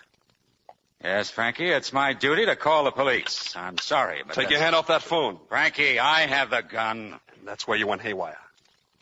When it comes to stocks and papers and books that don't balance, you're better than me. When it comes to guns, you're down on my level. Maybe you better call the cops. They'd be interested in what Dave told me in the alley after the working over you gave me. Oh, yes. Just before you killed him. Try again, Noll. Remember, you're down on my level now. You've made it just like the old days. When it comes to guns and tricks, you never could score. I was always quicker. Well, go on. Call the cops. Come any closer and I'll shoot. Frankie, please. Yeah, you'd be happy to kill me, wouldn't you, Noll? I'll be out of the way, too. Just like Dave. Nobody to remember what he said. I warned you, Frankie. You'll have to kill both of us now because I'm Frankie's alibi. I know Frankie's not guilty. I found him in the alley. Dave was with him. After Dave left, I took Frankie to my apartment. The doorman saw us go in. The elevator boy took us up to my floor. And they both saw us leave later, after Dave was murdered. That's a pretty tight alibi, Noll. Your hands are sweating, Noll. When you pull the trigger, your finger will slip. Why, you're not even going to... Get down, Kay. The room's dark now, Noll. I busted your lamp. How's your aim in the dark?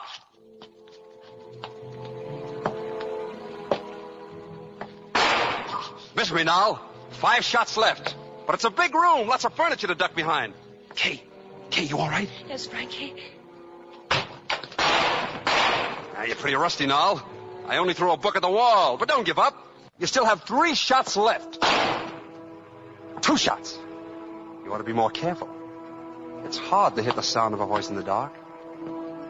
Why, this is just like that night at the warehouse. Remember, Noll? The night Ellie Marafi tried to hijack us? Do you remember what I did when he had me covered? I remember, all right. You tipped the table over on him. I took his gun away. I thought you'd remember. 1 left, Noll. 1 more chance. And if I were you, I'd... Frankie, you all right? Turn on the lights. Easy now, easy. This way, if you struggle, you get your windpipe crushed. Remember? I want that gun. I'll only need one shot. Rock that gun now. Grab it, Kay. Well, what now? What do you think? I don't know. You're slipping now. Now we go for a ride. You wouldn't kill me. You'd only be worse off. Who killed Dave? And don't say I did. I don't know. Let's ride now. All right, Kay, you can get his car now.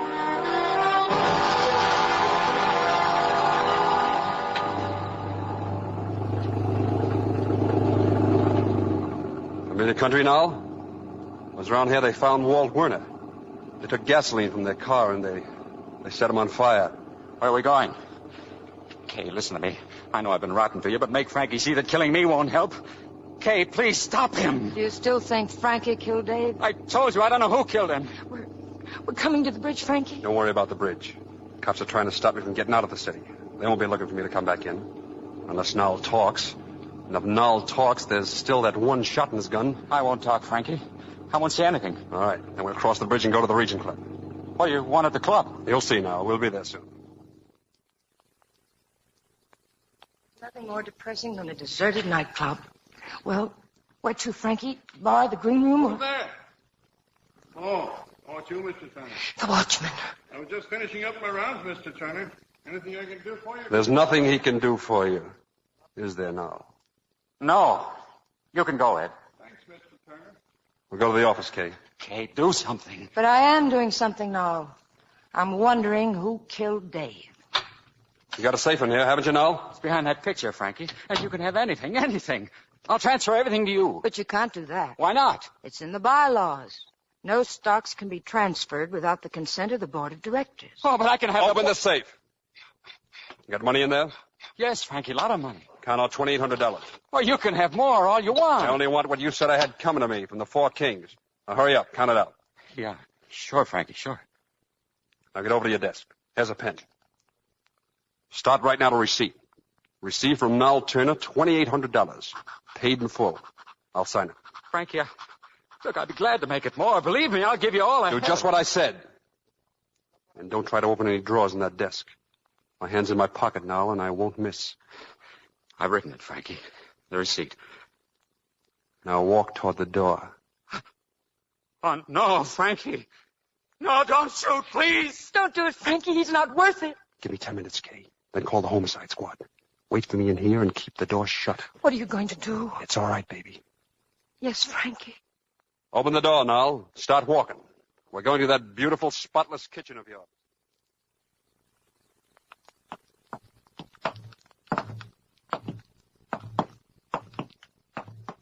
What are you trying to do to me? Well, go on. Kill me, shoot me, get it over with. Now, who killed Dave?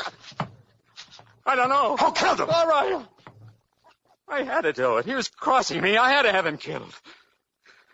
You shouldn't have done that now. Not to Dave. All right, here's that pen again. You're going to do some more writing. Write out just how you did it. Nice and legal now, the way you like it. Remember where we found Dutch Roth? In the freezer now, frozen solid. These pens are great. They write any place. Underwater, up in plains. I'll bet they'd even write in the freezer. Now, I'm going to put you in that meat locker now. And if you can write out a confession before you freeze to death, I'll let you out. That's Roth. Yeah. You remember how Dutch looked? I'll write it, Frankie. Give me the pen. I'll write anything you say.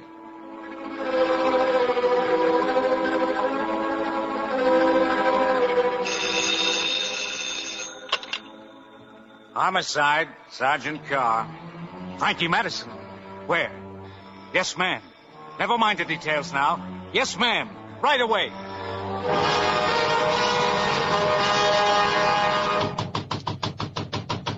Open up, Madison. I got a warrant for your arrest. And I'm warning you, if you've got a gun, you... No gun, Lieutenant.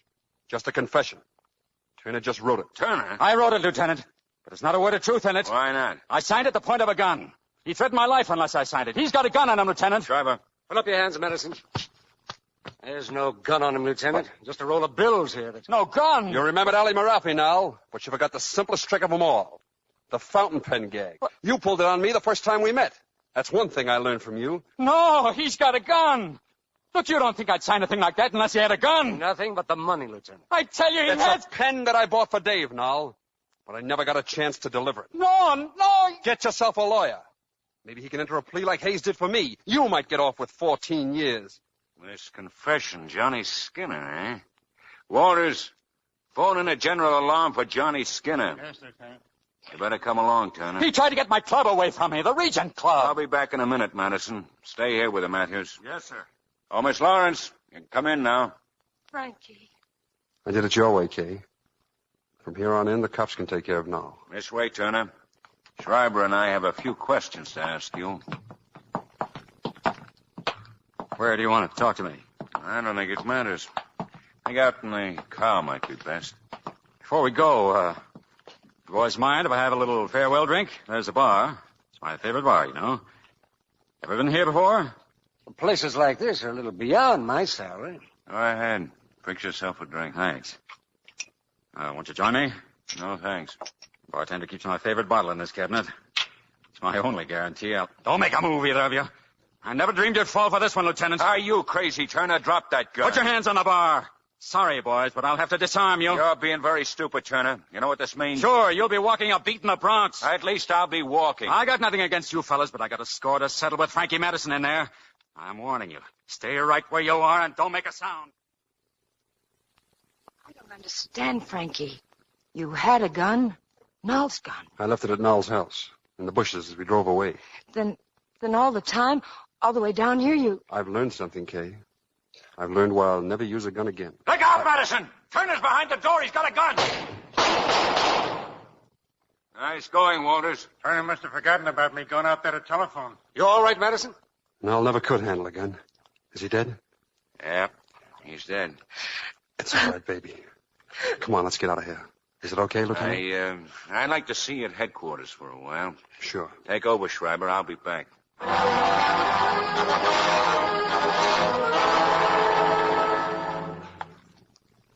Thanks for your statement, Madison. Yours too, Miss Lawrence.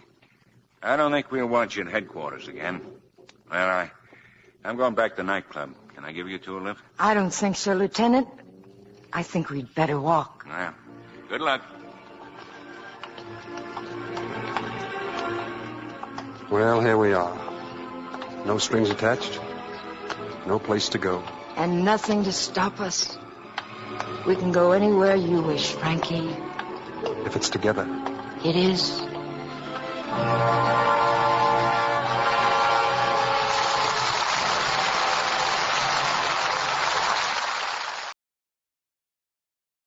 Lux presents Hollywood.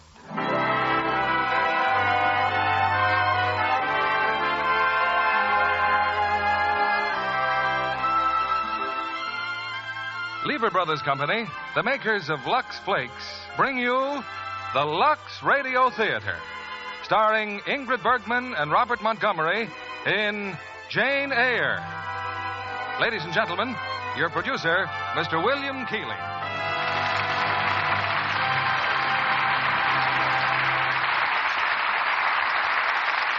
Greetings from Hollywood, ladies and gentlemen. If you've ever visited the moors of Yorkshire with their threatening crags and weird, mysterious fogs, their towering, moss-covered mansions steeped in age and legend, you'll realize why those Yorkshire moors have been the setting for so many strange and gripping dramas. Such dramas, for example, as tonight's immortal story, Jane Eyre. Filmed by 20th Century Fox from Charlotte Bronte's famous novel, Jane Eyre is truly a screen classic, calling for great actors to interpret it. And such are the players whom we have tonight. Robert Montgomery co-starred with Ingrid Bergman in the title role. A biographer of the fabulous Bronte sisters, perhaps literature's most gifted family, describes them as being plainly and unfashionably dressed, with the exception of Charlotte, who had a taste for delicate lace shawls and mantles. Although how she cared for her fine fabrics without Lux Flakes, the writer fails to mention. If Charlotte were alive today and doing her own housework as she did in Yorkshire, I'm sure those new tiny diamonds of Lux would prove a helpful blessing to this family of geniuses. But back to 19th century England with Act One of tonight's play, starring Ingrid Bergman as Jane Eyre and Robert Montgomery as Edward Rochester.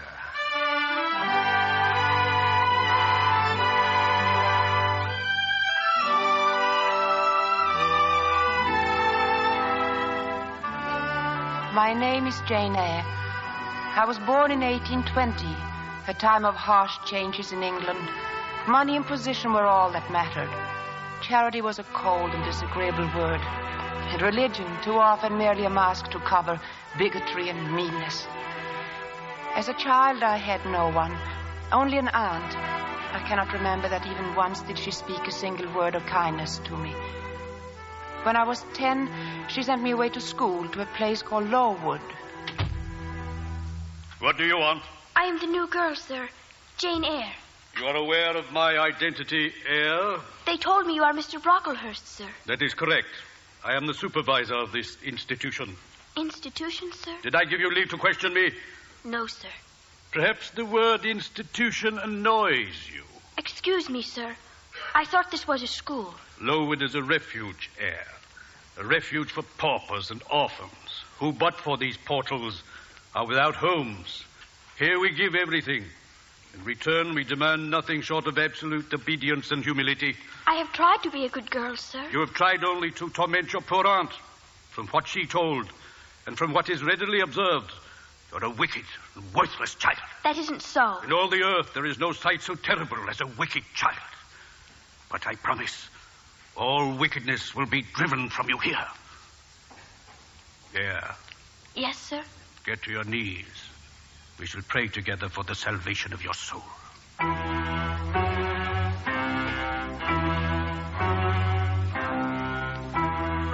That was my introduction to Lowood. It was like a prison, dark and cold, but never so dark nor cold as Mr. Brocklehurst. His hand reached everywhere through those somber walls, and in the guise of Christian charity tormented body and soul alike. 2 weeks after my arrival, he found cause to assemble all the children and ordered me to stand before them on a stool. Pupils, observe this child. Be on guard against her. Shun her example and avoid her company. And you, the teachers, watch her well. Punish her body to save the soul, for already the evil one has found in her a willing servant. She will remain on this stool for 12 hours. Return to your classes.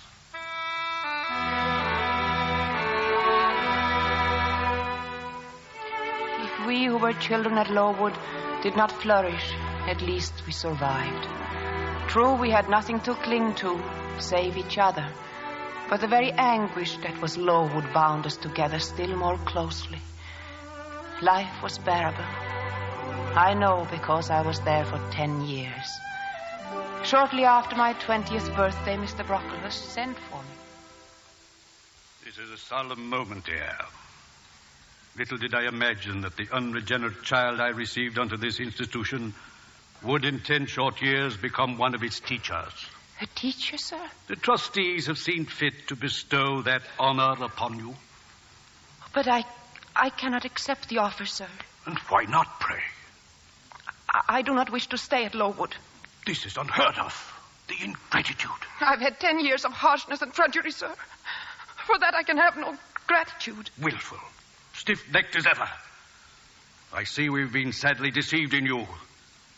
And where do you intend to go?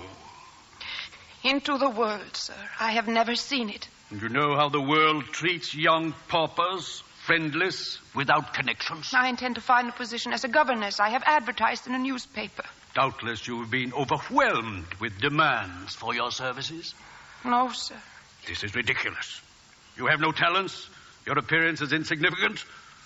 I warn you, Eyre, if you persist in this folly, this haven will never again be open to you. I am leaving Lowood, sir.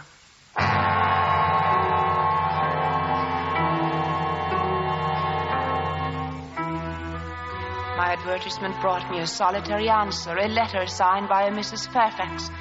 It bore the crest of Thornfield Hall. I was a whole day in reaching the estate. At the nearest village, a coachman met me, and for 2 hours we rode through the desolate moorlands. Then In the deep shadows of evening, it loomed before me, ancient and huge beyond anything I had visioned. Its great towers stretched into the darkness, and its massive stone walls butted out into the misty gloom like the ramparts of a fortress. I had arrived at Thornfield Hall. You are Miss Eyre, my dear? Yes, madam. I'm Mrs. Fairfax. Well, there's a nice cozy fire burning inside. Come, warm yourself, child. Thank you. I'm so glad you've come, Miss Eyre. Living here with no company but the servants, it's none too cheerful, I tell you. Only the postman and the butcher to have a word with, since this hard weather is set in. Shall I have the pleasure of seeing Miss Fairfax tonight? Miss Fairfax? Oh, you mean Miss Adele. Is it not your daughter to whom I shall be governess? Oh, gracious, no. Adele is French. You will see her in the morning. She's Mr. Edward's ward. Mr. Edward? Mr. Edward Rochester, the owner of Thornfield. Oh. I'm only the housekeeper. Will he wish to see me this evening? No, he is not here. He's very seldom at Thornfield. And then his visits are always sudden and unexpected and brief. Oh, but this is such a beautiful home, Mrs. Fairfax. I mean, it is hard to understand why Mr. Rochester would choose to remain away. It is strange. But then, Miss Eyre, Mr. Rochester is a strange man in many ways. Let me show you to your room. Thank you.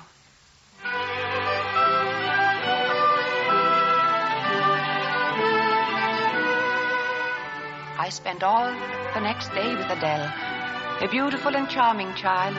Like myself, she too was an orphan. She won me over so quickly.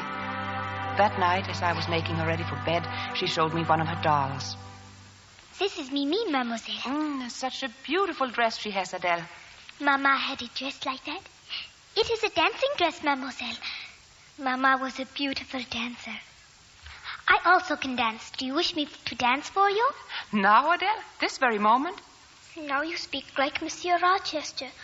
For him, it is never the right moment. Does that make you sad, Adele? Sometimes, mademoiselle.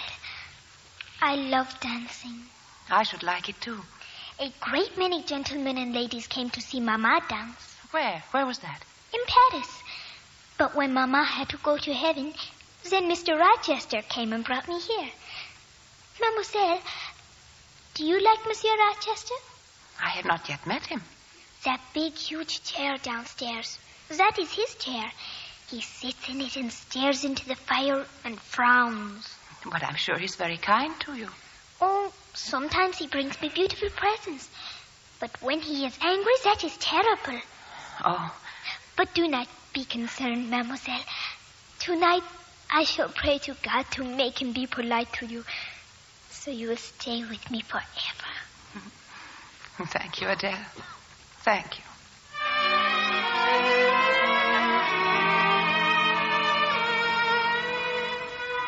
Later that week, quite early in the evening, I went for a walk alone. It was cold and huge clouds of mist clung to the ground. It was like walking through a dream, with the road ahead inviting and invisible. There must have been a turn in the road, for I saw nothing and heard nothing until it was upon me. And then out of nowhere there was a fearful clatter of roofs and a man frantically shouting. Out of the way! And then Out both, of the way! horse and rider, crashed to the ground. Oh! What the devil do you mean by that? Oh, I'm so sorry. I must have frightened you, Horace. Can I do anything? Apologies won't mend my ankle. Stand out of the way. Oh, but you're hurt.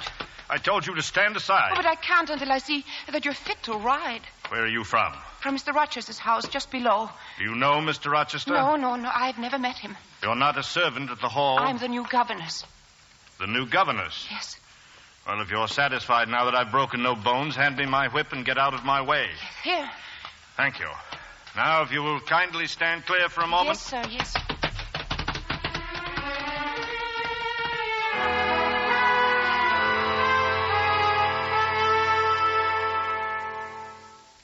Jane. Yes, Mrs. Fairfax? Quickly, dear. He's been asking to see the new governess. Who? Mr. Rochester, of course. Oh. Rode in on us without warning and in such vile humor. Where is he? Inside before the fire. In his chair. Thank you.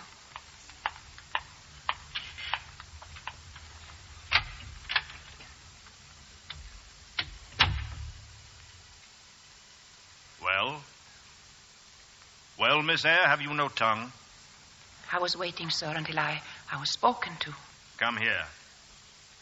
Next time when you see a man on a horse, don't run out in the middle of the road until he's passed. I assure you, sir, it was not deliberate. Sit down, Miss Eyre. Yes. Where are you from? Lowood Institution, sir. What is that? A charity school. I was there 10 years. 10 years in a charity school. You must be tenacious of life. No wonder you have rather the look of another world about you. When you came on me in the mist, I found myself thinking of fairy tales. I'd half a mind to demand whether you'd bewitched my horse. Indeed, I'm not sure yet. Who are your parents? I have none, sir. And your home? I have no home, sir. Who recommended you here? Mrs. Fairfax answered my advertisement. I see, and you rushed here just in time to throw me off my horse. You play the piano? Yes, a little. I see. That's the established answer, isn't it? Go into the drawing room. I mean, if you please. Go on. Take a candle and leave the door open and play. What do you wish me to play? Anything? Anything you wish.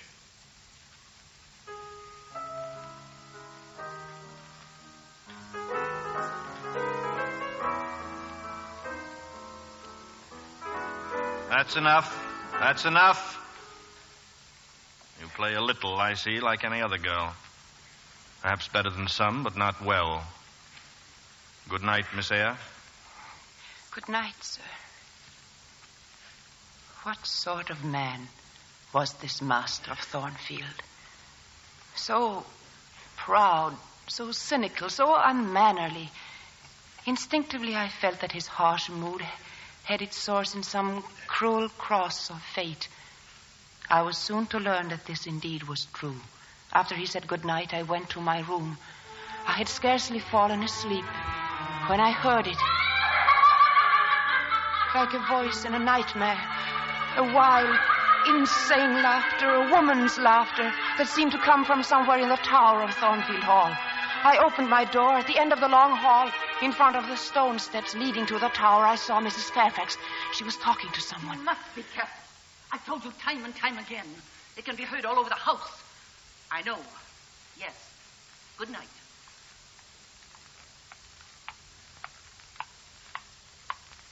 Oh, Jane, did I disturb you, my dear? No, there's nothing wrong. Wrong? Oh, dear, no. I was talking to Grace Poole. She's a person we have to do the sewing. She does excellent work, but she's a little peculiar. Well, how did you get on with Mr. Rochester, my dear? Is he always so changeful and so abrupt? Well, he has his moods. But then allowances should be made.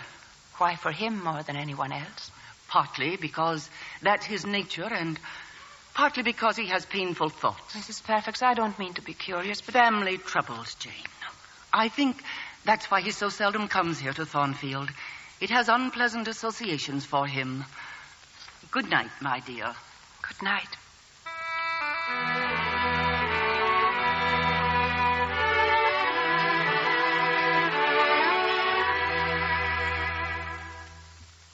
Sit down, Miss Eyre. Tell me, you have been here now... How long is it? 8 days, sir. 8 days. You puzzle me a great deal, and from the way you stare at me, it's apparent that I also am something of a puzzle to you. Examine me, Miss Eyre. Do you find me handsome? No, sir. Indeed. Well, I'm too blunt, I beg your don't pardon. turn away. Don't turn away. What does my face tell you? Am I a fool? Oh, no, sir. Is it the face of a kindly man? Hardly that, sir. No, I'm not a kindly man, although I did once have a sort of tenderness of heart. You doubt that? Please, I have been knocked about by fortune, Miss Eyre. She has kneaded me with her knuckles, till now I flatter myself I am as hard and as tough as an India rubber ball, with perhaps one small sensitive point in the middle of the lump. Does that leave hope for me? Hope for what, sir? Of my transformation from India rubber back to flesh. You are silent, Miss Eyre. Keep your silence, then, and listen. What I want you to know is this.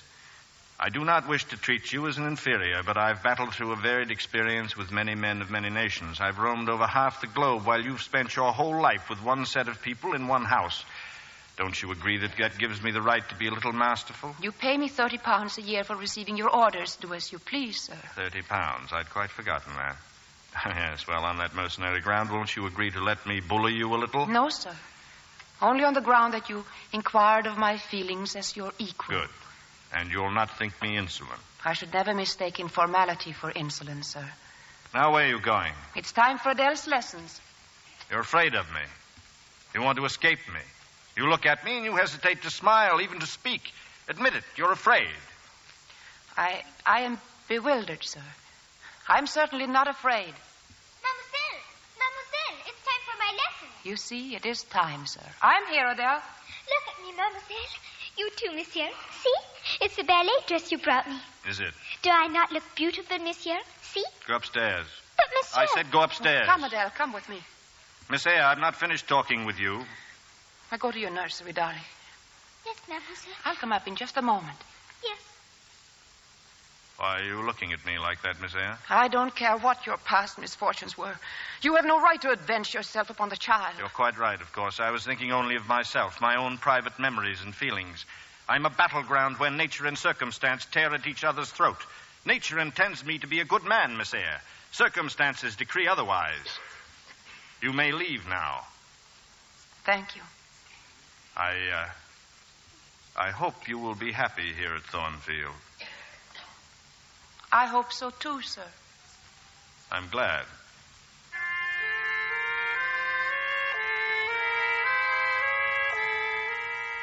Three nights later, I was again awakened by that awful laughter and a noise in the hall like the padding of running feet. I threw a robe over me, lit a candle, and opened my door. I could see no one in the hall, but faintly I heard a sort of crackling noise. It seemed to come from his room, Mr. Rochester's. As I drew near his door, I saw it was partly opened, just a crack, but through it came a strange light, and then suddenly I could see it. Smoke and fire! Mr. Rochester! Mr. Rochester!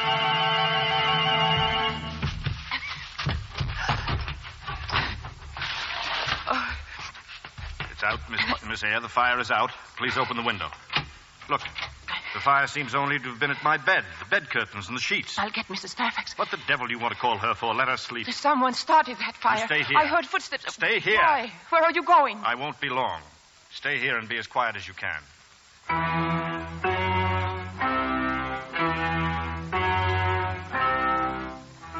He took a candle and walked quickly down the hall. The window of his room looked out upon the tower, and through the vents in the tower hall I could see now and then a flicker of the candle as it mounted higher and higher up the winding stairs. There was something in the tower that had to do with the fire. The light from the candle seemed to cling to the top of the tower. And then, I don't know how long later, it glimmered its way down again. There were footsteps in the hall, and Mr. Rochester returned to his room. He closed the door and looked at me. When you came out of your room tonight, when you saw the fire and awakened me, had you seen anything else, Miss Eyre? No. Did you hear anything? Yes, a kind of laugh. Kind of laugh. Had you heard it before? Yes, once before. There's a strange woman living here, Grace Poole. Grace Poole, yes, Grace Poole. Well, I can see what must be done. Meanwhile, say nothing about this to anyone. Oh, Adele. You need not be alarmed about Adele. I looked in the nursery just now. Adele is all right. Oh, thank heaven. She's asleep. Next to her head on the pillow, her dancing slippers, trying to console herself for my unkindness to her.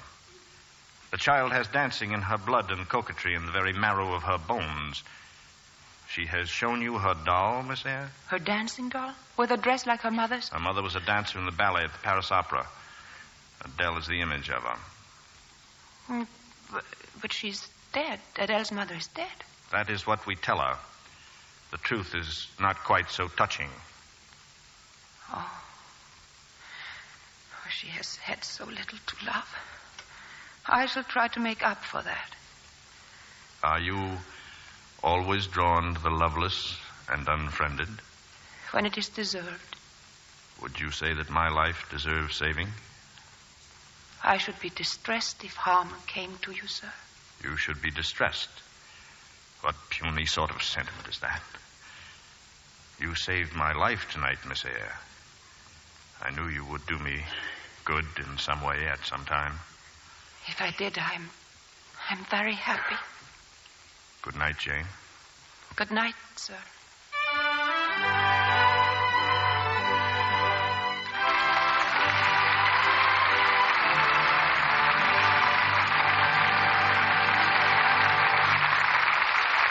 Act 2 of Jane Eyre will continue in a moment. Say, Libby, have you seen any real thrillers lately? I'd like one with plenty of gunplay, fist fights, and a few chases thrown in. Then Columbia Pictures has just what the doctor ordered, Coroner Creek. In fact, Randolph Scott is in a fight sequence which is one of the greatest ever filmed. And besides, the picture has some of the most beautiful Western scenery in Technicolor. I hope there's a girl in it, too. Oh, well, naturally. She's Marguerite Chapman, as the owner of the Coroner City Hotel. Marguerite has some elegant costumes, including ruffled petticoats that gave the wardrobe department quite a headache. Sounds like a story. Well, in one scene in front of the hotel, some horses were tied to a horse trough. Several riders jumped on the horses and dashed off. But one forgot to untie his horse and overturned the trough. And poor Marguerite was the recipient of a very nice mud bath. I'll bet Lux came to the rescue. That's right.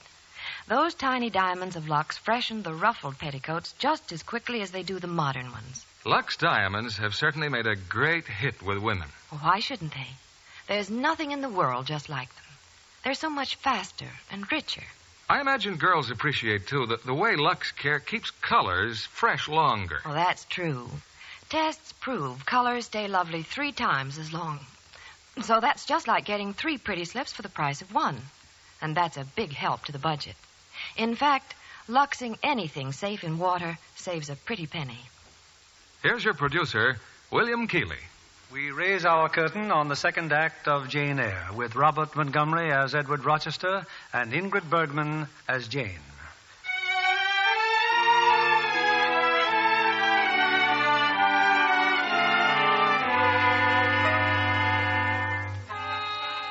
There was no sleep for me the balance of that night.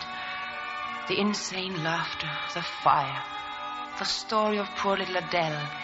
Each was a fragment of a tormenting and frightening puzzle. But most bewildering of all was the master of Thornfield Hall. This brooding, melancholy man, bitter and unpredictable, as the winds that raced across the neighboring moors. And, like the winds, searching and longing endlessly. I was up early the next morning, but not early enough. Mr. Rochester was gone. At breakfast, Mrs. Fairfax told me where. He said something about Millcote. Perhaps he's bound there. Perhaps not. Millcote? Lady Ingram's estate, the other end of the county.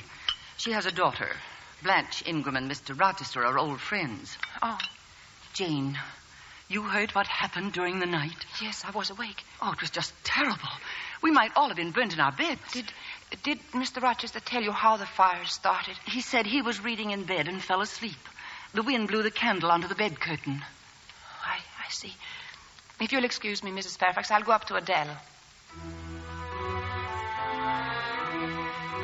But Adele was still sleeping. As I left her room, my eyes turned toward the tower staircase. Almost against my will, I walked to the ancient stone steps and started to climb. Halfway up, a great door barred the way, but it was open and I slipped past. At the top of the stairs was another door. But before I reached it, there came a sudden screaming and snarling, half human, half animal, and a thudding sound as if a beast were tearing at the bars of its cage. I reeled on the stairs and started to descend, but the door behind me swung open and a voice rooted me to where I stood. What are you doing here? Who are you? They've told you who I am. Grace Poole. Never come up here. Never. Why? What is there? What are you hiding? No one's allowed up here. Do you understand? No one. Now go down. Go down.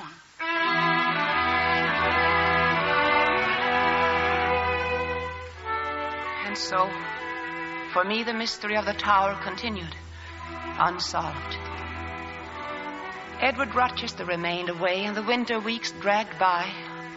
I found a measure of contentment in Adele's apparent fondness for me. And then, early in the spring, he returned. But he did not come alone. He descended suddenly upon us with a dozen guests, among them Lady Ingram and her daughter Blanche.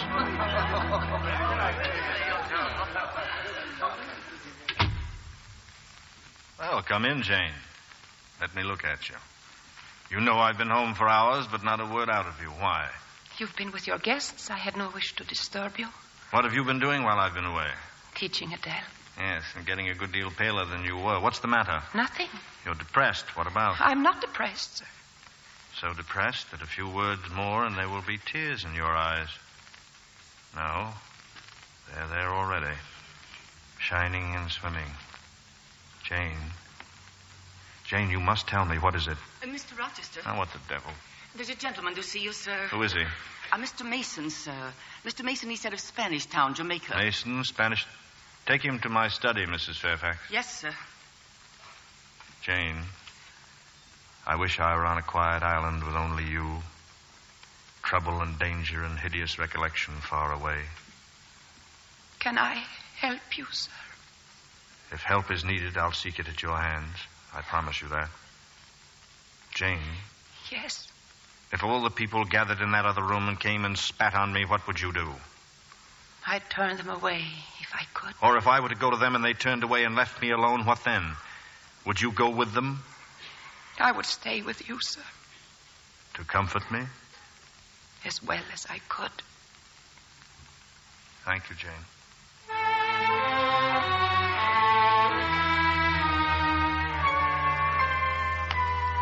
I was to learn a little more of Mr. Mason later that night. It was long past midnight. The whole house was sleeping when it happened again. That awful screaming from the tower aroused and frightened the guests. Poor Mr. Rochester, but he had a convenient explanation ready for them. It was one of the servants, he said, a servant having a bad dream. That's all it was, a bad dream. And now, since these halls are inclined to be draughty, I suggest you all return to your rooms. Lady Ingram, you set the good example. Good night to you all again. Come, Blanche. Oh, but I'm quite disappointed in you, Edward. I was so looking forward to seeing you shoot a robber. Weren't you, Mother? Oh, less of your levity, Blanche, and get back to bed. Goodness, it's almost morning. Good night, Edward. And good morning. Sweet dreams, my courageous Blanche. There will be no more disturbances, I promise you.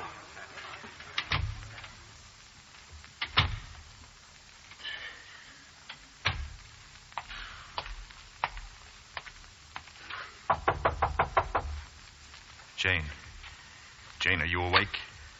Yes. Come with me quickly. We're going up there to the tower? Yes. You don't turn sick at the sight of blood, do you? I've never been tried, I don't think so. Give me your hand. It won't do to risk a faint. Your hand is warm and steady. Jane, what you see may shock and frighten and confuse you. I beg you not to seek an explanation, only to trust me. Can you do that? I can do that.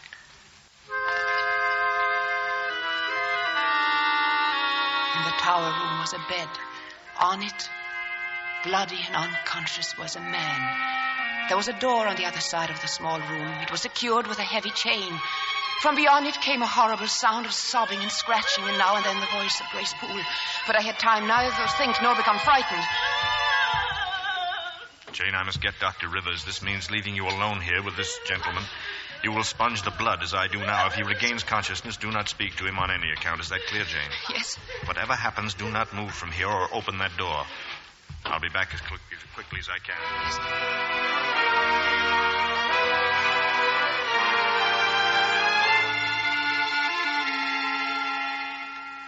There's your patient, Dr. Rivers.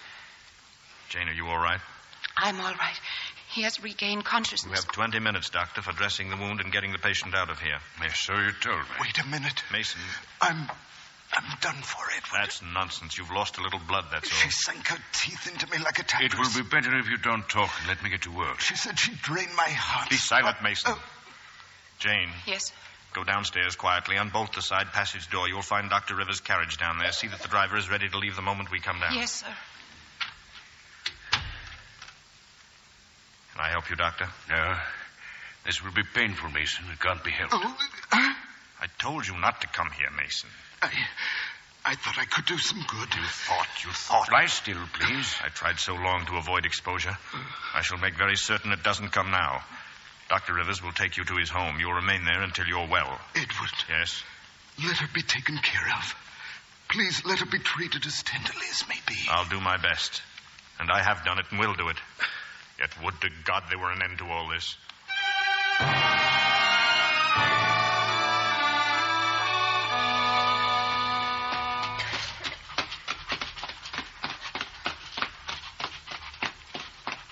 They're gone, Jane. Mason and Dr. Rivers. Yes. And it's daylight again. I promised I'd turn to you for help. I didn't know it would be so soon. I'm thankful I was here. We could walk for a moment in the garden, Jane. It's so fresh and clean there. Mr. Rochester, will Grace Poole live here still? Yes, Grace Poole will stay. Don't ask for explanations. Just believe me when I tell you there are good reasons for it. You're my friend, Jane, aren't you? I like to serve you in everything that's right. And if I asked you to do something that was wrong, what then? I know the answer. Very quietly, you'd say, "Oh, no, sir. That's impossible." Would I? Jane, imagine you were a young man, thoughtless and spoiled since childhood, and imagine yourself in a far-off land. Conceive that you there commit a capital error, one that cuts you off from all possibility of human joys. And then suddenly, imagine that fate offers you the chance of regeneration and true happiness. Are you justified in overleaping the obstacles of mere custom? Tell me, Jane, are you justified?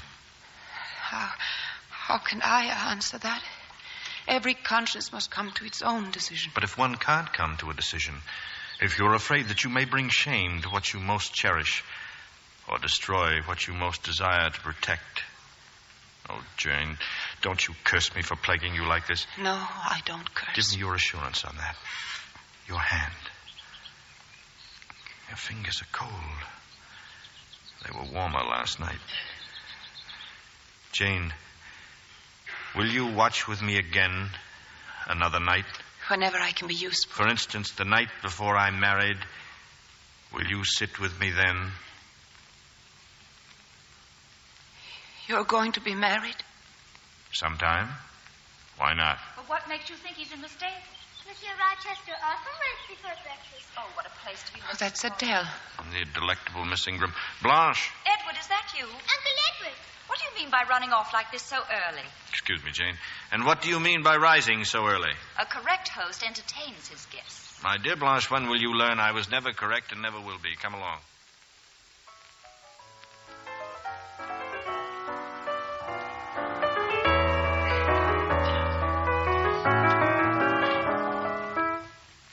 Well, why do you stop, Blanche? Or don't you know the rest of it? Edward, does that person wish to see you? Person? Oh. Come in, Miss Eyre. I'm sorry, sir. I did not know you were occupied. I'm sure Miss Ingram will excuse me for a moment. Certainly. But don't forget, Edward, you promised to show me the estate. Well, Jane? I overheard some of the guests after luncheon. They mentioned you were leaving with them in the morning. I wish to ask for a reference, sir. Reference? What the deuce do you want a reference for? So I might look for a new place. You as much as told me you are going to be married. Well? In which case Adele would likely go off somewhere to school. I see. Adele must go off to school and you must go to the devil. Is that it? I hope not, sir. When the time comes for you to get a new situation, I'll get one for you. Do you hear? Very well. I may not see you again before you leave. Goodbye, Mr. Rochester. Goodbye, Miss Eyre. Jane. Jane, is that all? It seems so dry and stingy. Won't you do more than say goodbye? Oh, your hand. You'll shake my hand. Goodbye, Jane.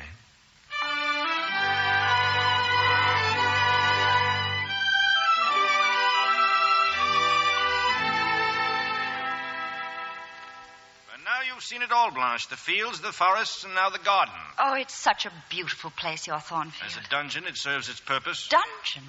It's a paradise. A haven. A haven of peace and love. Who's talking of love? Distraction is what a man needs. Distraction to keep him from peering too closely into the mysteries of his heart. I sometimes wonder if you have a heart, Edward. Have I ever said anything to make you believe I have? Oh, Edward, are you never serious? Never, more than at this moment, except perhaps when I'm eating my dinner. Really, you can be so revoltingly coarse at times. Can I ever be anything else? Would I have come to Thornfield if I thought you couldn't? Well, now we have something to consider. First, Mr. Rochester is revoltingly coarse and ugly as sin. Edward, Secondly, he's extremely careful never to talk of love or marriage. However, and this is the third point, the Ingrams are somewhat impoverished, whereas the revolting Mr. Rochester has an assured income of £8,000 a year. Edward! Now, in view of all this, what attitude shall Miss Blanche be expected to take? From what I know of the world, I'd surmise she'd ignore the coarseness, etc., until such time as Mr. Rochester is safely hooked. How dare you? No, horseplay. I've never been so insulted in my life. Blanche, I have just paid you the enormous compliment of being completely honest. You're a bore and a cur. Leave me at once.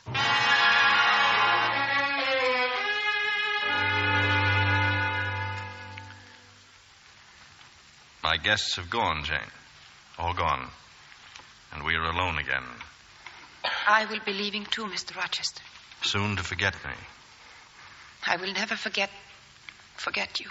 You know that. But I see the necessity of going. It's like looking on the necessity of death. Where do you see that necessity? In your bride. My bride? I have no bride. But you will have. Yes, I will. I will. So you think I could stay here to become nothing to you? Do you think because I'm poor and obscure and plain that I'm soulless and heartless? I have as much soul as you and fully as much heart. And if God had gifted me with wealth and beauty, I shouldn't have made it as difficult for you to leave me as it is now for me to leave you. Oh, there. I've spoken my heart. Now let me go. Jane, you strange, you almost unearthly thing. You that I love as my own flesh. Don't mock. I have no love for Blanche. It's you I want. Answer me, Jane, quickly. Say, Edward, I'll marry you. Say it. Say it, Jane. Say, Edward, I'll marry you. Edward, I'll marry you. God forgive me. Edward. God forgive me.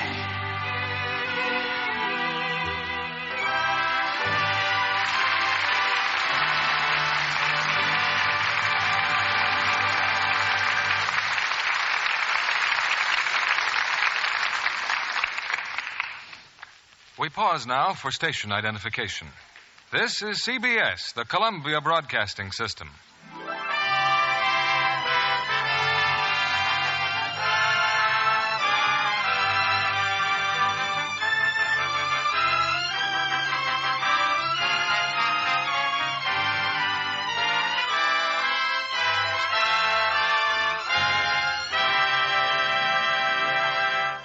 Our stars will return with Act 3 of Jane Eyre in a moment.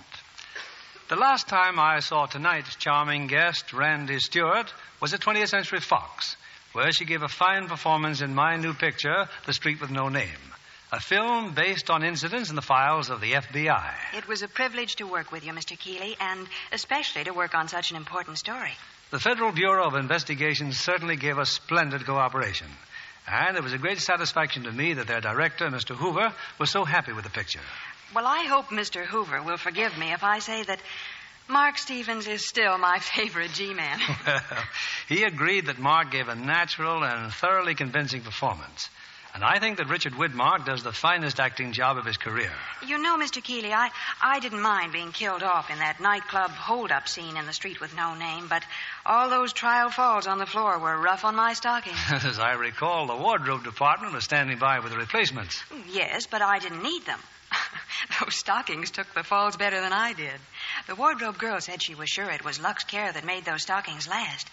But, isn't John Kennedy always saying something like that? Indeed I am, Randy, because it's true.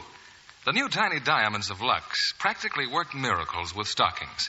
Actual tests prove that these new tiny diamonds make stockings last twice as long. Well, I've laid down the law at home. From now on, it's Lux for all my stockings. Women everywhere are really thrilled about these new tiny diamonds of Lux. They're so much faster and richer. The suds last and last. You'll be surprised how much more they do for you, too. You know, they remove kinds of soil which other types of suds can't, and so leave things cleaner and fresher. Thanks for coming tonight, Randy Stewart. Back now to Mr. William Keeley. At the end of our play, there'll be an announcement of a special interest to the ladies in our audience. Here's Act 3 of Jane Eyre, starring Ingrid Bergman in the title role and Robert Montgomery as Edward Rochester.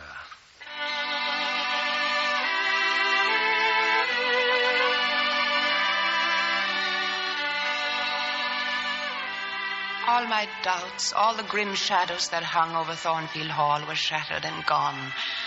I loved and I was loved. Spring had come to the earth and spring had come to my heart. 2 weeks later, Edward and I were in the little church in the village, my hand in his, as now it would be forever. The minister had started the marriage ceremony. Are you sure that if any persons are joined together otherwise than as the word of God allows, then are they not joined by God? Therefore, Edward Rochester and you, Jane Eyre, if either of you know any impediment why you may not lawfully be joined in matrimony, you do now confess it. Edward Rochester, wilt thou have this woman to be thy wedded wife? Wait! I declare the existence of an impediment. Proceed with the ceremony. You cannot proceed. Mr. Rochester has a wife now living. Who are you? My name is Mason. On the 20th of October, 1824, Edward Rochester was married to my sister, Bertha Mason, at St. Mary's Church, Spanish Town, Jamaica. The record of the marriage will be found in the register of that church. You swear you're speaking the truth? I swear it. My sister's living now at Thornfield Hall. I've seen her there myself. Parson, close your book. There will be no wedding today. Instead, I invite you to my house to meet Grace Poole's patient, my wife.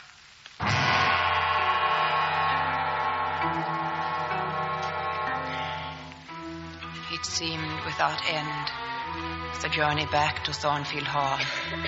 On the way, we stopped to get Dr. Rivers. Edward insisted he come back with us. That is all I remember of the ride back. If words were spoken, I did not hear them. And then at length I found myself with Grace Poole and the others, standing again in the tower room.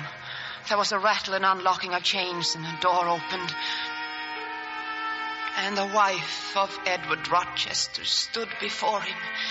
Screaming, she flung herself upon him. Her eager hands clawed for his throat. But she had no time to do him harm. Grace Poole and the doctor sprang upon her.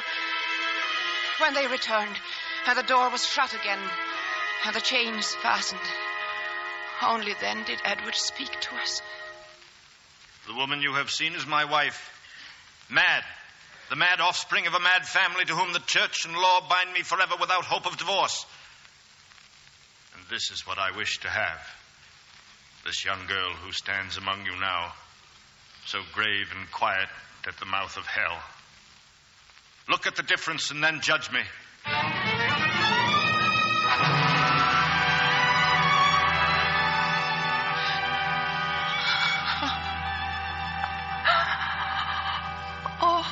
Then go on, Jane. May I come in?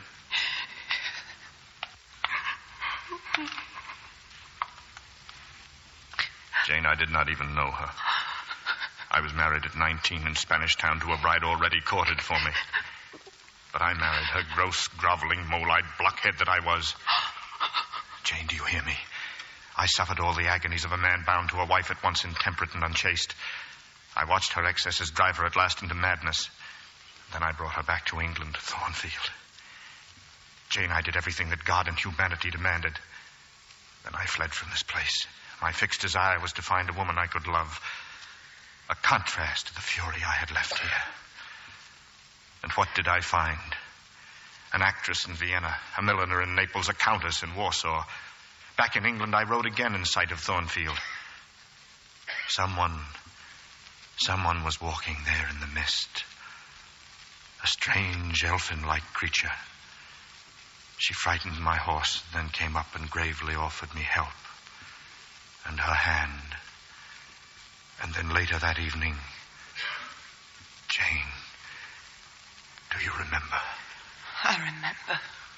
You came into that room. How shy you were. And yet how readily you answered my surly questioning, and then you smiled at me. And in that moment, I knew I had found you. Jane, can you forgive me? I do forgive you.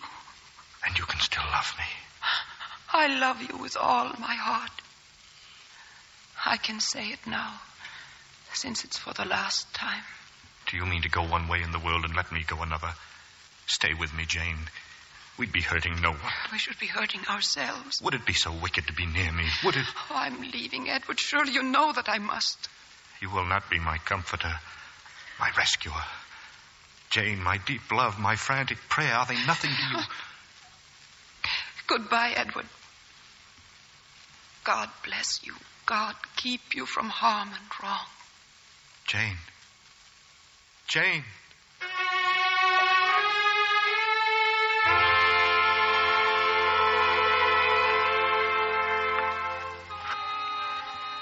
I had only one place to go. Away from him. Anywhere that would be away from him. But without references, it was impossible to find employment. I soon intimately knew hunger and unsheltered nights. At last, without help or hope, I turned like a beaten dog back to Lowood. Mr. Brocklehurst forgot his word never to open its doors to me again. So you're back, Eyre. Penitent and humble, I suppose. Pleading for mercy and prepared as ever, I dare say, to return our favors with your accustomed deceit. If there's a place for me here, I'm ready to beg for it. You would like to become a teacher, Eyre? Yes, sir. We need no teachers. We have need of a girl in the scullery. Do you want it or not? Yes, I'll stay. Get in the kitchen, then. Yes, sir. Wait. Some months ago, I had repeated inquiries as to your whereabouts from a Mr. Edward Rochester. Obviously, I was unable to assist him. I know no Edward Rochester. I didn't ask you. Makes little difference if you do or not. In his last letter, thanking me for my kindness, he said he was leaving England forever.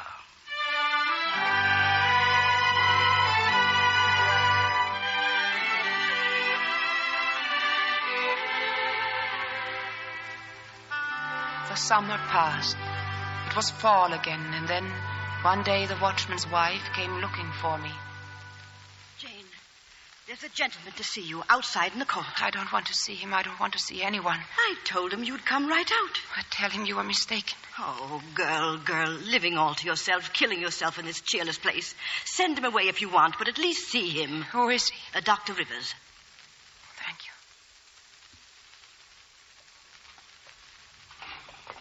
Jane, it is you. Yes, Dr. Rivers. But you look... Oh, forgive me. Have you been ill? I mean no rudeness, but you're not here to inquire about my health. No, Jane. I'm here at the request of a friend. How did you know I was at Lowood? I didn't, but I've been trying to find you. I received a letter about you the other day. My friend asked if I, in my journeys about, would inquire after you. Well, I happened to see that villain Brocklehurst. Have you answered your friend? How could I, Jane? I've just found you. No, you haven't found me, Doctor. You tried, but no one knows where I am. Edward is back in England, Jane. He's at Thornfield Hall again. He's searched for you everywhere. I beg you to tell him nothing. But why, Jane? No one knows better than you why. Yes. It's for you to say, Jane. If you'd rather I didn't answer him at all, well, then I won't. I would rather you didn't answer at all. Goodbye, Doctor. Goodbye, Jane.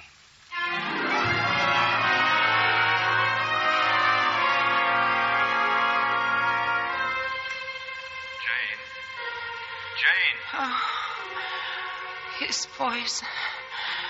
Night after night, I started to hear it. Jane. Oh, I struggled to shut my ears from it, but I could not. Jane. It was like a soul in pain.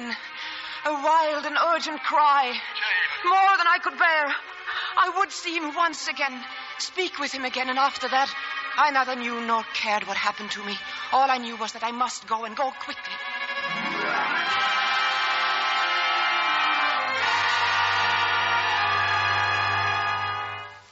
I reached the estate, but Thornfield Hall was no more. Fire had destroyed it all. I was staring at the pile of charred and blackened rubble when Mrs. Fairfax saw me. She came running from the gardener's cottage. Oh, Jane, oh, my poor girl. What happened? It was she who did it. She killed Grace Poole as she slept and set fire to Thornfield. Her laughing roused us. I ran to the nursery and carried Adele to the gardens. As I stood there, I heard the laugh again. She was on the roof. Mr. Edward was just coming from the house. He said nothing but turned and ran back into the flames. I saw him get to the roof and make his way toward her. She saw him, too. She ran to the edge and jumped. When we reached her, she was dead. And Edward, as he was coming down, the great staircase fell. He was badly hurt. Mrs. Fairfax? Yes, sir. What the devil are you doing? Adele is waiting for her supper. I'm coming, sir. There's someone with you. Who is it? Who are you? His eyes. He's blind. Edward. I've come back. Edward. Jane. Her small, soft fingers. Her hair. Her little flower-soft face. And her heart, too. Jane, all you can feel now is pity. I won't have your pity. Oh, Edward. You can't spend your life with the ruins of a man. You're young, so fresh. Don't send me away. Please, don't send me away. You think I want to let you go? Oh, my darling.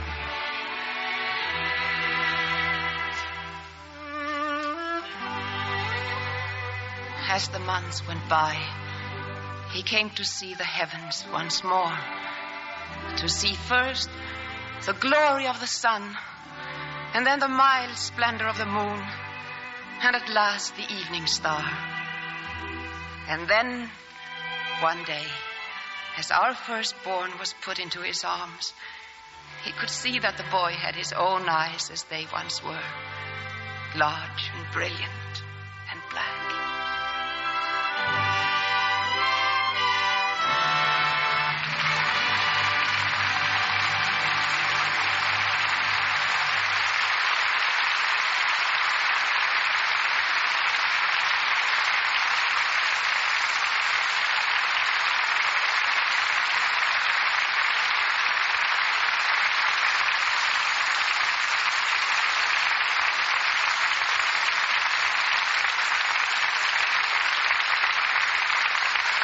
Before our stars return for their curtain calls, here's Libby Collins with news for the ladies. Here's your chance to get more of the handsome silver-plated teaspoons Lux offered before the war.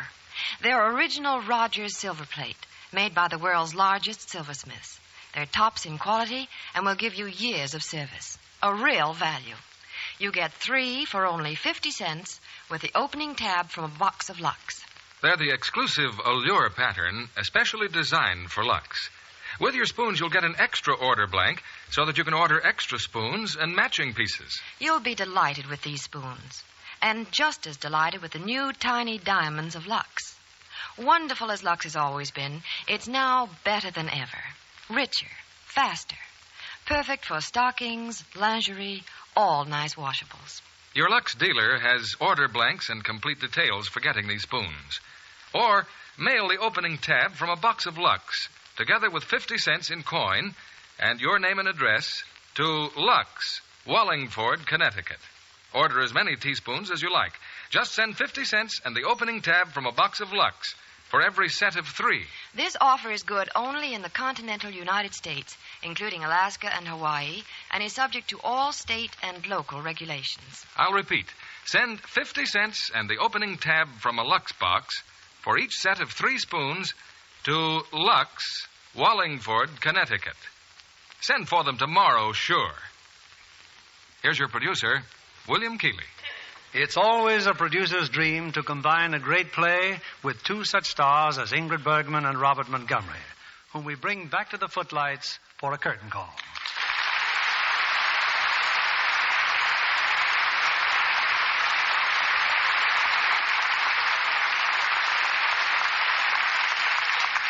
This being Flag Day, I might risk a pun and say you both came through with flying colors. Thank you, Bill.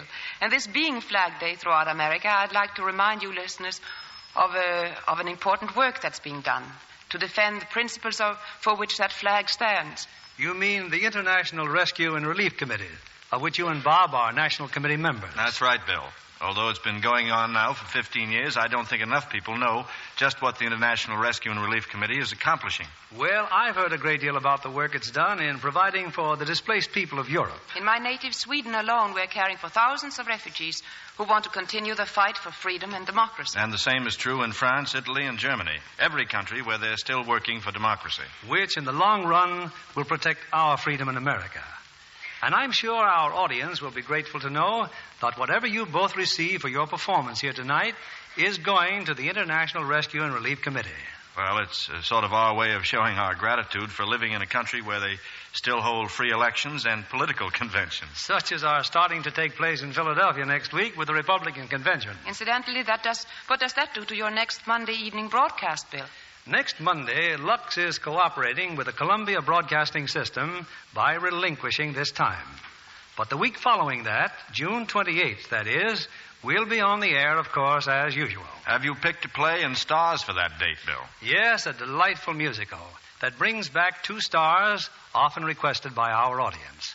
It's 20th Century Fox's current screen hit, You Were Meant for Me, starring Jean Crane and Dan Daly.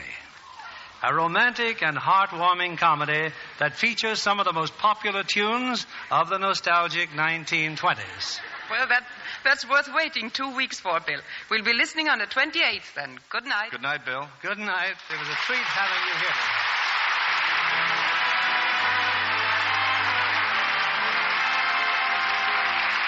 Lever Brothers Company, the makers of Lux Flakes, join me in inviting you to be with us again June the 28th, when the Lux Radio Theater presents Dan Daly and Jean Crane in You Were Meant for Me.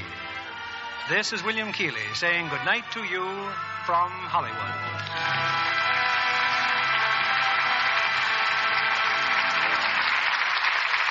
Ingrid Bergman is currently appearing in the Enterprise production Arch of Triumph, co-starred with Charles Boyer. Robert Montgomery will soon be seen co-starred with Betty Davis in the Warner Brothers production June Bride. Heard in our cast tonight were Janet Scott as Mrs. Fairfax, Herbert Butterfield as Brocklehurst, Frances Robinson as Blanche, and Marlene Ames, William Johnstone, Ann Carter, Stanley Waxman, Gloria Gordon, Regina Wallace, Norman Field, and Martha Wentworth. Our music was directed by Louis Silvers. And this is your announcer, John Milton Kennedy, reminding you to join us again on Monday, June 28th, to hear You Were Meant for Me with Jean Crane and Dan Daly. Stay tuned for My Friend Irma, which follows immediately over most of these stations. This is CBS, the Columbia Broadcasting System.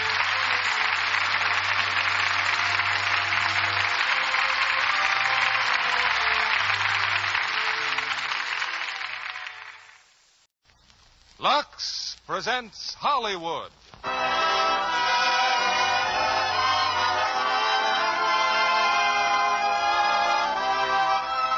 Lever Brothers Company, the makers of Lux Flakes, bring you the Lux Radio Theater, starring Walter Huston, Ann Blythe, and Vincent Price in Another Part of the Forest. Ladies and gentlemen, your producer, Mr. William Keeley.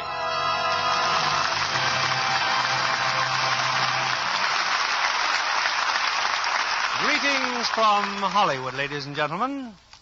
In tonight's play, Another Part of the Forest, you may have a strange feeling that you've met the principal characters before. If so, it was in The Little Foxes, as both plays were written by Lillian Hellman. They were hits on Broadway and later successful on the screen. In Another Part of the Forest, Miss Hellman begins the story of her famous Hubbard family 1 generation before the time of the Little Foxes, and exposes the roots of conflict and hate that resulted in their later savagery. Walter Huston heads our cast tonight as the father of this remarkable family, with Vincent Price as one of his sons and Ann Blythe as his daughter. The same part Ann played in the Universal International Success. The time of the story is 1880, when the Surrey with the fringe on top dashed by, graced by ladies wearing the then new look. There were no automobiles, no radios, and no Lux Flakes. How different things are now. The carriage is a museum piece. You're listening to the Lux Radio Theater on the radio. And the now new look looks new longer with Lux Flakes. It's curtain time for another part of the forest, starring Walter Huston as Marcus Hubbard, Anne Blythe as Regina, and Vincent Price as Ben.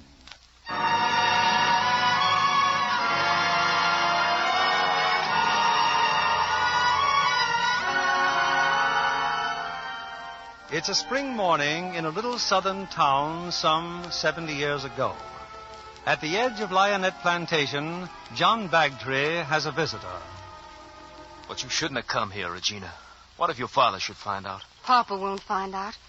Besides, if I didn't come here, I'd never see you, would I? How were the ceremonies this morning? Did you make a speech? You know what Confederate Day is like, Regina. Papa says it's a waste of time. He says the war ended 15 years ago. Some people don't find it so easy to forget. Like you, John? Maybe. Or like old Colonel Isham.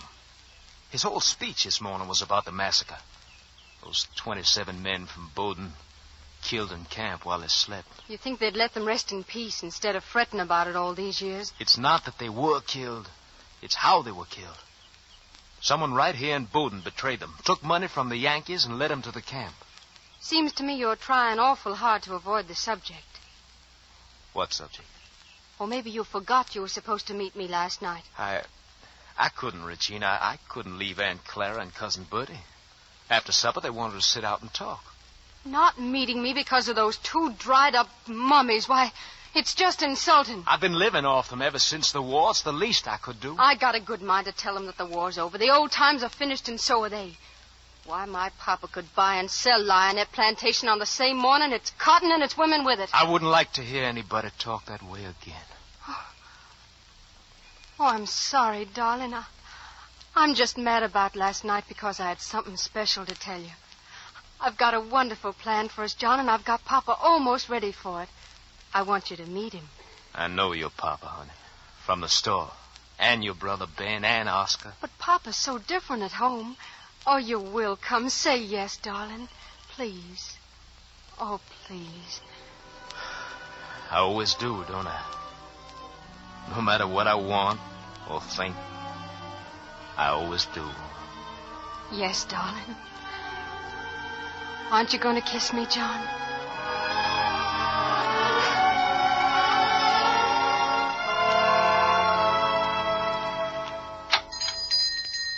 Hello, Papa. Train was on time, Benjamin? Yes, on time. Yeah, well, all the customers, Papa. Never seen the store so empty. Oh, yes, but it's Confederate Day, isn't it? I run my store, Benjamin, as I see fit, holiday or no holiday. Of course, Papa. But I don't think folks will love you for it. Mm-hmm. How are things in Mobile? Well, I was only there for 24 hours. You ordered me back. Did I? What for, I wonder? I went to Mobile, Papa, because Horace Giddens said he could get me a few shares of Birmingham coal. I wanted to invest $2,000. Why? Because $2,000 will make $50,000 someday. Mm-hmm. But what if the company can't sell their coal? What if the people you're lending money to can't sell their cotton? And I'll have their land. Be kind of pleasant living on a plantation. Plantation like Lionette. Would you like to live in a coal mine? Well, I couldn't raise the money anyway. I suppose you haven't changed your mind about lending it to me? Lionette was a beautiful house, very gracious, very well conceived. No, Benjamin, I'd rather hold my money for the day the Bagtrees come for a loan on Lionette. Then you'll hold it a mighty long time, Papa. The Bagtrees would sooner starve. Why didn't you ask Giddens to lend you the money, Ben? I thought he was so fond of you. He's fond of the whole family, especially Regina. But unfortunately, my dear sister's not very encouraging. Now, you're getting dull, Ben. I'd hoped you went to Mobile to see a lady. Pick up your bag. Time we're getting home for lunch. I'm so glad you're home, Ben. I miss you when you're gone. Thank you, Mama. Oscar, where were you this morning? Me, Papa? Don't you remember? I was out trying to make collections. Oscar, boy, when you tell a lie, at least respect my intelligence and lie more convincingly. Oscar can't help it, Papa. He's just got the kind of face that shows everything. You mind your own business, Regina. Please, children. Please. You're at the memorial grounds, Oscar. Yes, Papa. Against my wishes. Lavinia, where's the salt?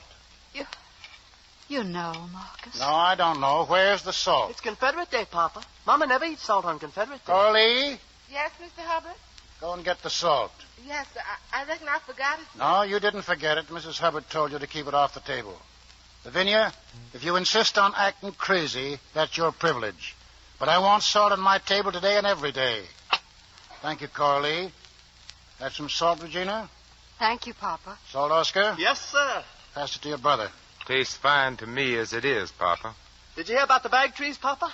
They're getting a loan on Lionette Plantation. From whom? Who'd loan them money? Sam Taylor, that's who. A dirty carpetbagger from Boston. Well, Papa, it looks like the Bagtrees can keep their gracious home without even starving. Oh, I'm so glad for them, Marcus. They've had such a hard time. How does that concern you? Well, it doesn't really, Marcus. I only... Miss Regina, here's Jake with your boxes. Bring them here, Jake. Woo-wee! Pretty boxes. What's in them? Dresses, silly. 5 boxes of dresses? Certainly like to know what you're going to look like with them all, honey. I'm going to wear them for you, darling. Oh, they're charming, Papa. Wait till you see them. I'll help you try them on right after lunch, dear. Well, Papa and I are going for a walk after lunch, aren't we, darling? How much did they cost, Regina? I don't know. I didn't even ask. Rich people up north don't act that way. They watch their money and their father's money. Oh, what do you know about it? Just the other day, those people in Chicago gave their daughter a $50,000 check for a trousseau. A trousseau?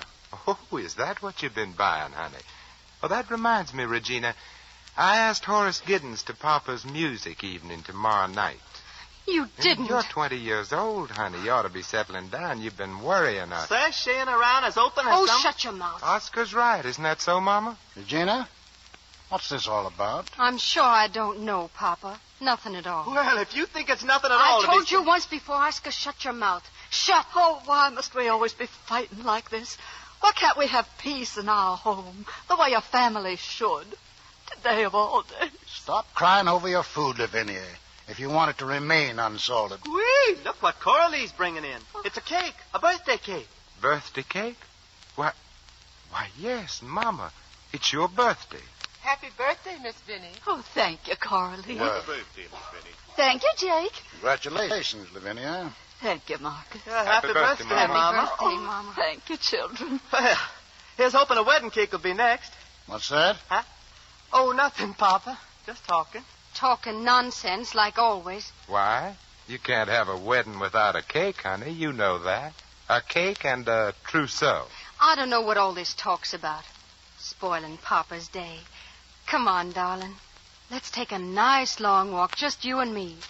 We haven't done that for a long time. No, not for a long time. Something amuses you, Ben? Huh? Oh, no, Papa. Telegraph Horace Giddens your sister does not wish to see him here tomorrow night. I'll bring my Aristotle, Regina. You'll read in English, and I'll follow you in Greek. Marcus, but it's my birthday, and you promised... Promised? I promised what?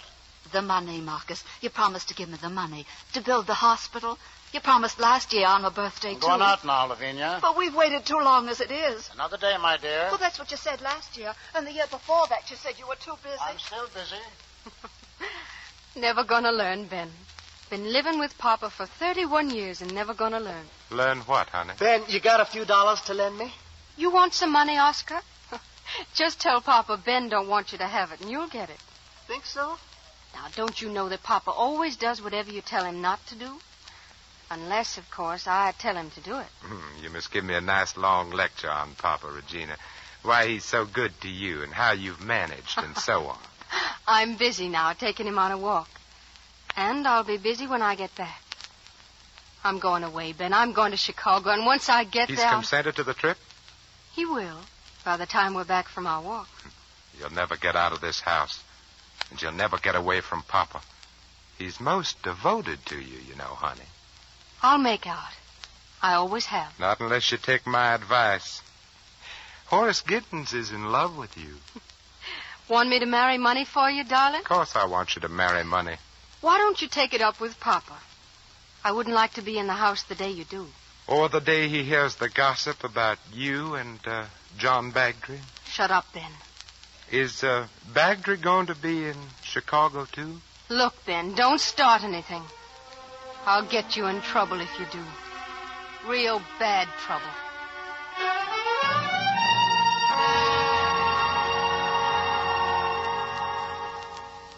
I'm going for a walk, Oscar. Well, what do you want? Would you like to borrow a good book? A book? I didn't suppose so. You don't favor reading, do you, Oscar boy? Well, I would, Papa, only Ben keeps me so busy at the store. There's time outside the store if you weren't the laziest man in town. Well, Ben don't read neither. Should I be pleased to have 2 ignorant sons instead of 1? But what I mean, Papa, Ben keeps driving me all the time, never letting me do what I want. Now, all I wanted was $5. 5 measly old dollars. Maybe Ben didn't have it. But Papa, please, I gotta go out tonight. I gave my word of honor as a gentleman. Are you a gentleman, Oscar? Yes, sir.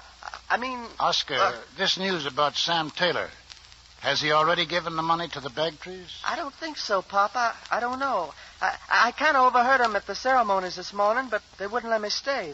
They told me to get away. But they didn't object to Taylor's presence? Well, that's what I told them, Papa. I said it's So you let yourself be disgraced in front of a Yankee? Oh, I'm not finished with Taylor. Not by a long shot. I got a good mind to pay him a visit, carrying a gun. Spoken like a true gentleman, Oscar. When I see an old carpetbagger coming down here, I mean to do something about it.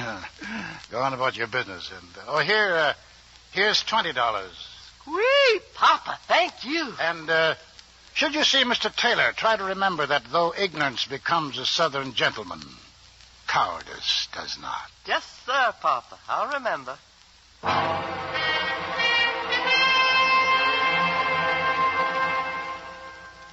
Ben? Is that you, Ben? Where you going? I'm going to the store, Mama. You made me very happy, dear, coming home for my birthday. Huh? Oh, yes, Mama. I'm sorry about the fussing at lunch. About the salt, I mean. But there's got to be one little thing you want to do that nobody keeps you from. Why did you pick this day, Mama? Because it's your birthday or because it's Confederate Day? I don't like to talk about it, Ben. Why? Everybody knows Papa made all his money selling salt during the war. But they don't know it was my fault. Our people were dying for salt, Ben. I thought it'd be a kindness for him to run the blockade. Only I didn't think he'd be charging $8 a bag for it. A tiny little 1-pound bag. Making money out of other people's misery. When I found out, I wanted to leave him. I was so ashamed. Why didn't you, Mama? Marriage is a pledge, Ben. A Christian woman has a duty to that promise. Yeah, a woman has a duty to other things, too. That's right. To her conscience. That's why he's got to give me the money to build the hospital. He don't want any of us to have money, Mama. Least of all for a hospital. Oh, but he does. He knows I have to. Before this day's over, he'll come and give me the money. You'll see. Yes, Mama. He'll come. He'll come to tell you you're going to Chicago with Regina. Regina's going to Chicago? Not if you refuse to go with her. They have good doctors in Chicago, Mama. Ben, what are you talking about? Well, if somebody were to tell a doctor that a person was acting funny, was frightened all the time, had crying spells for no reason, strange quirks like not using salt on certain days. Ben, but I have reasons. Good reasons. And it's not just making money out of salt. I could tell the doctor how... What, Mama? Because there's plenty Regina can tell him. But if you say no, Mama, they can't make you go. What would you tell the doctor? Nothing, Ben. Nothing.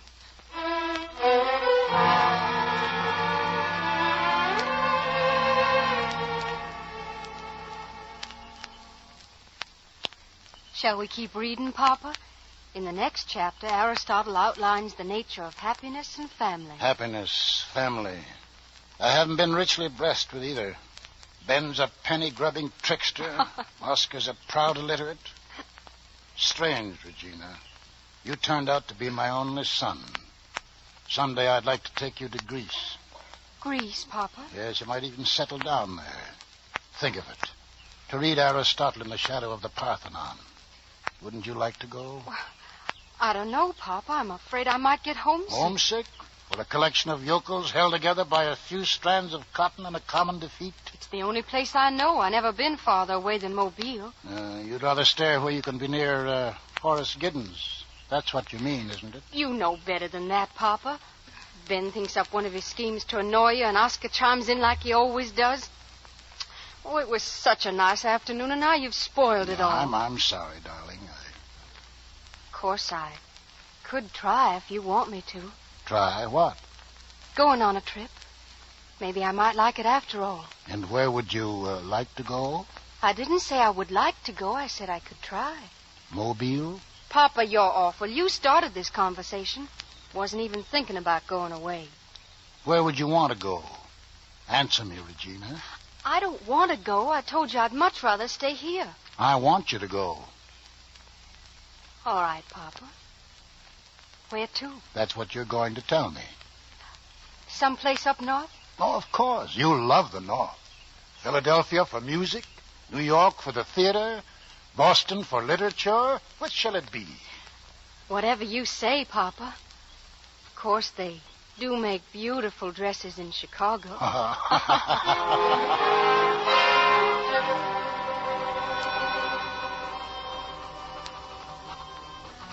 John, darling, I couldn't wait to see you to tell you the wonderful news, so I'm sending this note over with Jake. I've arranged everything. I talked Pop into letting me go to Chicago. You'll come with me and we'll be married there. When Papa finds out, he'll have a fit, of course, but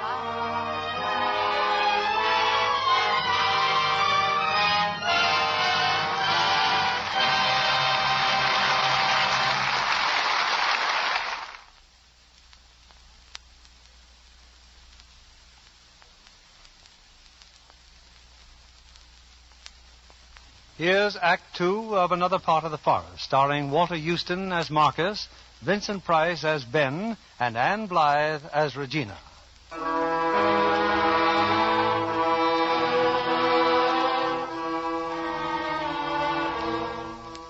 It's the following morning. Marcus Hubbard has just joined his two sons at breakfast when an unexpected visitor enters the dining room. Come in, Colonel Isham. You're up early just to talk about Cotten. I'm here about your son, Oscar. Me, Colonel Isham? But what did I do? Coley, coffee for Colonel Isham. No, thank you. Oh? People like you don't drink coffee with people like me. I've had my coffee. Then you'll come again when you haven't had it. I'm here to talk to you for your own good. There's one thing I've never liked, Colonel. It's conversations for my own good. Last night, Sam Taylor was badly beaten up. Oh, what a pity. 8 people identified Oscar as one of the night riders. Me? But There's not a man in these parts who wouldn't enjoy swinging up a Hubbard.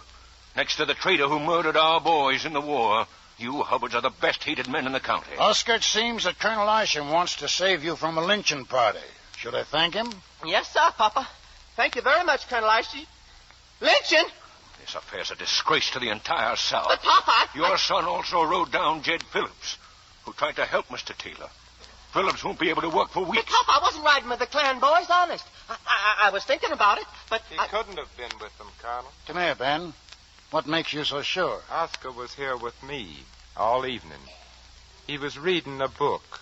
You'd go against 8 people who recognized him? Why, Oscar looks like anybody. Colonel, I'm giving you $500. Please use the money to help Jed Phillips. We can take care of Phillips ourselves. Can you? I doubt it. Learn to be poor, Colonel. It has more dignity. And when you see Taylor... Mr. Taylor left the county. He's not coming back. And when you write him, tell him that Marcus Hubbard warned you 15 years ago you were fools to let Klansmen ride around carrying whips. Were you frightened of their riding on you? Good day, Mr. Hubbard. It's too bad about Taylor, ain't it, Papa? Of course, now that he's gone, they'll all be coming to you to borrow money. $500, not a bad investment. I wasn't lying to Isham for Oscar's sake. This is a mighty big temptation to a man earning $20 a week. Is that all I pay you? No, well, you'll be better off when I... When you, what, Papa? When and if I die. But I may not die. Didn't you know?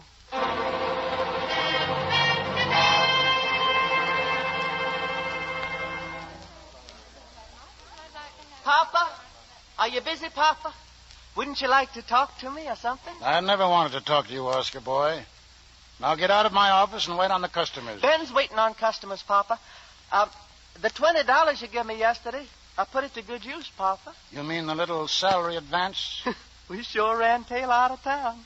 That's what you wanted, wasn't it, Papa? Oscar, how much are you drawing here? $16 a week. Hereafter, $5 will go to repay me for the $500 I gave Isham. who so graciously saved you from a rope. You'll draw 11. Papa, you can't. 11 a week. Well, it could be worse, Oscar. It'll only take you 100 weeks to make it up. You shut up, Ben. Papa, you told me yourself that... 104, Oscar, including the 20. Good morning, gentlemen. Papa sure is hard on me. It's unnatural. Why, if a stranger come in, he'd think Papa didn't like me, his own son. Why did you beat up Taylor? Did Papa tell you to? He even gave me $20. And you stand here and let him bully you, you clown. Ben, I can't live on $11 a week. I want to get married. Oh, yeah, that cooch dancer from the Cairo Gardens Cafe. She's a very wonderful person. I'm deeply and sincerely in love. Oscar, you go give yourself a nice cooling sponge bath. It'll make you... Well, Miss Bagtree, Miss Birdie. Oh, Mr. Benjamin. Well, I'll just take a few minutes, Mr. Benjamin. Well, Mom and Cousin John knew where I was. They just about died. Well, what can I do for you, Miss Birdie? Well, I really came to see your father, but I'm glad you're the one. Well, we've tried very hard, and Mr. Taylor finally said he would do it, but, well, he's gone now, and, well, the truth is we can't support our people at Lionette. We just can't. Would you, your father knew, would you lend us money on our land or our cotton? Well, now, that's something to think about. I just haven't been able to tell Mom about Mr. Taylor. Well, she spent all day yesterday planning how she was going to pay off our people and give Cousin John the car fare. Car fare? John wants to go away. Oh, to Chicago, perhaps? Oh, no, he wants to go back to war. He's so unhappy here. I see. And where will Captain Bagtree find a war? Oh, there's something going on in Brazil, John says. How much of a loan were you thinking about, Miss Birdie? $5,000. I guess I was as foolish about that as I was... $5,000. You know, tonight is Papa's music evening. He's always in a good humor after his music. Why don't you come? You and Captain John. Well, I'd be most pleased to come. And just one thing, Miss Birdie. Leave everything to me. Don't even mention the loan to Papa. Can you remember that? Oh, yes, Mr. Ben. I'll remember.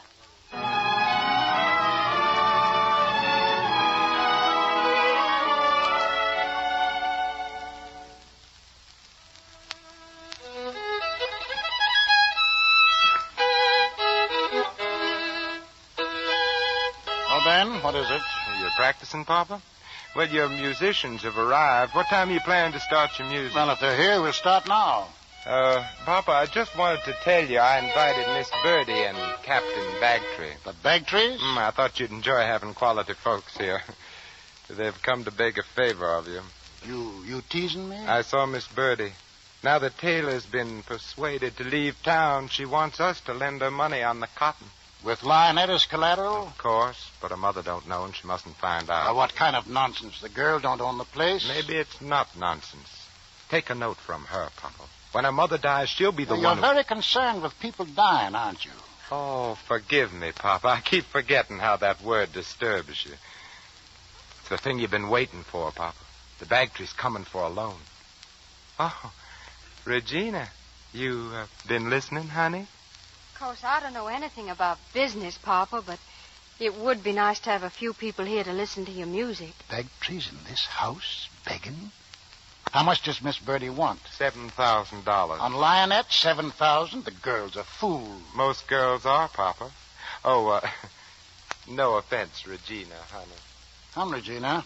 You're not going to start the concert, Papa, not before they arrive. Why not? Well, now, we don't want them to think we're impolite. For $7,000, they'll think we're most polite. Well, I'd better see to the refreshments, Papa. Mama's ailing. Just like her to take sick when company's coming. What do you want, Oscar? I've got to talk to Papa. Please, Papa, I'm in trouble, Papa. Hi, Oscar. They still want to hang you? Papa, I'm in love. Deeply and sincerely in love. But Ben, he keeps talking her down. Ben don't want me to be happy. Your own brother. Of course she is of the lower classes. A ballet dancer at the Cairo Gardens. A what dancer? A can. She's a wonderful girl, Papa. Could I go fetch her here? Could I, Papa, now? What is this, a night at the circus? Please, Papa, this ain't asking too much after what I done for you. What have you done? Well, nothing, Papa, nothing. But it might amuse you to have a member of the lower classes mixing with the gentry. And it'd make Ben awful mad. Go and get her. Oh, sweet Papa, thank you. You're what, Oscar? What did you say? I said I'm going to fetch Loretta. I'm bringing her here. You can't. You wouldn't dare. Wouldn't I? Will you just ask Papa? Stop him, Ben. Well, what do you want me to do, shoot him? The Bagtrees will think we meant to do it, planned to insult them. One of these days you're going to learn about Papa, Regina.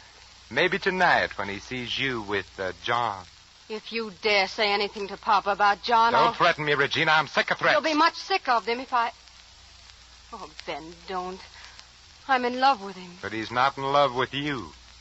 Horace Giddens is. Why don't you marry money yourself? Nobody ever asked me. Oh, why, Ben. Any rich girl would be only too happy to have a bookkeeper as good as you. Why, thank you, honey. You're welcome, honey.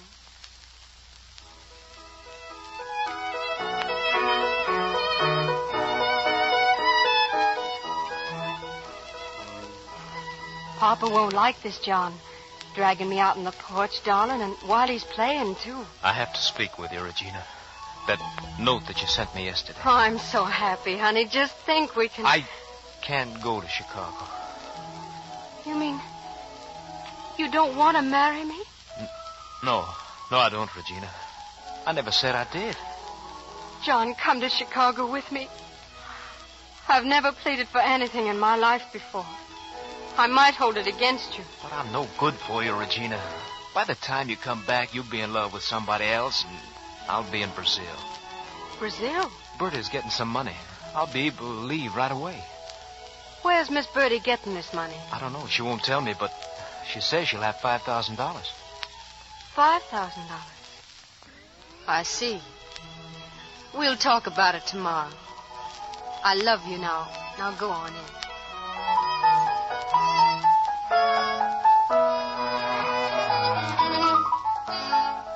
I don't like this punch, Oscar. It don't mean anything. Loretta, Papa. Here, let me add some brandy, Miss Cincy. That might make it mean a little more. Thank you.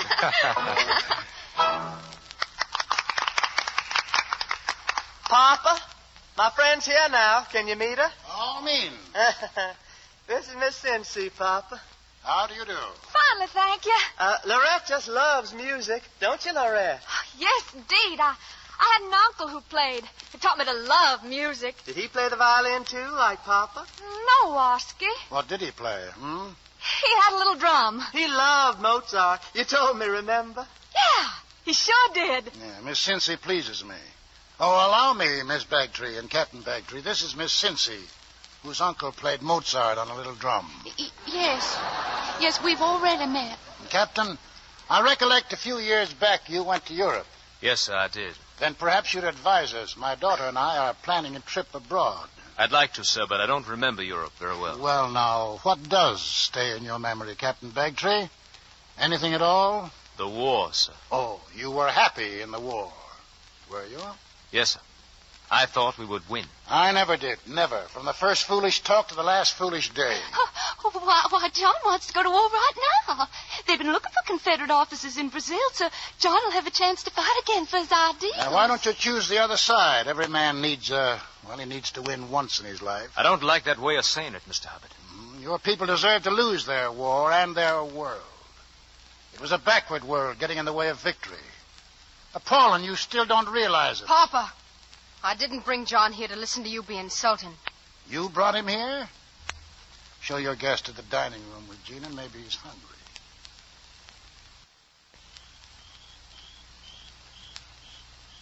I've been waiting for you to join our guest, Regina. Have you, Papa? Or do you prefer to stand here on the veranda? It's fixing up to storm, Papa. Papa, did you agree to make Ben's loan on Lionette? Of course I'll make it. How much did Ben say Bertie wanted? $7,000. Why? Don't make the loan, Papa. I think Bertie came here tonight to make fun of us. That's not true. You're lying to me about something, Regina. It hurts me. Tell me. What does Bagtree mean to you? John doesn't know where the money's coming from, but Bertie told him she was getting $5,000. 5,000, Papa, not 7. You're getting older, Papa. Maybe you're getting careless. About Ben, I mean.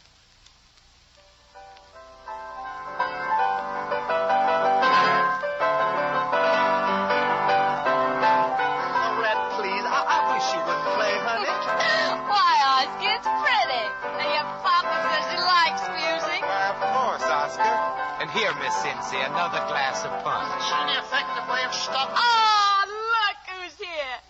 Tell you a secret, Mr. Hubbard.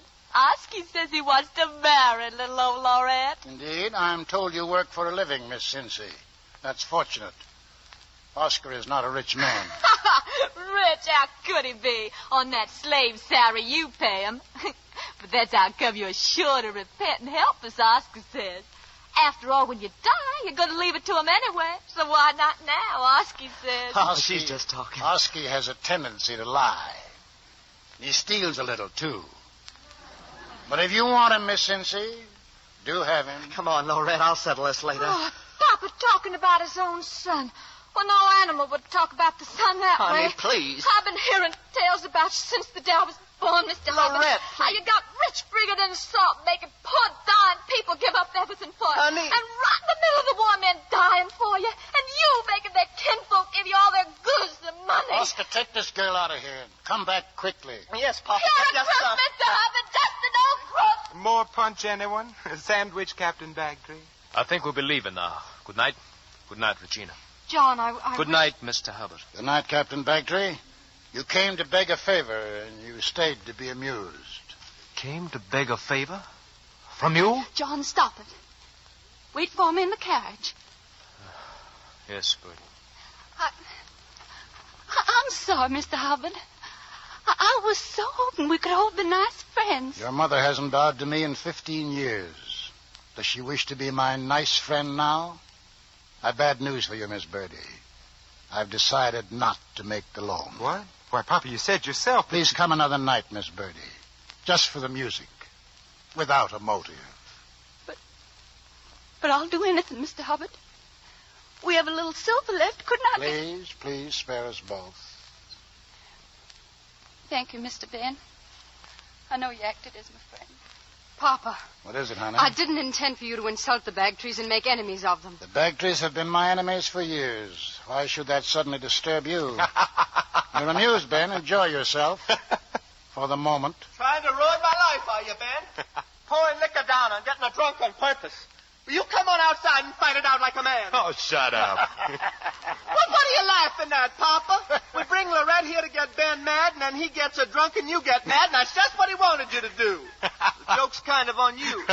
You're full of tricks these days, Ben. Miss Birdie borrows $7,000 from me, and you keep $2,000 and take your chances on nobody finding out. Bagtree told you, huh? Oh, what a night. What a night. Ben, you're a clerk in my store, but if you anger me once more, there won't be any job there. Is that clear? Very clear. Papa, you wouldn't condemn a woman just because she has to earn a living by the sweat of her brow. No, Oscar boy. So if you want to go away with this can girl, what's detaining you? Your permission, sir. Talk sense. Do you mean money? Well, just a loan, Papa. You see, we'd go to New Orleans. How much? Well, $10,000 would start me off fine, Papa. There'll be $1,000 for you on the breakfast table. Get on an early train. Send a Christmas message each year to an aging parent who now wishes you to stop talking. You better start packing, Oscar. You bullied me ever since I was born. But you're going to be on that station platform tomorrow morning and apologize to Miss Cincy. Goodness, what $1,000 won't do. And if you're not Put there... that gun away. Get out of this room. Yes, Papa. And I'll see you at the station. You've always been frightened of guns, Papa. Any particular reason? You're wearing me thin, Benjamin. Why don't you stop it, both of you? You can do all the squabbling you want to after Mama and I leave for Chicago. It'll be lonely here without you. I don't know. Maybe I'll go along. Go along? Don't you want me to? Of course, Pop, only I didn't... Only you didn't plan on such a crowded honeymoon. Don't look so surprised, Pop. You guessed about Bagtree an hour ago. Of course, I don't think he wants to marry her, but he's a weak man, and Regina... Papa, don't you see what Ben is up to? He wants to marry me off to Horace Giddens, and he's mad because I... Papa, what's the matter? You look so bad. Yeah, you do look bad, Papa. Put your arms around him, Regina. Lie to him like you always do. Tell him...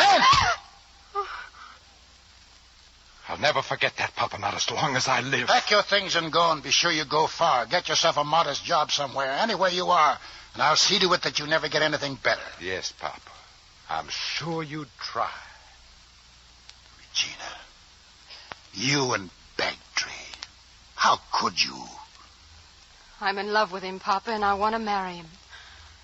Oh, now, don't take on. So you just let me go away as we planned, and after a while, John and I will come home and we'll live right here. Are you crazy? You think I'd stay in this house? Otherwise, I'll go away and you'll never see me again.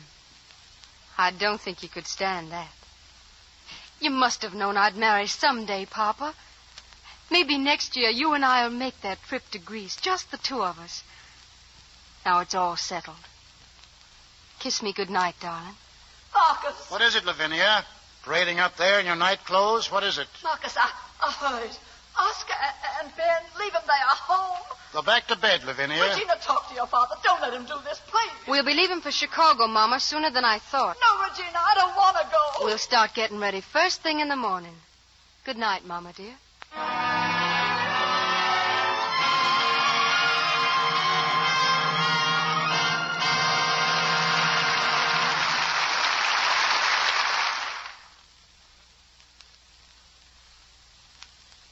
The curtain rises on the third act of Another Part of the Forest, starring Walter Huston as Marcus, Anne Blythe as Regina, and Vincent Price as Ben.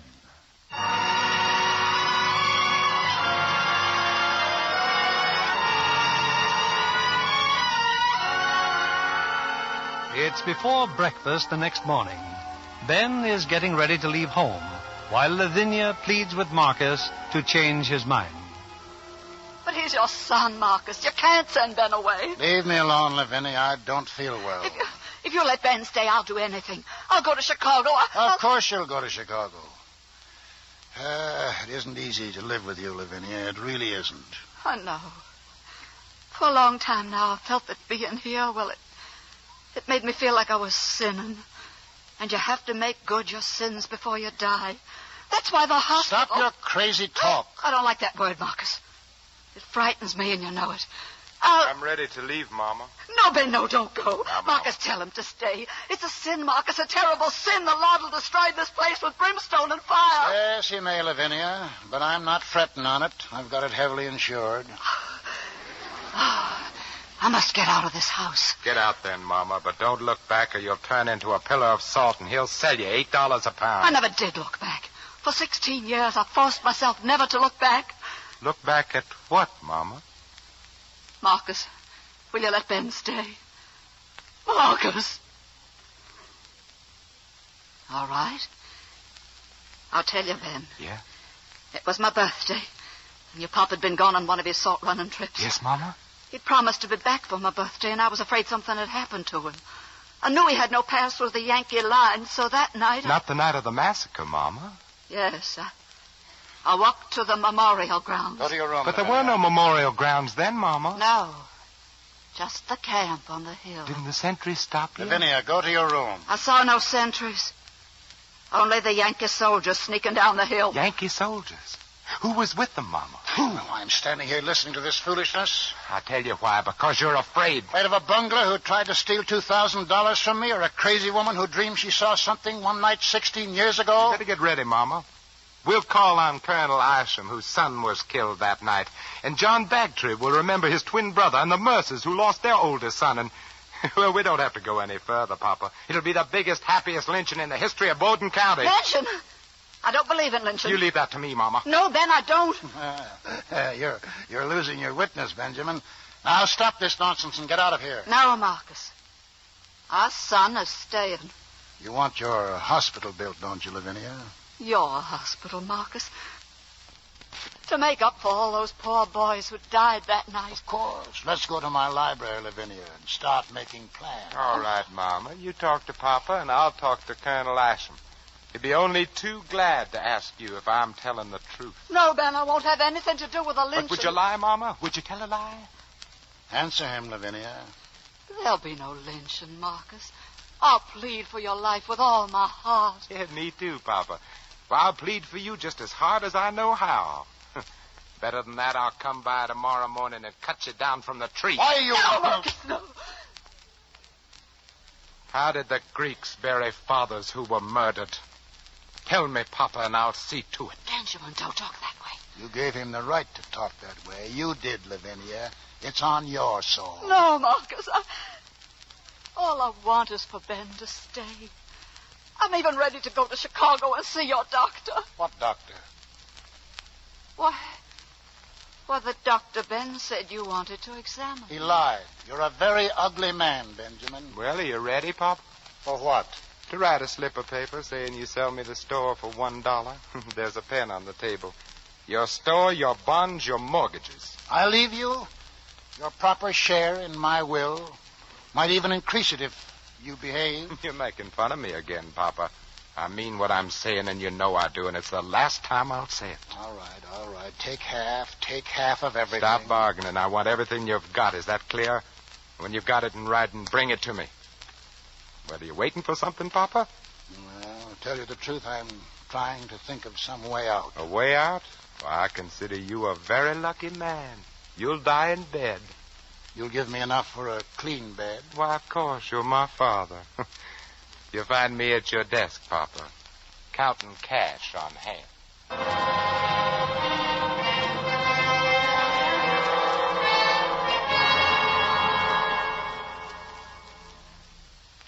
Jake, come here. Yes, Mr. Benson. Take this envelope over to Lionette.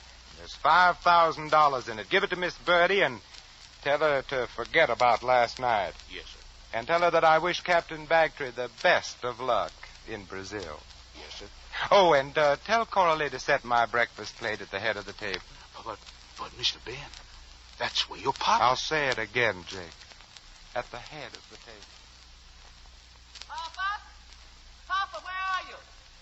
Papa! My goodness, Oscar, I'm trying to eat breakfast. Papa isn't here. Well, if he isn't here, he must be upstairs. But Lorette's waiting for me at the railroad station. Papa! Oh, I was hoping you'd be gone by now, Oscar boy. But the $1,000 on the table. He promised, but it ain't here. I even crawled under the table. Maybe you better go crawl some more. Well, good morning, Regina. Oh, good morning, Oscar. Where do you think you're sitting? Why, here, honey, at the head of the table. That's Papa's chair. We'll be sitting next to each other, and I'll be able to keep my eye on you. Regina, help me. Papa! Papa, the money's not there. Papa, please answer. Looking for me, son? Speak up. Oh, it's getting late. The money, you forgot to leave it. You're screaming, Oscar, and a voice injured at your age is possibly never recovered. The money isn't there because I didn't put it there. Would you like to give him a little explanation, Ben? Or will I? I am eating. Oscar, I assure you that I am most sorry for many reasons. None of them having anything to do with you. Well, what's all that mean? That you're not giving me the money? It means exactly that. It means that Papa has found a new way of postponing for a few minutes an unpleasant writing job. Where would you prefer me to have my breakfast? A tray in my room, or here, or... Oh, anywhere you like, Papa, after you've finished writing. My house is your house. There isn't any chance I could get on a train without you interfering with me. Papa, what's the matter with you? Ask Ben, Mom. He's changed. Do you think it's age? Who do you think you are? A man who believes you've handled yourself very badly. It's a shame, Regina. You're beautiful, smart. You could have made a brilliant life. Instead of 20, you have to start picking up pieces. I like the pieces, and I'm off to pick them up right now in Chicago. No, honey. Right here in Bowden. Because you're not going to Chicago. What are you talking about? Papa hasn't got any money anymore. No money at all. He's given it all to me. To you? What makes you think he'd give it to you? Well, I'm the oldest son. Isn't that the way with ancient kings? Papa? Papa, where are you? You're starting to sound like Oscar, honey. But you talk to Papa. Maybe he can quote an appropriate line from Aristotle.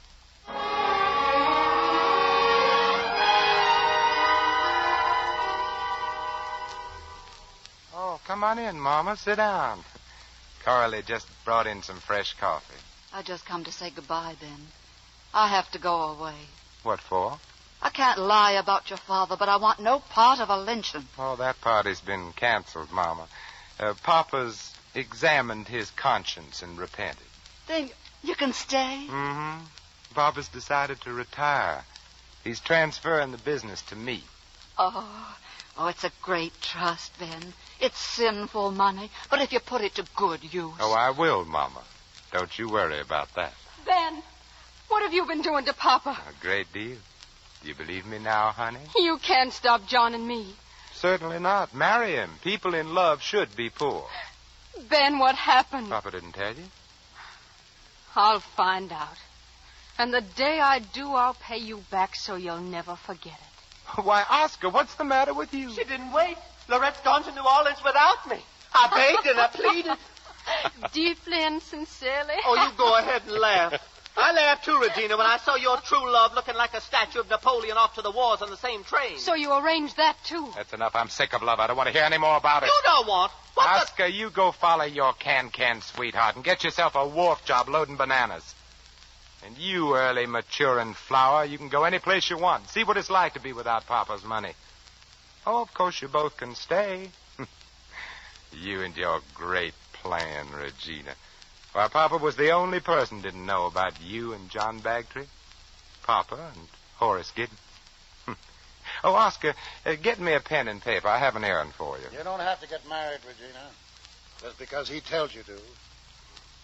We can go away and I can start again, just as I started once before. When you did whatever Ben made you do, did you realize what you were doing to me? Did you care, Papa? I cared very much. And what good did that do? Here's your bill of sale, Ben. Thank you, Papa. And here's your dollar. Pen and ink, Ben. Oscar, I want you to take $2,000 to Horace Giddens with this note I'm going to write. And tell him Regina will be very happy to see him. Then about the money for the hospital. Not right now, Mama. But, Ben, you said... Now, sit down, Mama. You haven't had your coffee. No, Ben. Thank you, but I'm leaving. I'm going back home, back to Piney Woods. Oh, you don't mean that, Mama. How can we get along without you? I don't know. Deep down, I guess maybe I don't care. Now I just want to go where I can get a breath of air. Oh, you're just upset, Mama. You're tired. No, I'm not tired. And I'm not afraid. But, Mama, everything's going to be fine now. We're going to have big money. Oscar, Regina, even Papa. I know what's best for all of them. And for you, too, Mama. Why, someday we might even build you your hospital. No, Ben. You'll always be busy. You'll have to be busy because you're a lonely man. An empty man. It seems funny to say, but I don't like you, Benjamin. I don't like any of my children. I just feel sorry for you. Oh, don't take it so hard, Ben, honey. Whenever you're lonely, you can come and have dinner with us.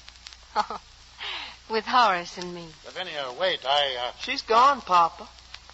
Yes, I do believe she's gone. Regina, honey, pour me a cup of coffee. Coralie, we need some more coffee. No, pour what's in the pot, honey. But, Papa, there's just enough for one. And Ben's cup is empty.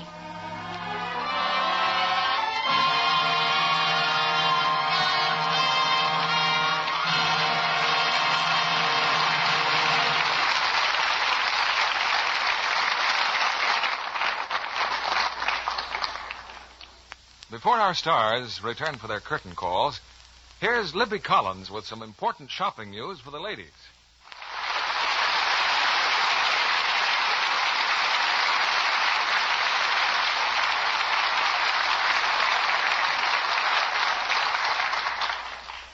Walter, we don't see much of you around Hollywood these days. Well, Bill, whenever I finish a picture, I go right up north to my ranch. Got some cattle up there I'd like to keep an eye on. With the price of meat what it is, you should sit up nights with them.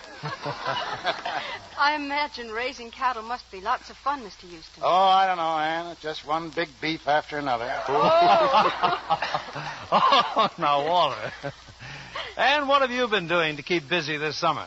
Well, let me see. On the hottest day of the heat wave last week, I was celebrating Christmas. You mean a Christmas tree and a turkey dinner with all the trimmings? All of it, Vincent. A magazine wanted some Christmas pictures for the Christmas issue that goes to press right away. Next December, they'll probably want a picture of you hunting Easter eggs. What's next week's play going to be, Bill? Well, Vincent, next week's attraction is the kind that can only happen once a year. Because it's the picture that won the Academy Award as the best picture of the year. Darrell F. Zanig's production, Gentleman's Agreement. And the stars, Gregory, Peck, and Ann Baxter.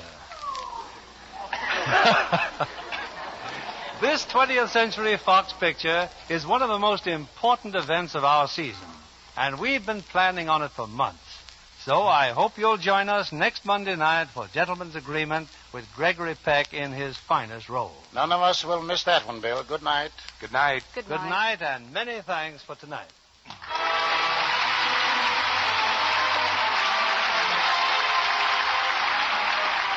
Lever Brothers Company, the makers of Lux Flakes, join me in inviting you to be with us again next Monday evening when the Lux Radio Theater presents Gregory Peck and Ann Baxter in Gentleman's Agreement.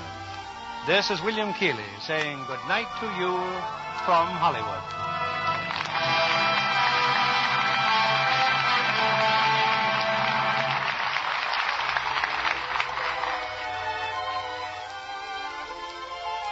Anne Blythe is currently seen in the Universal International picture Mr. Peabody and the Mermaid, co-starring with William Powell. Vincent Price will soon be seen in the Universal International picture Rogue's Regiment, co-starring Dick Powell. Heard in our cast tonight were Jack Edwards as Oscar, Eleanor Audley as Lavinia, and Tony Barrett, June Whitley, Truda Marson, Bill Johnstone, Eddie Marr, and Lillian Randolph. Our music was directed by Louis Silvers. And this is your announcer, John Milton Kennedy, reminding you to join us again next Monday night to hear Gregory Peck and Ann Baxter in Gentleman's Agreement.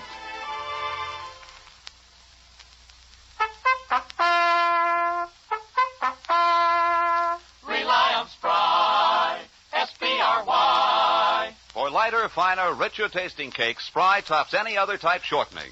Spry's amazing cake improver takes guesswork and hard work out of cake making. Try Spry's one bowl method for glorious cakes. For all you bake and fry, rely on Spry.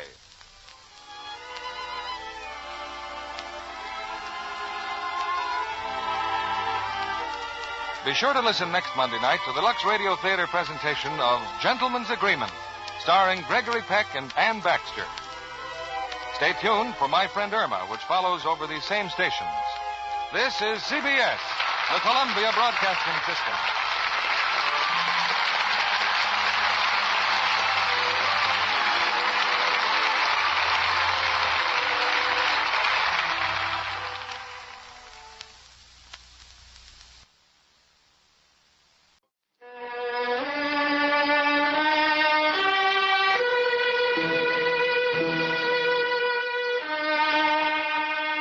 These are my recollections of a very unusual young man with whom I was thrown into contact at long intervals.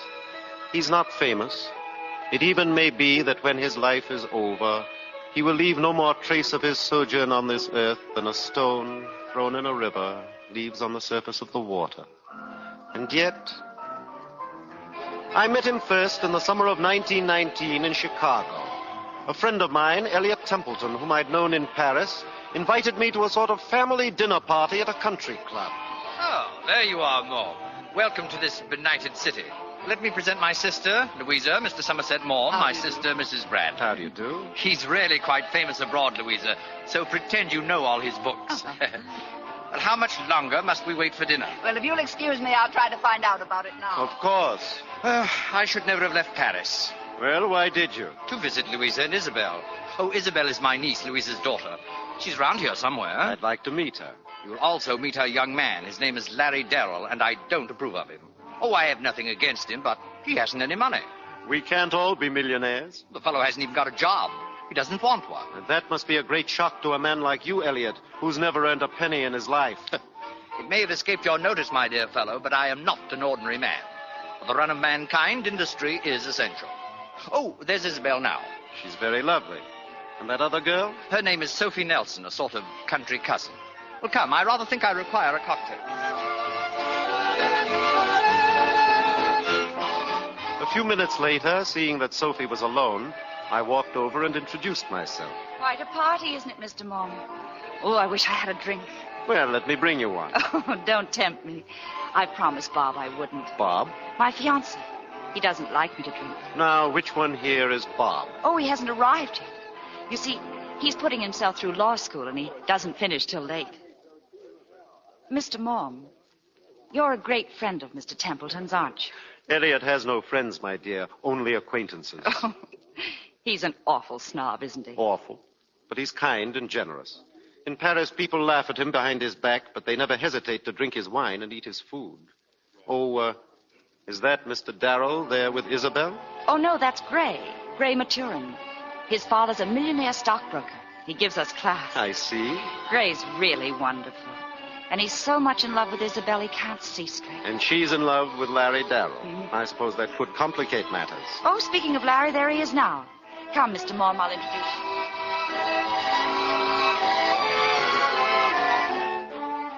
Well, now that everybody knows everybody, excuse me. What's the trouble, Brown Eyes? You're nervous. Oh, of course I am, Larry. I'm waiting for Bob. Is tall, dark, and legal standing you up? Oh, I'd like to catch him trying it, Isabel. Now, be nice to Mr. Mohr. You're old friends, Mr. Darrell? You and Sophie? They grew up together, Mr. Mohr. Sophie was probably the best shortstop our neighborhood ever had. Mr. Mohr, since you're a novelist, I'd better warn you that Larry's very stupid. He knows nothing about anything but flying. But when he came back from the war, he looked so lovely in his uniform. I just camped on his doorstep until he consented to marry me. The competition was awful. Isabel's not a bad girl, Mr. Mom. She's just a terrible liar. Larry, I think we've time for a dance before dinner. Will you excuse us, Mr. Mom? Of course, run along.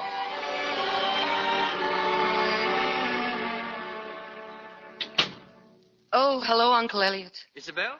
Oh, I thought you were still cavorting at that horrible country club. What's the matter? And where's Larry? He dropped me off and fled.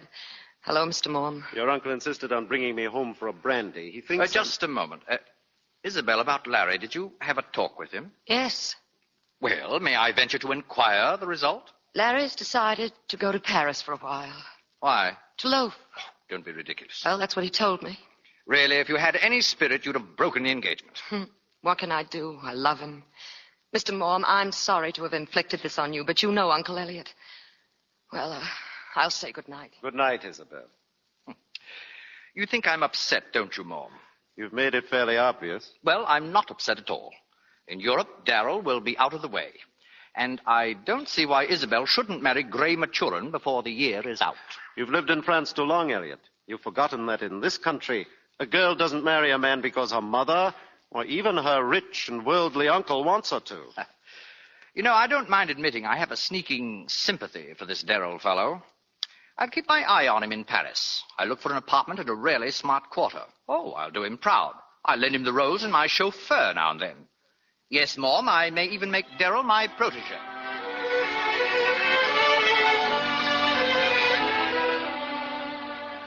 Poor Elliot. All the wonderful things he was going to do for Larry in Paris. Unfortunately, Larry would have none of it. And Elliot flicked him off like a speck of lint in his impeccable lapel. Larry spent his year in France. Then, quite suddenly, Isabel and her mother arrived. Now, don't look so unpleasant, Uncle Elliot. Of course I'll see Larry. Darling, don't be hurt. But I didn't come to Paris just to see you. He met you at the boat, I suppose. Oh, and it was wonderful to see him again. Mother, doesn't Larry look marvelous? I must admit, Isabel, he's thrived beautifully in your absence. Indeed. Well, I haven't a very good account of that young man. Oh? When he first arrived in Paris, I invited him to a luncheon. I planned to introduce him to the Princess Novamale. He told me that he doesn't eat lunch. Perhaps he doesn't. And then when I asked him to dinner, he said he had no evening clothes. Maybe he just didn't want to come. That's the most incredible reason for refusing my invitation I've ever heard. Well, Louisa, how long are you and Isabel remaining? Oh, I don't know. We'll stay about a month, Uncle Elliot. And I wouldn't be at all surprised if Larry's with us on the boat back home.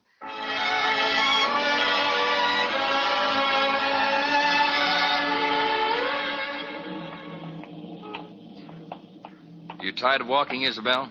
There's a taxi. Oh, no, Larry. It's delightful. All these wonderful little shops and everything. Larry, do you know I've been here nearly a month? Impossible, darling. I've seen you every day, and I still don't know a thing about what you've done all year. Well, there's nothing to tell. Not really. I've traveled around the countryside, read a lot, gone to lectures, and, well, that's about it. Have you found that peace of mind you were looking for? No. How much longer do you think all this is going to take you? I don't know, Isabel. And after that, what are you going to do with all the wisdom you will have acquired?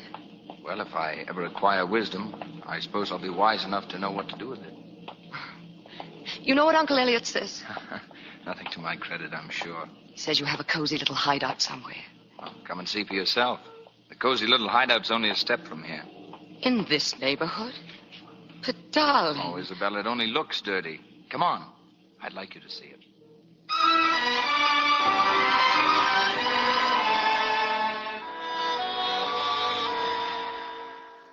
A room 4 flights up.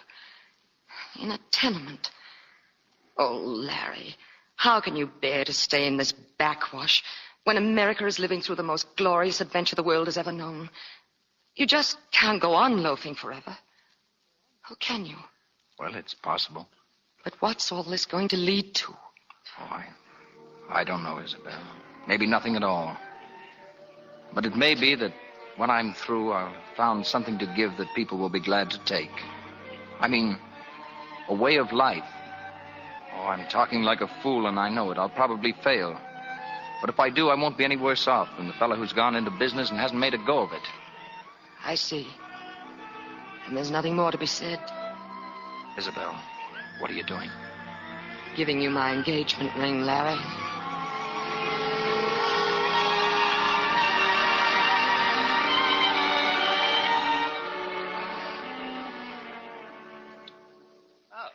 You're all dressed up, Isabel. Where are you going? Oh, where in particular, Uncle Elliot? Larry and I are going out on the town. Larry? But you gave him up. Yes, dear, I know. But we thought we'd like to spend my last night in Paris together. If he had any sense of decency, he'd never ask you. I'm profoundly shocked. But he didn't ask me. I asked him. No doubt there were moments that night when Isabel and Larry forgot their engagement was ended. But most of their evening was sad and strained and filled with a yearning that neither music nor champagne could quite overcome. When Larry brought her back to Elliot's home... 5 hours. You'll be on the boat train. How does one say goodbye, Isabel? Must we say goodbye now, Larry? Oh, stay for a moment. We could have one last drink together. I'd like to. Isabel, I've never seen you so beautiful. Oh, darling. Darling. Oh, what will I do without you? I love you so much I can't even... You better go. Larry, no, please, no. Don't kiss me again. Please, Larry, for heaven's sake, go. Goodbye, Isabel. Larry. That was a brilliant performance, my dear. Oh. Hello, Uncle Elliot. I've been waiting in the next room. I left the door open just a little. Do you still want that drink? I expect you need it. Oh, you think you're very clever, don't you? Oh, come, child. I guessed you were up to something. Even your poor mother noticed the pains you went to make yourself particularly alluring tonight. You're hateful. Oh, but no fool, mon ange. Isabel, you're a beautiful woman. You had him trapped just now. You know you did. Yes, I know.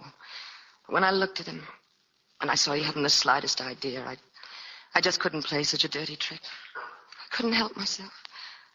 I suppose it was my better nature. Nonsense. It was your sound Midwestern horse sense. Isabel, in less than a year, you'll be Mrs. Gray Maturin with $20 million in the bank. I'll forget Larry within a year. I said less than a year. Trust your Uncle Elliot, my girl. He's a very wise old party. I wonder.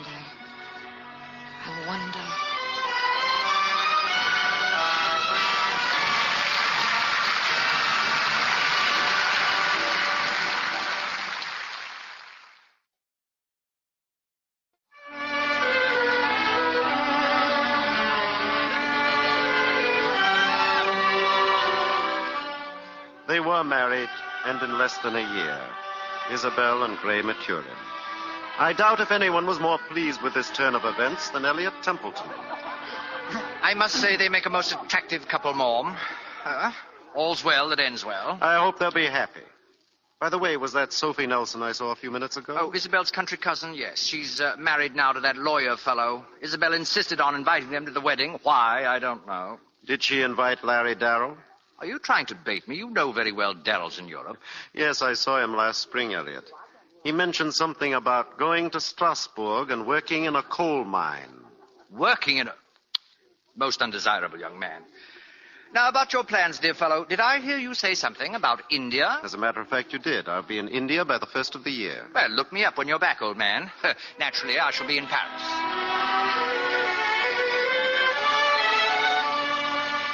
It was in Strasbourg, as I subsequently learned, that Larry Darrell came to a great decision. He had made a friend, a fellow coal miner named Costi. You're late for our glass of beer, Monsieur Darrell. Sorry, Costi. I've been over at the university. I've enrolled for a night course. You're a fool. Why should a man who wants to develop his brain work in a coal mine? I just wanted to, I suppose. Hiding out, Larry? Police after you? No. A woman, maybe? No, I just thought, well, a coal mine might do me good. And when you've had enough of it, you go back to America, huh? I suppose so. And do what? Sell stocks and bonds. But what about the answers to all your profound questions? Peace of mind, happiness, how to live. Don't you know people have been asking those same questions for thousands of years? They can't help asking them. You know what you sound like, Larry? Like a very religious man who does not believe in God. I'm not sure I believe in anything. Look, have you ever thought of going to the East, India, for instance? India? I went there once. I met a very strange man, a saint. People from all over India go to him for guidance, for teaching. Did he help you? No. But that was not his fault. It was mine. A few weeks later, Larry Darrell arrived at a sort of monastery at the foot of the Himalaya Mountains in northern India. Why have you come here, my son? I've come to learn. Ever since the war, I've been searching for something. Something that I'm not able to put into words. In France, I met a Polish coal miner. He told me that you might help me. God is the only help. I've traveled, I've studied. I've read everything I could get my hands on, but nothing seems to satisfy me. And should you find what you are searching for? It will be something good. Something to be shared with others, but how to find it? Where? The whole world is like you, my son. Restless, confused. It will always be so as long as men set their hopes on false ideals. The road to true salvation is difficult to pass over. Difficult as the sharp edge of a razor.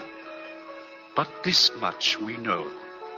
There is in every one of us a spark of the infinite goodness which created us. And when we leave this earth, we are reunited with it, as a raindrop falling from heaven is at last reunited with the sea, which gave it birth.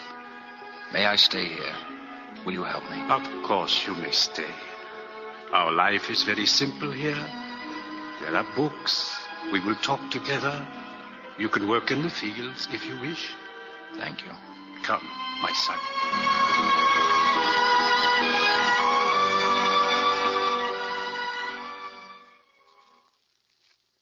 I don't know if Larry Darrell ever thought of Isabel in the years that passed. For there in India, he was as one lost to the rest of the world. One day, he returned to the monastery from a solitary pilgrimage in the mountains. Eagerly, he sought out his venerable teacher. Well, my son? Do you remember what it was you told me the day I left here? I told you that sometimes, alone in that mountain, strange things may happen. Well, something very strange did happen to me. One morning, I suddenly awoke and walked out of the little hut. I just stood there on the mountaintop.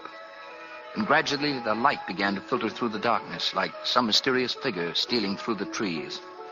And then the first rays of the sun came up, the mountains. The mist caught in the treetops. I never felt or saw anything like it. I know. I felt that I'd been released from my body. And all the things that had been confused before suddenly became clear to me. I had a sense of knowledge more than human. I felt that I'd broken away and was free. I felt that if it lasted another moment, I'd die. And yet I was willing to die if I could just hold on to it. Because for that short time, I had the feeling that... That you and God were one. Yes. I'm going back there. I'm going back. No, my son. Your place now is with your own people. It's been given you to see the infinite beauty of the world, which is only the reflection of the beauty of God. That vision of beauty will remain with you, fresh and vivid, to the end of your days. Go now, my son. Go back to your world.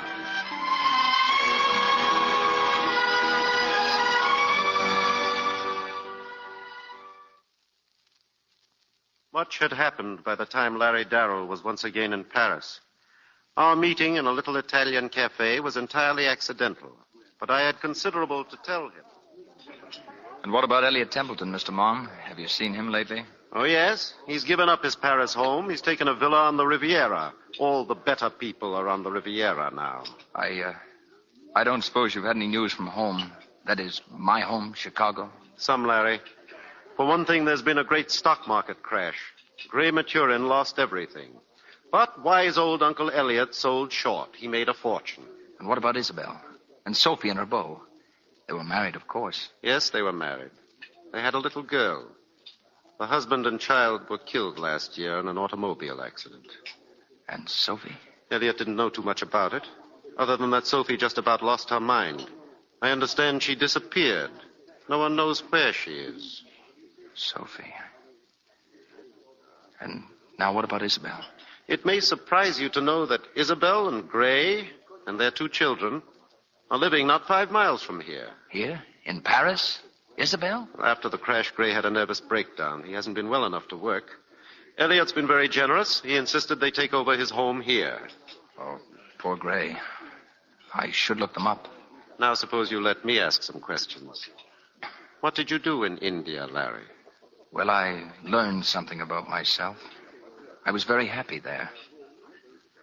About Gray and Isabel, if you could give me their address, I might... Better yet, I'll meet you there this afternoon. Here's the address.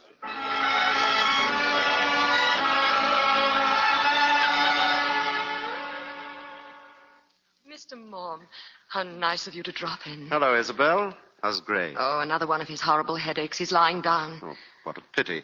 I was hoping you and Gray would dine with us tonight. I'd love to, but I don't see how we can. Did you say us? Yes. Larry Darrell is back in Paris. Larry Darrell? He lunched with me today. He'll be dropping in any minute. Larry. Where has he been? India. India? Do you realize I haven't seen him for years? Oh, yes, Marie. Excuse me, madame. Monsieur Darrell is calling. Isabel. Larry. Oh, Larry, I can't believe it. Hello, Isabel. Larry, let me look at you. You haven't changed. You haven't changed at all. Well, is Gray home? And where are the children? Oh, I'd so like to show them off. Their nurse has taken them to the park. Gray's here in the library. Gray, dear, look. It's Larry Darrell. Larry? Hello, Gray. Oh, I'm glad to see you, Larry. Sorry you caught me like this. Blinding headache. Gray, Mr. Mohr wants to take us all out this evening. Do you feel up to it, Gray? Oh, I wish I could say yes, but go anyway, please. Wait a minute. Gray, would you let me see if I can help you? How? Your headache. I might be able to help you. I'd like to talk to you. Well, sure. I think Dr. Darrell would like to be alone with his patient. Do you mind, Isabel? It won't take long.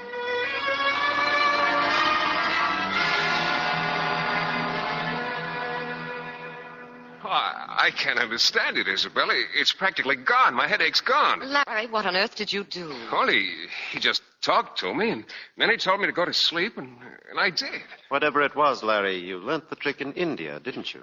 Well, there's nothing so unusual about it. Sort of a hypnosis, I suppose. I merely put an idea into Gray's head that he would feel better.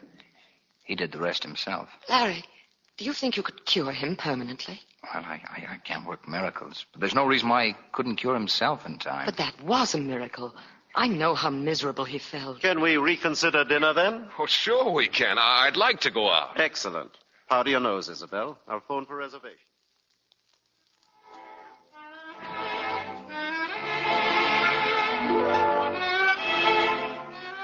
Where'd Larry go, Isabel? I asked him to get my wrap. What did you do with my husband? Well, Gray's getting the car. I was watching you and Larry dance. Isabel, I know what you're thinking. Go on, say it. you're not going to be so silly as to fall in love with him again, are you? I've never stopped loving him. Never loved anyone else in my life. Gray's such a good fellow. It would be a pity to hurt him. I'll never do anything to hurt him. I'm too fond of him for that. Well, it's your business, not mine. Well, where shall we go now? Oh, how about the Rue de Lac? Rue de Lac? What a neighborhood. But I've never been there. At least it'll be different, please. Well, if you really want to go, of course. But I think you'll be sorry. It's dirty and it can be dangerous. That's ridiculous. Here they come. Gray, guess where we're going? The Rue de Lac.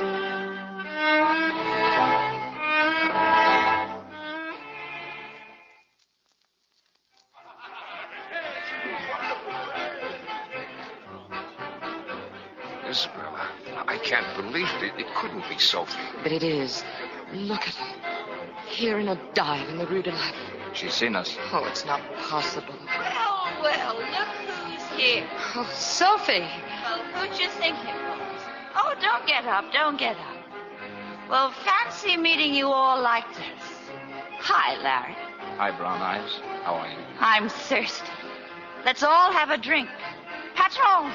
Connaissez, monsieur, cette fille, Sophie? Certainly I know them. They're my childhood friends. Donnez-nous une bouteille de champagne. Très bien. Well, I can't say you seem so terribly pleased to see me. I heard rumors you were in Paris, Sophie. Well, you might have called me. I'm in the telephone book. Well, Gray, you went bust, didn't you? Yeah. Tough. I guess it must be pretty grim in Chicago now. Lucky for me I got out when I did. Well, drink up. It's champagne. For you, Sophie. Thanks, Larry. When they were killed, Bob and my baby, I went to pieces. And then I put the pieces together again with alcohol. My loving in-laws kicked me out. I think that gentleman's trying to get your attention, Sophie. Oh, that's my boyfriend. That's Coco. Oh, la paix! Tu ne vois donc pas que je suis avec mes amis? Coco's Anne. You living in Paris now, Larry? Yes. Yes, I am, Sophie. You remember the summer before the war? Sure. Well, we saw a lot of each other then. Oh? When? When you and your mother were being social. We used to read poetry together. Remember, Larry? I remember. Well, maybe I better get back to my boyfriend. He'll raise the roof. Sophie, we'd really like... Oh, so long, folks. Come and see me again when you've got nothing better to do. I'm here every night. Well, I guess we better get out of here. Let's all go home.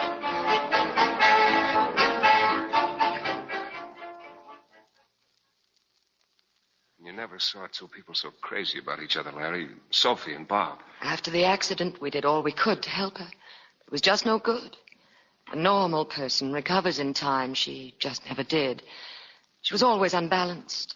Even her love for Bob and the baby was exaggerated. Don't you think I'm right, Larry? Sophie was as normal as any person I've ever known. Was she in love with you, Larry? Oh, good heavens, no. Just a skinny little girl with a ribbon in her hair. I remember her crying once when I was reading an ode of Keats because it was so beautiful. All girls of that age are emotional. Yes. Yes, I suppose so.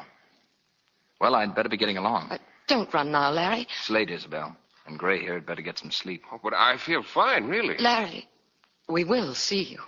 Of course, Isabel. Good night. Good night, Mr. Mom. Well, I should be going, too. I'll give you a lift, Larry.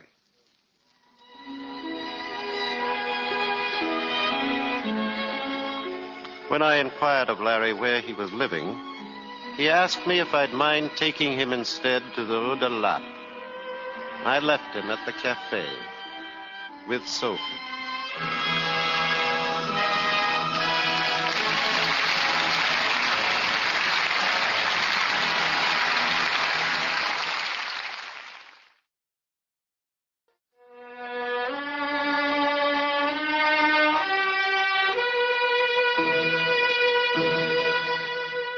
For 2 weeks, I saw nothing more of Isabel, Sophie, or Larry. Then one day, in answer to a telephone call, I rushed to Isabel's home. The idiot. The stupid blind idiot. If you'd calm down, Isabel, I might figure out what you're trying to tell me. He's going to marry her. Larry is going to marry Sophie. How do you know? He called me on the phone. I'm frantic. Well, it's his own affair, isn't it? He says she stopped drinking. The fool thinks he's cured her. Oh, that's possible. Have you forgotten what he did for Gray? Gray wanted to be helped. She doesn't. How do you know? Because I know women. She's no good. Do you think for 1 minute she'll stick to Larry? What's the matter with you? Do you think I've sacrificed myself only to let Larry fall into the hands of a woman like that? How did you sacrifice yourself, Isabel? By giving Larry up. And for one reason, because I didn't want to stand in his way. Come off it, Isabel. You gave him up for a square-cut diamond and a sable coat. Get out of here. Get out. I hate the sight of you. I'm sorry for that, Isabel. Because the sight of you always gives me great pleasure. You're beautiful. You're fascinating. And smart enough, I've always thought, to make the best of a bad job. No. Larry's in the grip of the most powerful emotion that can beset the breast of man. Self-sacrifice. He's got to save the soul of the wretched woman whom he knew as an innocent child. And there's nothing you or I can do to prevent it. But he's going to be so miserable. Do you love him very much, Isabel? It's a nuisance, isn't it? I can't help it. Then why lose him altogether? Make friends with Sophie. Be nice to her. Yes, I could ask her to lunch tomorrow. Oh, but I can't. Not after the awful things I said about her to Larry on the phone. If I ask her to lunch, will you behave? Oh, like an angel of light. 1 o'clock tomorrow at the Creole. Isabel, you're not hatching up anything, are you? Don't be hateful. Just terribly curious to see what she looks like, now that Larry's reformed her.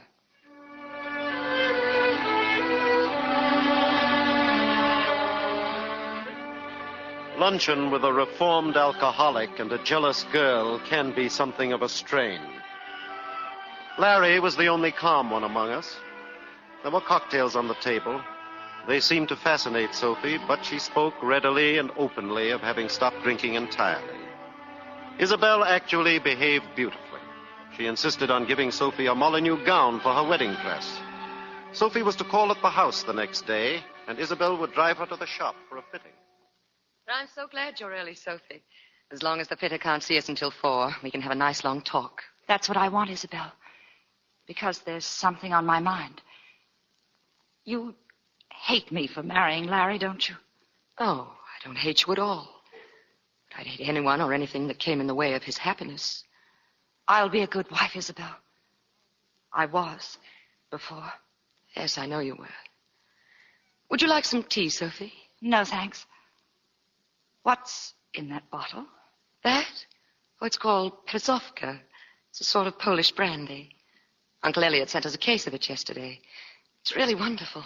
Oh, and to think I shall die without ever having tasted it. Don't you love the color? It's like the green you sometimes see in the heart of a white rose. Oh, poor Sophie. I have a great desire to drink, Isabel. But give me about 2 more weeks, though. I haven't had a drop since that night in the Rue de Lappe. It must be awful. I mean, breaking off completely, all at once. Sometimes when I've been alone, I've wanted to shriek the house down. But this is my only chance. Larry's giving me my only chance. I know that. Excuse me, Madame, the car is here. Oh, thank you, Marie. Sophie, my little girl's at the dentist. As long as I have time to pick her up, perhaps I'd better. Of course. Is that her picture, Isabel? Your little girl? Oh, this is my other one. This is Priscilla. She's 7. Linda. My baby, Linda, would have been 9 in November. This November that's coming. Well, I won't be long, Sophie.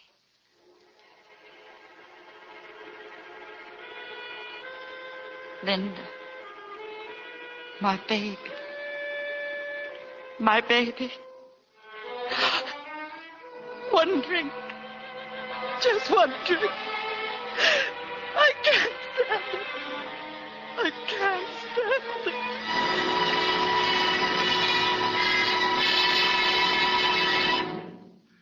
Isabel did not return till quite late.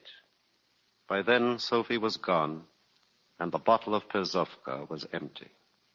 4 days later, Larry finally found her. She was back in the Rue de Lappe, and worse than ever. There was a fight when Larry tried to take her out of the place. He was badly beaten.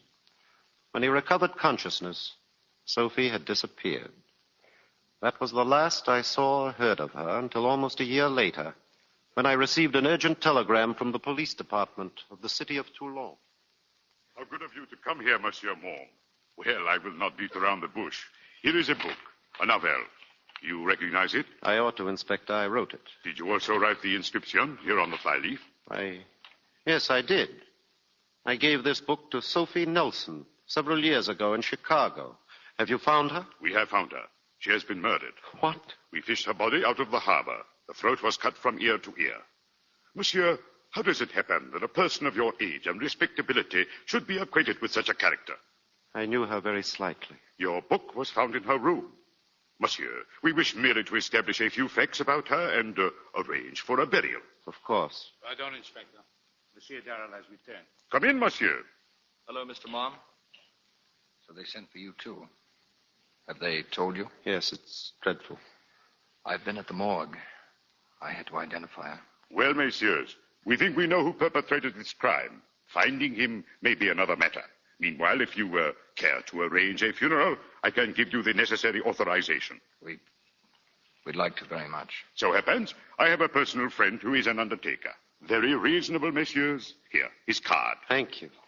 May I see where she lived? Follow me. I shall be happy to take you there.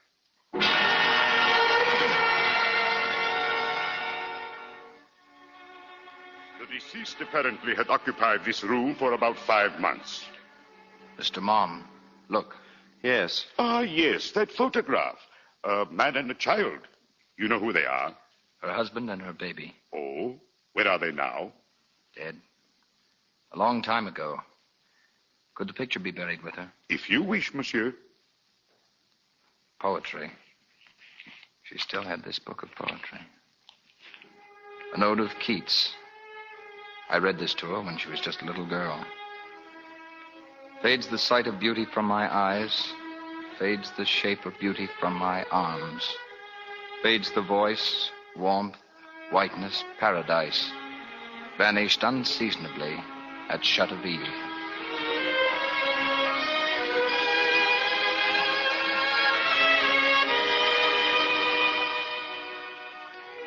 After the funeral, Larry came with me to Nice to call on Elliot Templeton. I had heard from Isabel that Elliot was very ill. Uncle Elliot, you have visitors. Look. Elliot. Oh, my dear fellow. How very nice to see you. And Larry. Well, this is a surprise. Mr. Mohr said you were sick. Did he? Well, I am sick. But you don't look it. You look extremely well. Well, really now, that's the most sensible thing I've ever heard you say. I've got the Grand Duke lunching with me on Sunday, and I've told my doctor he must put me to rights by then at all costs. Oh, too bad this should have happened just now. It's a particularly brilliant season. Are you going to Princess Novamali's party? Of course not. Has she asked you? She's asked everybody in Europe, Larry. She's giving a great do. Fancy dress. Fancy dress. She hasn't asked me. It's a deliberate insult. Come now, Elliot. Why should she want to insult you? It's just an oversight. I'm not a man that people overlook. Well, perhaps she doesn't know you're in the south of France. Don't be ridiculous. Everybody knows I'm in the south of France. It's going to be the best party of the season. If I were on my deathbed, I'd go to it. Never mind, old boy. It may rain the night of the party. That'll ruin it. You know, I never thought of that. I shall pray for rain as I have never prayed before. The old witch. She'd never have got anywhere if it hadn't been for me. Now she doesn't invite me to the greatest party of her career. Fireworks, my dear fellow. They're going to be fireworks. So unkind. I hate them. I hate them all. They've eaten my food and they've drunk my wine. I've run their errands for them, and I've made their parties for them. And what have I got out of it? Got nothing. Now that I'm old and sick, they have no use for me. They don't care whether I live or die. Not one of them. It's so cruel. I wish I'd never left America. Elliot. Go out. Go out, please. I was carried away. You must not see me like this. Come back later, please. Of course. Mr. Mohr, I know Princess Novamali's secretary. I think I can do something about that invitation. It would make him feel so much better. You're not leaving, Larry. I'll be back later, Isabel.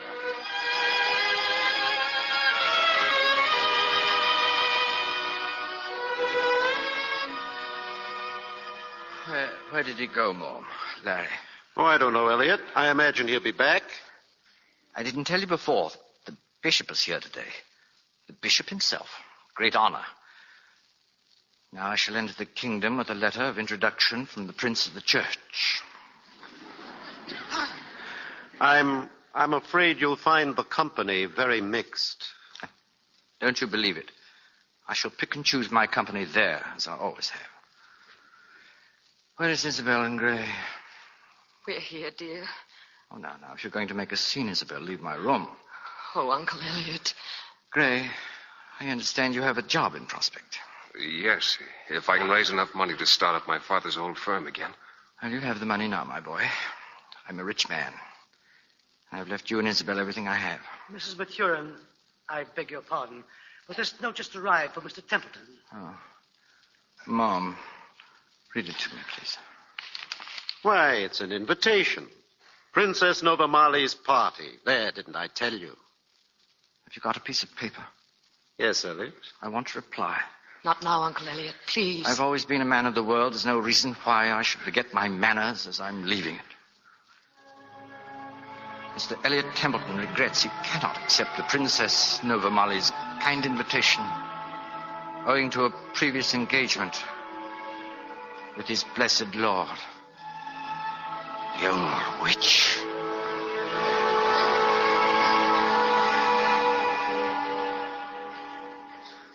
That night, Larry Darrell told Isabel he was leaving at once for Cherbourg. There was a boat sailing for New York.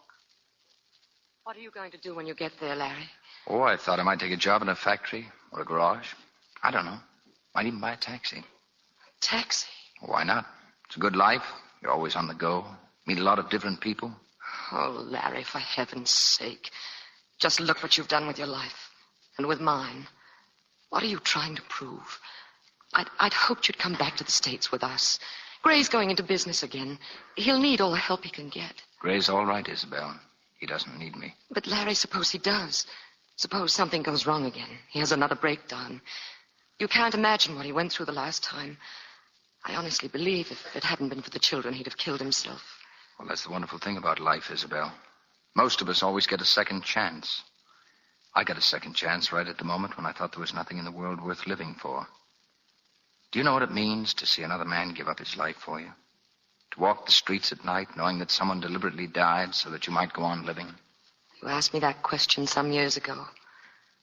I didn't understand then. I don't now. And I told you I didn't think I'd ever find myself. Well, I haven't yet, completely. Oh, I found some of the things I was looking for. And someday I may find them all. But I know what lies ahead, Isabel. I know where I'm going. And Gray, in his own way, can do the same thing, because this is his second chance. What about me? Doesn't it mean anything to you that I love you? That I've never loved anyone else but you? That my children might have been your children? Look at me, Larry. You know you love me. You know that. You've always wanted me. Say it's true. Say you know it's true. Oh, Larry, I love you. I love you. Please, promise you'll come back with us. Promise you will. Tell me about Sophie, Isabel. Sophie? That afternoon she came to your house. Did she have anything to drink? Yes. She helped herself. I had to leave to pick up my daughter at the dentist's. But when you found Sophie gone and the bottle empty, weren't you surprised? I just thought she got tired of waiting. When I noticed the bottle, I thought the butler had drunk it. I very nearly spoke to him about it. You never were a very good liar, Isabel. You don't believe me? Not for a moment. All right. If you want the truth, you can have it. I did it, and I'd do it again. I was determined to stop at nothing to prevent her marrying you. Nobody else would do a thing. They didn't care. Oh, Larry, you men are such fools. I knew that sooner or later she'd break down. It stuck out a mile.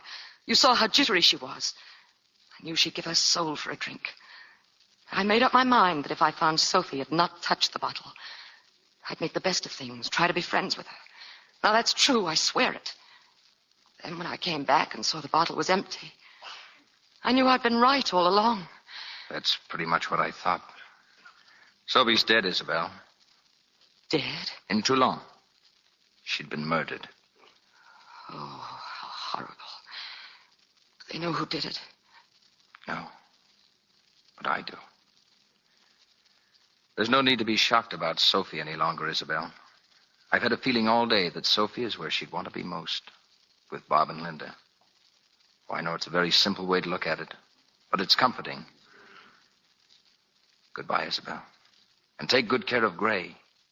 He needs you now, more than ever.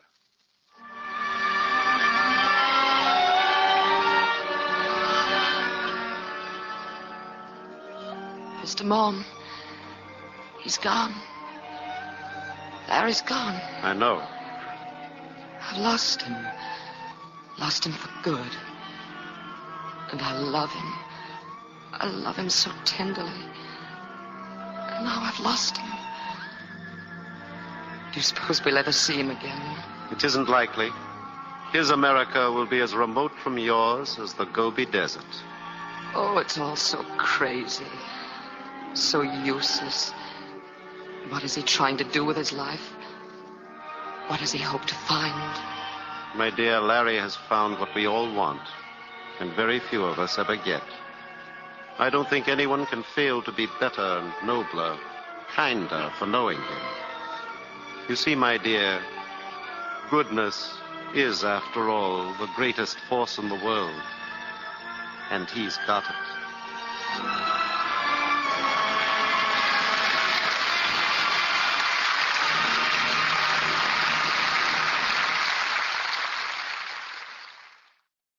Lux presents Hollywood.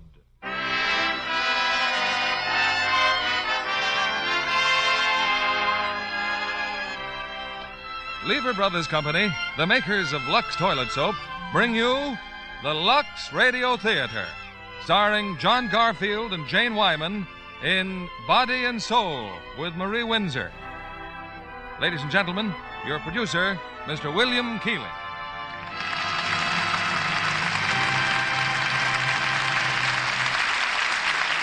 Greetings from Hollywood, ladies and gentlemen. Actors, like any craftsman, must serve a long, hard apprenticeship. And when they learn their trade this hard way, we get the finished artistry of stars like John Garfield and Jane Wyman. Add talent such as theirs to the exciting story of Body and Soul, and the result is drama that hits as hard as our pugilistic hero. John Garfield was a natural to star in this Enterprise picture, and we're particularly proud tonight to bring you Jane Wyman as the other half of our starring team, because Jane's latest performance on the screen is the finest she's ever given. Before we began rehearsals for the play, I took a few days' vacation in Palm Springs. While I was there, I attended a wedding. The bride was one of the loveliest I've ever seen, with a complexion as radiant as the desert sun. It proved one thing about Lux Soap I've suspected right along. All the beautiful Lux girls are not in Hollywood. Here's the curtain for Body and Soul, starring Jane Wyman as Peg and John Garfield as Charlie, with Marie Windsor as Alice.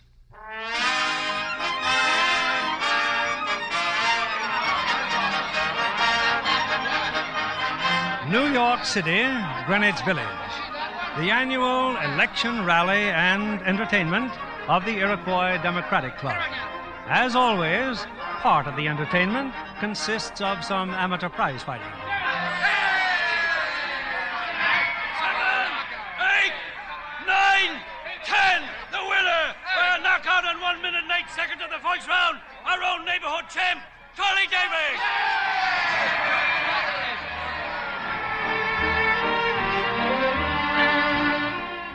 Yes, this is a big night for Charlie Davis, winning his fight and awarded the privilege of dancing with Miss Iroquois Democratic Club. A couple of hours later, Charlie's escorted Miss Iroquois Democratic Club to her home. Well, thanks for bringing me home, champ. Good night. Ah, come on. Open the door. It's early. Then why don't you go to the movies? Besides, you said your friends were waiting for you in the pool hall. Oh, Shorty don't mind waiting. Look, just 5 minutes. All right. 5 minutes. Say, what's your name? Peg. Peg, huh? Hey, look at all the paintings. What do you do here? I live here. I paint. And I go to art school. Well, I don't get it. What about this Miss Iroquois Democratic Club? I figured you were a dancer on the stage or something. Well, there's a talent agency that arranges these extra little jobs for me.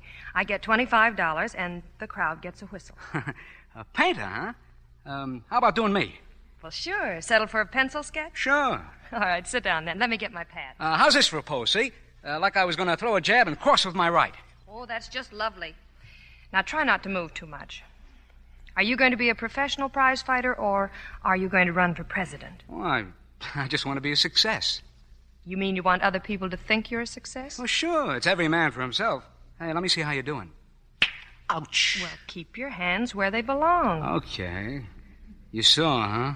No, I'm not sore. Aren't you going to finish the drawing? I think you'd better go home. Oh, I'll behave, Peg, honest. Besides, I wouldn't go home. I go to the pool hall, and that's bad influence on me. But your friends will be there, and you can brag how you knocked that fellow out in the first round tonight. What's so wrong with that? Nothing, if that's what you want. Well, my mother thinks I'm a bum. Maybe she's right. What does your father say? He's dead. Died about a month ago. Oh, I'm sorry. We got a candy store, see, only we won't have it for long. The store's finished. Debts, you know, when my old man died.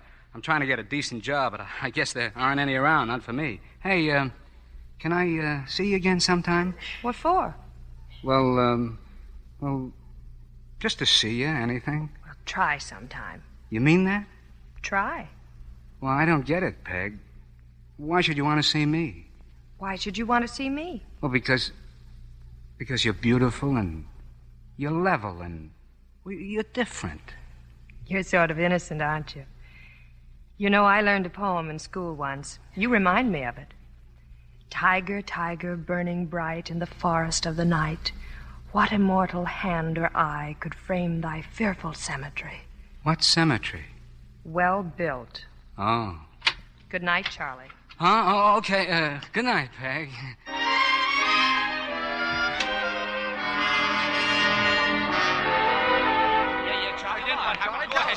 Well, the guy was wide open. He was begging for it, okay, so I let him have it. Hey, beat it, two dice. Go on, blow. What's the matter with Shorty? Shake him, will you, Charlie? I gotta talk to you. My trainer, he's got to talk to me. Hey, Charlie. Charlie, just see who walked in here. Mr. Quinn. Quinn, huh? Charlie, don't say it like that. He's a big manager. He was there tonight, I saw him. You mean when I knocked that guy out? Right at ringside. Come on, we're gonna talk to him. But he's playing pool. Charlie, you want to get somewheres, don't you? Sure I do, but... All right, just leave it to me. We're going to talk to Mr. Quinn.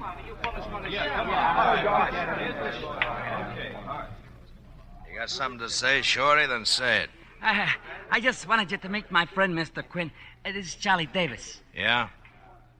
How are you? Like the fights tonight, Mr. Quinn? How'd you like that quick knockout Charlie made? I've seen knockouts before. Charlie's a great fighter. He's got style, Mr. Quinn. A little training and... So what? So what? He won the amateurs. Listen to me, Shorty. Kids win this and that every day, 1,000 of them. Every city in the country. And 1 out of 100, maybe, turns professional. 1 out of 1,000 is worth watching, and about 1 out of 1,000,000's worth coffee and donuts. Now tell your boy here to go get himself an honest job. Okay, Blackie, rack him. Wait a minute. Look, kid, I'm playing pool, see? Don't bother me. Nobody's asking you for coffee and donuts. I want you to get that straight. You see, Mr. Quinn, a natural fighter. You got a champion. Shut up. I'm asking nobody for favors, see? Quinn or nobody. I'll see you tomorrow.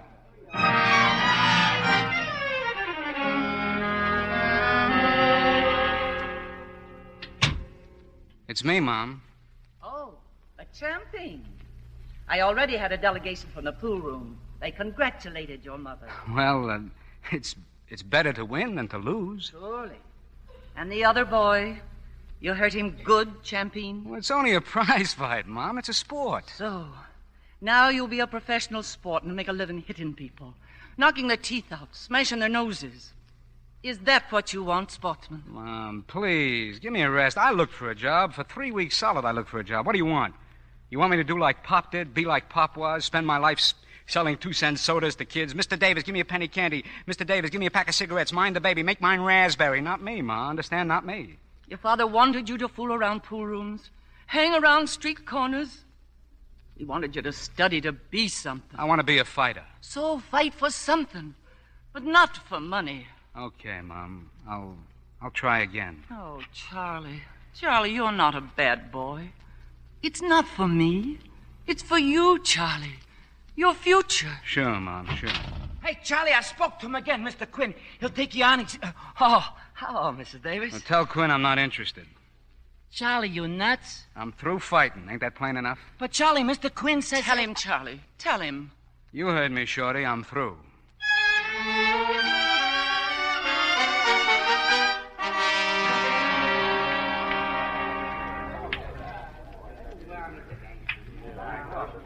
Hi, Charlie. What you doing here? Shoot some pool? I came in to get warm. You could freeze to death on the street. I thought Peck was coming down. Told me yesterday Peck was coming down to meet your ma. She hasn't shown up yet. Maybe she won't come. She'll come. That's what I'm afraid of. That she will come. It's going to be great. Peg and my mother. Well, if you're going with a girl... Who's going with a girl? You need dough to go with a girl. No job, huh? What do you think? Look, you didn't forget about dinner. You promised when Peg came to the house that Who's you... forgotten? Hey, see the paper this morning, Charlie? Yeah, look. No unemployment for him. Mike Marino KO's Phillips in the second round. You keep the paper, Charlie. Look to the one acts. Maybe somebody died and you can carry the corpse. All right. Let me alone. I saw Phillips this morning. That fight last night was framed. Phillips took a dive, but he got $50. $50 for taking a dive. Phillips is smart, Charlie. He don't have to take his girl walking in the street. That needle's getting kind of dull, Shorty. Okay, Charlie, throw your talent in the gutter. Hey, ain't that your girl coming down the street? Huh? Oh, yeah. Come on, let's go.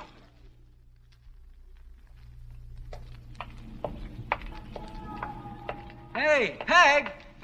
Hello, Tiger. You remember Shorty, Peg? Oh, the ex-champ's ex-trainer. Of course I do. Hiya, Peg. Well, let's take a walk around the block. Walk? Isn't this where you live? Yeah, but, my mother, Peg, I thought I'd better warn you. Well, she talks like I was bringing you home on approval or something. I didn't want you to get embarrassed or sore with me. I won't get sore with you. No use, Charlie. You can't call it off now. Just tell Peg you like long engagements. Is this a proposal, Oh, Charlie? Peg, listen. It's a proposal from Mama. And I'll tell you just how she'll start off. First, she'll say, "And where do you come from, Miss Bourne?" And where do you come from, Miss Bourne? What did I tell you? And what's so funny?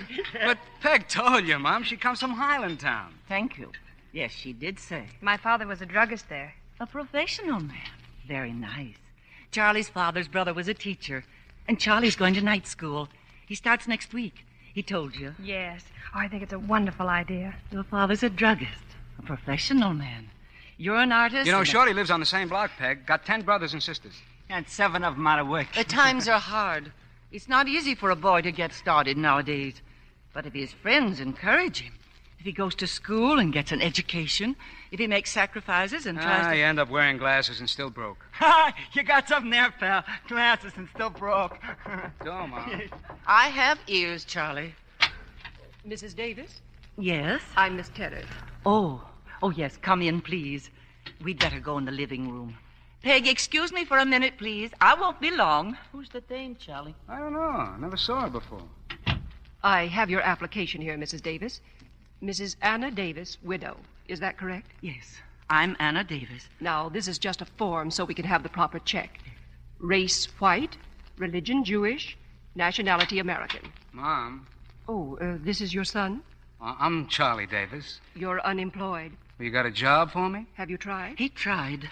All the questions on the form must be answered, Mrs. Davis. Now then, have you tried to get a job? Would I be asking for a loan from charity if I could find work? Oh, it isn't personal. We have to ask. Have you any resources, any, jewelry? She has a wedding ring. Charlie, please. We don't ask women to sell their wedding rings, Mr. Davis. I wish you'd understand. I have to ask these questions. Charlie, go into the other room. I'm staying right here. Is this furniture yours, Mrs. Davis? Yes, the furniture's hers. Now get out of here. I won't have you talking like that. Get out of here. Get out! We have to ask questions if we're going to help. We don't want any help. Tell them we're dead. We don't want any help. Very well. I'm sorry, Mrs. Davis. Goodbye. Charlie, you fool. Charity, why did you do it? Why? To buy myself fancy clothes. Oh, it was for you. To learn, to get an education, to make something of yourself. Shorty, come here. Yeah, Charlie? Get your coat. Go out and find Quinn. Find him now. Quinn, you mean? Get me that fight from Quinn. I want money. Do you understand? I want money. No, I forbid it. Better buy a gun and shoot yourself. You forget, Ma. You need money to buy a gun.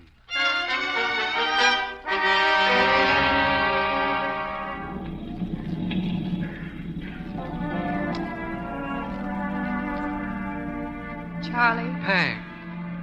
I thought you left. I'm sorry. I'm sorry I had to stand there and hear it. I looked for you on the street, even the pool hall. Then your mother said maybe you'd be here up on the roof. Peg, can you understand? Can you understand? I don't want any handout. You think I like the idea of waiting around for the whole world to make up its mind what to do with me? What is it you want to do? Anything you want to do is all right with me. I must be in love with you, Charlie. I don't know what else it could be. It'll be quick, Peg. Quick. I got fists, see? I got 2 good fists. Tiger. Yeah, that's right. I got claws. But not for you, Peg. Not for you.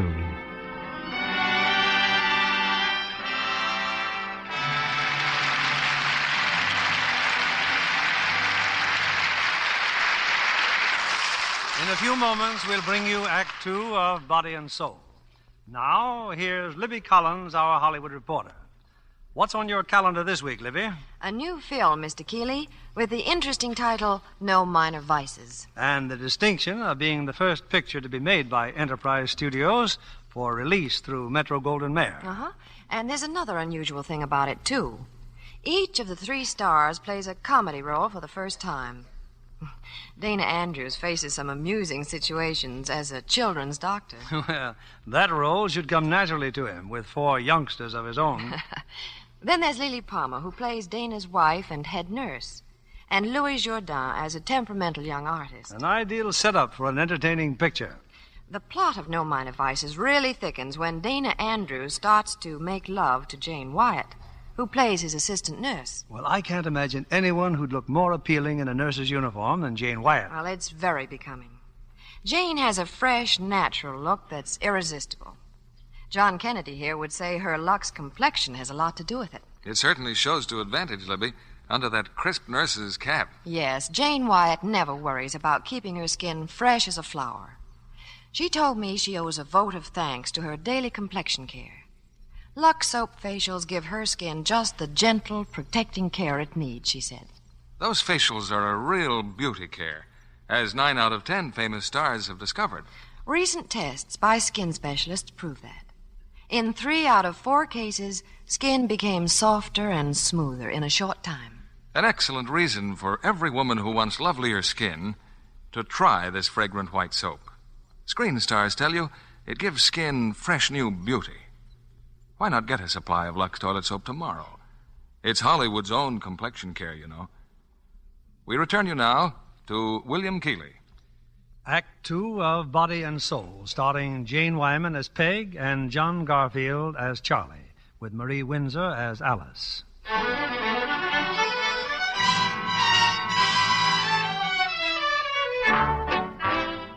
Once in a great while in the profession of prize fighting, a natural like Charlie Davis will catapult to the top almost overnight. Charlie has all the heart and skill to become a champion. But more than that, his lethal fury in the ring is driven by a dread of the poverty he's known all his life. Charlie must have money, and if the champion makes the most, then Charlie's going to be champion. Under Quinn's management, he spent the year away from New York. 21 fights, 19 knockouts, 2 decisions. But now Charlie's back home again. Hey, this is some apartment house, Shorty. You sure this is where I live? Yeah, we'll soon find out. These are the keys Quinn sent me. Charlie. Peg. Oh, Peg. You're back. You're home. Oh, darling, I wanted so to meet you at the airport. Don't talk, Peg. You're wonderful. Wonderful. Yeah, she's wonderful. Hey, Charlie, ain't you going to look the place over? Here's some layout. Later. Hey, isn't Quinn here? Well, he said he'd drop by later. He's seeing somebody named Roberts. Roberts? Already? Hey, that's great. Yeah, great. Peg, if you and Charlie want to be alone... Stick around. Peg, your new job. In your letter you said that... Oh, I'm a big success. 3rd assistant art director now. Swell. You miss me? It's been a long year, Charlie. Hey, take it easy. What's the matter? Oh, my hand. That guy in Detroit had a head like a rock. Oh, Charlie. And this scar on your chin? Chicago.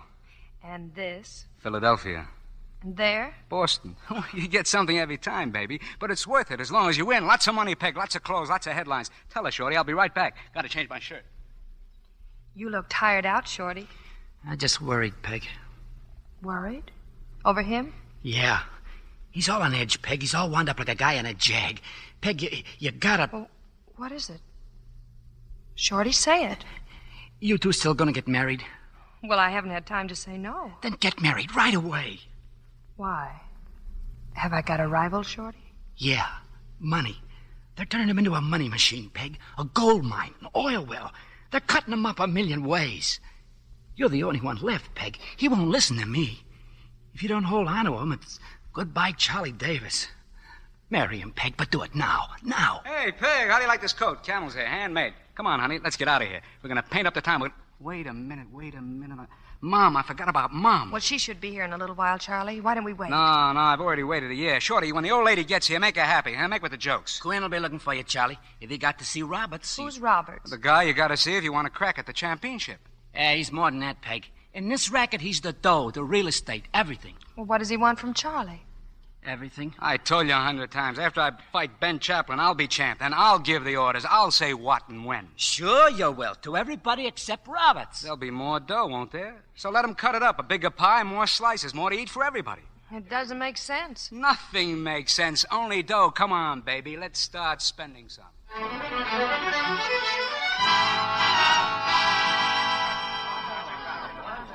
I'm sorry we kept you waiting, Ma. Honest. But Peg and I, we've been doing the town. Oh, let me just look at you, Charlie. Let me see. Well, no change, Mom. You neither. How do you like everything, huh? Oh, it's wonderful. Sorry we kept you late. Oh, it's my fault we're so late, Miss Davis. It's my fault, everybody. We danced and Charlie just couldn't get me home. Oh, look at my new coat. Look, it's a wedding present. We're going to get married right away. We just decided. Charlie, thanks. Oh, it's been such a day. Every place we went, there were millions of people, and all intimate, personal friends of Charlie's. And Charlie was king, and I was Charlie's girlfriend. I'm tight. I bet I'm tight. I know you, Mrs. Davis. You're his mother. And you're Mr. Quinn, his manager. And you're Shorty, his friend. And you're... Who are you? I'm nobody yet. Oh, well, don't suck. We're all nobody. You know what nobody is? Nobody's anybody who belongs to somebody. So if you belong to nobody, you're somebody. Understand? Some wife I'm getting, Mom. She likes champagne. You won't have to worry about Peg. Oh, Charlie, this is Alice, a friend of mine. She sings in a nightclub. Glad to meet you, Charlie. And this is Miss Bourne. Hi. Could I try it on, your new coat? It's all yours. Well, Charlie, when's the wedding? Right away, Shorty. Good. We'll invite the whole neighborhood, huh? Oh, gee, what a coat. Soft, like a baby's skin. I bet it cost a lot of money. It's too rich for your blood, honey. Hey, is that the door? I'll get it, Shorty. Hello, Mr. Roberts. We've been waiting for you. Beat it. You're Charlie Davis, huh? Pleased to meet you, Mr. Roberts. This is my mother. Good evening, Mrs. Davis. And this is my girl. We're going to get married. Oh, congratulations. And this is our friend Shorty. He's our trainer. How about a drink, Mr. Roberts? Never touch it. What's on your mind, Mr. Roberts? No, a social call. Social call? What kind of a deal did you cook up with Quinn this afternoon? Hey, take it easy, Shorty. Didn't you tell him, Quinn? Well, I figured to wait till we all got together. Who did you say this fella is? Shorty? He's my friend, my trainer. Your friend? For how much? As long as we're talking business, Charlie, I'd rather talk it alone. Well, yeah, sure. Come on in here. You want to fight the champ, we got to get a few things straightened out. Whatever you and Quinn decide. Sure, only I don't talk money with Quinn. Close the door. I only make one kind of a deal, Charlie. 50%. 50% of what? Quinn gets 30%, Shorty gets 10%, I get 60%. Well, then we start fresh. You're a fresh young kid, so we start fresh. But what about Quinn? Well, he's your manager. We both need him. You give him 5%, I give him 5%. And Shorty? Well, I don't ask you what you give your mother, Charlie, or your girl. I pay my expenses, you pay yours. Well, Shorty gets 10%. Do it my way. You fight for the championship right away. Okay. I'll take care of Shorty myself, but don't say anything about it. What about me, Mr. Roberts? What percent am I worth? Peg, did you hear? I get a crack at the championship right away. What about it, Mr. Roberts? After all, I made him what he is because I told him to fight. He's going to make a lot of money. Enough for everybody. Just take a tip, kid. Yeah? Postpone the wedding bells. Keep your mind on that championship. Well, good night, Charlie's girl. It's a very nice coat. Did I mention it was a wedding present? Well, just remember, after mink comes sable. Line up a training camp, Quinn. The deal's all set. Good night, everybody. When do you want to start, Charlie? When?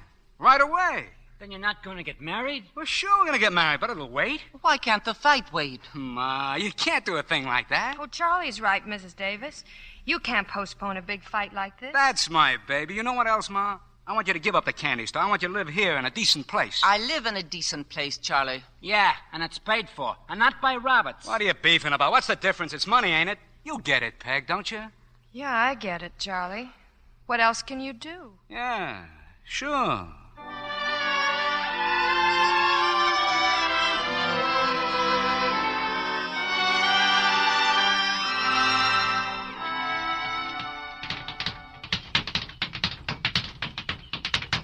How am I doing, Shorty? How'd I look? Oh, take it easy. Slow down. Who wants to slow down? If you ask me how he looks, I'd say like $1 million. Count 'em. You got some nerve, Alice, barging in on me here. I came to see Charlie. Well, you saw him. Now turn around and go back to New York. No hurry. The nightclub doesn't open for a week.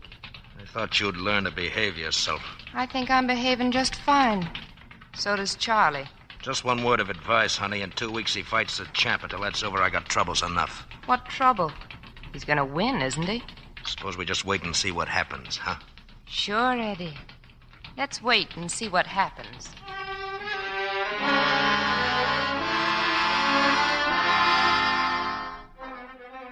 Chaplain Davis bout sellout. Great Negro fighter will risk title before capacity crowd. Davis, 2-1 underdog and bid for crown. Sensational newcomer meets Ben Chaplin tonight. Claims he'll knock out champ before 6th round.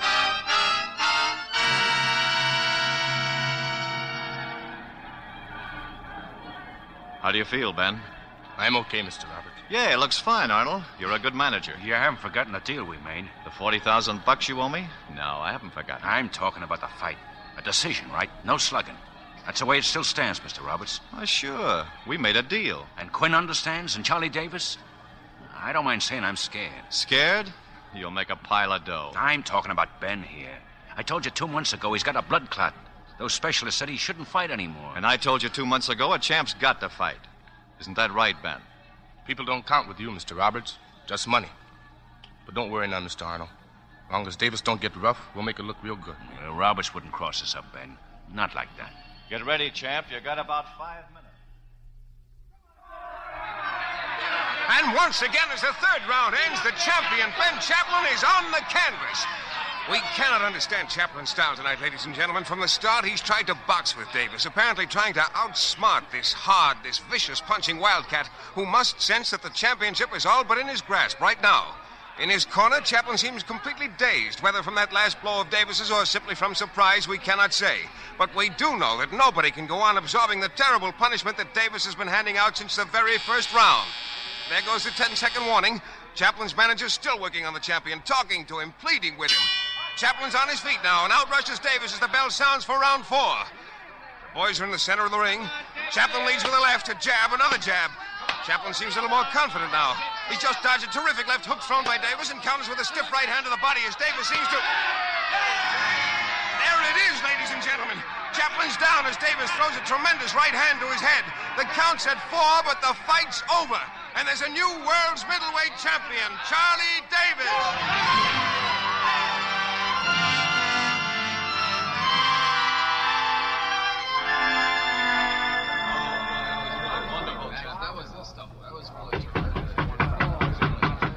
Can I come in, Mr. Arnold? It's me, Davis.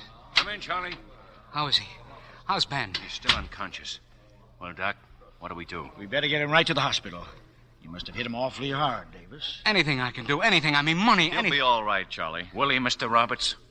No, I don't think so. Shorty, get Charlie out of here. You better go, Charlie. I'll stay. I'll go down to hospital with Arnold. If Peg wasn't waiting for me... I'll see you both later at the nightclub. Mr. Arnold, please, if I can do anything... Charlie, please, beat it. Yeah. You promised Davis would take it easy, didn't you, Mr. Roberts? Look at Ben. He's gonna die. You better go too, Shorty. Wait a minute. Who promised to take care of what? He knew Ben had a blood clot on the brain. He promised me. I guess I've been a little slow, ain't I? I don't like being your partner, Mr. Roberts. I'm out of it as of right now.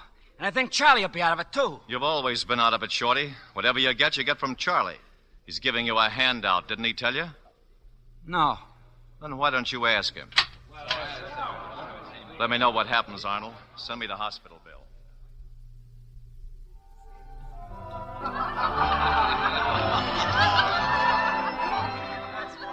Hey, Champ, what do you say? One more picture, you and Miss Mohr, huh? Hey, fellas, give me a break. I just want to celebrate. Okay, Champ, we'll catch you later. Charlie, isn't that Shorty there at the bar? Huh? Where? Well, stay here. I'll get him.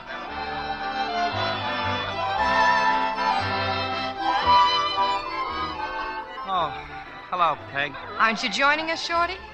No. Why not? What's the matter? How's Ben? They won't know for a while yet. You didn't win that title tonight, Charlie. Ben was double-crossed. They promised him an easy go. Where do you get that stuff? Who promised? Ben was sick. He had a blood clot. They all knew. A blood clot? Here's Roberts. Well, ask him. It's the old alibi, champ.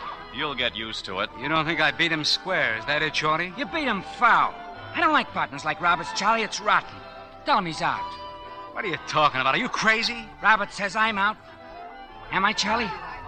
You gonna keep on giving me the 10% for old time's sake? What's the difference? We won, didn't we? That's what we wanted. We didn't win. Roberts won. Charlie went fester. We're rats. If you don't like the racket, Shorty, you can always quit. I quit 2 hours ago in Ben's dressing room. Peck, if he has any sense left, he'll do the same. I'm through, Charlie.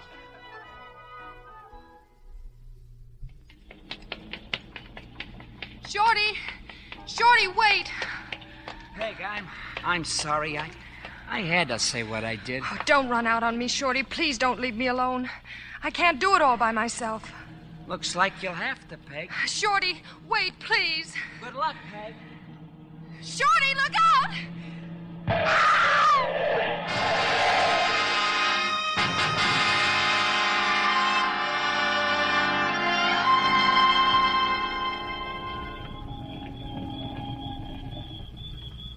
Sit down, Charlie. Let's sit here on the bench. We've walked all the way to the river.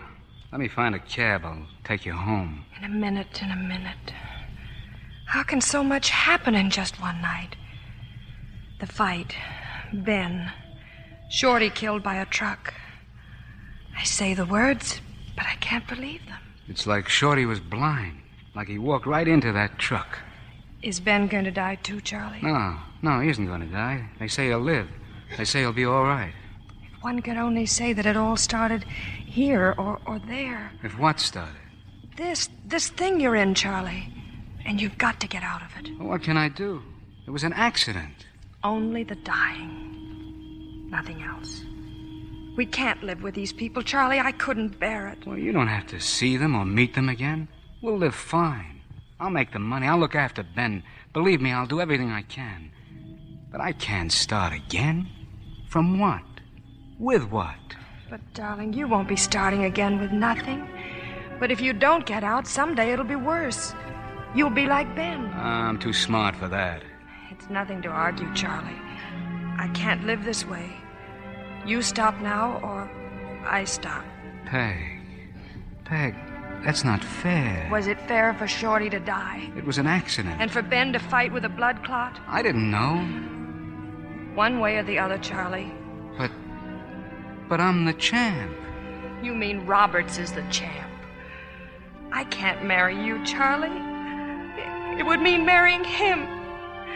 I can't, Charlie. I can't.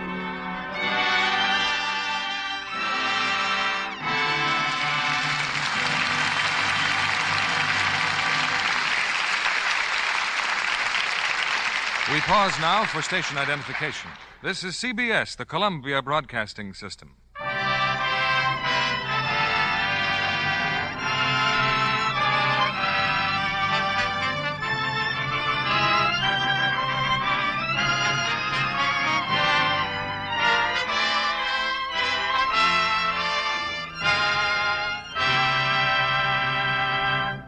We'll bring you the third act of Body and Soul in a few moments. Tonight, we welcome a charming newcomer to the screen, Miss Laura Elliott. She's something of a record breaker, too. I understand that though you've been on took your screen test only last summer, Laura, you've already had several important roles. Well, I was pretty lucky to get started so soon, Mr. Keeley. Why, it's exciting to be at a big studio like Paramount. I spend hours on the sound stages. I know of no better way to learn the technique of movie making. Oh, and especially when there's a big production going on, like Sealed Verdict. Oh, yes, that's Ray Milland's new picture about GI fraternization in Berlin. By the way, doesn't Sealed Verdict expose the true story of those beautiful German girls who worked as underground agents? Yes, it does. They call them sweetheart saboteurs. Florence Marley, who co-stars with Ray, is one of them. I was especially interested in watching her on the set. You know, it's her first American film. Yes, I know. The studio brought her from Europe, where she'd already established an enviable record as an actress. And she's very beautiful, too. Flaming red hair and a lovely complexion to go with it. By the way, Mr. Kennedy, she's just delighted with Lux toilet soap. Says it's wonderful to get all she wants here in America. I'll bet she likes that big, generous-sized new bath cake. Oh, everybody does. It's made to order for luxurious bathing. Thanks, Miss Laura Elliott. You've explained why Hollywood is so keen about the new bath-size Lux toilet soap. There's real luxury in the abundant, creamy lather, in the delicate fragrance fastidious women love. If you haven't used this satin-smooth new bath cake, why not try it tomorrow?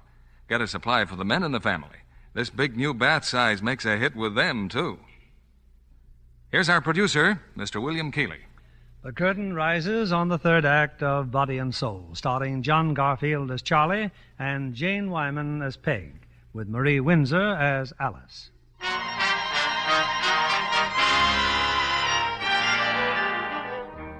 It's more than 3 years since Charlie Davis won the championship and lost Peg. 3 crazy, exciting years, full of headlines and highballs and glory and $1,000 bills, and a girl named Alice to help Charlie spend them. 5 times Charlie's defended his title and won. And now, after months of idleness, Charlie's going to fight again. Hello, Roberts. I was in the neighborhood. Thought I'd drop in. Didn't know you were here, Quinn. Just talking things over, champ. Glad you stopped by, Charlie. Oh, you won't be. I'm short on dough. I came to make a touch. Nothing doing. Why not? You'll get it all back after the Marlowe fight. By the way, Quinn just told me you got a new trainer. Yeah, Ben Chaplin. He's okay now, huh? You know you can write that kind of charity off your income tax. Ben called it charity, too, at first, till I told him I needed someone like him, someone I could trust. Charlie, that ain't like you. About the Marlowe fight, Charlie. The odds are 3-1 you'll win. That's a lot of dough, if you bet on Marlowe. I'm not handing my title over to Marlowe. I can beat him. You gonna bet on yourself? Sure I am. Get smart, Charlie. Right now, is the dough rolling in or is it rolling out? You're dreaming. Maybe Mr. Roberts got something there, champ. You'd like to see me take a dive, wouldn't you, Quinn? Me? Why should I? Your money in the bank. But facts are facts. You said you needed some dough, Charlie. I got 60 grand here for you. For a clean, fair fight that Marlowe wins. 15 rounds to a decision. 60 grand at 3-1, plus your end of the purse, also at 3-1. No. I don't think I like it. Let's stop being nice to each other. You're into me for a lot of money. I've already made my arrangements with Marlowe, and nobody backs out now. That's the way it is. Besides, a lot of guys think Marlowe can beat you on the square. I don't take a dive for nobody. What do you think I am, a tanker? Who's asking you to take a dive? I said decision. 15 rounds to a decision. You still throwing that party tonight? Why not? Now I got something to celebrate.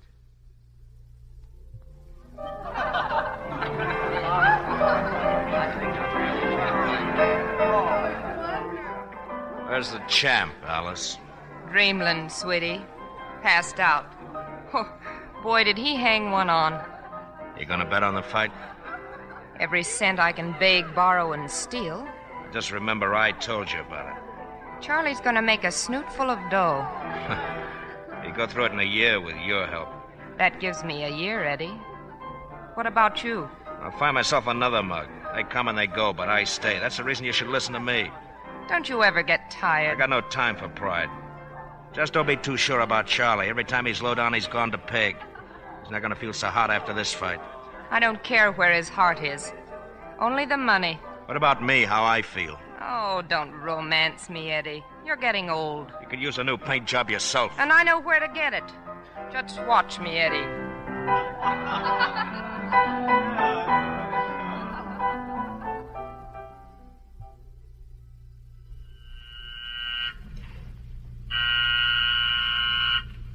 Yes?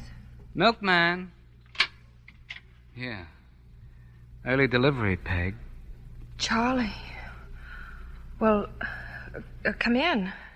You have to excuse the way I look. I don't often have company at 5:30 in the morning. Trouble, Charlie? No. No trouble. Well, come on, I'll make some coffee. You look as if you need some. Yeah, I got up a little early. That is, And celebrating the Marlowe match? I tried to. I thought you skipped all the places in the newspaper that mentioned my name.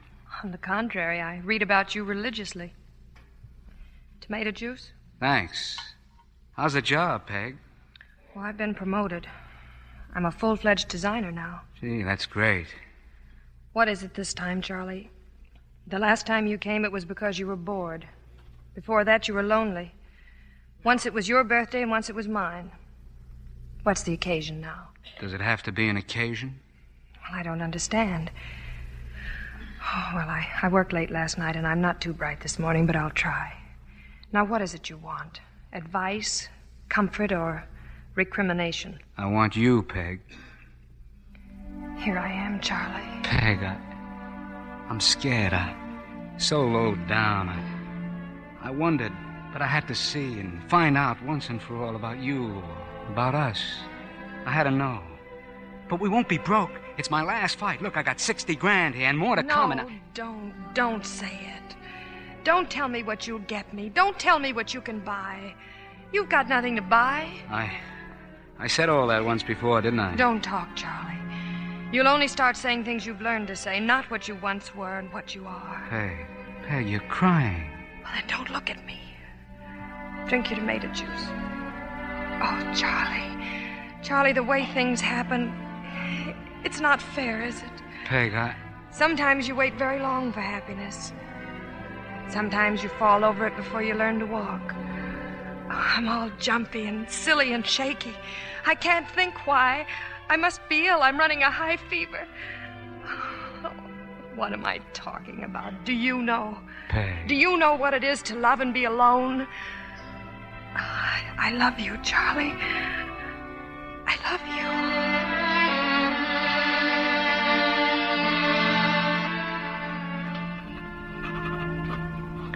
Darling, I talked you to sleep. Meet me at your mother's. P.S. I took your $60,000 with me.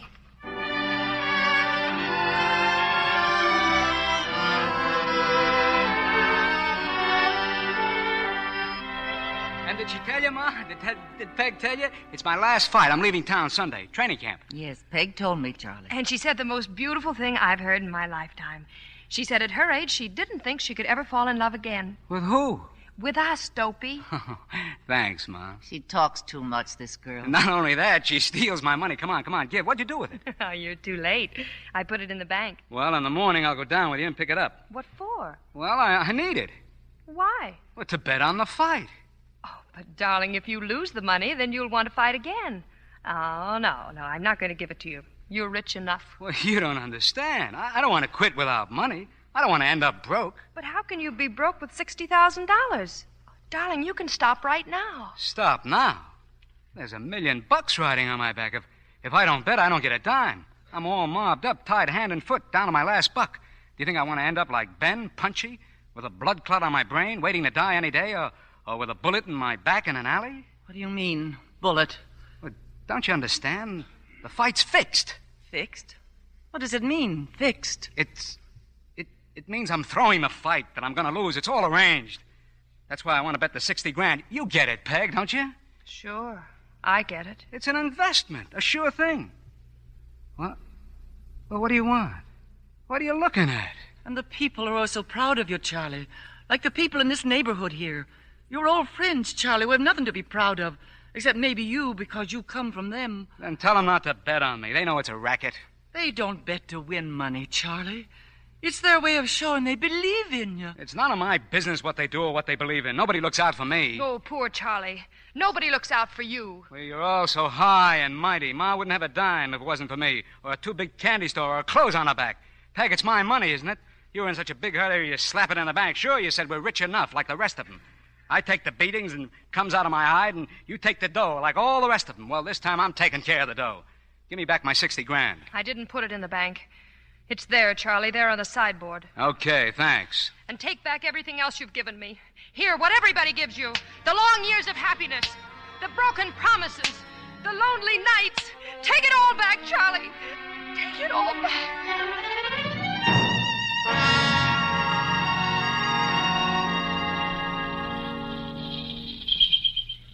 Hello, Ben.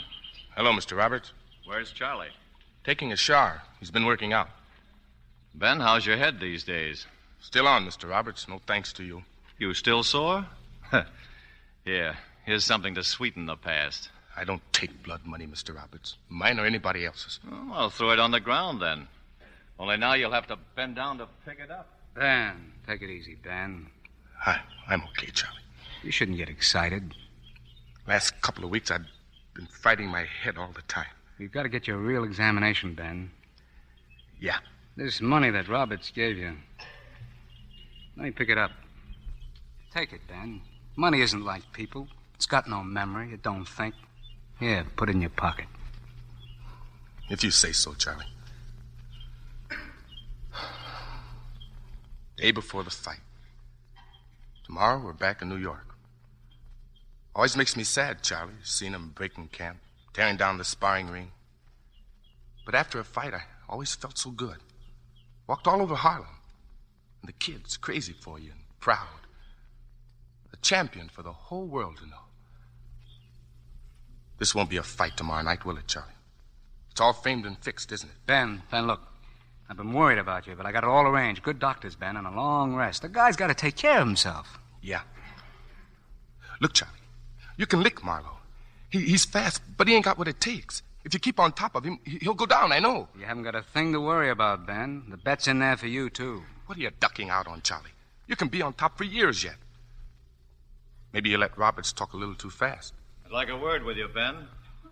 Say it, Mr. Roberts. Say your word. When do you leave here? Well, when Charlie leaves. I think you'd better go tonight. Lay off him, Roberts. Sure, Charlie. We'll just get somebody else for your corner. Let Charlie take care of that. It's been taken care of. I told Quinn to dump you long ago. He said Charlie wanted you. Well, Charlie doesn't want you anymore. Let Charlie tell me that. Well? Ben, I'm telling you, so start running. You double-crossed me before. I'm through, washed up. But I don't scare easy anymore. Ben, no, stop. Why, you're punchy, Ben. Your head's soft. Leave him alone. He's sick. I'll let you stay on Charlie's pension list. You don't tell me how to live. No, but I'll tell you how to die. Ben, cut it out. Take it easy. Why, you crazy punch-drunk. I don't scare easy anymore. I don't scare you. Ben.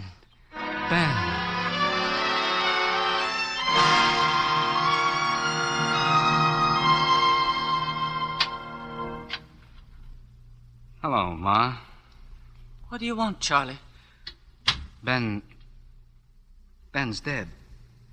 When? A few hours ago. Has anybody called me? No. After Ben died, I just got in the car and drove away. I had to come down tomorrow anyway, so I thought... I couldn't sleep, Ma. I thought maybe I could... Peg's here, Charlie. She's gone to the market. Oh. I couldn't stand up there after they took Ben away. I couldn't sleep, so I came down. I had to find a place where I could lie down. You know, Ma, you have to have a place. But those things I said to you and Peg, I didn't mean it. You know that. Charlie... What's the matter? Don't you want me here? The butcher was closed, Ma, but I got all the... Peg. No, I don't want to see you. Please. Go away, Charlie. Go away. Okay. I'll go.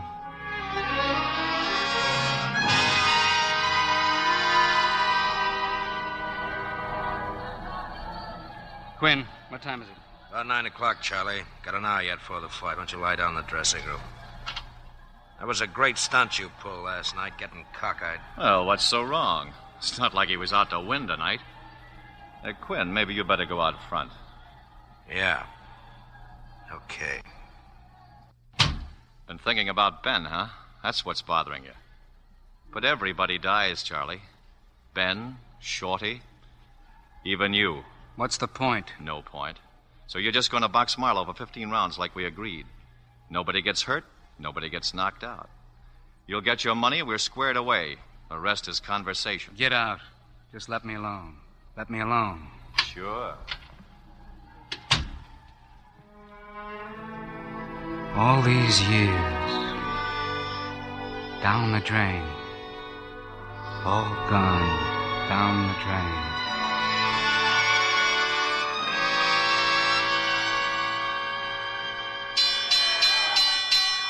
Introducing the worthy contender, that tough and ruddy boy from the Lone Star State, Jackie Marlowe.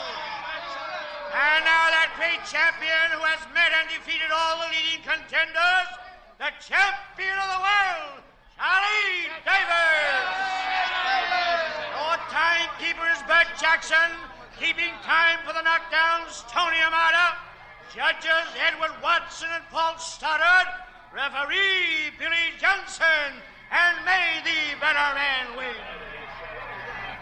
All right, boys, I want a good, clean, honest fight. You know what the rules are. I want you to be very careful about fouls. When I tell you to break them, I mean This break. is your ringside radio reporter, ladies and gentlemen, ready to bring you the first round of this long-awaited championship contest. As you know, the experts have figured Davis to beat Marlowe. They say the betting odds have been about... All right, here we go for round one.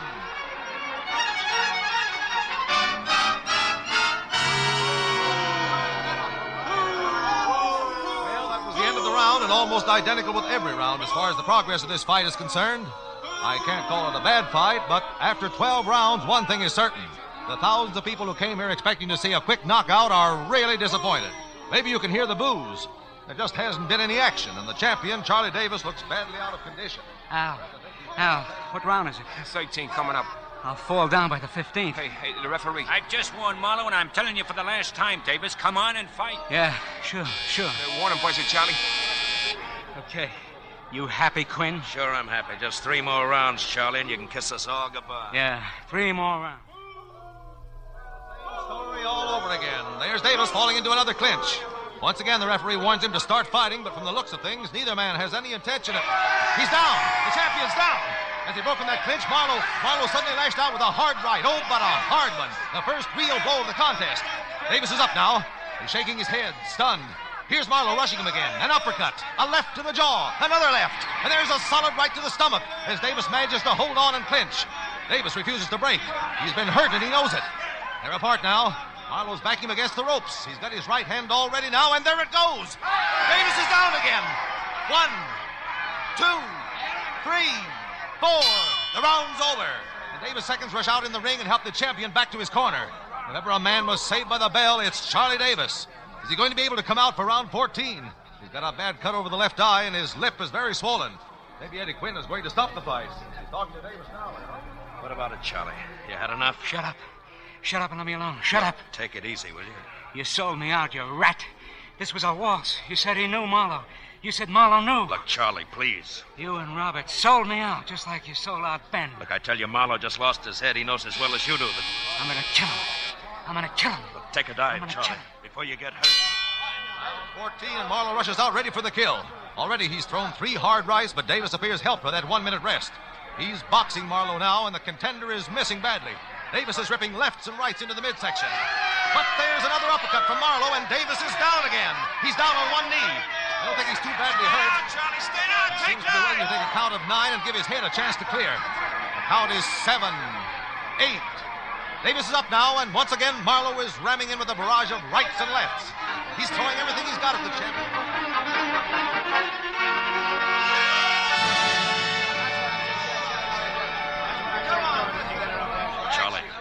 Charlie, listen to me. You know what you're doing? What? What round? The last round, coming up. Let me work on him, Mr. Quinn. Look, get out of here. Look, Charlie, you crazy or something? I'm gonna kill him. Look, take a dive and finish it. Cross me up, will you? Played me for a tanker, will you? Look, you're way behind in points. You gotta knock him out to win. You know what you're doing, Charlie? I'll kill him. I'll kill him. Never seen anything like it before in my life. Knocked down 5 times by Marlowe, 3 times for the count of 9. Charlie Davis in round 14 suddenly became the champion he once was, and all but knocked out Marlowe in the last 60 seconds. All right, there's the bell. Round 15. They come out and touch gloves. No more of this reckless throwing of leather. Each man's very cautious. And over this capacity crowd, a great silence has descended. They seem to sense the kill. There's fear in Marlowe's eyes now, and Davis stalks and weaves, looking for an opening. There goes Marlowe with his left hand, jabbing. Another jab. But Davis keeps boring and following Marlowe around the ring now like a tiger stalking his prey. And Marlowe with rights and lefts to the body. They're fighting in close now, shoulder to shoulder. Oh, a hard right by Davis. And Marlowe is hurt. Marlowe staggered. Davis now unleashes a terrific attack. A right to the jaw, another right. Another to the head, and Marlowe is down. Marlowe is down. The count is 4, 5. Marlowe is motionless. He's out cold. 8, 9, 10. The winner and still world's champion, Charlie Davis.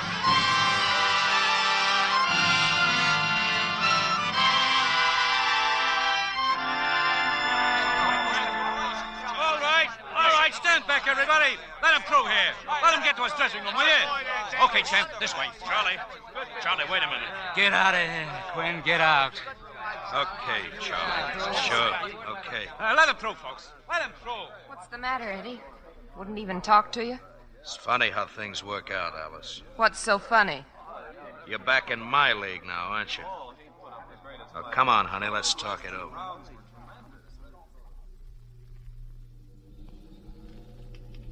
I guess you ducked most of the crowd, champ. You want a taxi? No. I'll find one. Thanks. So long, champ.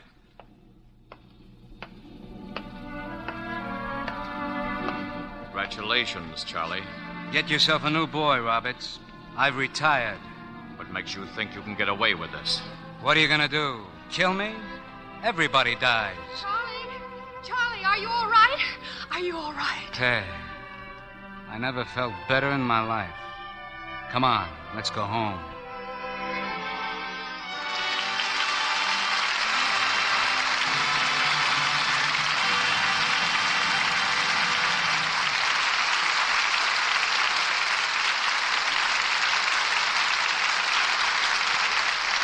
The spotlight turns back to the stars who brought us body and soul.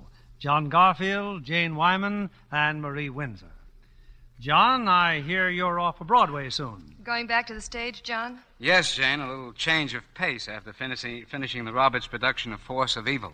And in this picture, instead of exposing the fight gamblers, John gets after the numbers racket. With the help of Marie Windsor, how can I miss? Seriously, though, I hope the picture can show people how vicious the numbers game is. Sounds exciting, John. But one of the most exciting offerings I've seen on the screen recently is Jane Wyman's performance in the Warner Brothers picture, Johnny Belinda. Well, thank you, Bill. Everyone's been very kind. I understand you took up a new hobby while you were out on location for the picture, Jane. I began painting in oils, Bill. Sold a picture yet? Yes, I sold my first effort to a rather naive art collector for $4.75. $475. How would you like to be my agent? Well, not exactly. It was $4.75. See, $4 for the paint and 75 cents for the canvas. Oh, what subject are you working on now? Me. A self-portrait. Well, that's nice work if you can get it. Well, all day long I look in the mirror, then I run quick for the easel before I forget how I look. Well, that painting should immortalize a famous Lux complexion. Thank you, Bill. You know I've always used Lux soap. It's really grand as a complexion care. What about next week, Bill?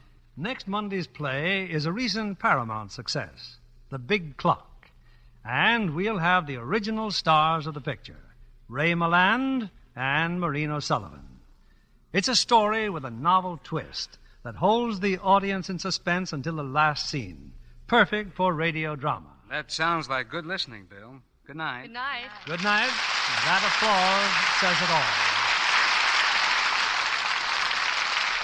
Ladies and gentlemen, the people of this nation have recently demonstrated to the world their freedom to choose a government. But our American system means more than just the right to vote. It also means that we live better than people elsewhere in the world. And we do that by producing more. We produce more per man, per machine, per hour, and this wealth of production goes hand in hand with our basic freedoms.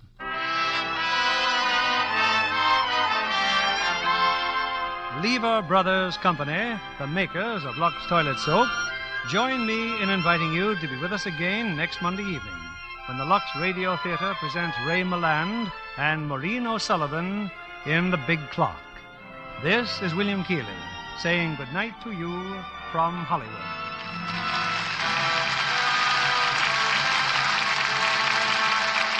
Third in our cast tonight were Bill Conrad as Quinn, Ann Wilms Herbert, Janet Scott, Douglas Evans, James Edwards, Carlton Cadell, Jeff Chandler, Bill Johnstone, Herbert Butterfield, Leo Cleary, Maura Martin, Eddie Marr, and Howard McNear.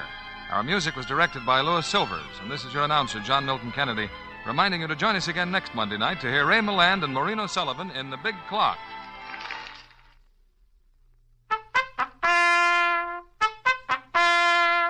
Rely on Spry, S-P-R-Y. For lighter, finer, richer tasting cakes, Spry tops any other type shortening. Spry's amazing cake improver takes guesswork and hard work out of cake making. Try Spry's one bowl method for glorious cakes. For all you bake and fry, Rely on Spry, S-P-R-Y. Be sure to listen next Monday night to the Lux Radio Theater presentation of The Big Clock, starring Ray Milland and Maureen O'Sullivan. Stay tuned for My Friend Irma, which follows over these same stations. This is CBS, the Columbia Broadcasting System.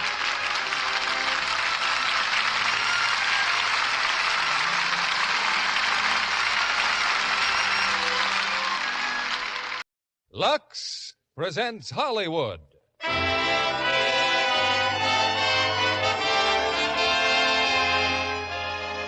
Lever Brothers Company, the makers of Lux Toilet Soap, bring you the Lux Radio Theater, starring Ray Milland and Maureen O'Sullivan in The Big Clock. Ladies and gentlemen, your producer, Mr. William Keeling.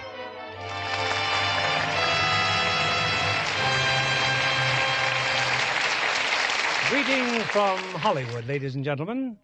Some time ago, I read a galley proof of a new book and was so impressed by its screen possibilities that I phoned an executive at Paramount to recommend its purchase, only to learn they had already bought it.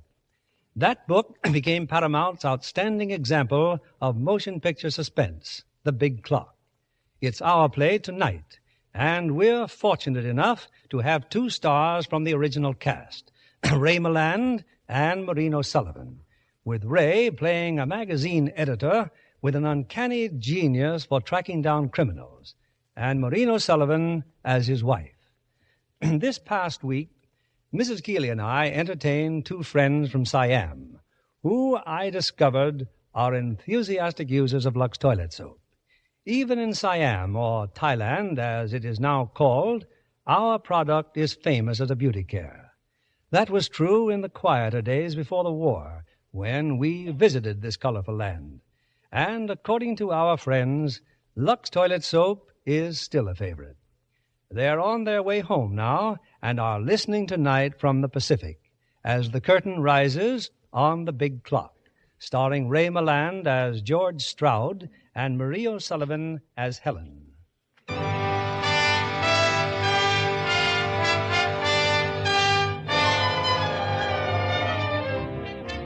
Midtown, New York City, towering 50 stories above the street, is the famous Janeth Building, world headquarters of the incredible business empire known as Janeth Publications.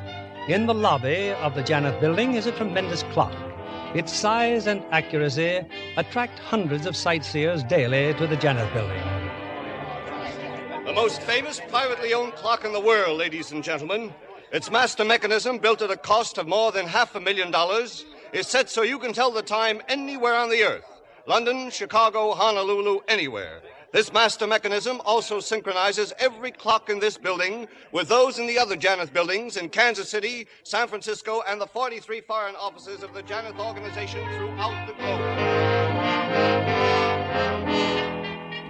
Among the dozen different magazines owned by Mr. Janeth is one called Crime Ways, George Stroud, editor. And Mr. Janeth wanted me to tell you how delighted he is, George. Why, that's the 5th criminal Crime Ways magazine has found before the police. The 5th in 6 months. Yes, Sir George. We're proud of you. Now, what about your plans for next week? That's Cordet's problem, Steve. I'll be in West Virginia. Mr. Jenneth wants you to follow through, George, personally. On my vacation? Postponed. Oh, no, nothing's postponed. This is my honeymoon. Honeymoon? With a 5-year-old child? He's 6 years old. And you know why it's my honeymoon? Earl Jenneth. 7 years ago, I was assistant editor of the Wheeling, West Virginia Clarion. A happy man. Then I happened to run down a guy the police of 3 states were looking for. I got a $10 raise. So I marry my girl and we go on our honeymoon to her Uncle Fred's cabin at Indian Lake. When we open the door, the phone's ringing. Earl Jenneth. Wants me to run Crime Waves magazine, not next week or tomorrow, but tonight. 2 hours later, we're on the train for New York. Think you'd have done better to stay in West Virginia? Look, Steve, put yourself in Helen's position. How would you like to be married to a woman who never had a honeymoon? It's an obsession with her. Is Helen home now? I'll call her up. Nothing doing. Look, for 7 years, I've worked 26 hours a day for Mr. Jenneth. Christmases, 4th of July's, Mother Days. What does Jenneth think I am? Another one of his clocks full of springs and gears instead of flesh and blood and ulcers?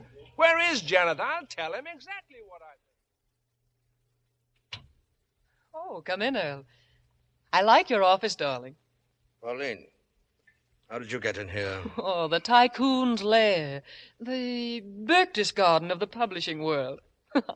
It seemed impregnable until I thought of your private elevator. How did you get past the guard? Oh, he's human. You're the only Superman, darling. Earl, what was that I was just listening to? I turned this switch here and I heard voices. One of them was Steve Hagen's.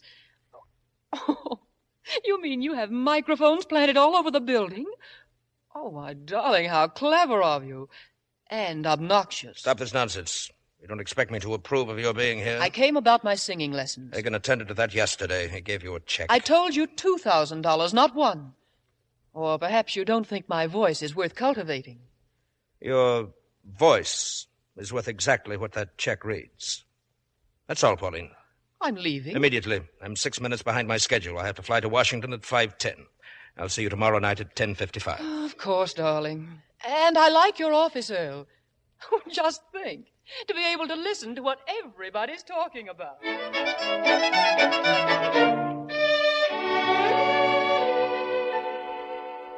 Earl Stroud insists he's leaving on his vacation. He's all worked up about it. I'll take charge of that young man myself. And Steve, on the 4th floor in the broom closet, an electric light's been burning for 2 days. Find the man responsible and dock his pay. Of course. About Stroud, he's meeting his wife at the Van Bath, 12:30. Let him have lunch. I'll get around to him later.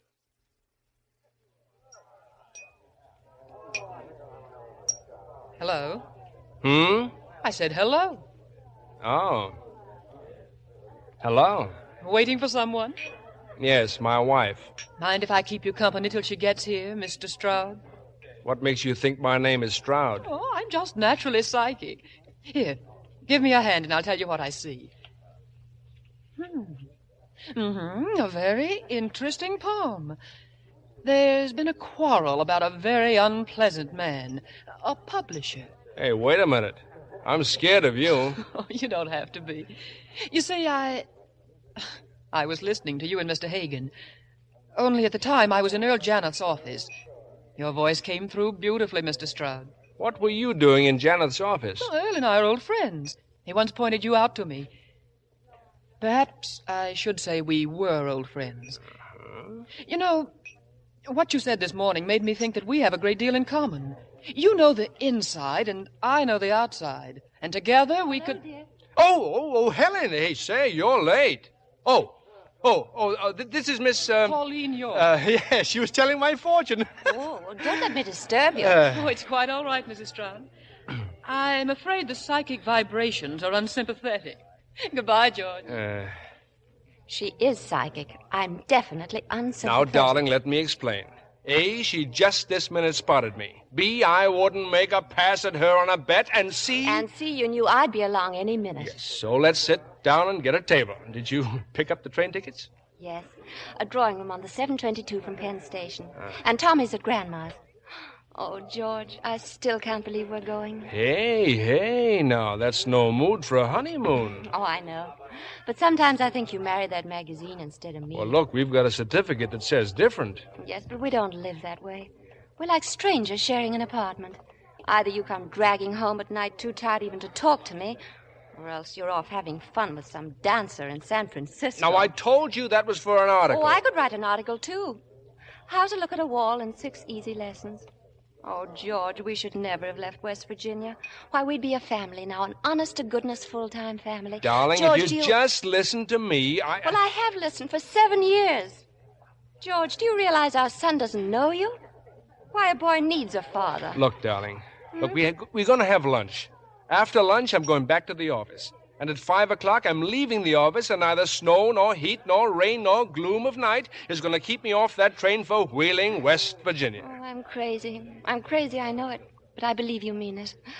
Oh, darling, darling, please be on that train.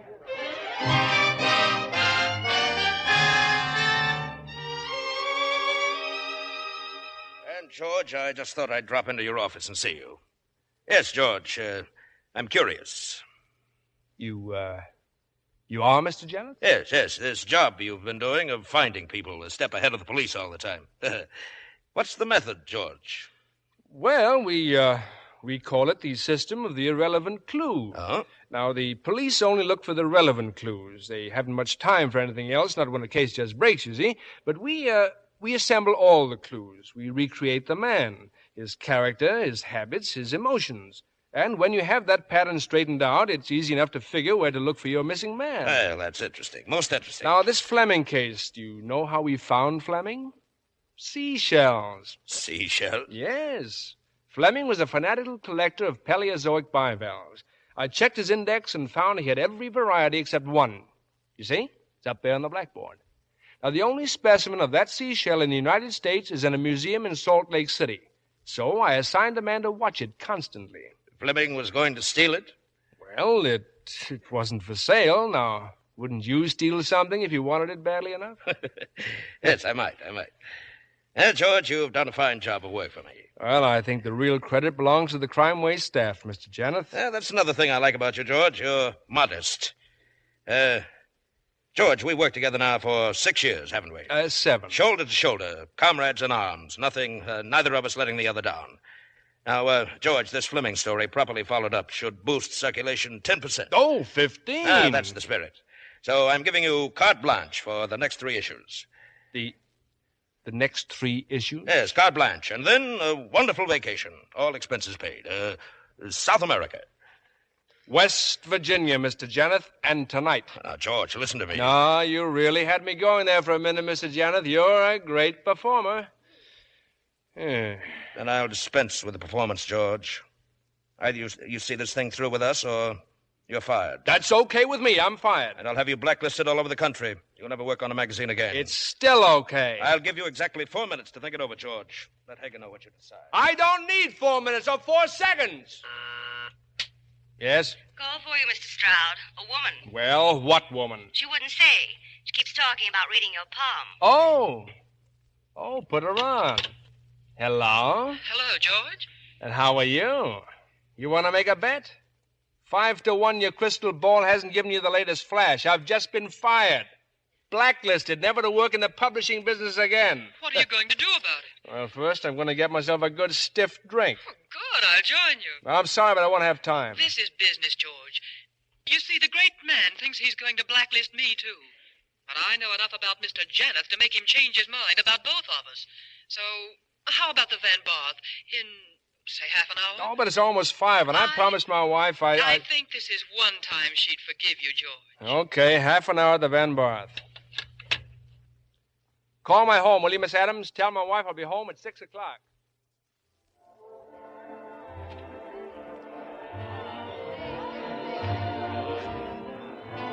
Bartender, the lady and I will have 2 more stingers, and this time make them with green mint. Green mint? Yes, Mr. Janeth hates green, anything green, didn't you know? Who's Mr. Janeth? Never mind. 2 drinks, doubles with green mint. Yes, sir. How you feeling? Oh, fine. Good. I'm feeling fine, too. Oh, George, it's getting late. Now, about that idea I have. So you want us to write his biography, huh? Janeth's biography. Who'd buy it? He'd buy it, Janeth. just to make sure it would never be published. Well, you know, it's a very interesting idea. But it's not for me, honey. Now, what time is it? A little after 7. No, I said, what time is it? Well, if you want to quibble, 5 after 7. Holy smoke, the train! I missed the train! Excuse me, I got a phone home.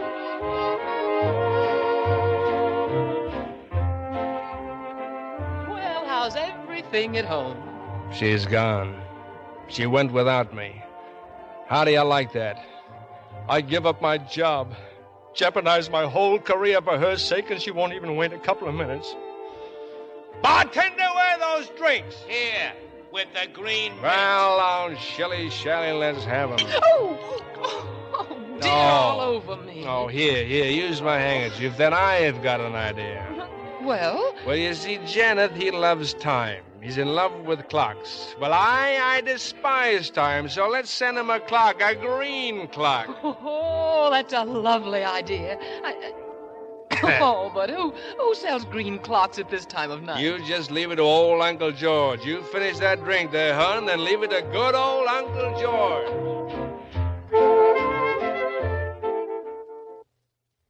Let's look for another antique shop, George. It's a cinch they don't have any green clocks here. Hey, wait a minute. That painting over there. Oh, George, it's horrible. A painting of a pair of hands. Never mind your opinions. I'll bet that's a Patterson. Yeah, you see, Flora Patterson. Well, if I painted that, I'd never sign my name to it. One of these days, this canvas will be famous. Storekeeper! I told you, mister, no green clock. How much for the painting? $12. Huh? Look, you want it? Give me $10. Sold, and save the wrapping. I'll put it under my arm. But I'm taking my clock trade elsewhere. Yes, sir. Thank you. Good night, mister. Good night, lady. Well, so you bought the painting. Huh? Who are you? Just a busybody peeking in store windows. Isn't it a pity? The wrong people always have the money. Good night. You know, I think she's pixelated. Come on, we'll go to Burt's place for a green clock. Where? You never heard of Burt's place? It's a saloon.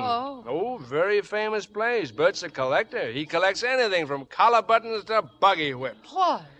Well, pardon me, it's his way of advertising. He's got a standing guarantee to all customers. A free drink to anyone who can ask him for something he hasn't got. I'm all for a free drink. Me, I want a green clock. Come on, it's just around the corner.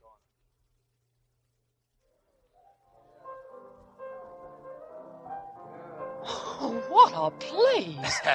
I've never seen such a collection of junk in my life. Hey, George, old boy. George, Well, you look who's here. President McKinley. Pauline, I want you to meet the 23rd President of the United States. The 25th, George. I beg your How do you pardon. do? It's a very great pleasure, ma'am. Oh, thank you, President. I heard you were dead. He is also Colonel Jefferson Randolph of Randolph Farms, Georgia. How do you do, Colonel? We Randolphs, ma'am, will fight the Yankees till the last drop of bourbon's been shed. Also Inspector Regan of the Homicide Detail. As an officer of the law, it's my duty to warn you that anything this fella says may be used against you. Be seeing you, George. Who in the world? Radio. He's a radio actor. Every Wednesday, he's Inspector Regan. And Fridays, he's Colonel Randolph. And Sundays, he's President McKinley. Hey, Burt, where's my green clock? I got it. I knew it. I knew I'd have a green clock somewhere. Thought you had me, didn't you, Mr. Stone? Here, how's this? A sundial? And a nice green ribbon from my dear old mother Shillelagh to tie around it. Well, is this a green clock or isn't it? I tell you, the guy that wanted one. Yeah!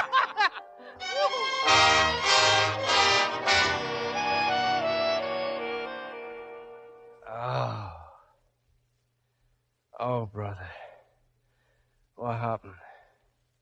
Hey, where are we? My apartment. You passed out.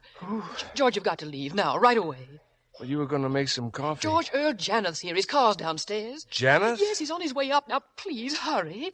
Oh, and take this, too. Our green clock?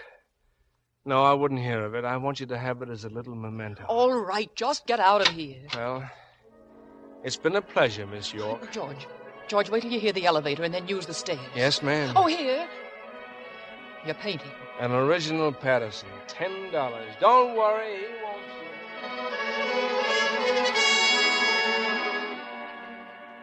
decided to come back tonight, Pauline. Well, I'll only stay a moment.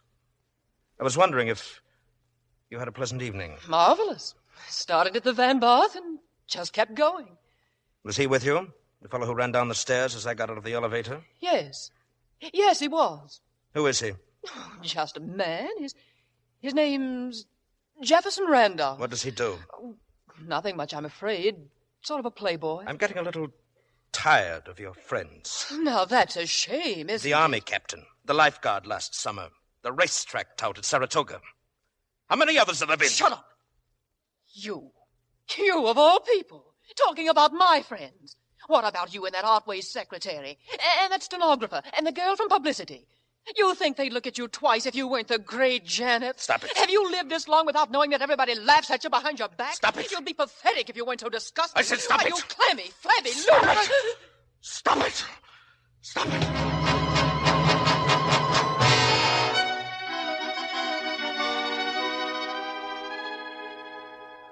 Steve, how can you be so calm? I told you I killed Pauline. Not 20 minutes ago. I killed Pauline. Why? I don't know. Forgive me, Steve. I had no right to come here to your home. I'll go to the police. Don't be a fool. What about Janeth Publications? Do you want to fight or do you want to quit? Steve, if there's any chance at all of getting out of this, you know I'll take it. Of course there's a chance. We've been very discreet about Pauline. No one knows about it but you and I.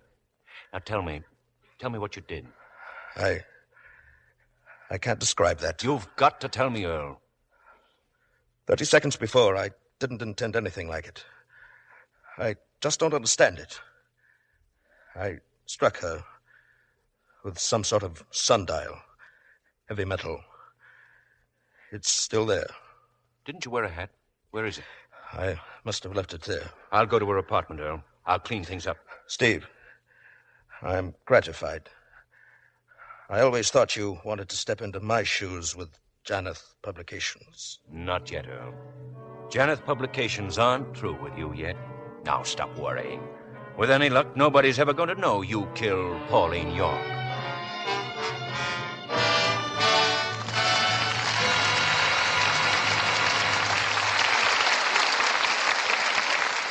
We'll return with the second act of The Big Clock in a few moments.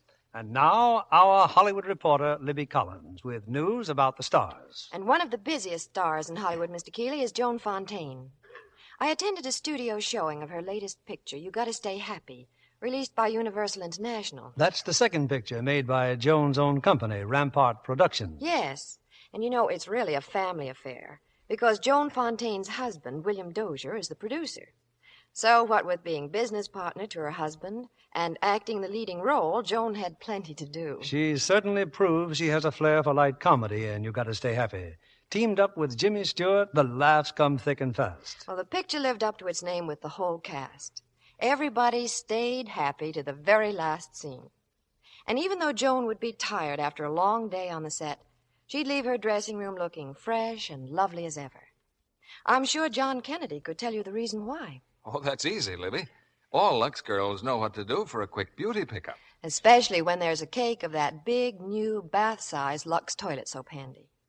My, what a refreshing beauty bath it makes. That generous bath size gives more of the creamy Lux soap lather. Screen stars love the Lux soap perfume, too. A light, delicate fragrance that really lasts. Lux soap's perfume is a triumph of blending, Libby.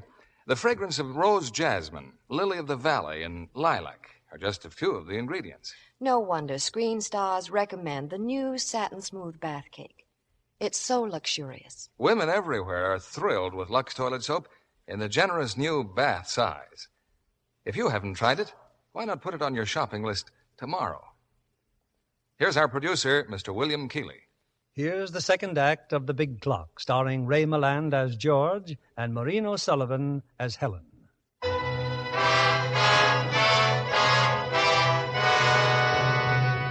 Earl Janeth made no mistake when he picked Steve Hagen as his second-in-command. Hagen's gone to Pauline's apartment.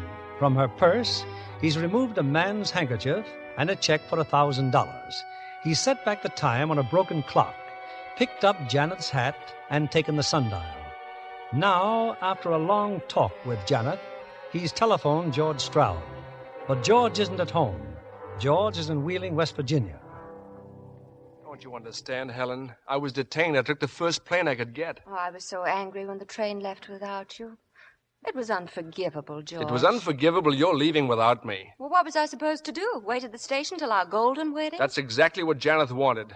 Darling, I got news for you. I've quit. For good, forever, and for always, I quit. Oh, I don't believe it. We're unemployed and penniless. Oh, it's too good to be true. Blacklisted for life, never to work on a magazine again. Oh, George, how wonderful. Well, why didn't you phone me? Oh, darling, I had 18 million things to do. You just can't clean up 7 years in 5 minutes. Oh, I've been so miserable. Were you miserable, too? Miserable? I was desolate. I walked the streets like a zombie. You didn't meet any blonde fortune-tellers on the way, did you? You're not serious. Yes, I am, George. I'm very serious. I can stand a lot, but that's one thing I just couldn't take. Well, darling, that's something you'll never have to take. You're the only blonde in my life. I'm a brunette. Well, you're the only brunette, too. Don't answer it. Well, hadn't I better? No one would call if it weren't important. Hello. George, Steve Hagen. George, we've got the story of the year. It's a natural for you. Haven't you heard, Steve? I quit. That's telling him, darling. But, George, this is important. The payoff man in an enormous war contract scandal. Find him and you'll get a bonus. 6 months vacation. I'm on a permanent vacation right now, and you can tell Mr. Wait Janet a minute, George. Wait a minute. I'll put him on.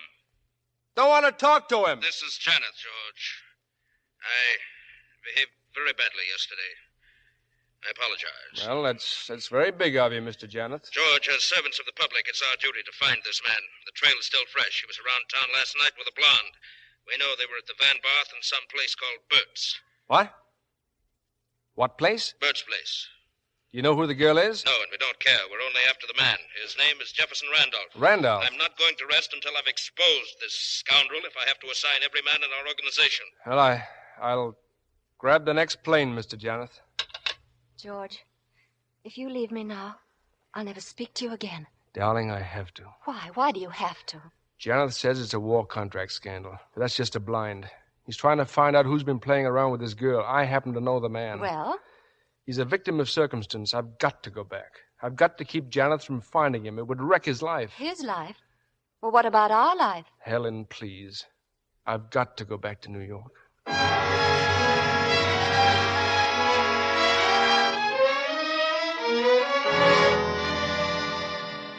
I just called the airport, Earl. Stroud will be here any minute. Steve, do you think he can do it? Find Jefferson Randolph? Yes, he's a wizard at finding people. Pinning the murder on Randolph may be something else again. Oh, about the sundial, Earl. There was a tag on the bottom, stolen from Burt's place, it said. So I brought it back to the saloon. Brought it back? And no one saw it. Kept it under my coat. Earl, are you sure this Randolph fellow saw you last night? He couldn't help but see me. I was directly under a light. And if you're smart, Steve, you'll send my wife 24 roses or something. She came back with me, but she's not at all happy about it. Of course, George, of course. Now about this Jefferson Randolph. A war contract scandal, huh? Yes, we know nothing about him. Only that he and a very pretty blonde were at the Van Barth last night and later at Burt's place. You can assign anybody you want to this case, spend all the money you think necessary. But we must get results, and quickly. Where did you get your information, Steve? A confidential source. Earl and I are pledged not to reveal it. Okay. I'll get the staff together, check back with you in an hour. George, remember, forget the blonde. All we want is Jefferson Randolph.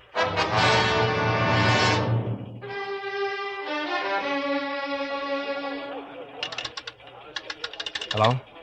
Hello, operator? I'm ringing that number for you now, sir. Okay.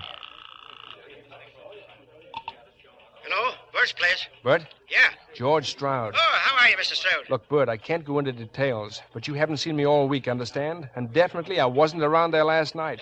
I get it, Mr. Stroud. A little wifey trouble, huh? Well, something like that, Burt, but don't let me down. Don't you worry, Mr. Stroud. I never even heard of you. Thanks, Burt. Much obliged. Miss Adams, Yes, sir? what about that Butterfield number? It still doesn't answer, Mr. Stroud. Oh, there's a phone for the apartment house. Maybe they'd know if Miss York went out. I told you not to mention that name. I'm sorry, Mr. Stroud. Well, forget the apartment house. I want to speak to the party directly. I'll try again in a few minutes. Hey, George, we got something. Come in, Caudette. Spaulding just phoned in, found a witness. Said he saw a couple like ours near Burt's place at 10:30 last night. The man had a painting under his arm. A painting of a pair of hands. What about the man? Any description? Oh, awful vague, George. The witness was too busy staring at the blonde. Well, put what you got on the blackboard. Burt's Place, 10:30. Oh, George. Oh, come in, Steve. Couldn't that be one of your famous irrelevant clues? What? The picture, the painting of the hands. Oh, yes. Yes, it might be at that. And if he had it under his arm, maybe he just bought it somewhere in the neighborhood. Well, I'll assign a man to check. What's the matter with you? Put 6 men on it. Check every art store and antique shop in the neighborhood. This could be red hot. Yeah, you're right. Caudette, get every available man in here right away.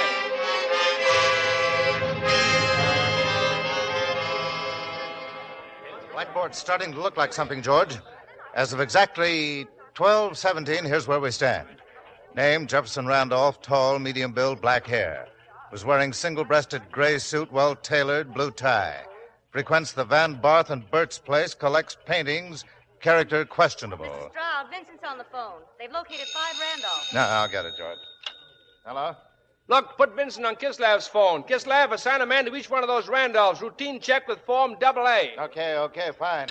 That was Vince, George. Another break. That painting came from an antique store on 3rd Avenue, and the artist's name is Patterson. Well, sounds like our man may be a collector. Well, what do we do about it, George? Hadn't we better get on it? Hey, what's the name of the chief critic on Artways? Oh, a fellow named Klausmeyer. Yeah, I'll send him over to see Patterson. Patterson? Hey, of course, I've seen some of her paintings in your home. Look, why don't you interview Patterson? I can't leave here. The way we're going, we'll have Randolph inside of 3 hours. Look, you better grab a bite to eat, Caudette. You may not have a chance later. Yeah, thanks, George.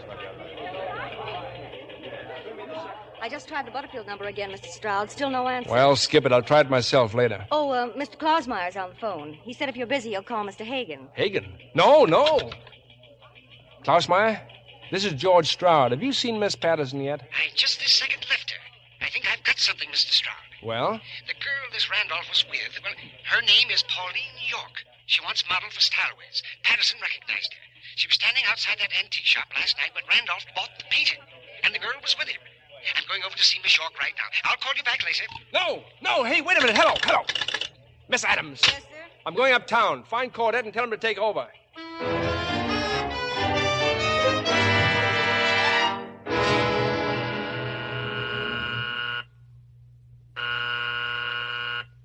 Who is it?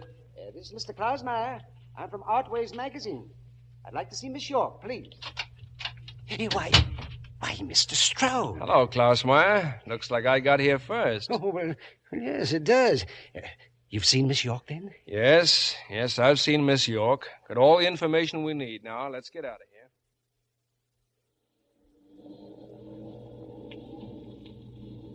Are we going back to the office, Mr. Stroud? No. Well, what did Miss York tell you? Who's the man? Jefferson Randolph, manufactured from Pittsburgh. Klausmeyer, hop on a plane right away. Find out all you can about him. But Mr. Stroud, Pittsburgh? This is an order right from Mr. Janeth. Oh, yes, of course. Call me the minute you arrive. I'll wire $1,000 expenses. Incidentally, who have you spoken to since you saw Miss Patterson? Why, I phoned you right away. I haven't talked to a soul. Good. Now, there's a cab at the corner. Now, get to that airport. I don't even have a toothpick. That's the spirit, Klausmeyer. Hey, Mac. You the doorman here? Yes, sir. Well, look, for $10, would you happen to know a Mr. Janeth? Mr. Janeth, yes, sir. Did you see him around here last night? Not before midnight. I go off duty at 12, sir. Uh-huh. Well, tell me, does Miss York happen to have a maid? Sure, but you won't find her. She started a vacation last Monday. Oh. Well, where would you get a cab around here at, say, 1 o'clock in the morning? 2 blocks east. Oh, thank you, sir.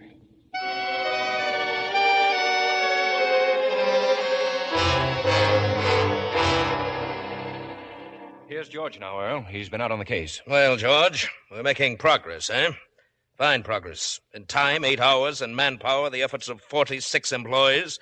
In results, enough information about this man, his whimsicalities, his charming manners, his penchant for green mint stingers and modern paintings to write a biography. Just one thing, George. Where is this man? I don't know, Mr. Janeth. You don't know? But I've placed the blonde. Her name is Pauline York. How did you discover that? I just left her apartment. Did you talk to her? I couldn't very well on account of she was dead. Well, that doesn't seem to be much of a shocker to either of you. George, why do you think we've been conducting this frantic search? How'd you know she was dead? Her maid discovered the body this morning. She telephoned Steve. Steve? Yes. Miss York was a protege of Steve's, George. Well, why didn't she call the cops? Steve asked her not to. We want to trap Randolph ourselves. Big feather in our caps. But what makes you so sure that Randolph killed her? Who else could it be? Well, how about Steve here? She was his protege. It's a very strange suggestion, George. But I telephoned Steve at his home last night. I was speaking with him at exactly 12:32. Within 7 minutes of the time the murder took place. How do you know? Miss York had a clock on the table. It was broken in the struggle. Oh, then you've been to her apartment. The maid reported it. What's the matter with you, George? Nothing. I just can't understand why you're both so sure that Randolph killed her. Suppose an investigation proves him innocent. What investigation? Well, an inquiry around the apartment house. Witnesses who saw somebody else enter or leave. You have such witnesses? No, but I'll sure look for them. Unless you decide to let the matter drop. Aren't you going to great lengths to protect this Randolph? I'm just trying to keep an open mind. It almost seems as if you had some inside knowledge of this matter, George. Hello. Yes, Cadet, he's here. You have? No. Excellent. Well, George, you can forget about your investigation. We have our man. He was seen entering this building not 2 minutes ago. Steve, I want emergency orders issued at once. Close the building and block all exits. Nobody is to leave unless identified. Identified? Identified by whom? Why, George, didn't you know? Oh, but how could you know? You just came in the building yourself. No, what? Your very efficient department has found the antique dealer who sold the painting to Randolph. They brought him in an hour ago. Take the dealer down to the lobby, Steve, immediately.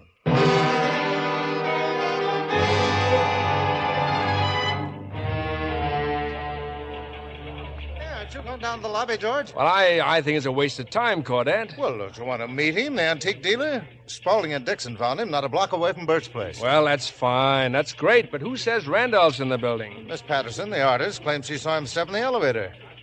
George, I certainly got to hand it to you. You'll have this thing solved. Why didn't you tell me Patterson was here? Well, how could I? You've been with Mr. Jonathan Hagen. Well, I'm sorry. Well, it's far more important that I see her than play house in the lobby. Oh, what about the fire escapes, the emergency exits? All guarded. Nobody leaves except through the lobby. Patterson in my office now? Yeah, with Miss Adams. Well, let me know how they're doing in the lobby.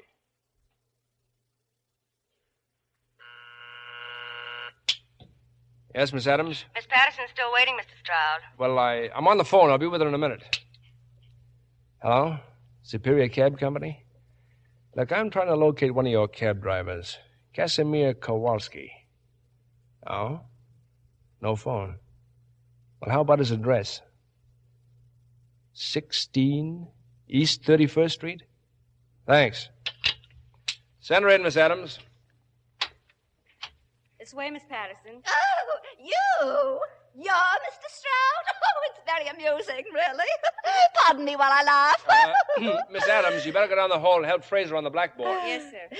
Well, I'm pleased that somebody likes my work. I've admired your work for years. Well, what am I supposed to do now? That codfish, Mr. Klaus... Klausmeyer.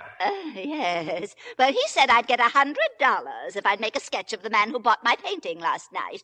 And then somebody else called and said he'd give me another $50 if I came down here and identified him. Plus the cab fare. That's $151.55, plus a 10-cent tip. Well, I'll give you a cash voucher right now. Shall I start the sketch? That won't be necessary. Mr. Stroud, I've few enough collectors of my paintings without sending one to jail. Well, this'll take some explaining, believe me, but if you... Nonsense. What did you do? Oh, never mind. With all that hue and cry downstairs, it must have been something terribly lurid. But I don't mind. I can't wait till I tell the children. Children? Yes. Here's their photograph. Ugly little cherubs, aren't they? All these yours? More or less. Now, that one's Ralph's, my first husband. Drank himself to death. And these three are Frederick's, lost at sea. And these two are Willie's, whom I refuse to discuss. And the twins here are Mike's. Your present husband? Well, he would be if I could find the rat. Oh, my goodness, this voucher. It says $500. I said I was an admirer of yours. But By the way, what did you do with my painting? Well, it's quite safe, Miss Patterson. I took it home. Now, look, about the sketch. Does it have to look like me? You know, I've been attracted lately more and more to surrealism, Mr. Stroud. Let me see now. An electric fan. Exactly. The man I saw last night was an electric fan. Bzz, bzz, bzz. Paper, please. Pencil, pencil.